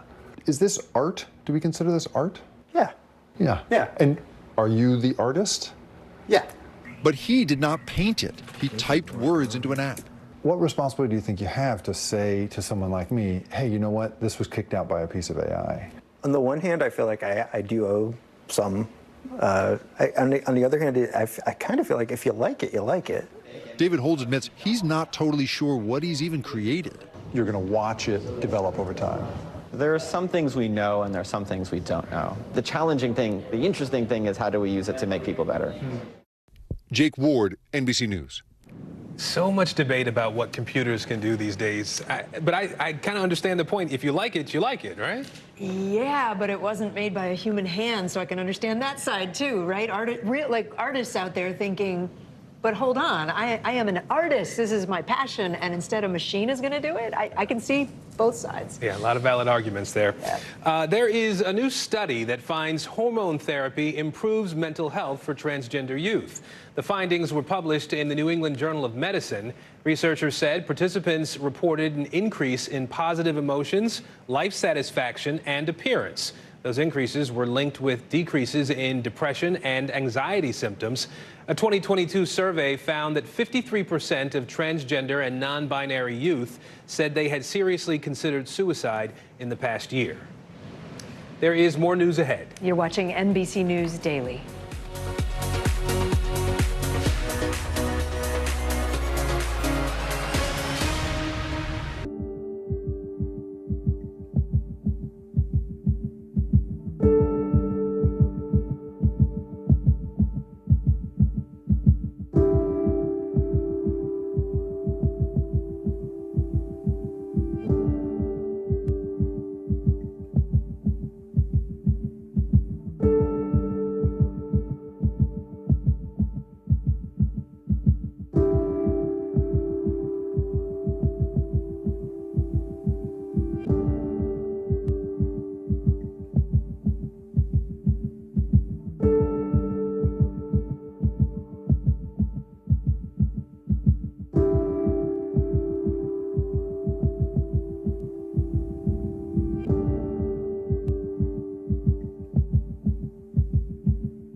I love mornings. They're full of possibility. And how you start your day sets the tone for the whole day. We need to pull up one extra chair at the table. We feel like we're right there with you. Just ahead, in this half hour, we're going to introduce you to... Because every day we start our morning so you can take on yours.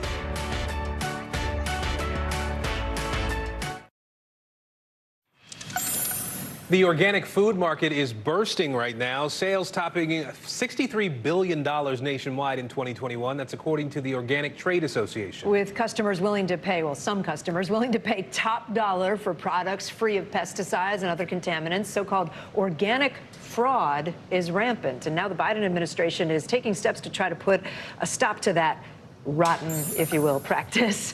NBC News correspondent Gadi Schwartz joins us to explain. Gadi, I hadn't even heard of this. There's organic fraud. Take us through the new rules and the oversight.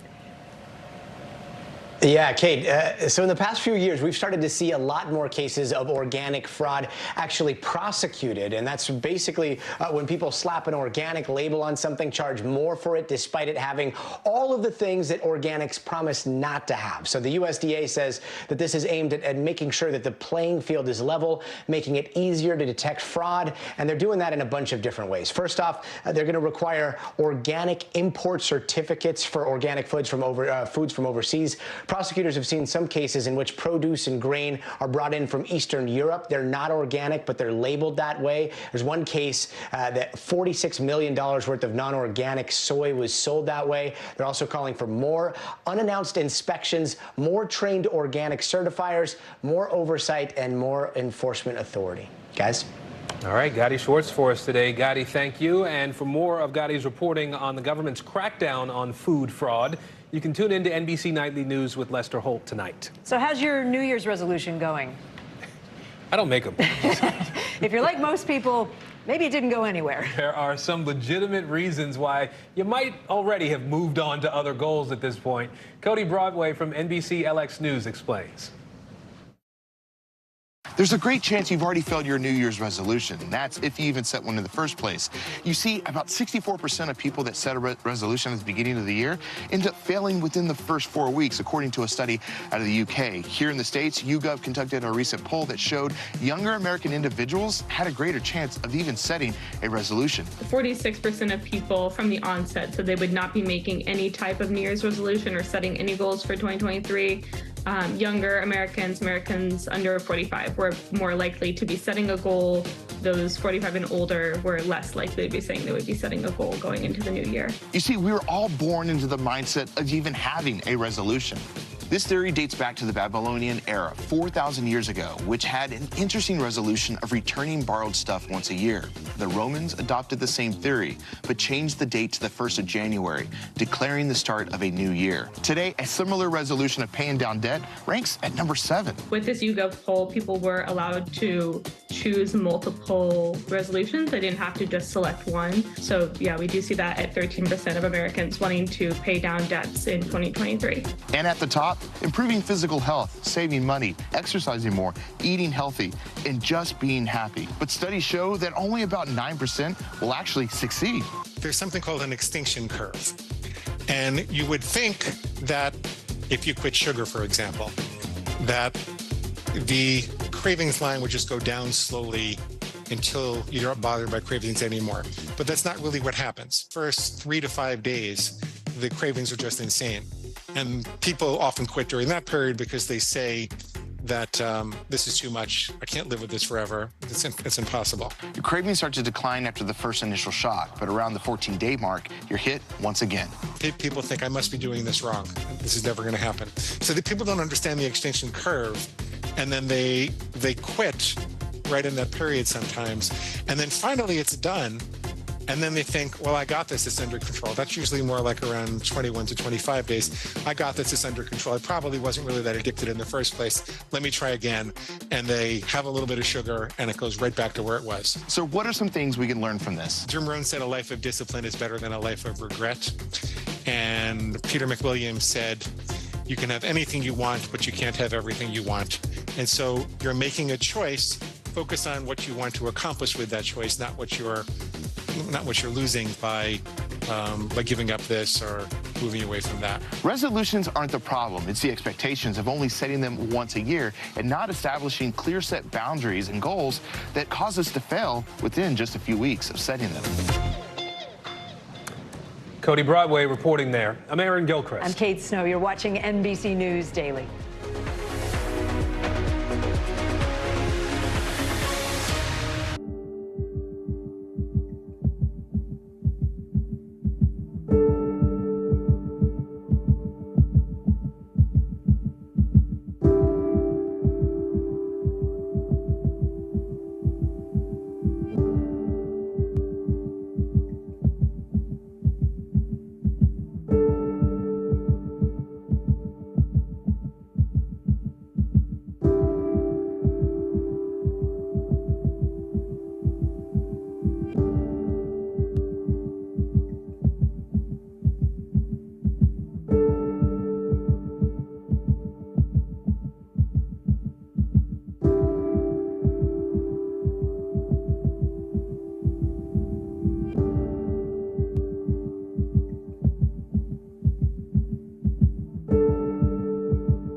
I think when you open your eyes, you get to decide, how's my day going to be?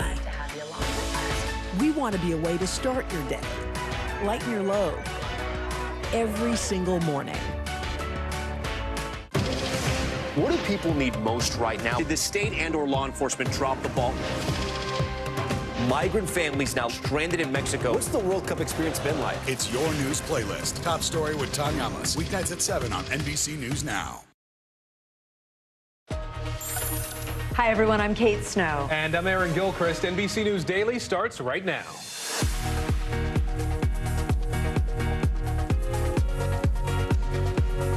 Today, Friday, January 20th, 2023. Negligence. Prosecutors standing firm on their plan to charge Alec Baldwin in that deadly movie set shooting. How they're going to make their case to a jury in their own words. Past the peak, hospitalizations for COVID, flu, and RSV are trending down. Why experts say it's far too soon to let your guard down against the tridemic threat. Tech crunched. Google's parent company cutting thousands of jobs. Why the company says it simply had no choice. And be kind. How simple acts for others could actually help you tame anxiety and depression. We begin today, though, with insight from prosecutors in New Mexico about their decision to charge Alec Baldwin with involuntary manslaughter. They say it was clear what happened on the set of Rust was criminal. We felt very confident that it was going to be a criminal case pretty close to the beginning once we started looking at everything. Baldwin and the movie's weapons supervisor will both be charged with involuntary manslaughter by the end of this month. Now, Baldwin was holding a prop gun when it fired, killing cinematographer Helena Hutchins during rehearsal in 2021. Prosecutors say the evidence shows a, quote, pattern of criminal disregard for safety on the set. Let's bring in NBC News correspondent Vaughn Hilliard and attorney and legal analyst Angela Sanadella. They're both here on set with us. Nice to have you guys. Vaughn, let me start with you. So by all accounts, everybody says this shooting was an accident. Nobody intended for this to happen. How did the district attorney, the prosecutor, defend the charges? Right. This is where negligence turns into the question of criminal negligence. Just listen to a little bit of the district attorney of Santa Fe here, who is bringing this case and is going to be the one prosecuting it, explain how we want to go from accident to ultimately criminal charges. Take a listen. Just because something's an accident doesn't mean it's not criminal. And that's what we have here in this case. Because an accident that is not criminal is something that just happens because of an act of God, say. But this was something that was more than mere negligence. And this goes to the very heart of the question, you know, outside of whether or not Alec Baldwin had pulled the trigger.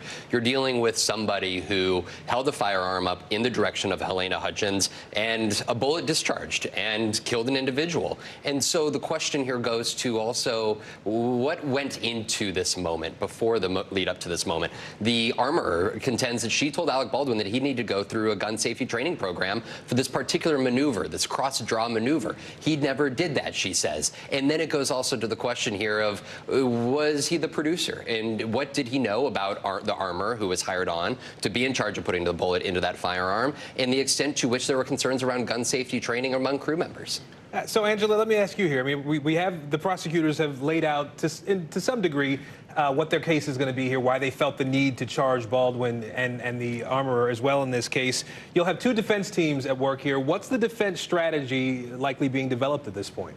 So for Alec Baldwin, it's going to be narrowing the scope of his duty. So for any negligence to be proven, you have to prove there was responsibility. And he's going to narrow it and say, as an actor, as a producer, I was not responsible for safety at all.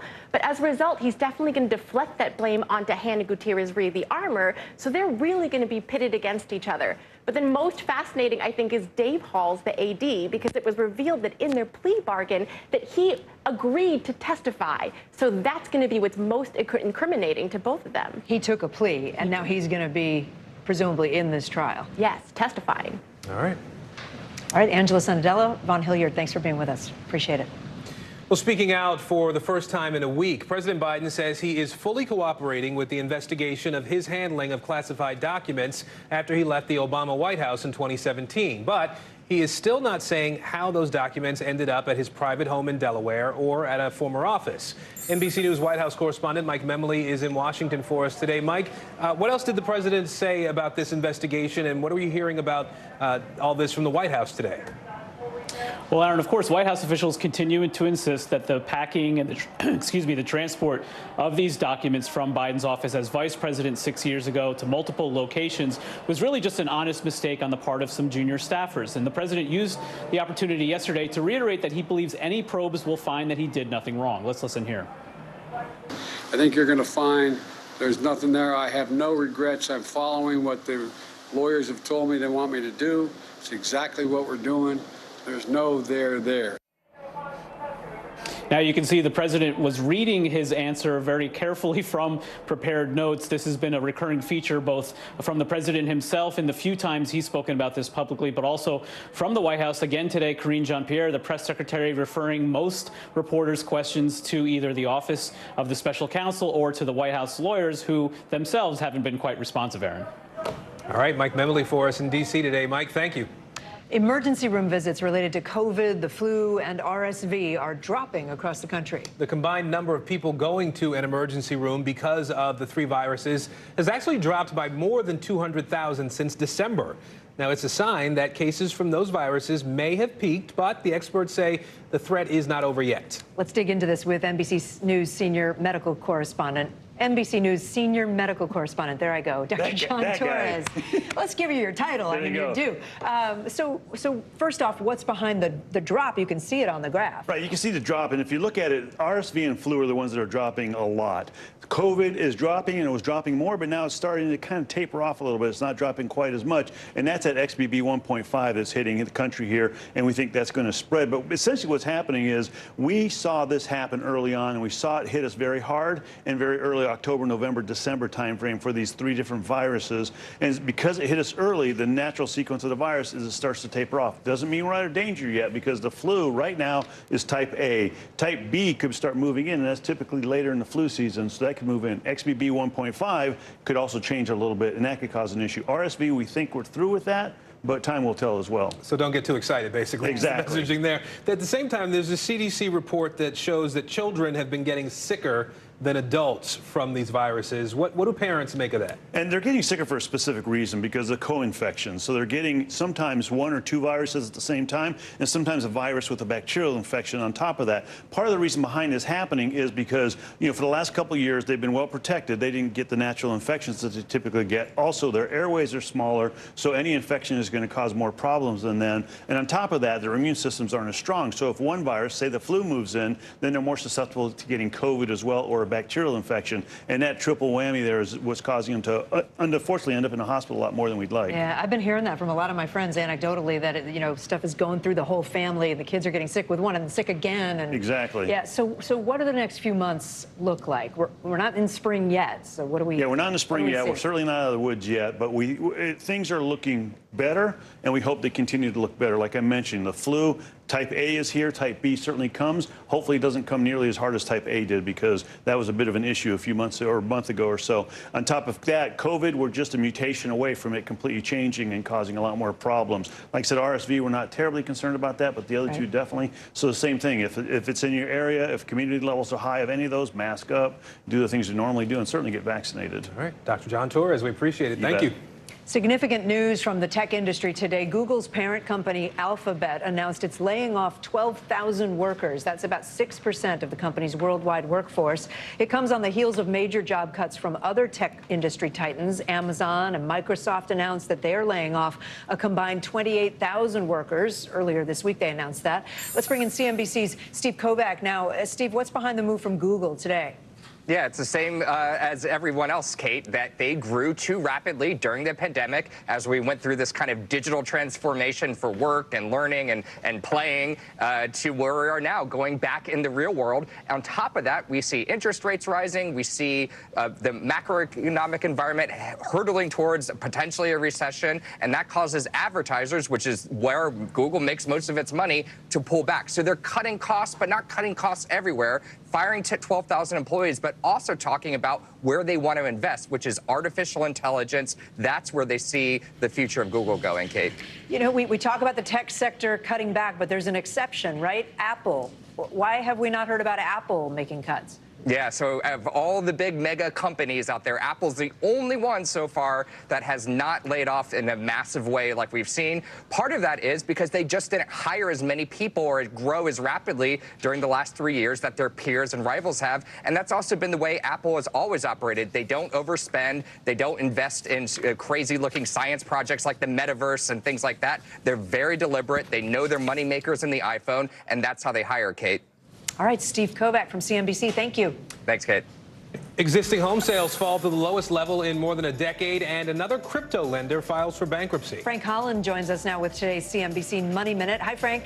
Hey, happy Friday to both of you. You too. Let's start with that continued weakness in the nation's housing market. Sales of previously owned homes dropped by 1.5% in December. It's the 11th straight monthly decline in sales. They haven't been this low since late 2010. But the National Association of Realtors is predicting the market will pick up again soon, now that mortgage rates have come down after peaking late last year. Also, there's more fallout from the FTX collapse. Crypto lender Genesis is filing for bankruptcy protection with over 100,000 creditors and liabilities that could be as high as $11 billion.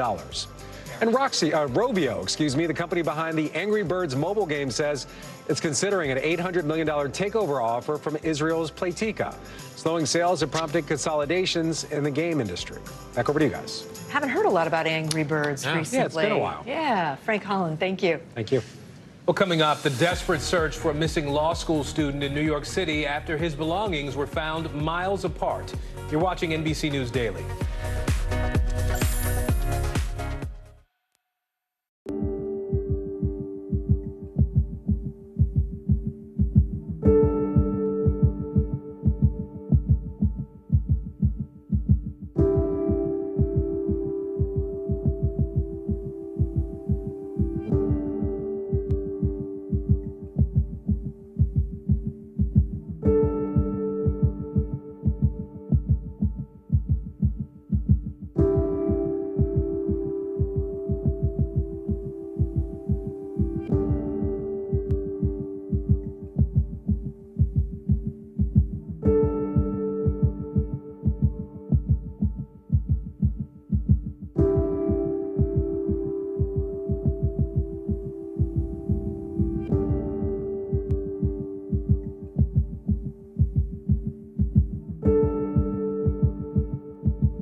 We begin Top Story with that breaking news. This is just in, a lot of stories to get to.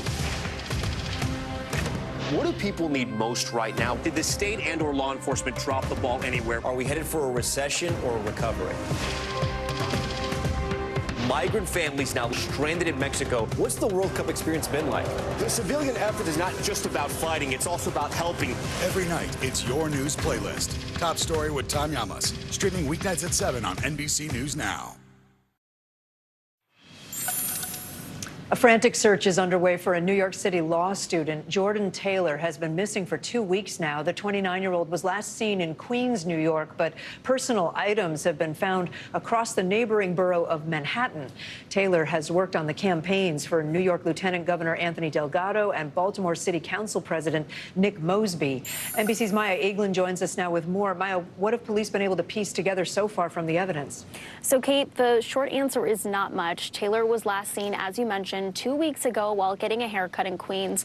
The barber says he got up in the middle of the appointment. Shortly after the time he was reported to have left, he posted a picture on Facebook. After that, it gets murkier. Jordan's older brother, Alden, tracked the location of his phone, and based on that, it looks like Jordan was at the Port Authority bus terminal for 3 hours. The next morning, his family got a call saying his wallet had been found on West Street in Lower Manhattan near the Goldman Sachs building, and that's about 3 miles from where his phone was found. Alden says that based on the phone's location, his brother was likely at an LGBTQ club called The Q at some point between Friday night and Saturday morning. None of his close, most recent friends have seen or heard from him. I'm keeping him on high spirits. We're gonna find him. He's gonna be safe and sound, and then we'll figure out a way to get back to the sense of normalcy from this. Alden also said that he does not want to think about the possibility of foul play, but he can't rule that out either. Kate. You can hear the pain in his voice. The Q nightclub, you mentioned that was in the news, right? What happened last year? So, Kate, that was the last place 33-year-old John Umberger was seen before being drugged and murdered last May. He was seen leaving the club with 2 men. His body was later found with his phone and credit card stolen. Umberger's family says more than $25,000 were wiped from his bank account. And his mother said at the time that detectives told her they were looking at 14 other victims with similar stories.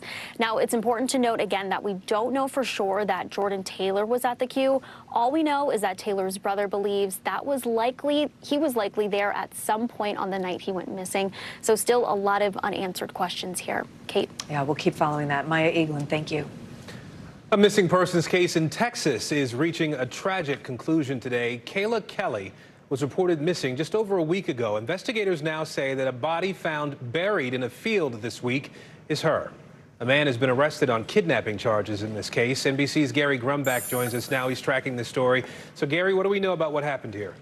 Hey there, Aaron. Yeah, this has gone from a missing persons case to a gruesome ongoing homicide investigation. This appears to be the case of retaliation to the threat of blackmail. So let's back up here. The suspect here is 32-year-old Oxtor Ferguson of Grand Prairie, Texas, which is west of Dallas. He was arrested last Saturday before police found Kelly's body. According to Kayla Kelly's friends, Ferguson was her boyfriend of more than 6 months, but until recently, she did not know that he was married. In fact, she knew him by what was apparently a fake name, Kevin Brown. Her friends say that she told him that she planned to confront Ferguson about his deception. She even told them she planned to blackmail Ferguson with the threat of telling his wife about their affair.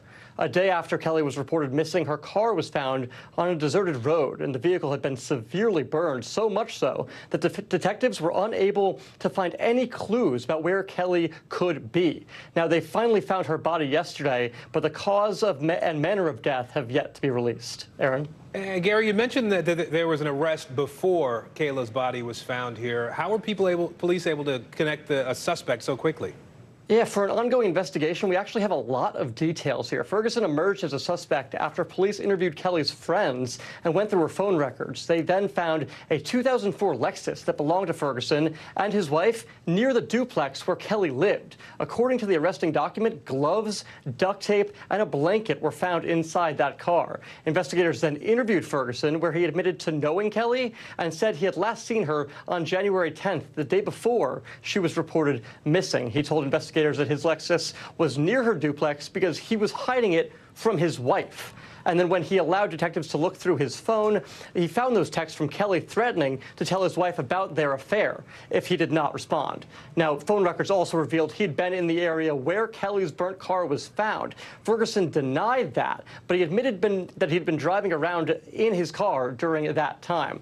Now, police arrested Ferguson on January 14th on charges of kidnapping and arson, but he's yet to be charged with murder. Aaron? All right, Gary Grumback for us today. Gary, thank you. A federal judge has ordered Boeing to face felony charges for 2 plane crashes in 2018 and 2019.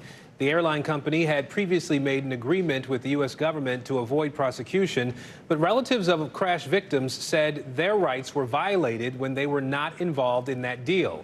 A representative for Boeing is due back in court on January 26th. Still ahead, what's next for 2 paramedics accused of killing a patient in Illinois? You're watching NBC News Daily.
I feel like every single person is an inspirational leader or teacher in some way. What can I do in my life? What can I take from this person's story? I think we all want a fresh start. Join Hoda Kotb for season 3 of her podcast, Making Space.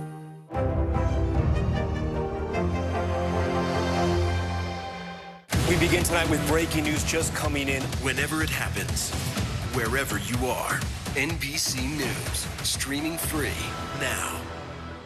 The big variable, the storm surge. How much water will ultimately be pushed inland? How many of you were up there? At least like 11. How real is this going back to the moon? What our top story tonight? You guys okay? Yeah. How you doing, Lester?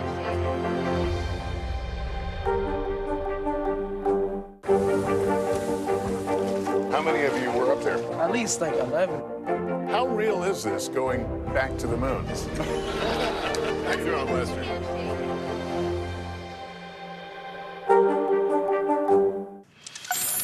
We're learning how nearly a dozen skiers survived an avalanche in the Swiss Alps. 4 young men took quick action, but the group is also thankful for a cell phone. Duke Carter from our Roanoke, Virginia affiliate reports. Oh my God! Oh my God! I've never seen anything like that in my life. Second-year VMI student Eric Gottman was enjoying time with his family this Christmas in the Swiss Alps. It was an okay Christmas, up and down, I guess. Because Christmas afternoon is when the unimaginable happened in the snow. Gottman, his brothers, and a family friend were on a boys' outing when... Holy crap! An avalanche started and buried nearly a dozen people in the slopes. That's when Gottman and his family leapt into action to do what they could do to help.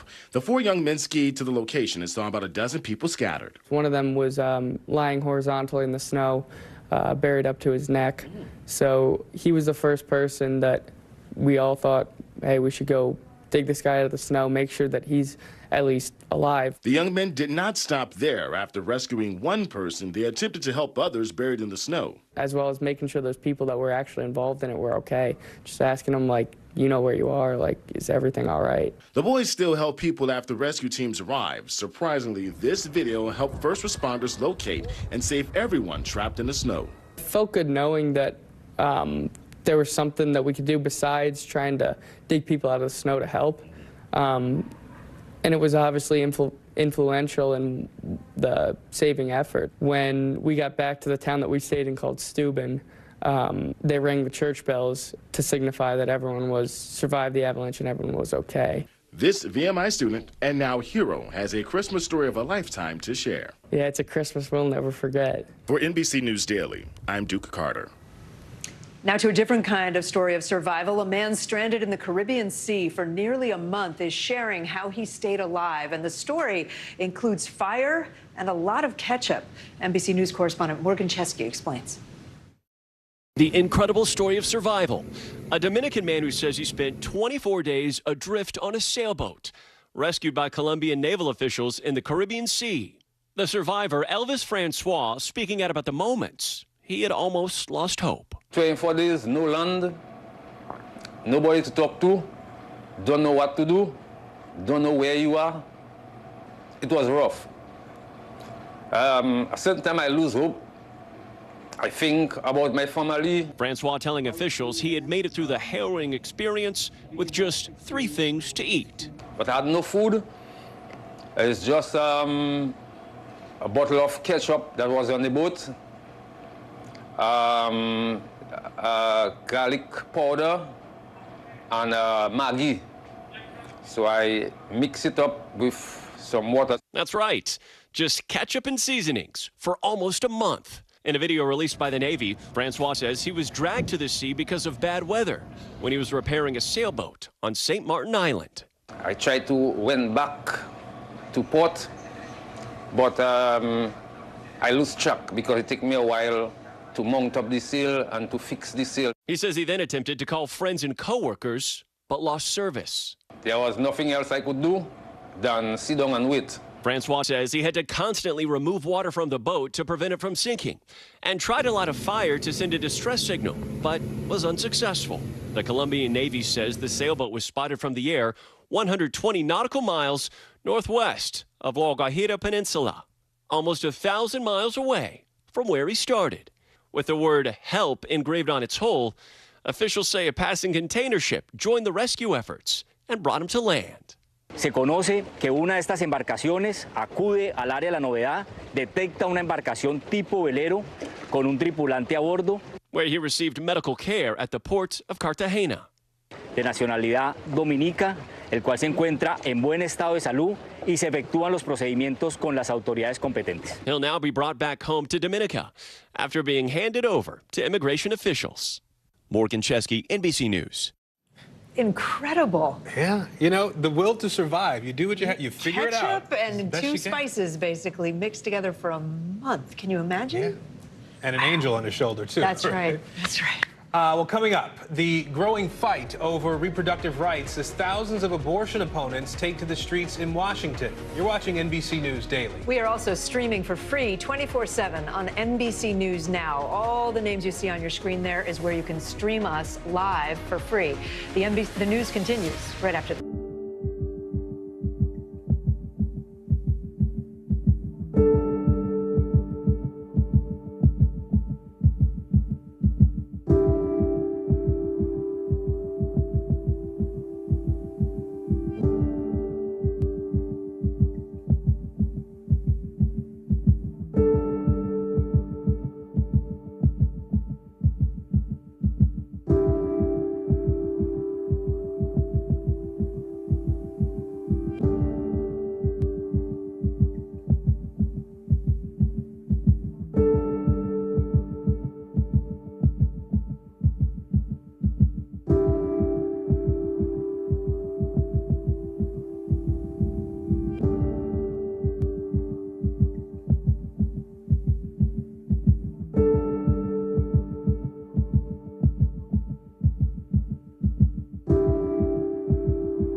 Watch NBC Nightly News with Lester Holt or listen wherever you get your podcasts. This is what it looks and feels What's the latest, the bigger piece to the puzzle? We begin tonight with breaking news. How much water ultimately will be forced inland? Whenever it happens, wherever you are, NBC News, streaming free now.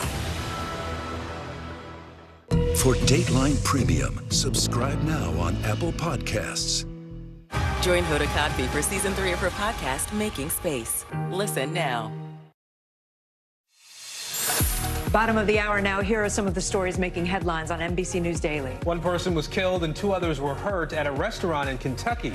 A Denny's sign fell onto a car with people inside it. The 72-year-old victim died at the hospital. The conditions of the other 2 people were not released. Police say wind likely contributed to this incident. An Arizona suburb has filed a lawsuit against the city of Scottsdale after the city cut off the community from Scottsdale's water supply. Residents in the unincorporated community of Rio Verde Foothills are seeking to force the city to resume water services. Scottsdale says they cut off the supply because of complications from extreme drought conditions and declining water levels in the Colorado River. And 2 Tampa police officers are being honored as heroes today after they rescued a baby from an overheating car. The officers were getting their car detailed when they heard a call on the scanner about a stolen car with an 11-month-old baby inside. The officers spotted the car, scaled a fence, and got the little girl out of that car, which had been left in the sun. She was then taken to the hospital and reunited with her parents. 2 Illinois EMS workers pleaded not guilty today to murder charges in the death of a black man who was a patient. Peter Cadigan and Peggy Finley were arrested for first-degree murder last month after they allegedly strapped Earl Moore Jr. face down on a stretcher after responding to a 911 call from his home. NBC News correspondent Shaquille Brewster joins us now from Chicago. Shaq, this is a disturbing story. What can you tell us? Well, that hearing went on for about 3 hours this morning. It resulted in that not guilty plea, as you just mentioned. Prosecutors are charging these 2 paramedics with first-degree murder, saying that their actions led to the death of Earl Moore Jr. when they strapped him onto a stretcher face down and strapped his back and lower body. His family launched a wrongful death lawsuit just yesterday. We heard from his heartbroken mother, but one point that you heard from the family attorneys is that Earl Moore Jr., they say, did not receive proper treatment, that the paramedics did not show proper regard and care when he was on the ground, clearly in pain and in need of medical attention. I want you to listen to a bit of that body camera video that was released by police earlier this week. Earl, sit up. Sit up.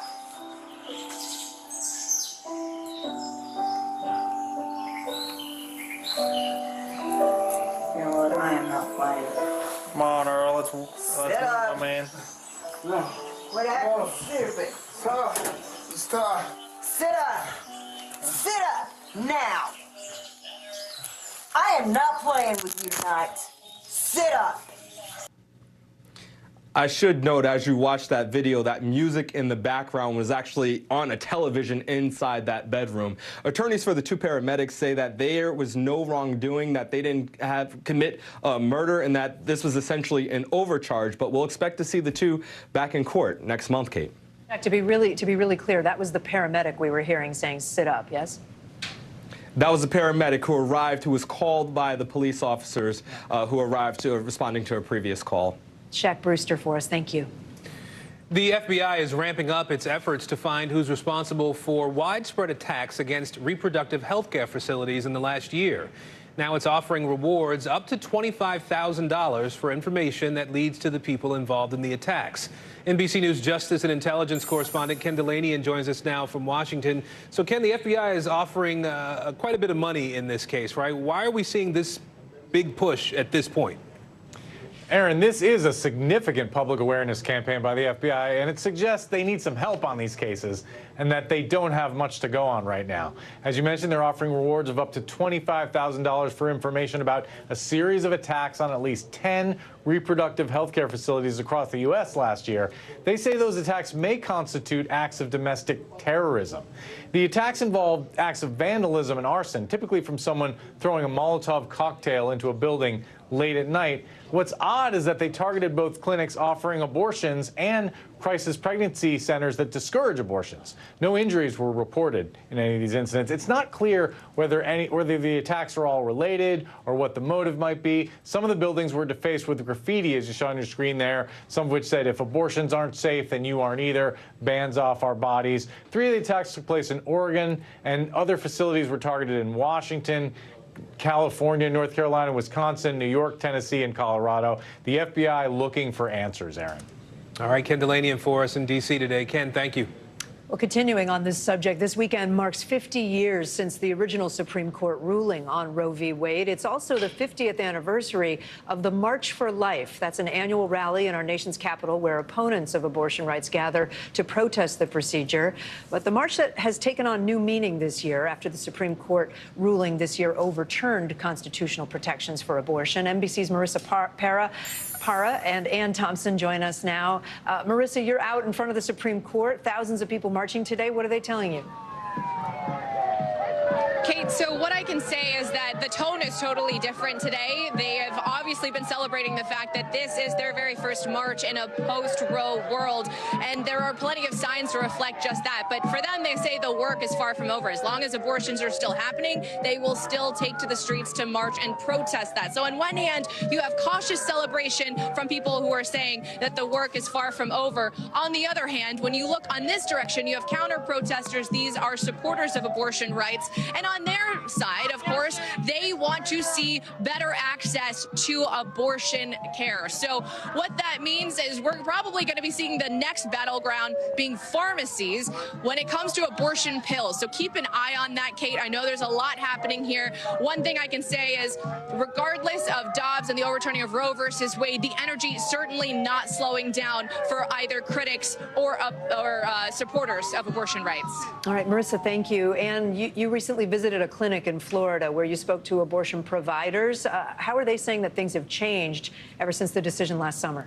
Well, when the Supreme Court said there wasn't a constitutional protection, a federal constitutional protection for abortion, it went back to states. And so we went to Florida, which is one of those states where it's an absolute white-hot issue. And we went to the Planned Parenthood clinic in Jacksonville, and they are busier than ever. 4 years ago, Kate, they provided abortion services 1 day a week. They are now doing it 5 days a week. The other thing they have noticed that because of the outright bans and heartbeat bills in the states surrounding Florida, they are seeing a huge influx of out-of-state patients who are coming to Jacksonville to get the services there that they can't get in their own states because the decision hasn't done anything to stem the demand for abortion. And you will get to see a more in-depth look at all of this tonight on NBC Nightly News. Kate? Looking forward to that. Ann Thompson, thank you. Marissa Parra out there, thanks so much. Well, today marks 2 years since President Biden took the oath of office, and the president took the opportunity to tout what he sees as his major accomplishment. Now, 2 years in, it's clearer than ever that our plans work, and we're building the economy from the bottom up and the middle out, not just the top down. Because when we do that, by the way, the wealthy do very, very well, and everybody, the poor, have a shot, and the middle class can have a little breathing room. He put out a Twitter video today, too, along the same lines. But as the president enters the second half of his term, he now has to deal with a Republican-controlled House, and a new poll shows that the issue of unity is front and center for voters' minds. LX News political editor Noah Pransky joins us now with a look at some of the numbers here. So, Noah, what did you find in this new poll? Well, one of the big Biden campaign promises was to unite America. And if you look at the numbers from our LX News and YouGov poll, we're not there right now. 3 out of 4 Americans say we are a divided nation. Only 16% say united. But here's the funny thing. This is actually the best we've seen in the 2 years since we've been tracking this number. Right after the election in 2020, 90% of the country said we were divided. Ticked up even higher after January 6th, right when Biden took office. But it has been trending downward. And right now, 3 out of 4, I guess in some ways, that's pretty good, guys. Yeah, well, back in January of 2021, your polling showed a desire for politicians to set aside their partisan priorities, work together more, right? Has that changed over the last 2 years? Well, look, there's still a huge appetite for compromise and bringing everyone together. We asked in this poll, what should the new Republican majority in the House do as their first priority? There's a big appetite here for them to work on things that would unite America. Much smaller percentage want to see them prioritize investigating the president. Likewise, they want to see President Biden continue to work on things that would unite us and not necessarily as much on the agenda he campaigned on. So even though we don't see huge majorities here, still you can see a lot of Americans somewhere in the middle between those two parties. And President Biden won in 2022 in part from support from Republicans and from independents and Democrats, obviously. So in terms of his legislative accomplishments, Noah, has he been delivering on them in folks' perspective? So when we look specifically at the promise to unite here, what was the impact President Biden had on U.S. unity? And right now, he's not getting a lot of credit for it. Still, a huge chunk of the nation believes that our country is more divided now, even though we have indicators that say maybe we are a little more united. The president not getting a lot of credit for it. But in his speeches recently, he has made a point to point out that he has reached across the aisle, worked with some Republicans on policies that are largely popular across the country, specifically like gun rights and manufacturing for computer chips to address the supply chain shortage. So the president's got a resume that he wants to sell, but right now, not everybody's buying it. Noah Pransky, thanks so much. 3 active duty Marines have been arrested for their participation in the January 6th Capitol riot. According to court documents released today, investigators first learned of the 3 men's role in the riot from photos they posted on Instagram. A spokesman for the Marine Corps said they are aware of the investigation and are fully cooperating. Coming up, how helping others can help you. More NBC News Daily right after this.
Stay on top of breaking news and the biggest stories of the day with NBC News Daily. Thank you so much for joining us. I'm Morgan Radford. And I'm Vicki Wynn. I'm Aaron Gilchrist. And I'm Kate Snow. Get in-depth reporting from across the country. What's your reaction to the president's comments? And around the world. Are Ukrainians continuing to make advances? And ways you can take care of your health. Who should be getting tested? And frankly, how often? And your wallet. Costs are skyrocketing. How to manage soaring prices. NBC News Daily. Weekdays from 12 to 4 p.m. Eastern on NBC News Now. A new approach to cope with anxiety and depression. That's what we're looking at in today's mental health check. According to a new study out of Ohio State University, doing kind acts of kindness for other people may actually help you. Today, co-host Hoda Kotb tells us about healing through helping. A compliment to a stranger, buying a coworker coffee, shoveling a neighbor's snowy driveway. We all know an act of kindness when we see one, but what you may not know? New research published in the Journal of Positive Psychology suggests doing kind things for others may help you feel better too. I kept coming across social connection seems to be one of the most powerful ingredients for flourishing in life. That idea inspired a new project out of Ohio State University. Dr. David Craig and Dr. Jennifer Chevins lead a team of researchers on kindness. They asked people who reported feeling anxious and depressed to perform 3 small acts of kindness 2 days a week, every week for the 5-week study. Participants did things like bake cookies for friends, smile at strangers, and volunteer. The results were dramatic. Folks who participate in the Acts of Kindness group reported that they felt less depressed, less anxious. Study participants also reported feeling more connected to others and more satisfied with their lives. Participants felt such benefit that 75% of them continued doing acts of kindness even after the study ended. There just seems to be something about having social connection that brings meaning and purpose into our lives. Without it, everything else just kind of feels empty. Ohio State senior Abby Arntz discovered healing through helping too. How is the CAing going? She wasn't part of the kindness study, but she took a class with Dr. Chevins last year. One of her assignments was to do kind things for others. So Abby started going out of her way to hold the door. Go ahead. Yeah, have a great day. Giving out compliments to strangers. Hey, I just want to say your shoes are really cool. And writing positive affirmations on sticky notes around campus. As someone who is fairly anxious myself, I was a little hesitant, but as soon as I actually started giving the compliments and holding doors, I felt this reassurance. I have this power to brighten people's days and make a positive impact on others. Something Abby learned, as did so many others. Kindness can be a prescription for anyone and everyone. Have a great day. And it doesn't cost you a thing. Hoda Kotb, NBC News. Let's bring in family therapist Dr. Catherine Smerling. Dr. Smerling, it's so obvious, but what are some of the benefits found in real scientific research of kindness? Kindness is the way to get out of yourself and to connect to someone else. And when you are out of yourself, you're less depressed. Depression is like a black hole. And when you show kindness to someone else, even by smiling at someone else, looking them in the eyes, you're giving them a lot of light. And your heart feels lighter. This year, I told all of my clients, please use kindness as a way to look at the new year. And a New Year's resolution is to start to be kind. Yeah. And to boost yourself, too. To boost you, well, because it does. When you do things for other people, it makes you feel better about yourself. It's not one of those things that we are conscious about, right? It sort of happens or doesn't happen because we're not really thinking about it. But how do you encourage people? What do you say is sort of the simple way to practice kindness? Well, I think it is something that you have to think about. Because if you don't think about it and you go about your daily job, your daily chores or whatever it is, you go to the bank, you see a bank teller, smile. Smile. Yeah. You go to a bank and there's a policeman there at the ATM machine. Smile.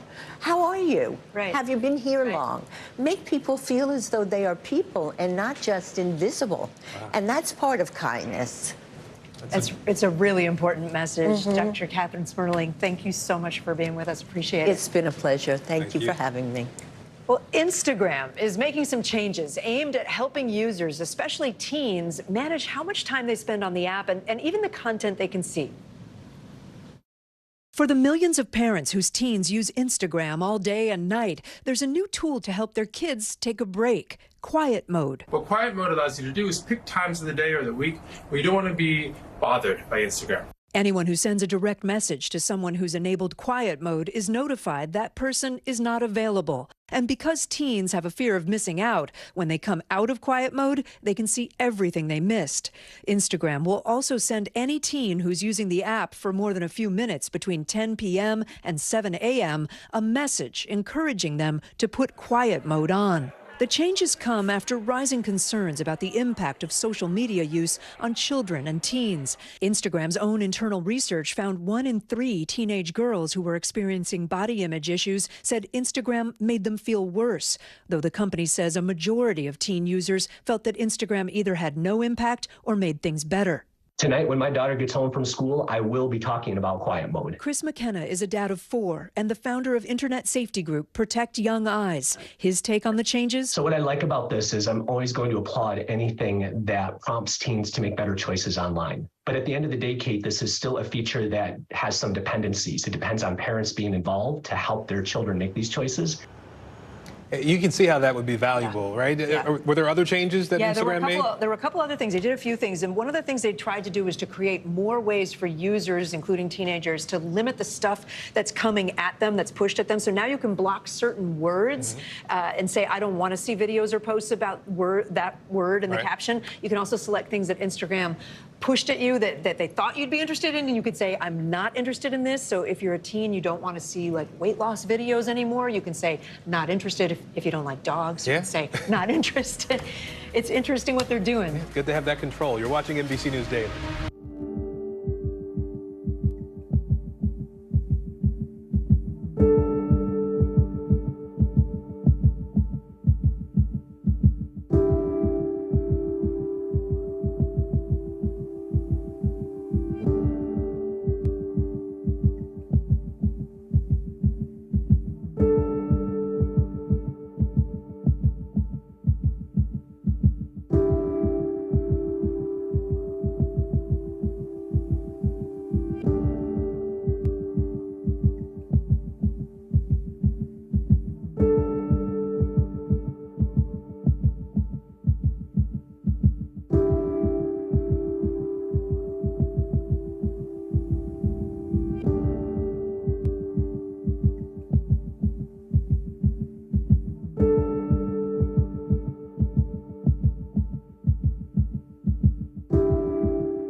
I think when you open your eyes, you get to decide, how's my day going to be? We want to be a way to start your day, lighten your load, every single morning. How many of you were up there? At least like 11. How real is this going back to the moon? How you doing, Lester?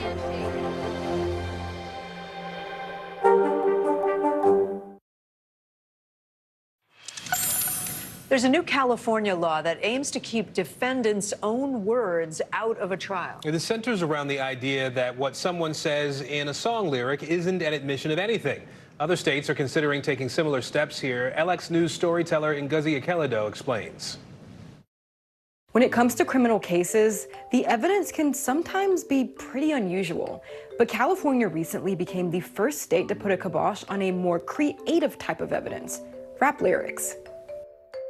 The Decriminalizing Artistic Expression Act aims to restrict the use of music, lyrics, stories, poems, movies, pretty much anything considered creative as evidence in criminal cases in the state. California Governor Gavin Newsom signed the bill into law in September 2022, and it officially went into effect at the start of 2023. Congrats, guys. Rap lyrics have a lot of cap, as the, people like to say, right? What happens is when, sometimes like people put things in their music, the prosecution wants to use it against the defendant for some sort of confession or something like that. But oftentimes there's hyperbole, there's exaggerations, there are things where, people say things that they don't really mean. And so this law forces courts to actually consider a few things. One, are the rap lyrics sufficiently similar to the charges at hand? Are they close in time? Were they made close in time to the event? And again, this is mainly, the talk is about rap lyrics, but it's any form of creative expression. Lawmakers in Georgia and New York are also considering laws similar to the new California one. Just gratitude to all of you guys. A law that has already garnered plenty of support from folks in the music industry, including the Recording Academy and the Recording Industry Association of America. And hope this is a bill that's modeled and replicated. Eric Adams, a criminal defense attorney, says the new law also has a loftier goal, forcing the legal system to confront its own prejudice. We know that just generally speaking, at least here in California, there are wide disparities in the way that Black and brown individuals are charged with crimes. For some people, rap has a certain connotation, it has a certain stereotype. And so it really forces courts to ask these questions to determine if there's undue prejudice. It defines undue prejudice, which is huge. It forces courts to say, look, will this evidence incite a stereotype? Will it be used as character evidence, which is essentially illegal? And so, I think it's positive because there's historically been stereotypes against rap as opposed to other genres of music. And I think it actually increases the fairness of trials for Black and brown defendants. And so I think it's a positive step forward in that regard. Time to take a look at some of the other stories that are trending today. Legendary singer-songwriter David Crosby has died. The two-time Rock and Roll Hall of Fame inductee was a founding member of both the Byrds as well as Crosby, Stills, and Nash. The longtime rocker was known for pioneering folk music on stage and being a big part of the counterculture offstage. His wife said he died after a long illness. He was 81 years old. So amazing, the harmonies that they made. The public ceremony celebrating the life of Lisa Marie Presley will be on Sunday. Her body will be buried next to her son, but before that, his grave had to be moved slightly to make room for her, for the mom. Presley's family and friends gathered today for a private ceremony. Former New York Knicks star Jeremy Lin is revealing he's been married for about 2 years.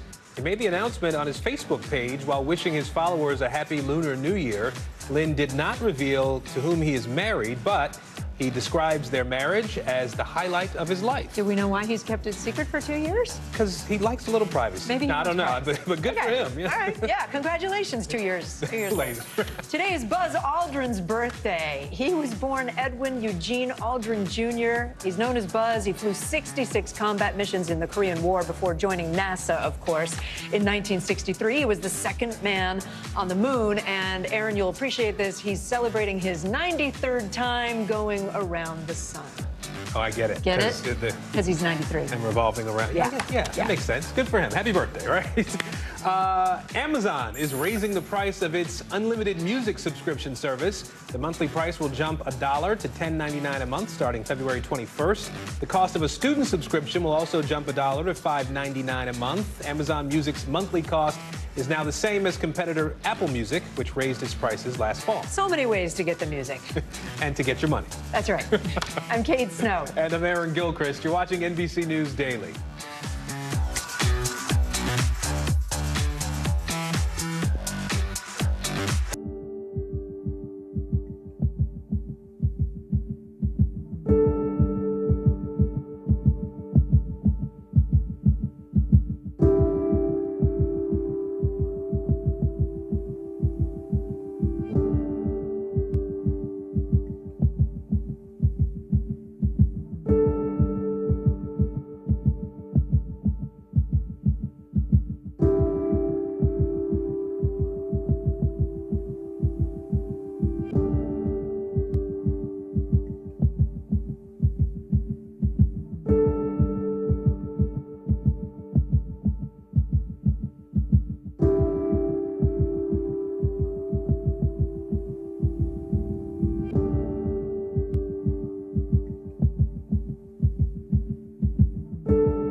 many of you were up there? At least like 11.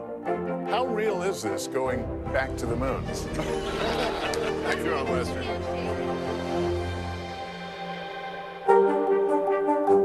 Hey, podcast fans, ready to unlock our true crime mysteries? Try Dateline Premium on Apple Podcasts. You'll get early access to originals, plus bonus content, and everything is ad-free. So head to Apple Podcasts now to subscribe. If it's Friday for the first time since the Supreme Court overturned Roe v. Wade, the annual anti-abortion March for Life is taking place today, trying to ramp up pressure on Republican lawmakers to push for a federal abortion ban.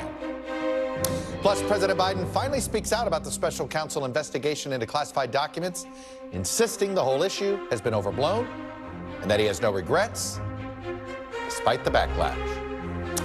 And dozens of Ukraine's closest allies huddle in Germany as NATO leaders debate escalation and U.S. officials designate Russian mercenary group, the Wagner Group, a transnational criminal organization.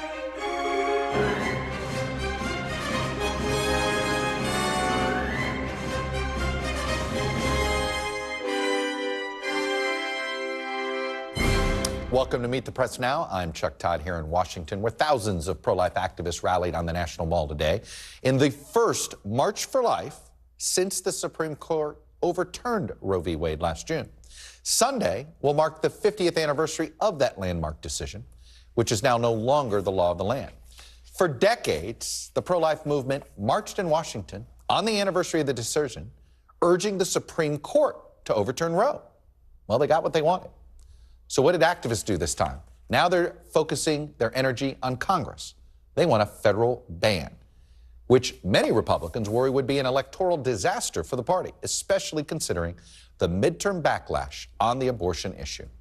The march's route this year, which has gone to the Supreme Court for decades, today wrapped around the Capitol, an obvious, not so subtle message to the Republican congressional majority in the House. But party leaders seem keenly aware of the political risks here, because despite their close association with the anti-abortion rights movement, House Republicans haven't put a bill on the floor that would further restrict abortion. Instead, they've held votes on two largely symbolic messaging bills. In fact, the highest-ranking person to show up to the rally today, Steve Scalise, who's number 2 in the House, he actually touted the messaging bills today and gave no hint at calling for a federal ban on abortion. For those of you that are about to become 18 or just turned 18, you've got to register, you've got to vote, you've got to go support pro-life candidates because it matters.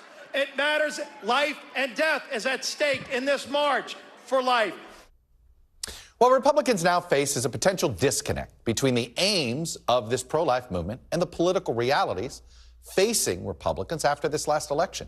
In our nationwide exit poll, the polling is not even that close. A majority of midterm voters said abortion should be legal in all or most cases. Only 36% said it should be illegal in all or most cases. This is not a 50-50 issue. And when abortion was clearly on the ballot in 6 statewide referendums, the abortion access side won in every single race. And we're not talking about blue states. Kansas, Kentucky being the big outliers there, if you will, if you want to just look at it through the red-blue prism. Just yesterday, South Carolina Republican Congresswoman Nancy Mace said that GOP needs to learn a lesson after their lackluster performance in the midterms. Take a listen. We didn't learn anything from the midterm election cycle. We didn't learn anything after overturning of Roe v. Wade. We buried our head in the sand, and we did as we always did, which was pay service to the life movement. The vast majority of the people that I represent on either side of the aisle were not happy after Roe v. Wade was overturned. And I'm a pro-life member of Congress. I have many exceptions, but I'm willing to meet in the middle and find some common ground. And while national Republicans may want to duck the issue's thorny politics for now, circumstances are going to make this impossible. 23 states have already seen legislation to restrict abortion further in 2023, including some bills that seek to totally outlaw the procedure in a state or even charge abortion providers with homicide. 2023 will also see state house elections in places like Virginia, where Republicans just lost a special state Senate election in a swing area that was Republican held, just as Republican Governor Glenn Youngkin was pushing a 15-week ban. Not to mention the 2024 presidential primary, where the issue promises to divide the Republican field, because you have potential candidates like Mike Pence, who are very vocal and very much consider themselves a leader in the life movement and want a federal ban. And you have people like Donald Trump, who, of course, don't want one. So after celebrations on the right last summer in the wake of the Dobbs decision, the GOP now does not have a unifying position on one of the single most important issues, particularly for voters across the country. Ali Vitale is on Capitol Hill. Also with us is Caroline Kitchener, who covers abortion politics for the Washington Post. So, Ali, in some cases, I think some of us wondered whether there would be a March for Life in Washington, D.C. today, whether it would be more focused on the 50 state capitals. But what have we learned from today's protests? Well, look, it's clear that when they're here in Washington, they are focused on Washington. But I have to say, what I was talking about with another anti-abortion advocate earlier in the week, ahead of this 50th anniversary of the Roe versus Wade decision, is the fact that most anti-abortion advocates say that it's in the words of this one person, a theoretical debate from a congressional standpoint, because even though Republicans hold the House majority, and even though Steve Scalise can go to these rallies and tout these messaging bills, they are not going to pass the Senate, obviously, and certainly the White House is not going to help sign them into law. And so it is a dead-end road from a legislating perspective. Right. That doesn't mean that Republicans aren't going to keep messaging on it. But what I was struck by is how they are, again, on the anti-abortion side of this, looking back to the states. Caroline covers this all the time, the way that they're trying to make inroads in places where state legislatures are Republican-controlled. That's frankly how advocates against abortion were able to make these moves to eventually topple Roe with the Dobbs decision. And it's how they're going to try to move forward on issues like contraception, the abortion pill, and others. None of this seems to be taking public opinion into account. No. And we saw that at the ballot box. But let me ask you this. Are Republican leaders actively trying to discourage bills being put on the floor or amendments being put on the floor that would either ban abortion or take it down to 15 weeks, 12 weeks, heartbeat bill, things like that? We're going to see, because at the end of the year, before the midterm elections, that's when Lindsey Graham was talking about this 15-week national abortion ban. Kevin McCarthy, before he was speaker, but when he was thinking he would have the majority, said that he didn't think that that was a bad idea. There are certainly some members of his conference who would like to see that come up for a vote. They think it could be problematic for Democrats, despite the fact that this is an issue that actually worked quite well for Democrats in the midterms because of the public opinion polling that you're showing. I do think on the other side of this, though, as much as people like Nancy Mace and others have said that the party needs to learn a lesson from the 2022 midterms on repro, it's clear that they're not. And even still, Mace voted for those two messaging bills that she was speaking out against in the first place. So it does still show that the incentive structure on the right on this is to still continue to vote the party line on everything regarding reproductive access, despite the fact that the party is very much out of step with where most of Americans are on this. Two most powerful Absolutely. issues in a Republican primary, guns and abortion. They still are, so you're going to get a lot of Republicans having to do what Nancy Mace had to do there. Ali Vitale getting us started in Capitol Hill. Ali, thank you. Let me bring in Caroline Kitchener, who covers abortion politics for the Washington Post. I was very curious to see what this march was going to look like. Is it a celebration? They won, right? This was always about the Supreme Court. How much of it was going to be focused on Congress? Who was going to show up? How many potential presidential candidates? So you tell me, what have you seen? What did you assess? What have you learned from today's march? I went out at 9 today and I just got back in, and I was really expecting this march to just be just an excitement fest. I just thought, everybody is just going to be absolutely over the moon. And what was interesting is person after person that I talked to actually was expressing some disappointment. They were frustrated that they really felt like people were not on their side on this. There was a sense that, once Roe is overturned, that's going to sort of impact the culture and get people to see abortion in a different way. And what people, I think at least 3 people said this to me. They said, we need to win the hearts and minds of people. And they think there is a real sense among, I don't know how much anti-abortion leaders would say this, but among kind of the rank and file people who believe this in their bones, they're really sad that people just don't seem to be with them, and they recognize it and they know that it's a problem.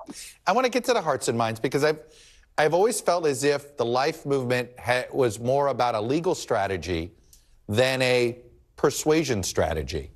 And their legal strategy worked. Their electoral sort of gamesmanship strategy worked, but they never focused on a persuasion strategy, it seems, or at least that was never the focus. That seems to be what's holding them back. Well, I think the problem for them now is that they're realizing that the laws don't actually end abortion, right? And especially now that we have abortion pills that are flooding into states with bans, the laws can't stop that. And so what I'm hearing more and more from the leaders is, look, this actually is not going to stop until we really get people on board with this. And, everybody has kind of a different idea of how that's going to happen. But, I do think is going to be the next phase of this is, you're going to see anti-abortion leaders really focusing on, okay, how do we change the culture, especially the culture around abortion pills? There's a real movement to paint them as dangerous, extremely risky, which of course is not true. But that's a lot of the rhetoric that we're hearing. Is there anybody wanting to actually go the opposite direction and sort of say, hey, look, the whole goal is to end abortion and so embrace birth control and yes, abortion pills within the first 6 weeks or something like that? Is there any sort of attempt in the life, is anybody trying to find that ground? I remember, boy, I'm old enough to remember when Bobby Jindal, after another election, where he said, hey, the Republican Party ought to be for over-the-counter birth control, thinking like, hey, let's try to disassociate the sex part of it from abortion politics. That is such a good point, and it's really not a point that I hear made very often at all on the anti-abortion side. Nobody really wants to address that because they want to sort of they want to find some middle ground there. That none of these big mainstream anti-abortion groups want to come out and say that they're for birth control. You just don't hear it, and why you don't hear it is a really good question. Well, I mean, I hate to be a cynic here, but an activist group, if you moderate, you probably disappoint your funders who are not so moderate. Yeah, I think that's probably true. What is your sense of how this march went in the state capitals? I know, obviously, you couldn't be in all 50 state capitals, but did it have the same sense, that same sense of urgency that I think this one did here? I think we'll have to see what the numbers are. I haven't seen too much about that yet, but I have to say here in DC, I was expecting the march to be smaller, and it really wasn't. I was out there last year as well, and I would say it was just as many, if not more people. I was a little skeptical because what you hear so much from the anti-abortion movement is this is just the beginning. Right after Roe was overturned, you heard them say, this is just the beginning. I was really curious to know, is that just kind of messaging speak from the anti-abortion movement? Is that really translating to people? Are you going to feel that energy from the pro-life crowd? And I think the answer today, at least in Washington, D.C., was overwhelmingly yes. They really, they're believing that message that this is just the start. Caroline Kitchener, who covers abortion politics for the Washington Post. Caroline, thanks very much. Appreciate you sharing your reporting with us. Well, Steve Scalise was the only member of House leadership to speak at the March for Life. He wasn't the only member of Congress on hand.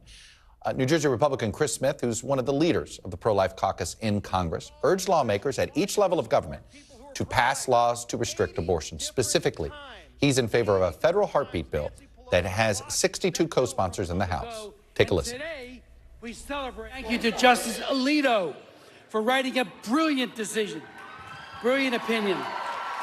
And what he did was to convey to lawmakers at the federal, state, and local level to regulate or prohibit abortion. We have an engraved invitation to protect life. I'm joined now by Carol Tobias. She's president of the National Right to Life Committee. Carol, thanks for coming in. My pleasure. I had the chance to speak with you the day of the Dobbs decision, and you said the next battleground was obviously going to be the states. We're 7 months since then. We've had a midterm election. Do you feel as if that's still where the battle is, or considering that this march ended at Congress today, do you think it's national again? It's going to be a long time before we're able to do anything at the national level.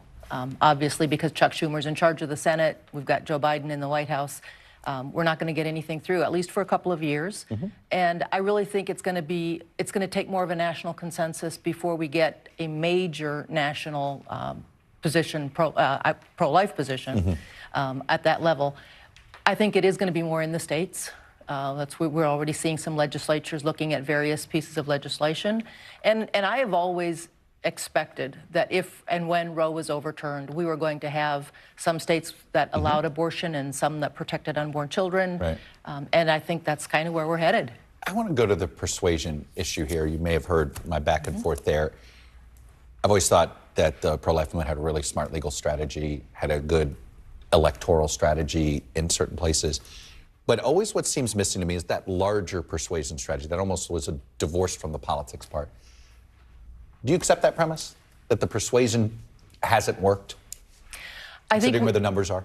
I think we used legislation as an educational tool. We wanted to make people realize that abortion was the only medical procedure that doctors weren't required to use the regular informed consent provision. So we went after that. We tried to show that parents have the right to make decisions for their minor children in a lot of different areas, but not when it comes to abortion. So we were using legislation to educate the public and also to point out the absurdity of Roe v. Wade. But we certainly needed to do more, and I think we're going to be working on that a lot more in the very near future. I look at the Roe oddly has become more popular after the fact than it was in the moment. And it seems, whatever it is, perhaps maybe the public they missed the certainty that Roe provided. What do you say to that? That's maybe true. I think we still have a lot of people in the middle that aren't ready to ban all abortions and protect the unborn children. But I still believe that there is a huge segment in this country that is not comfortable with where the abortion industry is going. Abortion for any reason throughout pregnancy, unlimited abortion. That's still not a wildly popular position. And what's always been unique about this issue is that when Roe was the law of the land, in some ways you had an easier time creating a coalition that said, hey, this is going too far. Now that the debate is about whether it should be legal at all, it seems like now now you have the harder part. Now you have the harder job. Is that fair? It is. And I think one of our main goals needs to be just convince women, even if abortion is legal, they don't need to get the abortion, and we would certainly hope that they don't. So are you thinking about changing sort of the different, so I go back to universal birth control. Is that just something that not everybody can unify around? And that if, having birth control and maybe sort of very morning after pill, is that just something if you can't get consensus on that in order as hey, if you're for this, it means fewer abortions over here? Our organization has never taken a position on contraception, and I think it is so widely available and widely used. I'm not really sure that's a credible argument. I think that abortion is something completely different, and people do look at it that way. Do you think there's a unifying position for the right now? The unifying position is that we want to stop abortion. There are a lot of different ideas about what we can do, how far we can go, how fast we can go, protecting the children. I want to focus on making sure that people realize that the abortion pill, which is now becoming more readily available, is not as easy and as safe as just popping an aspirin. And I think we're going to start seeing more stories of emergency room visits increasing because of the dangers of the pill. And I think we need to just educate people about abortion isn't as safe and effective as they've been told. What would you like to see this Republican House do? You said, look, you can't get it passed because there's a Democratic president, you got a Democratic Senate. But what do you want them to do? Do you want more of these messaging bills as educational tools? I think that would be a great way to use their resources when it comes to abortion. Get the American people to understand that our tax dollars should not be used to pay for abortions, should not be used to subsidize abortion in any way. They did a great job, I think, on the Born Alive Abortion Survivors Protection Act. We do know that there are babies who survive abortions. They should be taken care of as any other child born at that same age. I think those are great places to focus on right now. Well, I don't want to get into the back and forth of the specifics of those instances, and I know some of them, there's unique medical circumstances around some of them. But I come back to the public opinion. It's 2-1 that people are unhappy about this overturn. It feels as if, do you think you need the public on your side before you attempt this legislation? Or do you think getting the legislation can bring the public along? I would say both.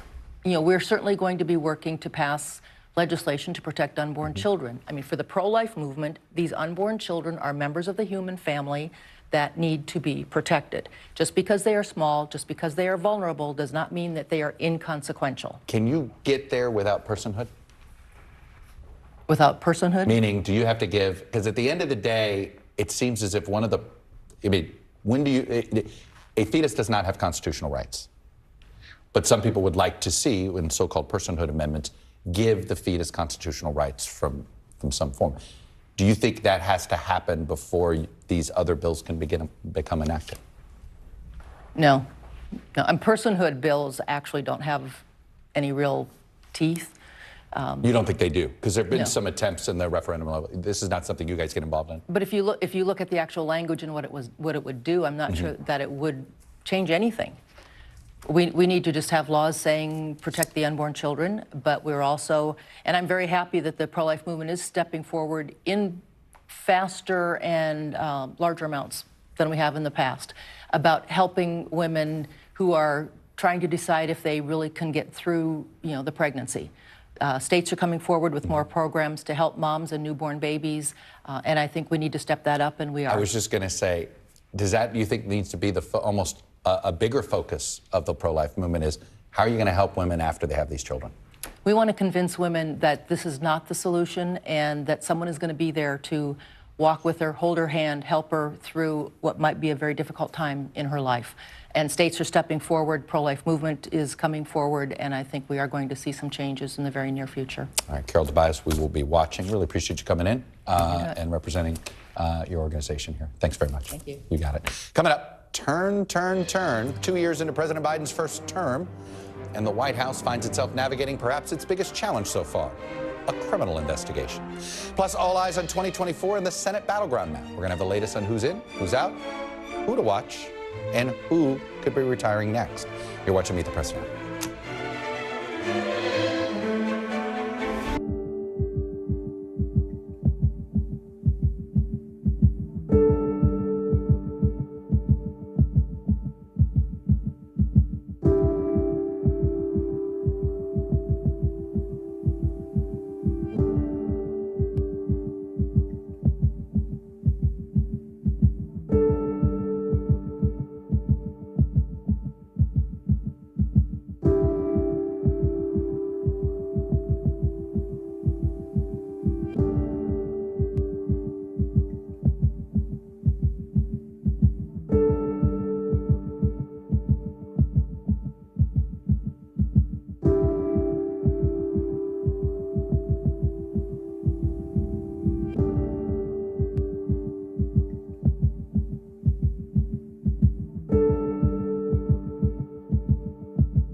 Jackson feels the storm zone. The bigger piece of the puzzle comes. New numbers just out this morning.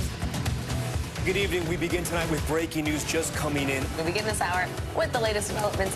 We're coming on the air with some shakeups big time on Capitol Hill. How much water ultimately will be forced inland? Whenever it happens, wherever you are, NBC News, streaming free now.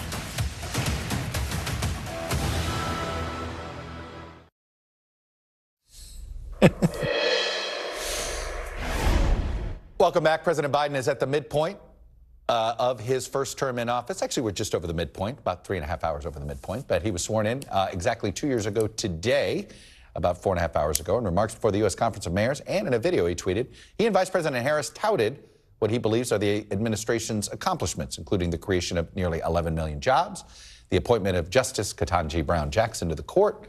But today's anniversary also comes amid growing political headaches for the White House, including that special counsel investigation into how classified documents ended up in Mr. Biden's D.C. office and Delaware home. The president finally addressed the investigation yesterday more directly than before. It's the first time he's commented on the situation since there was a special counsel appointed last week. Here's what he said. We found a handful of documents were filed in the wrong place. We immediately turned them over to the archives and the Justice Department. We're fully cooperating, looking forward to getting this resolved quickly. I think you're going to find there's nothing there. I have no regrets. I'm following what the lawyers have told me they want me to do. It's exactly what we're doing. There's no there there. Thank you. Mike Memoli joins me now from outside the White House. No regrets. No there there. Mike, I had a California reporter from an affiliate of ours ask me today, why did the president choose to talk about this here in California? And I said, well, I don't think he chose to do it. That's right. I'm guessing the White House didn't want him addressing it out there, but he did anyway. Well, two things there, Chuck. Right before that remark that we heard from the president, he admonished the reporter who asked him about that issue at a moment when he was trying to draw attention, obviously, to the suffering of the people out in California dealing with these extreme weather events.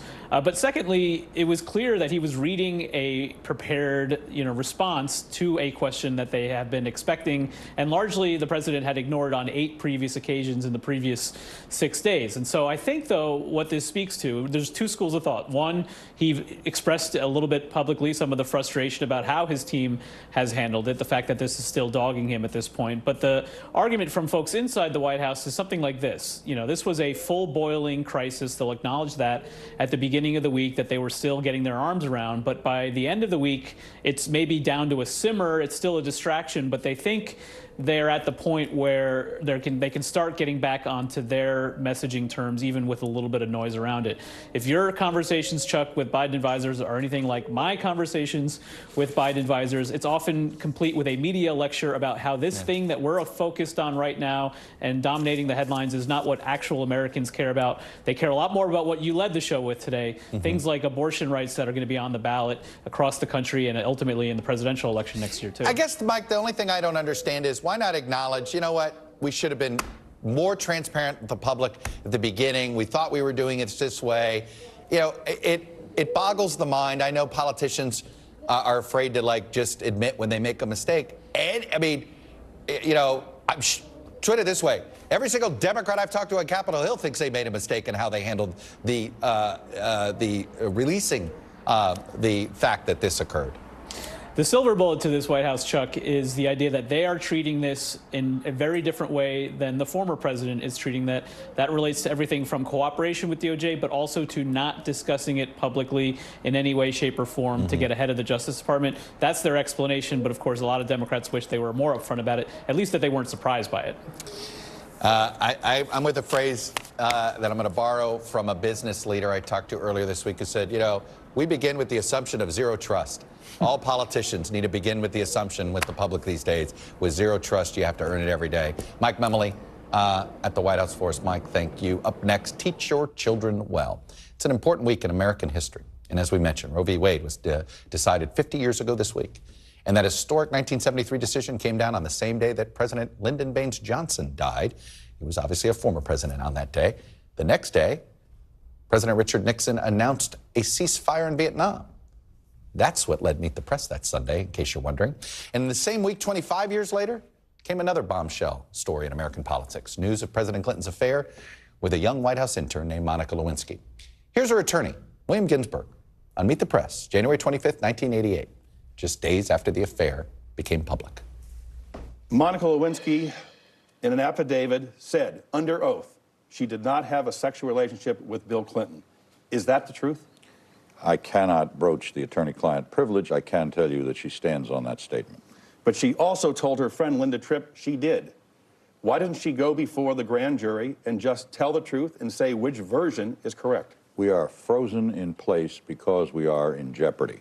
As long as there is a threat of criminal prosecution, she has an absolute right under the Constitution not to incriminate herself. It's called her Fifth Amendment right. If Monica Lewinsky agrees with Kenneth Starr to cooperate, is granted immunity, will she tell all?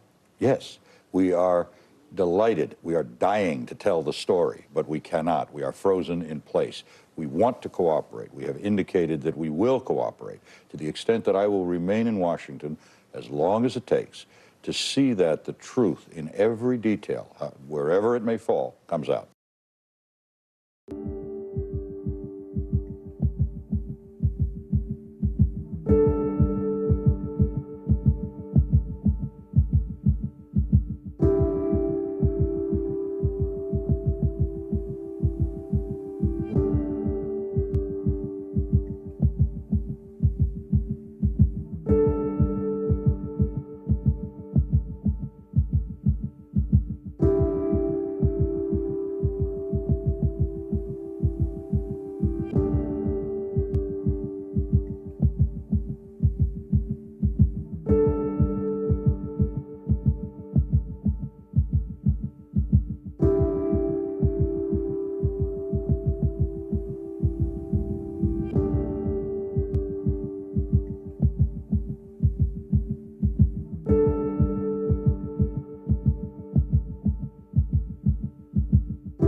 The day's biggest political stories with trusted insight and expert analysis. A daily look at the politics behind the headlines. Meet the Press Now, streaming weekdays at 4 p.m. on NBC News Now. For Dateline Premium, subscribe now on Apple Podcasts. We begin tonight with breaking news just coming in. Whenever it happens, wherever you are, NBC News, streaming free now.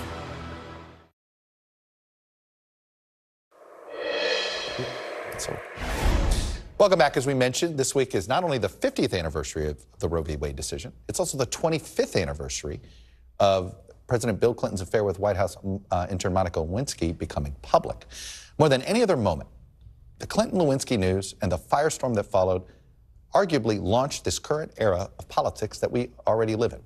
The presidential denial, the partisan probe, impeachment proceedings, even the media coverage went a long way to form the battle lines of our current landscape. I want to settle in for a minute here and talk about this. I'm joined now by my panel, NBC News senior politics editor Mark Murray, Navin Nayak, president of the Center for American Progress Action Fund, and Republican strategist Sarah Fagan. She served as White House political director for former President George W. Bush. She is also an NBC News contributor.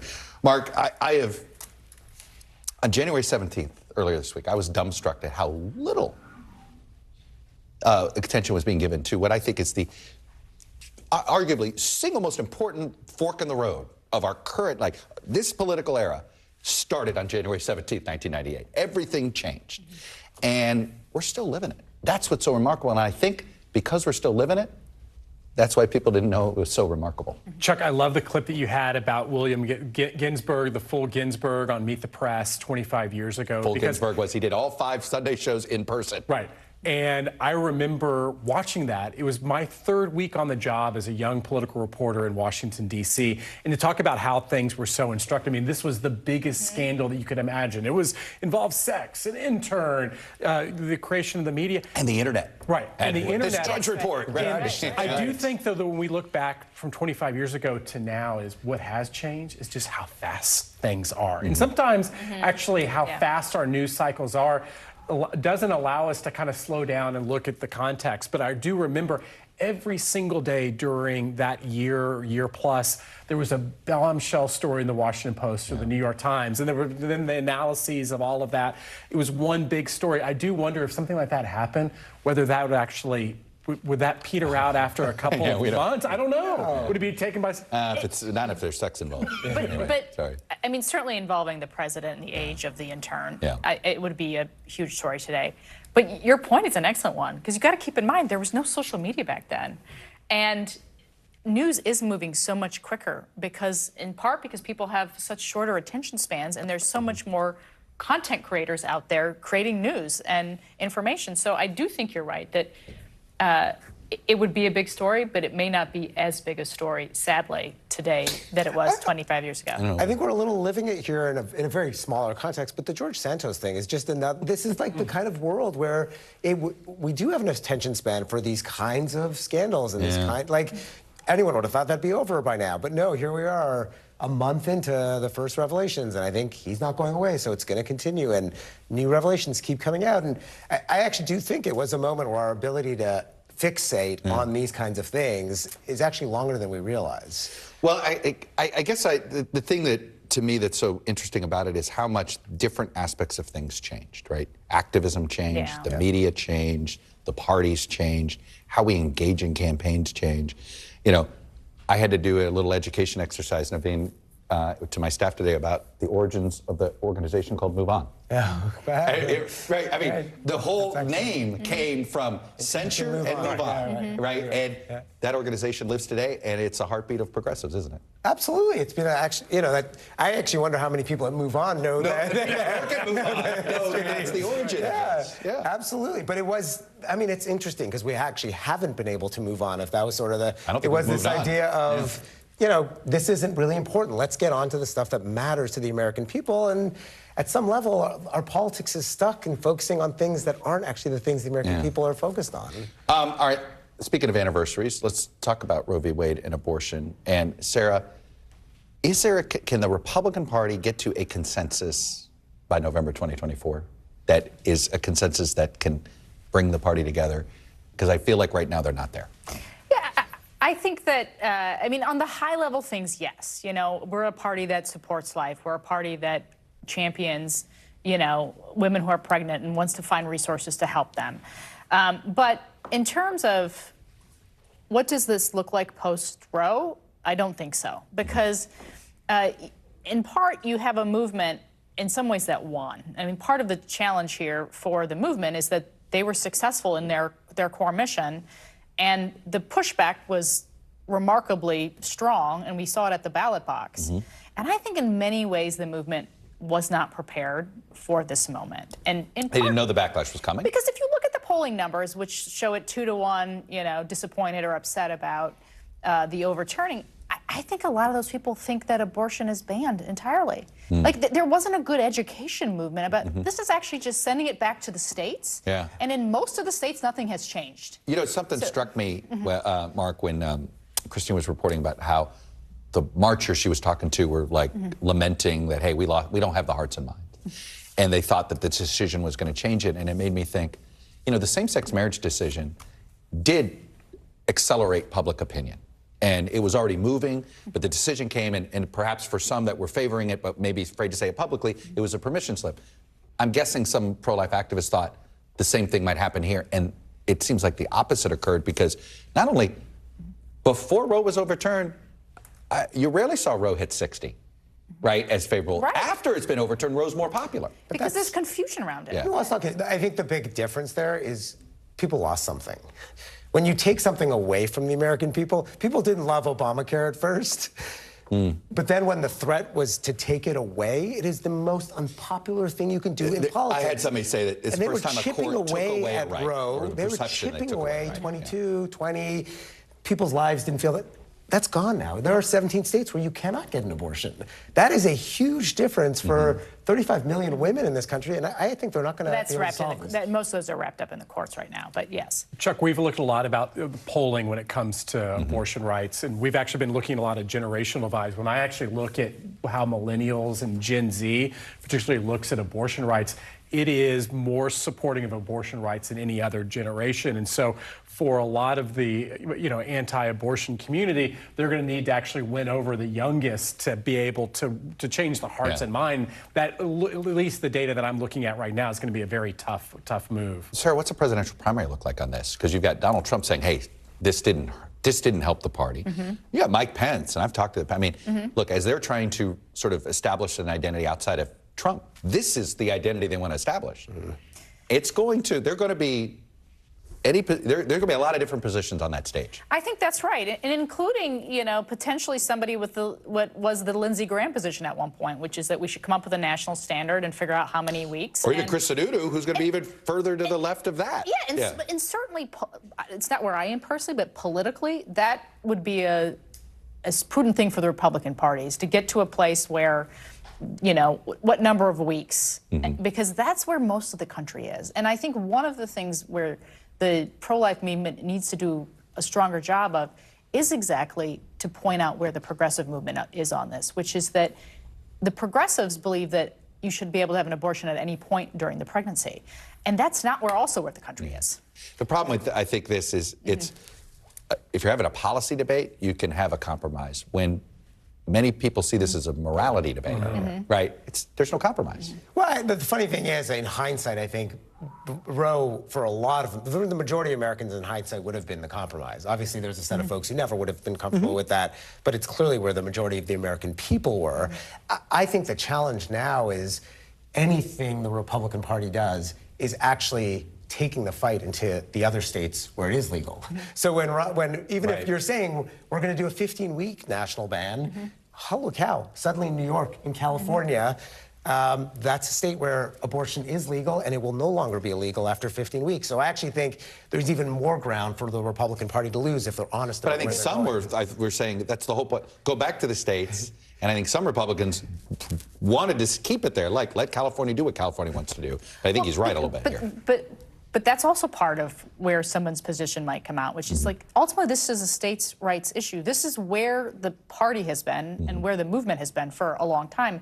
And if California has a particularly liberal interpretation of this and Oklahoma has something different, that's been the position of the party for a long time. And I think that's you could also just settle there too. I actually think that the last few months have revealed that it's much more of a more of a strategy to argue about the states' rights thing, because in practice the minute it got revealed, they're like, no, we're doing national. Right. All right, I got to let this go.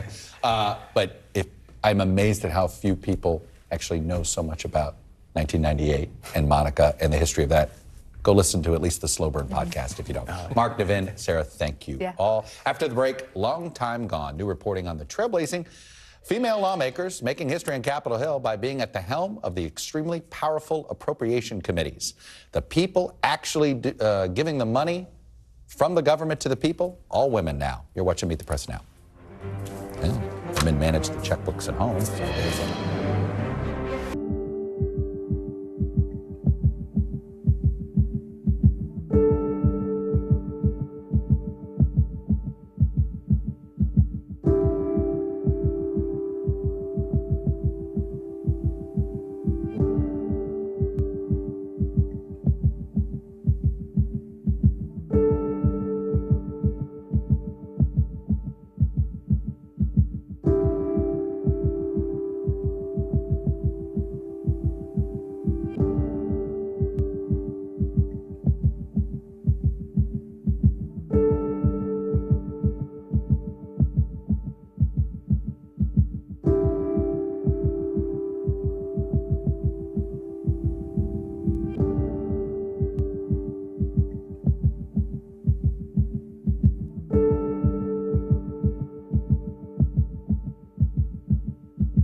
love mornings. They're full of possibility.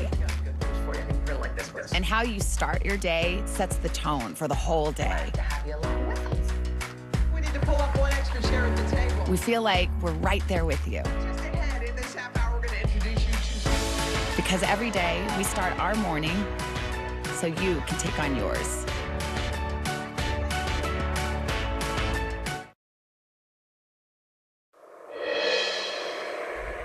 Welcome back. It is no secret that Democrats are facing a tough Senate map in 2024. A lot more blue than red on that map. Of the 34 Senate seats on the board you see there, including the second Nebraska seat because of Ben Sass leaving early. 23 of the 34 are currently held by Democrats, including 3 independents that caucus with the Democrats, Arizona, Maine, and Vermont. Then, remember, Kyrsten Sinema, in case you forgot, changed her party affiliation to independent. We'll have more on that state later. But Democrats can breathe one small sigh of relief today after Virginia Senator Tim Kaine held an event in Richmond today and announced that he will indeed seek a third term. There had been some speculation. He's been fighting long COVID, that maybe he was not going to seek another term. On the Republican side earlier this week, Indiana Congressman Jim Banks announced his bid for Senate in what is expected to be a pretty crowded Republican primary because the current Senator Mike Braun's running for governor. The big other candidate in that Indiana race, the former governor, Mitch Daniels. It's going to be a fascinating primary between Daniels and Banks. Also this week, former State Senator Matt Dolan announced his second bid for Ohio, for the Senate seat in Ohio after losing in a Republican primary there last year. He's looking to take on incumbent Democrat Sherrod Brown. He is certainly the Republican Mitch McConnell would prefer, but he was also the Republican Mitch McConnell preferred the last time. And we know how that turned out in the Republican primary. And in Arizona, that Senate race is starting to take shape. Democratic Congressman Greg Stanton now says he will not run for the Senate. It clears the path for fellow Congressman Ruben Gallego, who is expected to formally announce his bid on Monday. Senator Kyrsten Sinema, meanwhile, has yet to announce her 2024 intentions as Democrats grapple with whether to back the incumbent independent should she choose to run. And it potentially opens the door to a three-way race come November that could threaten to split the Democratic vote and pave the way for a Republican victory. Now let's turn now to the business of this Congress. Pretty interesting milestone here. For the first time ever, women will hold the top spots on the powerful appropriations committees. NBC News Capitol Hill correspondent Julie Sirkin spoke to the 4 veteran lawmakers who have earned their way up to the top of the seniority ladder that will now shape federal spending on everything from education to defense to health care. Take a listen. I think it's 1973. There were 2 women who headed up a committee, and the committee was on the House Beauty Salon. Fast forward 50 years, and for the first time, women will be at the helm of Congress's extremely powerful committees on appropriations. In the Senate, Patty Murray is now the chairwoman, and Susan Collins is the top Republican. In the House, Kay Granger has the gavel, and Rosa DeLauro is the ranking member. They certainly don't agree on everything, but these 4 women have one thing in common. They are trailblazers. Oh, man, when I came here, there were just a handful. And we had to prove ourselves in every single room that we were just as capable, which is why maybe we're better legislators. These committee leadership positions, known as the 4 corners to Capitol Hill insiders, have the enormous power of the purse, tasked with the must-pass appropriations bills that keep the federal government funded. And now these veteran lawmakers are in the middle of a bitter fight over government spending in a closely divided Congress. It's really a difficult time. We can make it through, but I absolutely am convinced we have to stand together. House Speaker Kevin McCarthy made concessions in exchange for the gavel that would slash discretionary spending, putting child care and paid leave policies at risk. It's our job to make sure that doesn't happen. It really, because there's a lot of thought that was put in to get to this position and to really help women. The $1.7 trillion funding package signed into law last month expanded resources for pregnant women and new moms. It's progress all 4 lawmakers are vowing to build upon. Do you think that men being in power often overlook those issues? I think men do see those issues because we push them really hard. But we have to remind them constantly that these are front and center and first priorities, not last priorities. Well, I think every issue is a woman's issue. So whether we're talking about national security or child care, women are affected. Across Pennsylvania Avenue, new mom Shalonda Young is the first Black woman to lead the Office of Management and Budget. I came to this town the summer of 2001, and men held every one of those budget jobs, including my own. Where she'll work hand in hand with the 4 lawmakers, just as she's done for nearly 2 decades as a staffer on Capitol Hill. The historic nature of it should not be lost. However, those women are tough as nails. Since the U.S. Congress first convened in 1789, nearly 13,000 people have served as representatives, senators, or both. But out of that number, just 440 women, and more than a third of them still serve today. I remember when I first came to the Senate, I was 99th in seniority out of the 100 members. Now in the new Congress, I'll be 8th in seniority.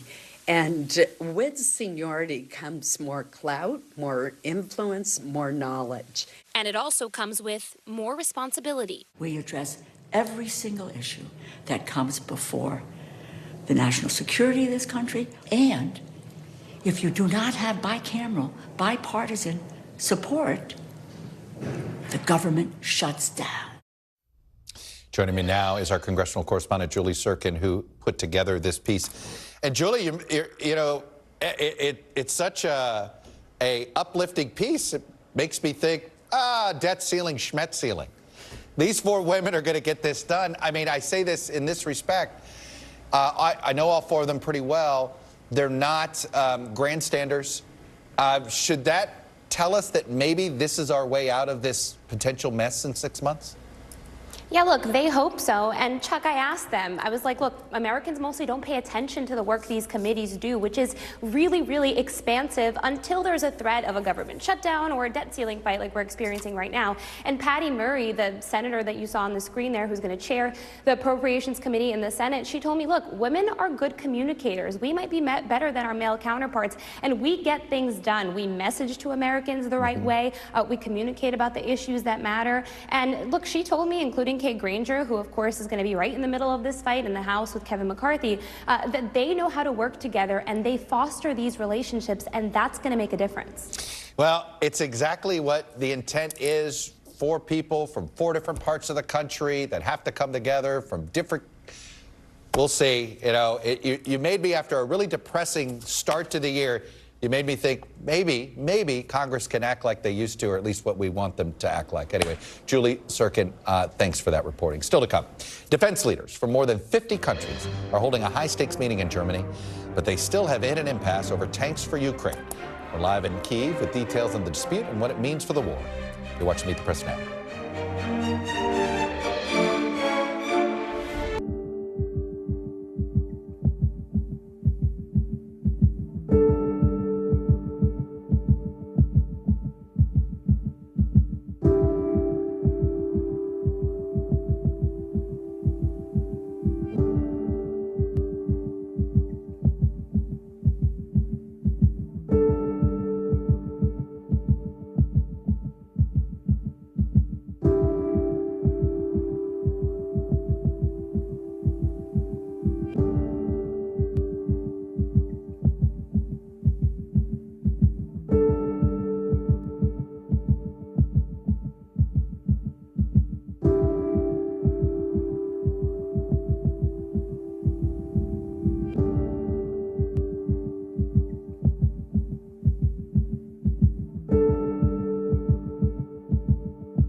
What do people need most right now? Did the state and/or law enforcement drop the ball? Migrant families now stranded in Mexico. What's the World Cup experience been like? It's your news playlist. Top story with Tom Yamas. Weeknights at 7 on NBC News Now. Hey, podcast fans, ready to unlock our true crime mysteries? Try Dateline Premium on Apple Podcasts. You'll get early access to originals, plus bonus content, and everything is ad-free. So head to Apple Podcasts now to subscribe. Welcome back. As the war in Ukraine nears the one-year mark, the White House has outlined new actions against a Russian mercenary group who has been on the front lines of this war. NSC coordinator John Kirby told reporters today that the Treasury Department is officially designating the Wagner Group as a significant transnational criminal organization, which means they can start to sanction this group, and they're going to announce sanctions against this group next week. White House also released new images today showing North Korea transferring weaponry to the Wagner Group for use in this war. So the Russians have somehow united both North Korea and Iran in helping them in this war. Meanwhile, defense leaders gathered in Germany today to discuss the West's ongoing support to Ukraine, but failed to reach an agreement on the transfer of German-manufactured tanks. As Ukraine continues to request additional weaponry before combat resumes in the spring, General Mark Milley offered his perspective on what to expect this year. From a military standpoint, I still maintain that for this year, it would be very, very difficult to militarily eject the Russian forces from every inch of Ukrainian-occupied or Russian-occupied Ukraine. And on the ground in Kyiv today, U.S. Senators Blumenthal, Graham, and Whitehouse met with President Zelensky and vowed their continued support. Joining me now is NBC News foreign correspondent Ralph Sanchez. He's on the ground in Kyiv. And Ralph, let's talk about this tank issue. It seems as if it's not as the Germans will never give these tanks. They just don't want to do it unilaterally. What's going to happen? They just don't want to do it unilaterally, Chuck. And a U.S. official telling NBC News they want the Americans to agree to give their tanks before Germany agrees to send their own. Now, the issue from the White House perspective is the M1 Abrams tank used by the U.S. is a very, very specialized piece of equipment. It needs a lot of complicated maintenance, and it is an absolute gas guzzler. It can use up to a gallon of gasoline a minute under some circumstances. The military is saying it is just not a practical tank for the Ukrainians to maintain on the battlefield, whereas the German Leopard tank is available in Europe already. The spare parts are there. It's ready to go, and the U.S. would like to see Germany not only sending its own tanks, but giving permission to other NATO allies to send their Leopard tanks. As you said, this summit ending today without a deal, to the deep frustration of Ukrainian officials. We met today with the Secretary of Ukraine's National Security Council, and he showed me, Chuck, a live map on his computer where he is tracking the fighting in the east in the city of Bakhmut, street by street by street. He showed me this is an artillery shell, this is an airstrike, and he jabbed at his screen and he said, this is why we need tanks. And he said, I hope the Germans don't end up with blood on their hands because of this delay. Now, you mentioned we had those 3 U.S. senators here in Kyiv earlier, and they were unanimous, bipartisan group. They were unanimous. Not only should the Germans send tanks, but the Biden administration should agree to send tanks too. And Chuck, you know Lindsey Graham pretty well. You know that he is a pretty blunt speaker. He said he was tired of this clown show over the tanks, except he didn't say clown. He said a different word, which I can't say on air. So a lot of frustration in a lot of different quarters right now that there has not been an agreement on this tanks issue, Chuck. Ralph Sanchez, you have a future in diplomacy. That was well done there in how you shared the words. I think we figured it out. Ralph Sanchez on the ground in Ukraine for us. Ralph, as always, stay safe. And thank you all for being with us this hour. We'll be back Monday with more Beat the Press Now. And if it's Sunday, meet the press on your local NBC News station. We got Joe Manchin and Congresswoman Nancy Mace. As you could say, we will be in the center of American politics on Sunday. NBC News Now coverage continues with Hallie Jackson right now.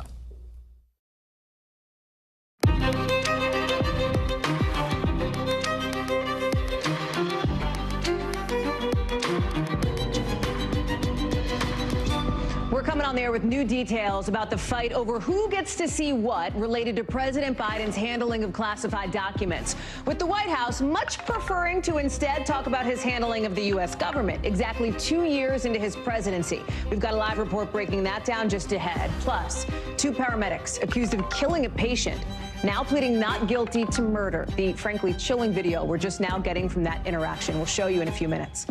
And new details in the trial of Grammy Award winner Young Thug, with prosecutors saying that the video you're about to see right here, you see it, shows the rapper getting drugs from a defendant while court was in session. More on what this trial could tell us about some other high-profile ones. Plus, and the original anti-abortion activists are marching on D.C. today as we look at one group trying to help people in low-income communities get reproductive care in places where abortion is banned. And when you buy that more expensive organic food you trust, that's what it is, right? Organic. Turns out that's not always the case. We're getting into food fraud and what the feds are doing about it starting today, a little bit later on in the show. Hey, I'm Hallie, and we're coming on the air with a new preview and new details on the fight to come between the Biden administration and the Republican-controlled Congress. The oversight wars, if you will, with NBC News first to report that the DOJ is telling top Republicans, listen, we'll try to cooperate with your investigations, but only on stuff that we are not actively investigating ourselves. So what does that mean functionally? It means that Republican Congressman Jim Jordan, the head of Judiciary, is not going to get his hands on the info he wants on President Biden's handling of classified documents. That is the saga that just won't quit. But the White House is trying to, focusing instead today on President Biden's milestone halfway point in his presidency so far, trying to turn the conversation today to his accomplishments, his wins, exactly 2 years in, citing stuff like the bipartisan infrastructure law, a big gun safety law, and his appointment of the first black woman to serve as Supreme Court justice. Of course, there's a gray area, the economy. We're still dealing with inflation, although that's getting a little bit better now that the Fed has hiked interest rates a few times.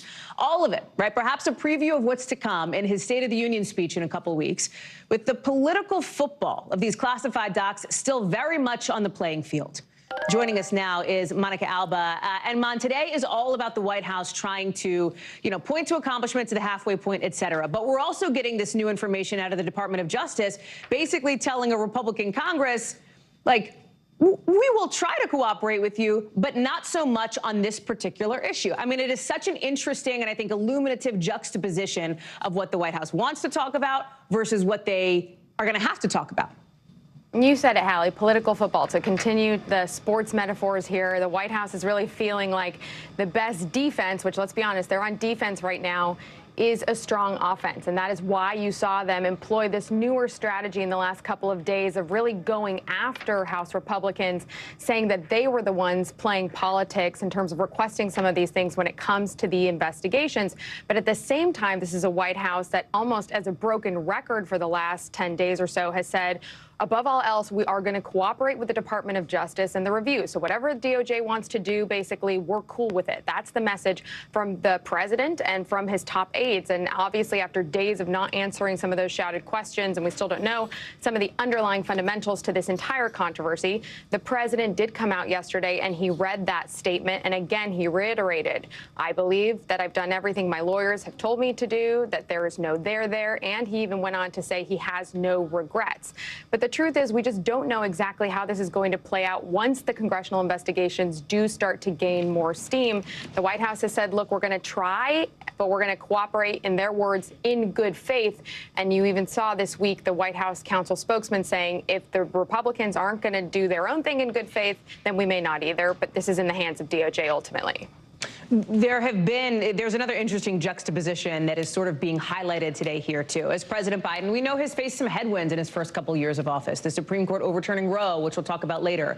Republicans taking control of the House of Representatives, for example. But there is this juxtaposition now, and this is the backdrop between Joe Biden, the president, and Joe Biden, the potential 24 candidate, right, for the next election cycle. I am certain that some in the White House are hoping that he is not a one-term but a two-term president here.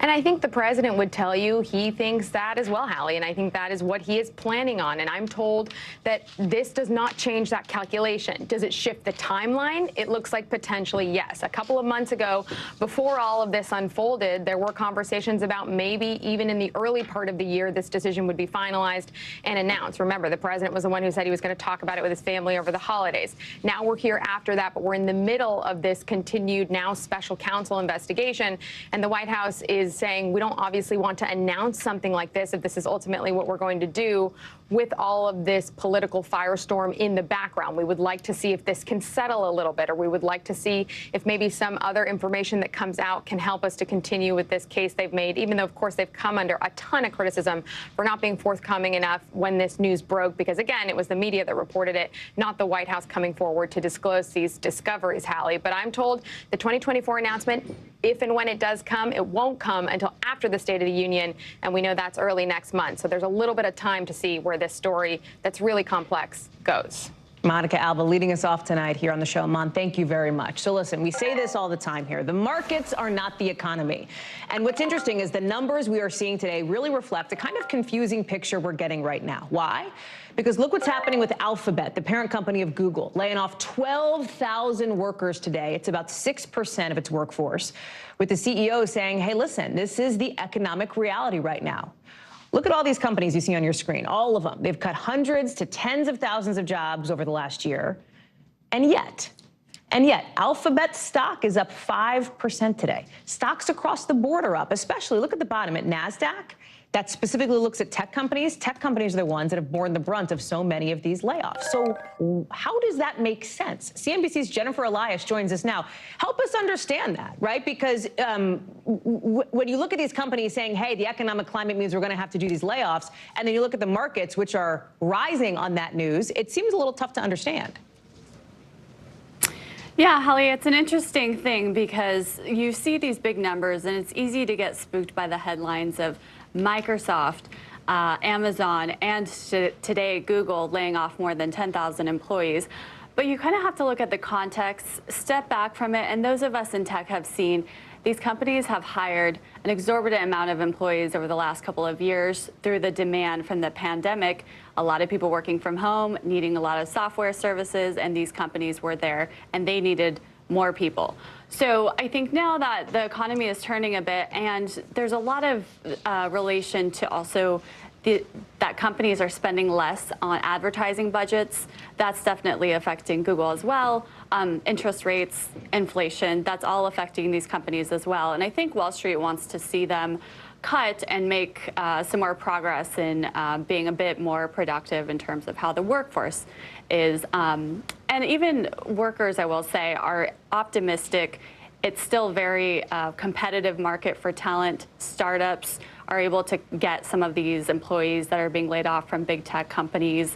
And so despite the spook, there's still very low, very high quit rates and very low unemployment rates.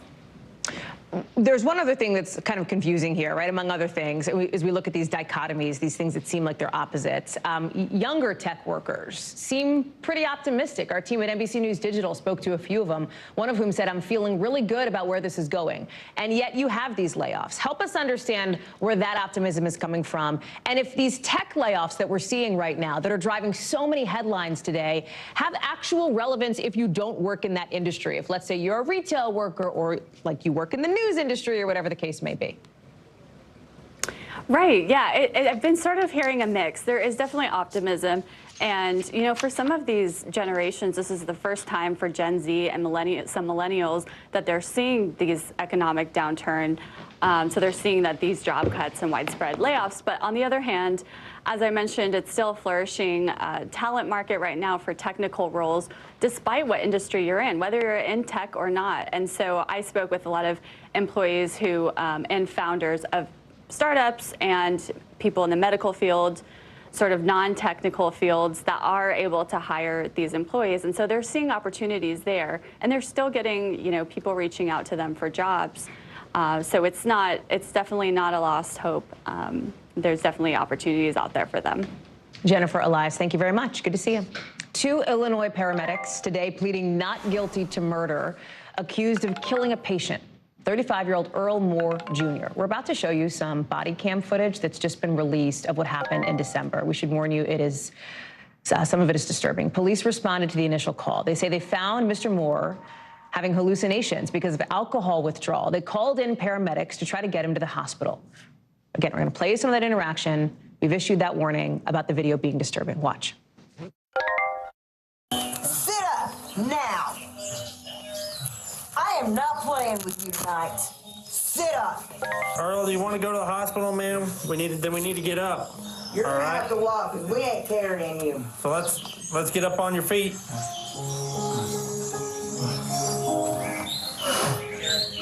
Because I am seriously not in the mood for this dumb. So that was the paramedics speaking to Moore as they struggled with him inside his home. Here you see they get him outside, with the police officer helping to pull him onto the stretcher. Now, prosecutors say that the paramedics positioned Moore face down and tightened straps across his back. He suffocated as he was being rushed to the hospital. Again, the two paramedics have pleaded not guilty here. Shaq Brewster joins us now. And Shaq, these medics were in court for a prelim hearing today, being held on a significant bond each. What else do we know after today's hearing? What else can you tell us? Yeah, that $1 million bond, Hallie, and we saw those two paramedics appear in court. This was a pretty extensive hearing. It was a preliminary hearing, but it essentially was a hearing for the judge to determine if there was enough evidence for this to now go on to trial. The judge said, yes, there is enough evidence for it to go on to trial, and that's where you got that not guilty plea from those two now defendants.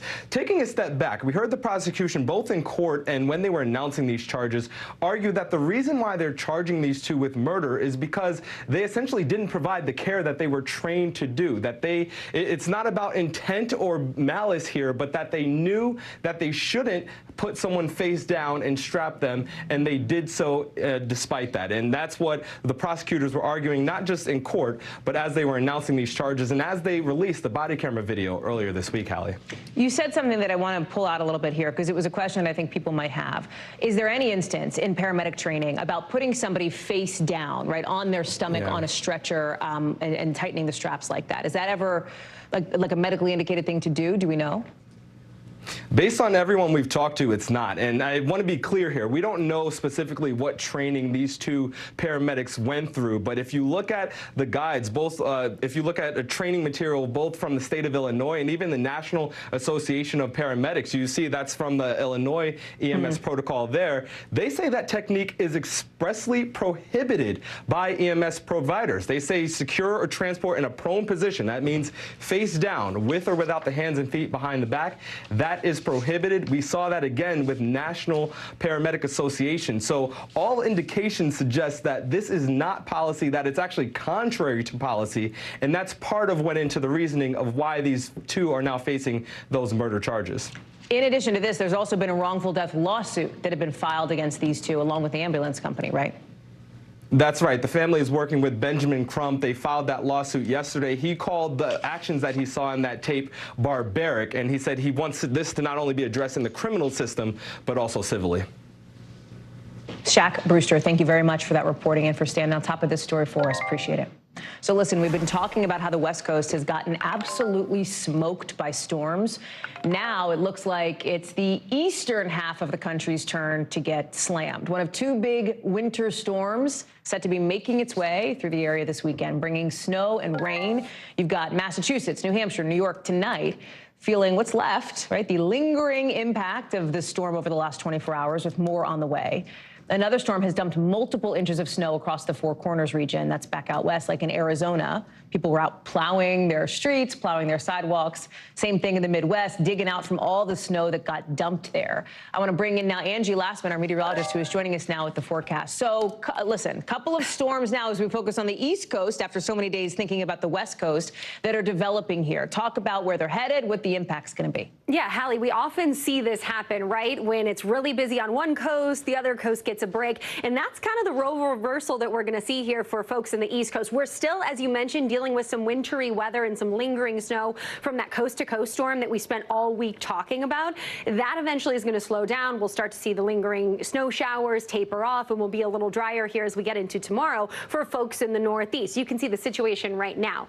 As we transition into Saturday and eventually Sunday, we'll start to see other systems developing, and those are the ones we're going to track. So let me show you one of those. You can see a little bit of that snow snow and rain mixed into parts of the Four Corners area. That's one area of kind of energy, we'll call it. We also have another area along the Gulf Coast that's going to develop into a low. And what that does is drags a ton of moisture into parts of the south, into parts of the Gulf Coast, and brings a whole lot of rain to folks there. That's going to be what we'll watch closely for tomorrow. Now, we're not looking at widespread flooding concerns, but maybe some localized flooding is possible for folks as we get through Saturday and even into Sunday with plenty of moisture on the way. We do have a potential for some severe weather here in places like Florida and Georgia as we get into Sunday, so we'll keep a close eye on that for Sunday, although it's not looking like a high chance of that, but still, nonetheless, we'll keep a close eye. Now, as we get into Sunday, this is when we start to see the snow and the rain move into parts of the Northeast. If you're in places like New York or Washington, you'll be wet. I know it's been a while since we've seen snow in places like New York, Hallie, and unfortunately, we're going to continue to see us have to wait for that first snowfall in New York. Angie, thank you very much. Appreciate the forecast. We are just learning that next week the U.S. is going to put some new sanctions on a Russian private military company, the Wagner Group. Any moment, the Treasury Department is going to call it a transnational criminal organization. This is a big deal. Here's why. U.S. officials say this, mercenary group has been helping the Russian military in the war in Ukraine. So these new sanctions basically freeze any of their assets in the U.S. It stops Americans from working with them in any way. And it's, you know what it really does? It sends a signal to Vladimir Putin and to Russia to say, we see you, we see what you're doing, and this is not okay. What's interesting, Putin more and more has been leaning on this group for military support. They're pretty controversial. Some of its quote-unquote soldiers, if you will, have been recruited from prisons and accused of war crimes. Raf Sanchez is joining us now. And Raf, these sanctions, according to the White House, they say these are just the beginning. They're hinting at more to come. Talk us through it. Yeah, Hallie, so the Wagner Group is both a private military company and, as you said, it is basically an extension of the Russian state. The White House saying there are some 50,000 Wagner mercenaries fighting in Ukraine right now. Interestingly, about 10,000 of them are professional soldiers of fortune. The other 40,000 are those convicts from prison who have been freed from jail on the agreement that they go and they fight in Vladimir Putin's war. And the rationale from the White House here is if you hurt the profitability of the Wagner Group, you are also going to hurt Putin's ability to wage war in Ukraine. Now, this group is run by a man sometimes referred to as Putin's chef. He's an oligarch. His name is Evgeny Brezhnev, and he has been kind of in a power struggle with the Russian military, saying he deserves a lot of the credit. His convict soldiers deserve a lot of the credit for the little bit of grounds that the Russians have been making in the East recently. And as you said, they are playing a bigger and bigger role, not just in Ukraine, but it was also apparently Wagner mercenaries, according to the White House, who were sourcing artillery shells from North Korea to try to make up for the shells that Russia can't get elsewhere in the world. Hallie? Part of what needs to happen here, right, according to the U.S., and I think in the eyes of the U.S., is that Ukraine needs the support, in whatever form that takes, to be able to push back against not just the Wagner Group, not just these mercenaries, but against, obviously, the broader Russian military effort in Ukraine. What that entails, right? An aid package. You've got Secretary Austin announcing sort of the finer details of what we had heard over the last 24 hours would be coming, something like $30 billion. There's this question of tanks. You heard President Biden in this quick Q&A today say something like, we would consider the option of maybe giving tanks. I'm paraphrasing here. And yet, this tank issue is a thorny one diplomatically. Explain that and explain why Germany's a factor here. Yeah, so big summit today at Ramstein Air Base in Germany. The hope was that this summit was going to lead to a deal for the Western allies to provide tanks to Ukraine. It didn't happen. It is partly because Germany is very reluctant to either send its own Leopard tanks to Ukraine or to allow other NATO allies who use those German-made tanks to send them to Ukraine. Now, a couple of reasons for this. Germany has been very wary about escalating the confrontation with Russia. We've talked about this, Hallie. Germany very reliant on Russia for energy. So Putin has a lot of avenues for retaliation if he decides to go down that lane.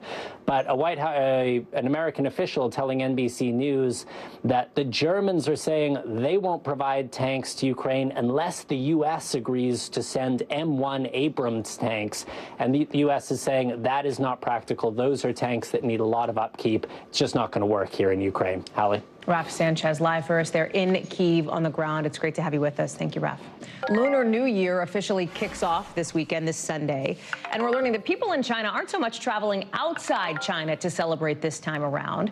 Places like Hong Kong are seeing some traffic, but the expected Chinese tourism within Asia this period, not so much, right? Some folks say they're put off by testing requirements that other countries have put in place for Chinese travelers after China removed its own.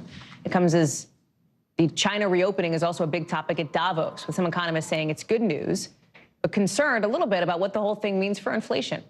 Here's Janice Mackey-Frere with more from Beijing.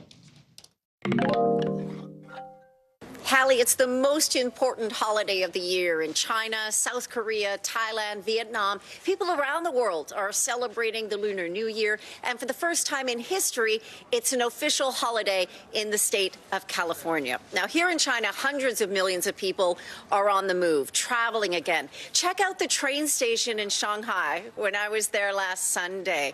A little bit crowded. Before the pandemic, this travel period was known as the largest annual human migration on Earth. Then, tough COVID rules prevented a lot of people from traveling home for the holidays for 3 years. Now that the restrictions are largely dropped, the cities are now emptying out again as people go home to see their families. COVID is still a big concern here, though. It's been spreading like wildfire since the zero COVID policy ended. Infections have peaked in major cities, according to health officials.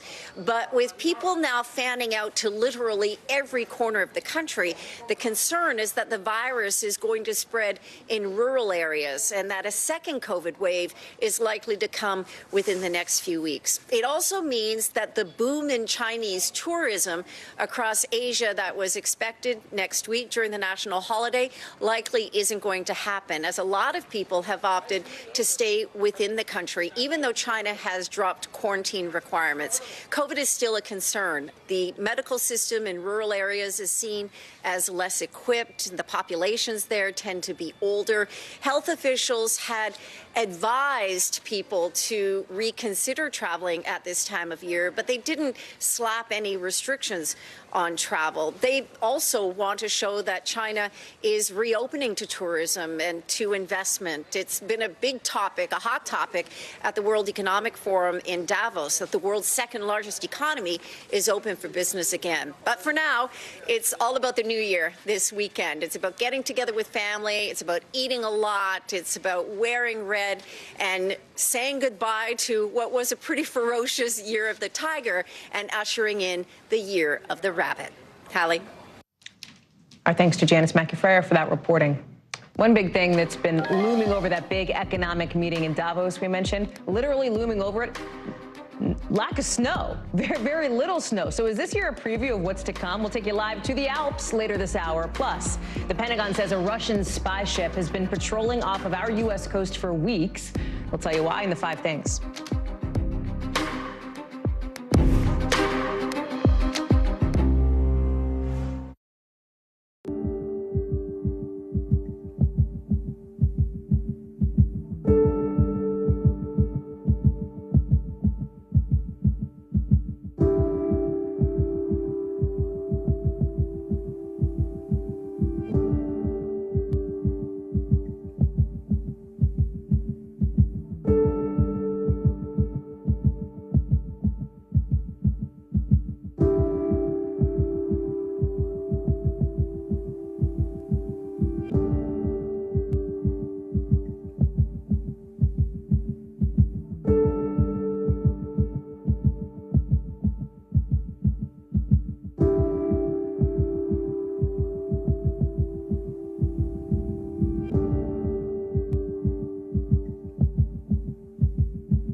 works and feels. From the storm zone. The bigger piece to the puzzle comes. New numbers just out this morning.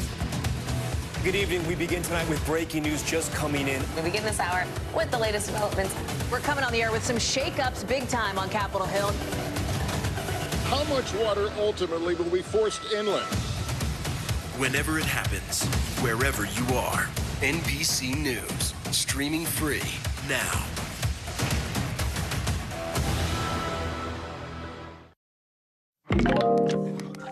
Looks like Miley Cyrus can buy her own flowers and break records, too. We'll translate that in the 5 things in just a second. But first, some new accusations out of an Atlanta courtroom that a defendant handed rapper Young Thug drugs right in the middle of a court session. And guess what? Prosecutors, you're looking at it. Prosecutors say now they have the video to prove it. This is the security camera footage you see on your screen. It looks like it shows, according to prosecutors, one of Young Thug's co-defendants getting up, walking toward him. Do you see it? Handing him something during jury selection. Deputies say it was Percocet. Quick rewind here if you haven't heard much about this case. It is a big deal. You've got Young Thug, Grammy Award winner, has his own record label, huge name in hip hop. He's being accused of being the ringleader of a criminal gang, Young Slime Life, YSL for short.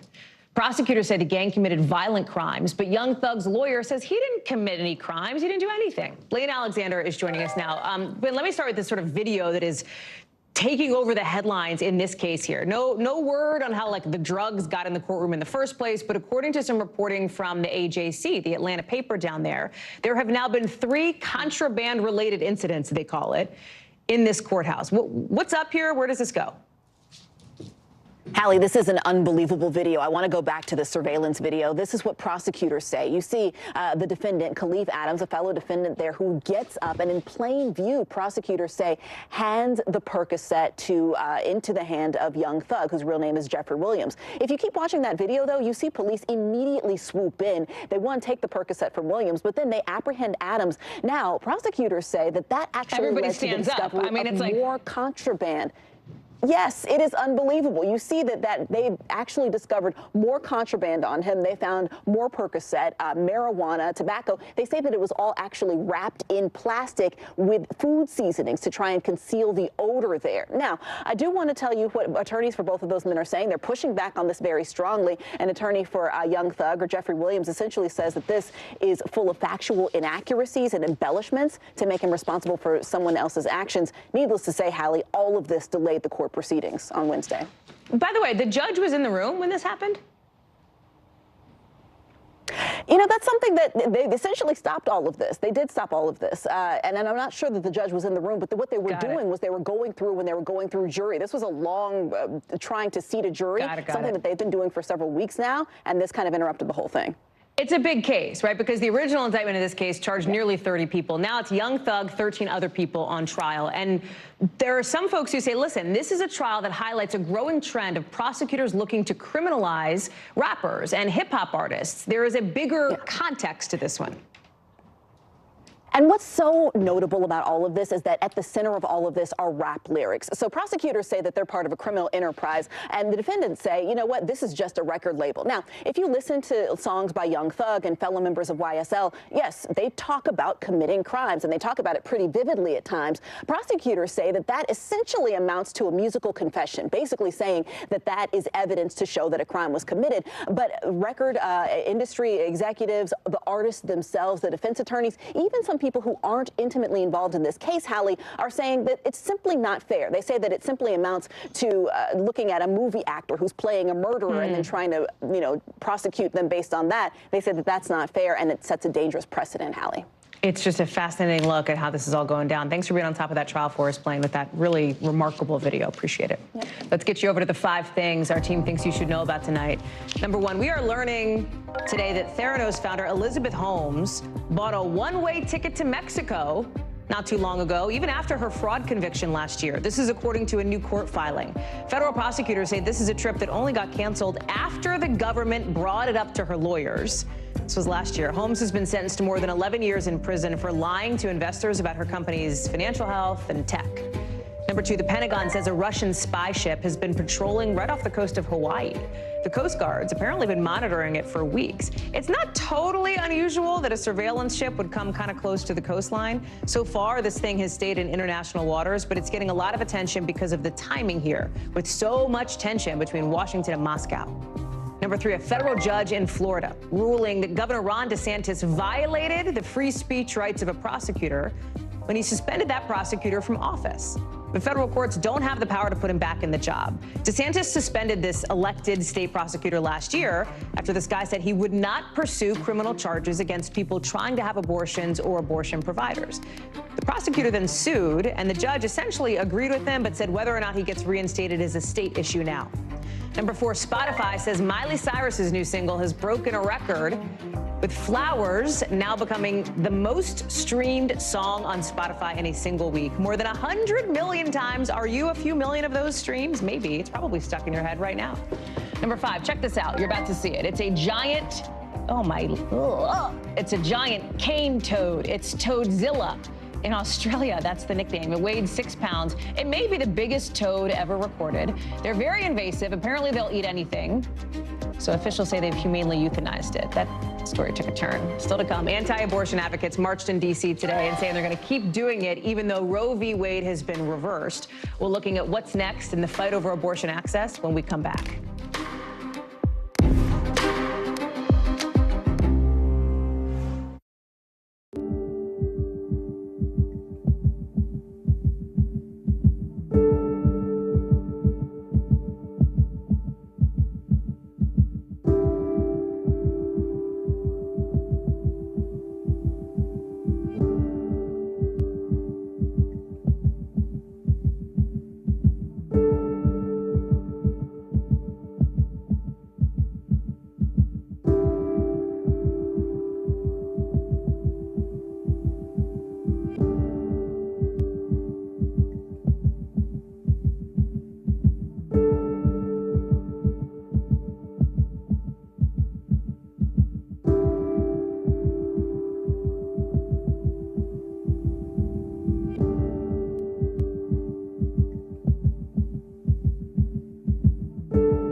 Hey, podcast fans, ready to unlock our true crime mysteries? Try Dateline Premium on Apple Podcasts. You'll get early access to originals, plus bonus content, and everything is ad-free. So head to Apple Podcasts now to subscribe. Join Hoda Kotb for season 3 of her podcast, Making Space. Listen now. We begin tonight with breaking news just coming in. Whenever it happens, wherever you are, NBC News, streaming free now. Opponents of abortion rights taking to the streets in D.C. today. They are out for a march, the first March for Life since the Supreme Court overturned Roe versus Wade last summer. And you might be thinking, okay, well, why are folks still marching if Roe is no longer the law of the land? Well, these activists say they're going to continue to keep marching every January because they believe their work is not done. They think the overturning of Roe is simply the first step. It comes as just down Pennsylvania Avenue. The Biden administration is working to protect abortion rights through the courts, and more recently by trying to make it easier to get the abortion pill. It's all coming just ahead of a historic weekend as Vice President Harris marks the 50th anniversary of Roe Sunday with a speech in Florida. Joining us now is Marissa Parra. You have been at the march today. You've been talking to a lot of folks there, the demonstrators, the people who are counter-demonstrating, and there's a lot of discussion about the next step in this fight over reproductive access in this country. Exactly. And by and large, I mean, it's safe to say people who were participating in March for Life are against abortion. But when you get down to it, while they may be united on that, when it gets down to the question of how to get there, that's where things get a little murky, Hallie, because while there are some people who want to see a federal ban, there are others who don't. They said that should be something that goes to the states. So when we spoke to the president for March for Life, she stopped short of calling for a federal ban. And the way that she put it was that she doesn't think that we're quite ready for that. We know that Senator Lindsey Graham tried to put out a bill about that just last fall, that did not make it any further. But in terms of how she couched it, she said she wants to see a cultural shift. She, quote, wants it to become to the point where abortion is unthinkable. So we spoke to people, both critics and supporters of abortion rights, about why they showed up today. Everything that happened before Roe, that was just the preseason. That was the end of the beginning. And right now, we are determined to protect life and law. Multiple people walking by have said thank you for being out here and are smiling and giving support. And that is the point. That is why I'm here. It is to show that we will not let America be bullied out of the right to abortion.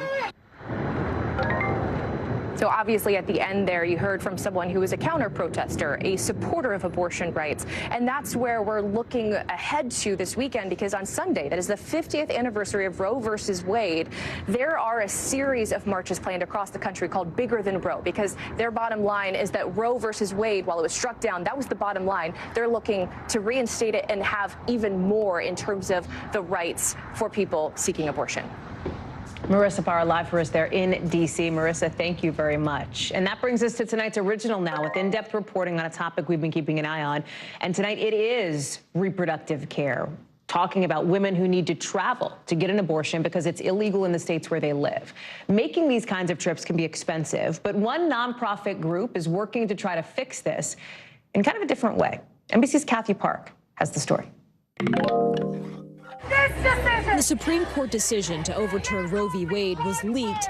Kim, who's a private pilot, knew she wanted to help. It was just really important to me to be able to act in some way other than just voting. That's when she found Elevated Access, a network of other private pilots who volunteer to fly people for free to states where they can access abortion and gender-affirming care. And I think about how overwhelming that could be, especially if you were located in the Deep South and you needed to travel.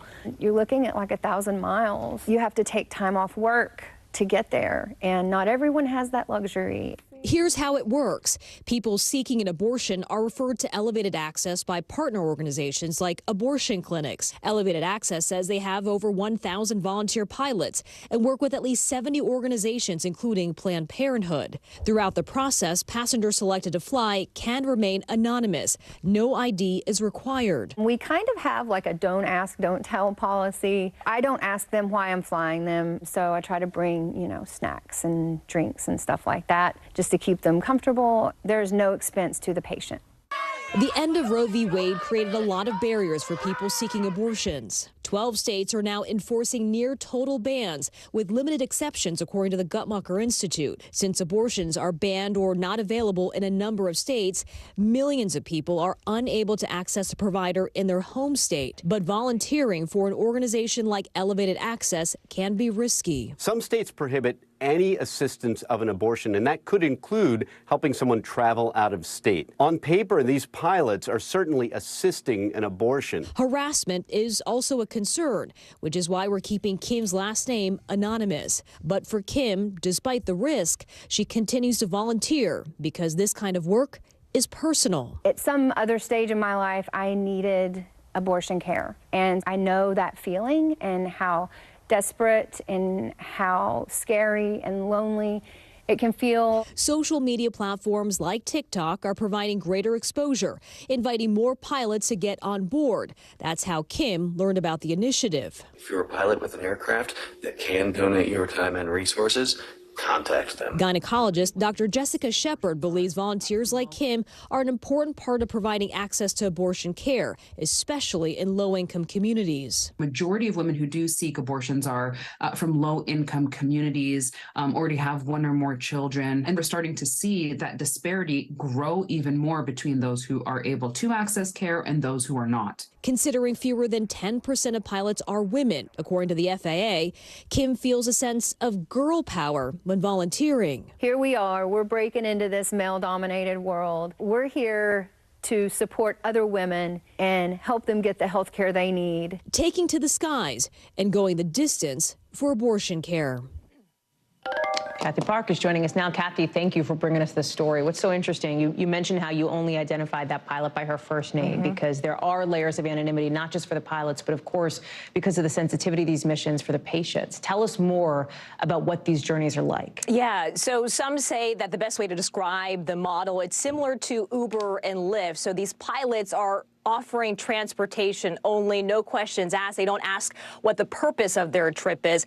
You saw there, it's a very small plane, small aircraft, and the journey can be several hours. And in some cases, for the passengers, this is their very first flight. So that can be a little nerve-wracking. So Kim, you heard her say she tries to make the flight as comfortable as possible, offering snacks and drinks. But I thought what was interesting is that she said she is not a counselor. She is a pilot. She knows her role in this journey, and she said the goal is to bring these passengers, these folks, from point A to point B. Hallie? Kathy Park. Kathy, thank you very much for that. Appreciate it. Coming up here on the show, some new federal food rules cracking down on what is considered organic and what is considered just fraud. Plus, a food warning in Michigan, what police think somebody's trying to do with these messed up marshmallows. Ugh. Later on in the local.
So there's this thing that might have happened to you if you go to the grocery store, and I bet you do. If you're walking down maybe the produce section and you're thinking, okay, there's this organic apple or there's this regular apple. You pick the organic.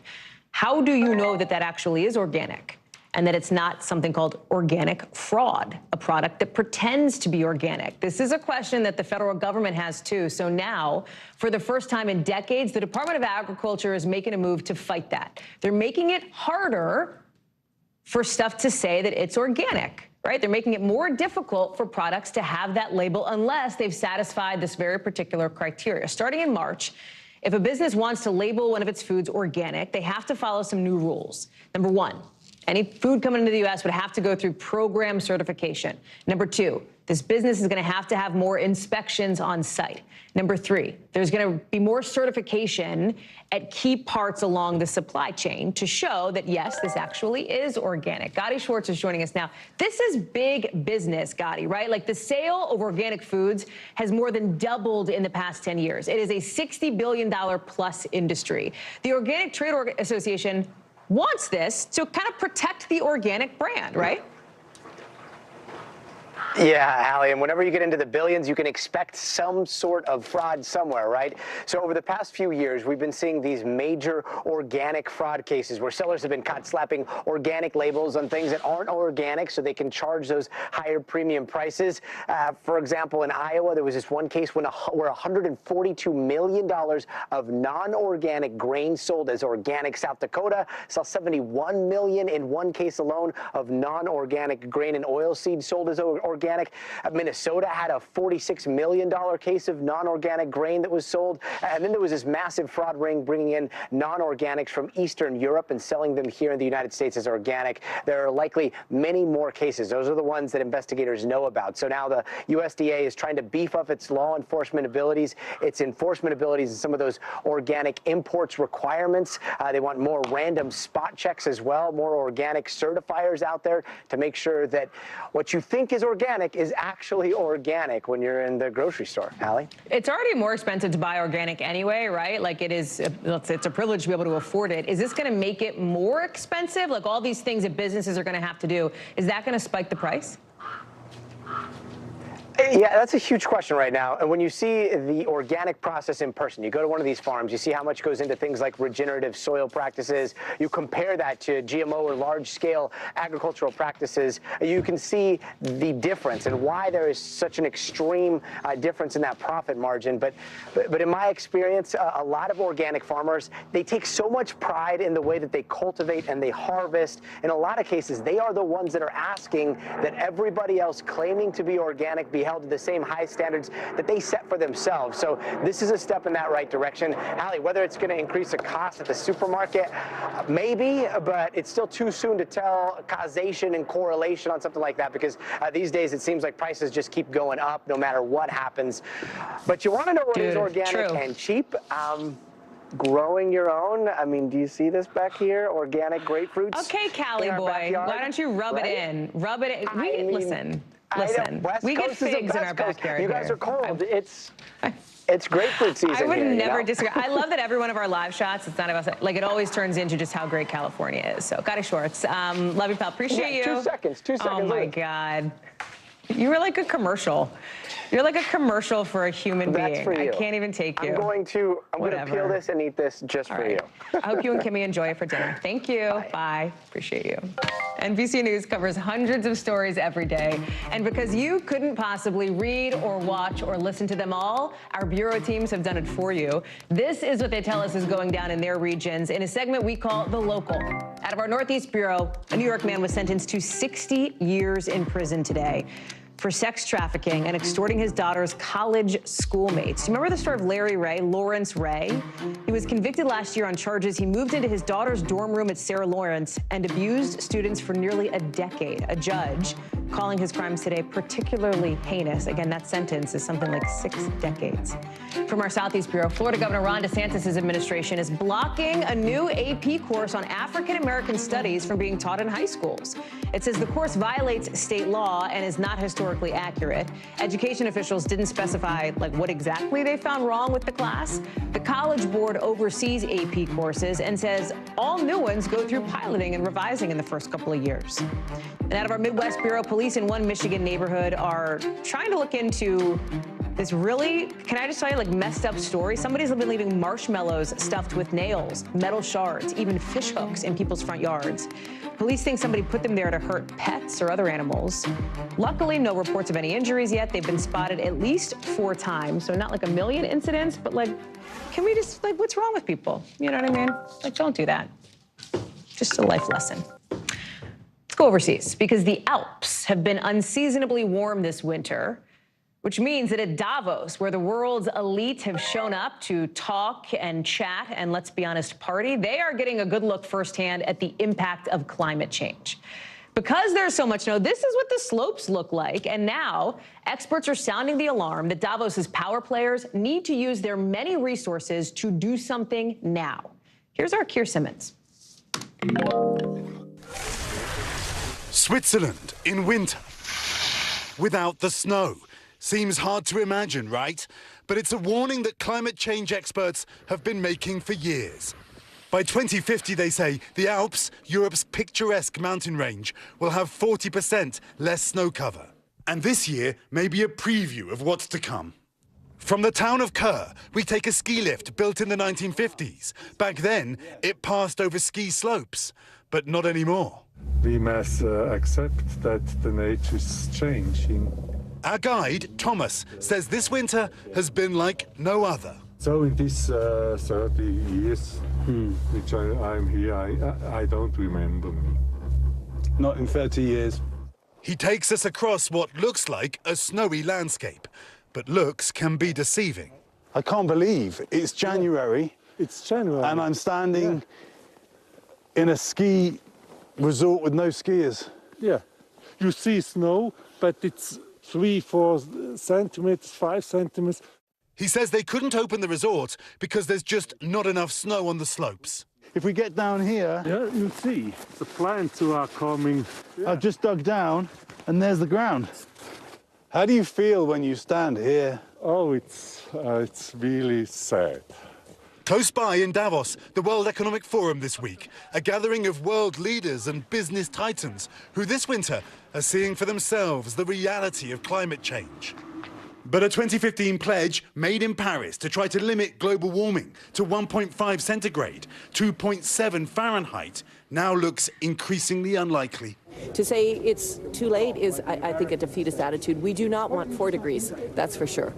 We don't want 2 degrees, but if we get 1.52, that's also much better than 4. There's nothing quite like skiing in the Swiss Alps. And this week, if you went high enough, you could leave the world's climate troubles behind. Almost. Up here at nearly 10,000 feet, there's a glacier, so the skiing isn't bad, but look across the Alps there.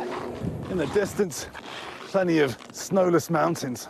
Many of the slopes seemed emptier than normal, some skiers simply choosing to stay away this year. It's good skiing. You just worry whether in decades to come, even this glacier will be under threat. And while temperatures on this mountain finally dropped this week, those who have come are making the best of it. I'm very concerned that in the future we might not be able to do this anymore. So yeah, it's a big problem. Yeah, that would be sad, definitely. But worrying, not that much, I guess, but maybe we should more. Scientists say climate change is having a devastating impact around the globe. From flooding to droughts, superstorms to wildfires, and their predictions for what could be in store are frightening. But what's unfolded this year in the Alps is bringing home to many Europeans what is already clear to millions of people around the world. Perhaps that's a good thing. Keir Simmons is joining us now live from Switzerland. Hell of a piece, Keir. It is so, and I want to just get at something that I think there may be people feeling, which is like, okay, world's smallest violin, that like the rich people in Davos don't have such nice ski slopes. But what is so important about this story is how visually it tells us, the climate crisis is here, and it's sending a message, That's right, Hallie. I mean, we've seen it on the show, haven't we? When I've been talking to you through this week, behind me, earlier in the week, there was no snow. Now you can see there's snow. It's cold now, -7 centigrade. I'm not very good at Fahrenheit, but I think that's under 20 Fahrenheit. I don't know. So it's cold now, but it wasn't. Well, listen, it's cold now, but it wasn't, and that's what those folks in Davos have been seeing. Now, you're right. Davos is described by many as a kind of poster child for virtue signaling. Greenpeace saying that so many private jets were used that it's equivalent to 350,000 average car journeys. More than 50% of those journeys, Greenpeace says, could have been taken by train. So there are inevitably people questioning it all. However, of course, there were very influential people. They saw Switzerland with so much less snow. That surely had an impact. Keir Simmons, again, thank you so much. Safe travels home. I know that Davos is wrapping up, and we look forward to seeing you back where you belong, which I'm sure you would argue is the ski slopes. We know it's back in London. Thank you, friend. Appreciate it. When we come back, the Bills and the Bengals face off this weekend for the first time since Damar Hamlin got hurt on the field. We'll tell you what to watch for next.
It is as if Hollywood wrote the script here. 3 weeks after Damar Hamlin collapsed during a Monday Night Football game, a collapse that stunned the nation, the Buffalo Bills and Cincinnati Bengals will meet again, this time on the road to the Super Bowl. The two play Sunday afternoon. They're two of the 8 teams remaining.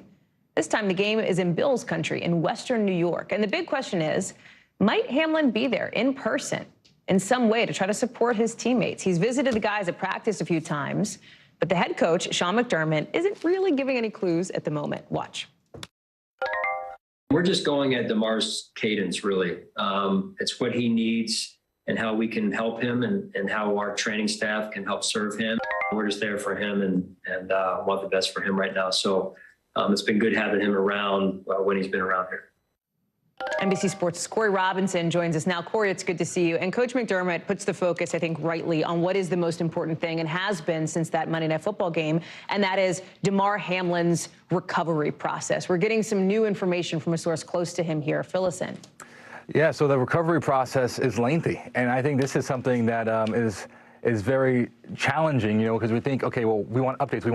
The world is trying to show its care and compassion, but the reality is, he still requires oxygen. And yes, he's been in the facility almost daily, Coach McDermott has quoted saying, but there is questions, okay, well, what does that recovery process look like? He's still getting winded very easily. So I do wonder, Hallie, like, what is the average recovery time for, someone who's peak physical condition, having a cardiac arrest, trying to not only, recover just physically and be able to walk around and move, but also maybe potentially play again. What does that look like? Traveling, it's unclear at this moment. So much attention is going to be on sort of Damar Hamlin and his recovery. There's also a lot of attention on just the playoffs themselves, right? You know I am a Philadelphia Eagles fan. You know the Philadelphia Eagles are in the playoffs, so Saturday night, you know what I'm doing. But one interesting thing to look for this weekend is it's only the second time in the Super Bowl era that all top all of the top 8 quarterbacks, like all the QBs in the playoffs right now, are under the age of 30. My Jalen Hurts, he is only 24 years old here. I mean, it's just another dynamic at play. And, you know, potential MVP candidate, him and Patrick Mahomes going head Straight to head. up. Say it again for those in the back. Thank you. So the Eagles have been the best team, you know, by far during the regular season. However, right now, the two teams I'm looking at are the 49ers and the Chiefs, right? I mean, the Chiefs, they've been there, done that. They lock and load without Tyrann Mathieu, without Tyreek Hill. They're still the Chiefs. They're still amazing. Patrick Mahomes trying to get back to the AFC Championship 5 straight years. And they haven't lost since December 4th. Now, the 49ers right now are the best team in football. So that's interesting. Jalen Hurts is recovering from that strained shoulder, throwing shoulder. So I am curious to see, but my eyes go straight to that Cowboys-49ers game. Okay, Corey Robertson, let's see. I'm sure we'll talk again on Monday. Appreciate you. Thank you very much. Appreciate all of you tuning in with us here on a Friday night. That does it for us this hour. More for you here Monday. Will I be wearing my Kelly green? We'll see. Same time, same place. Coverage picks up right now.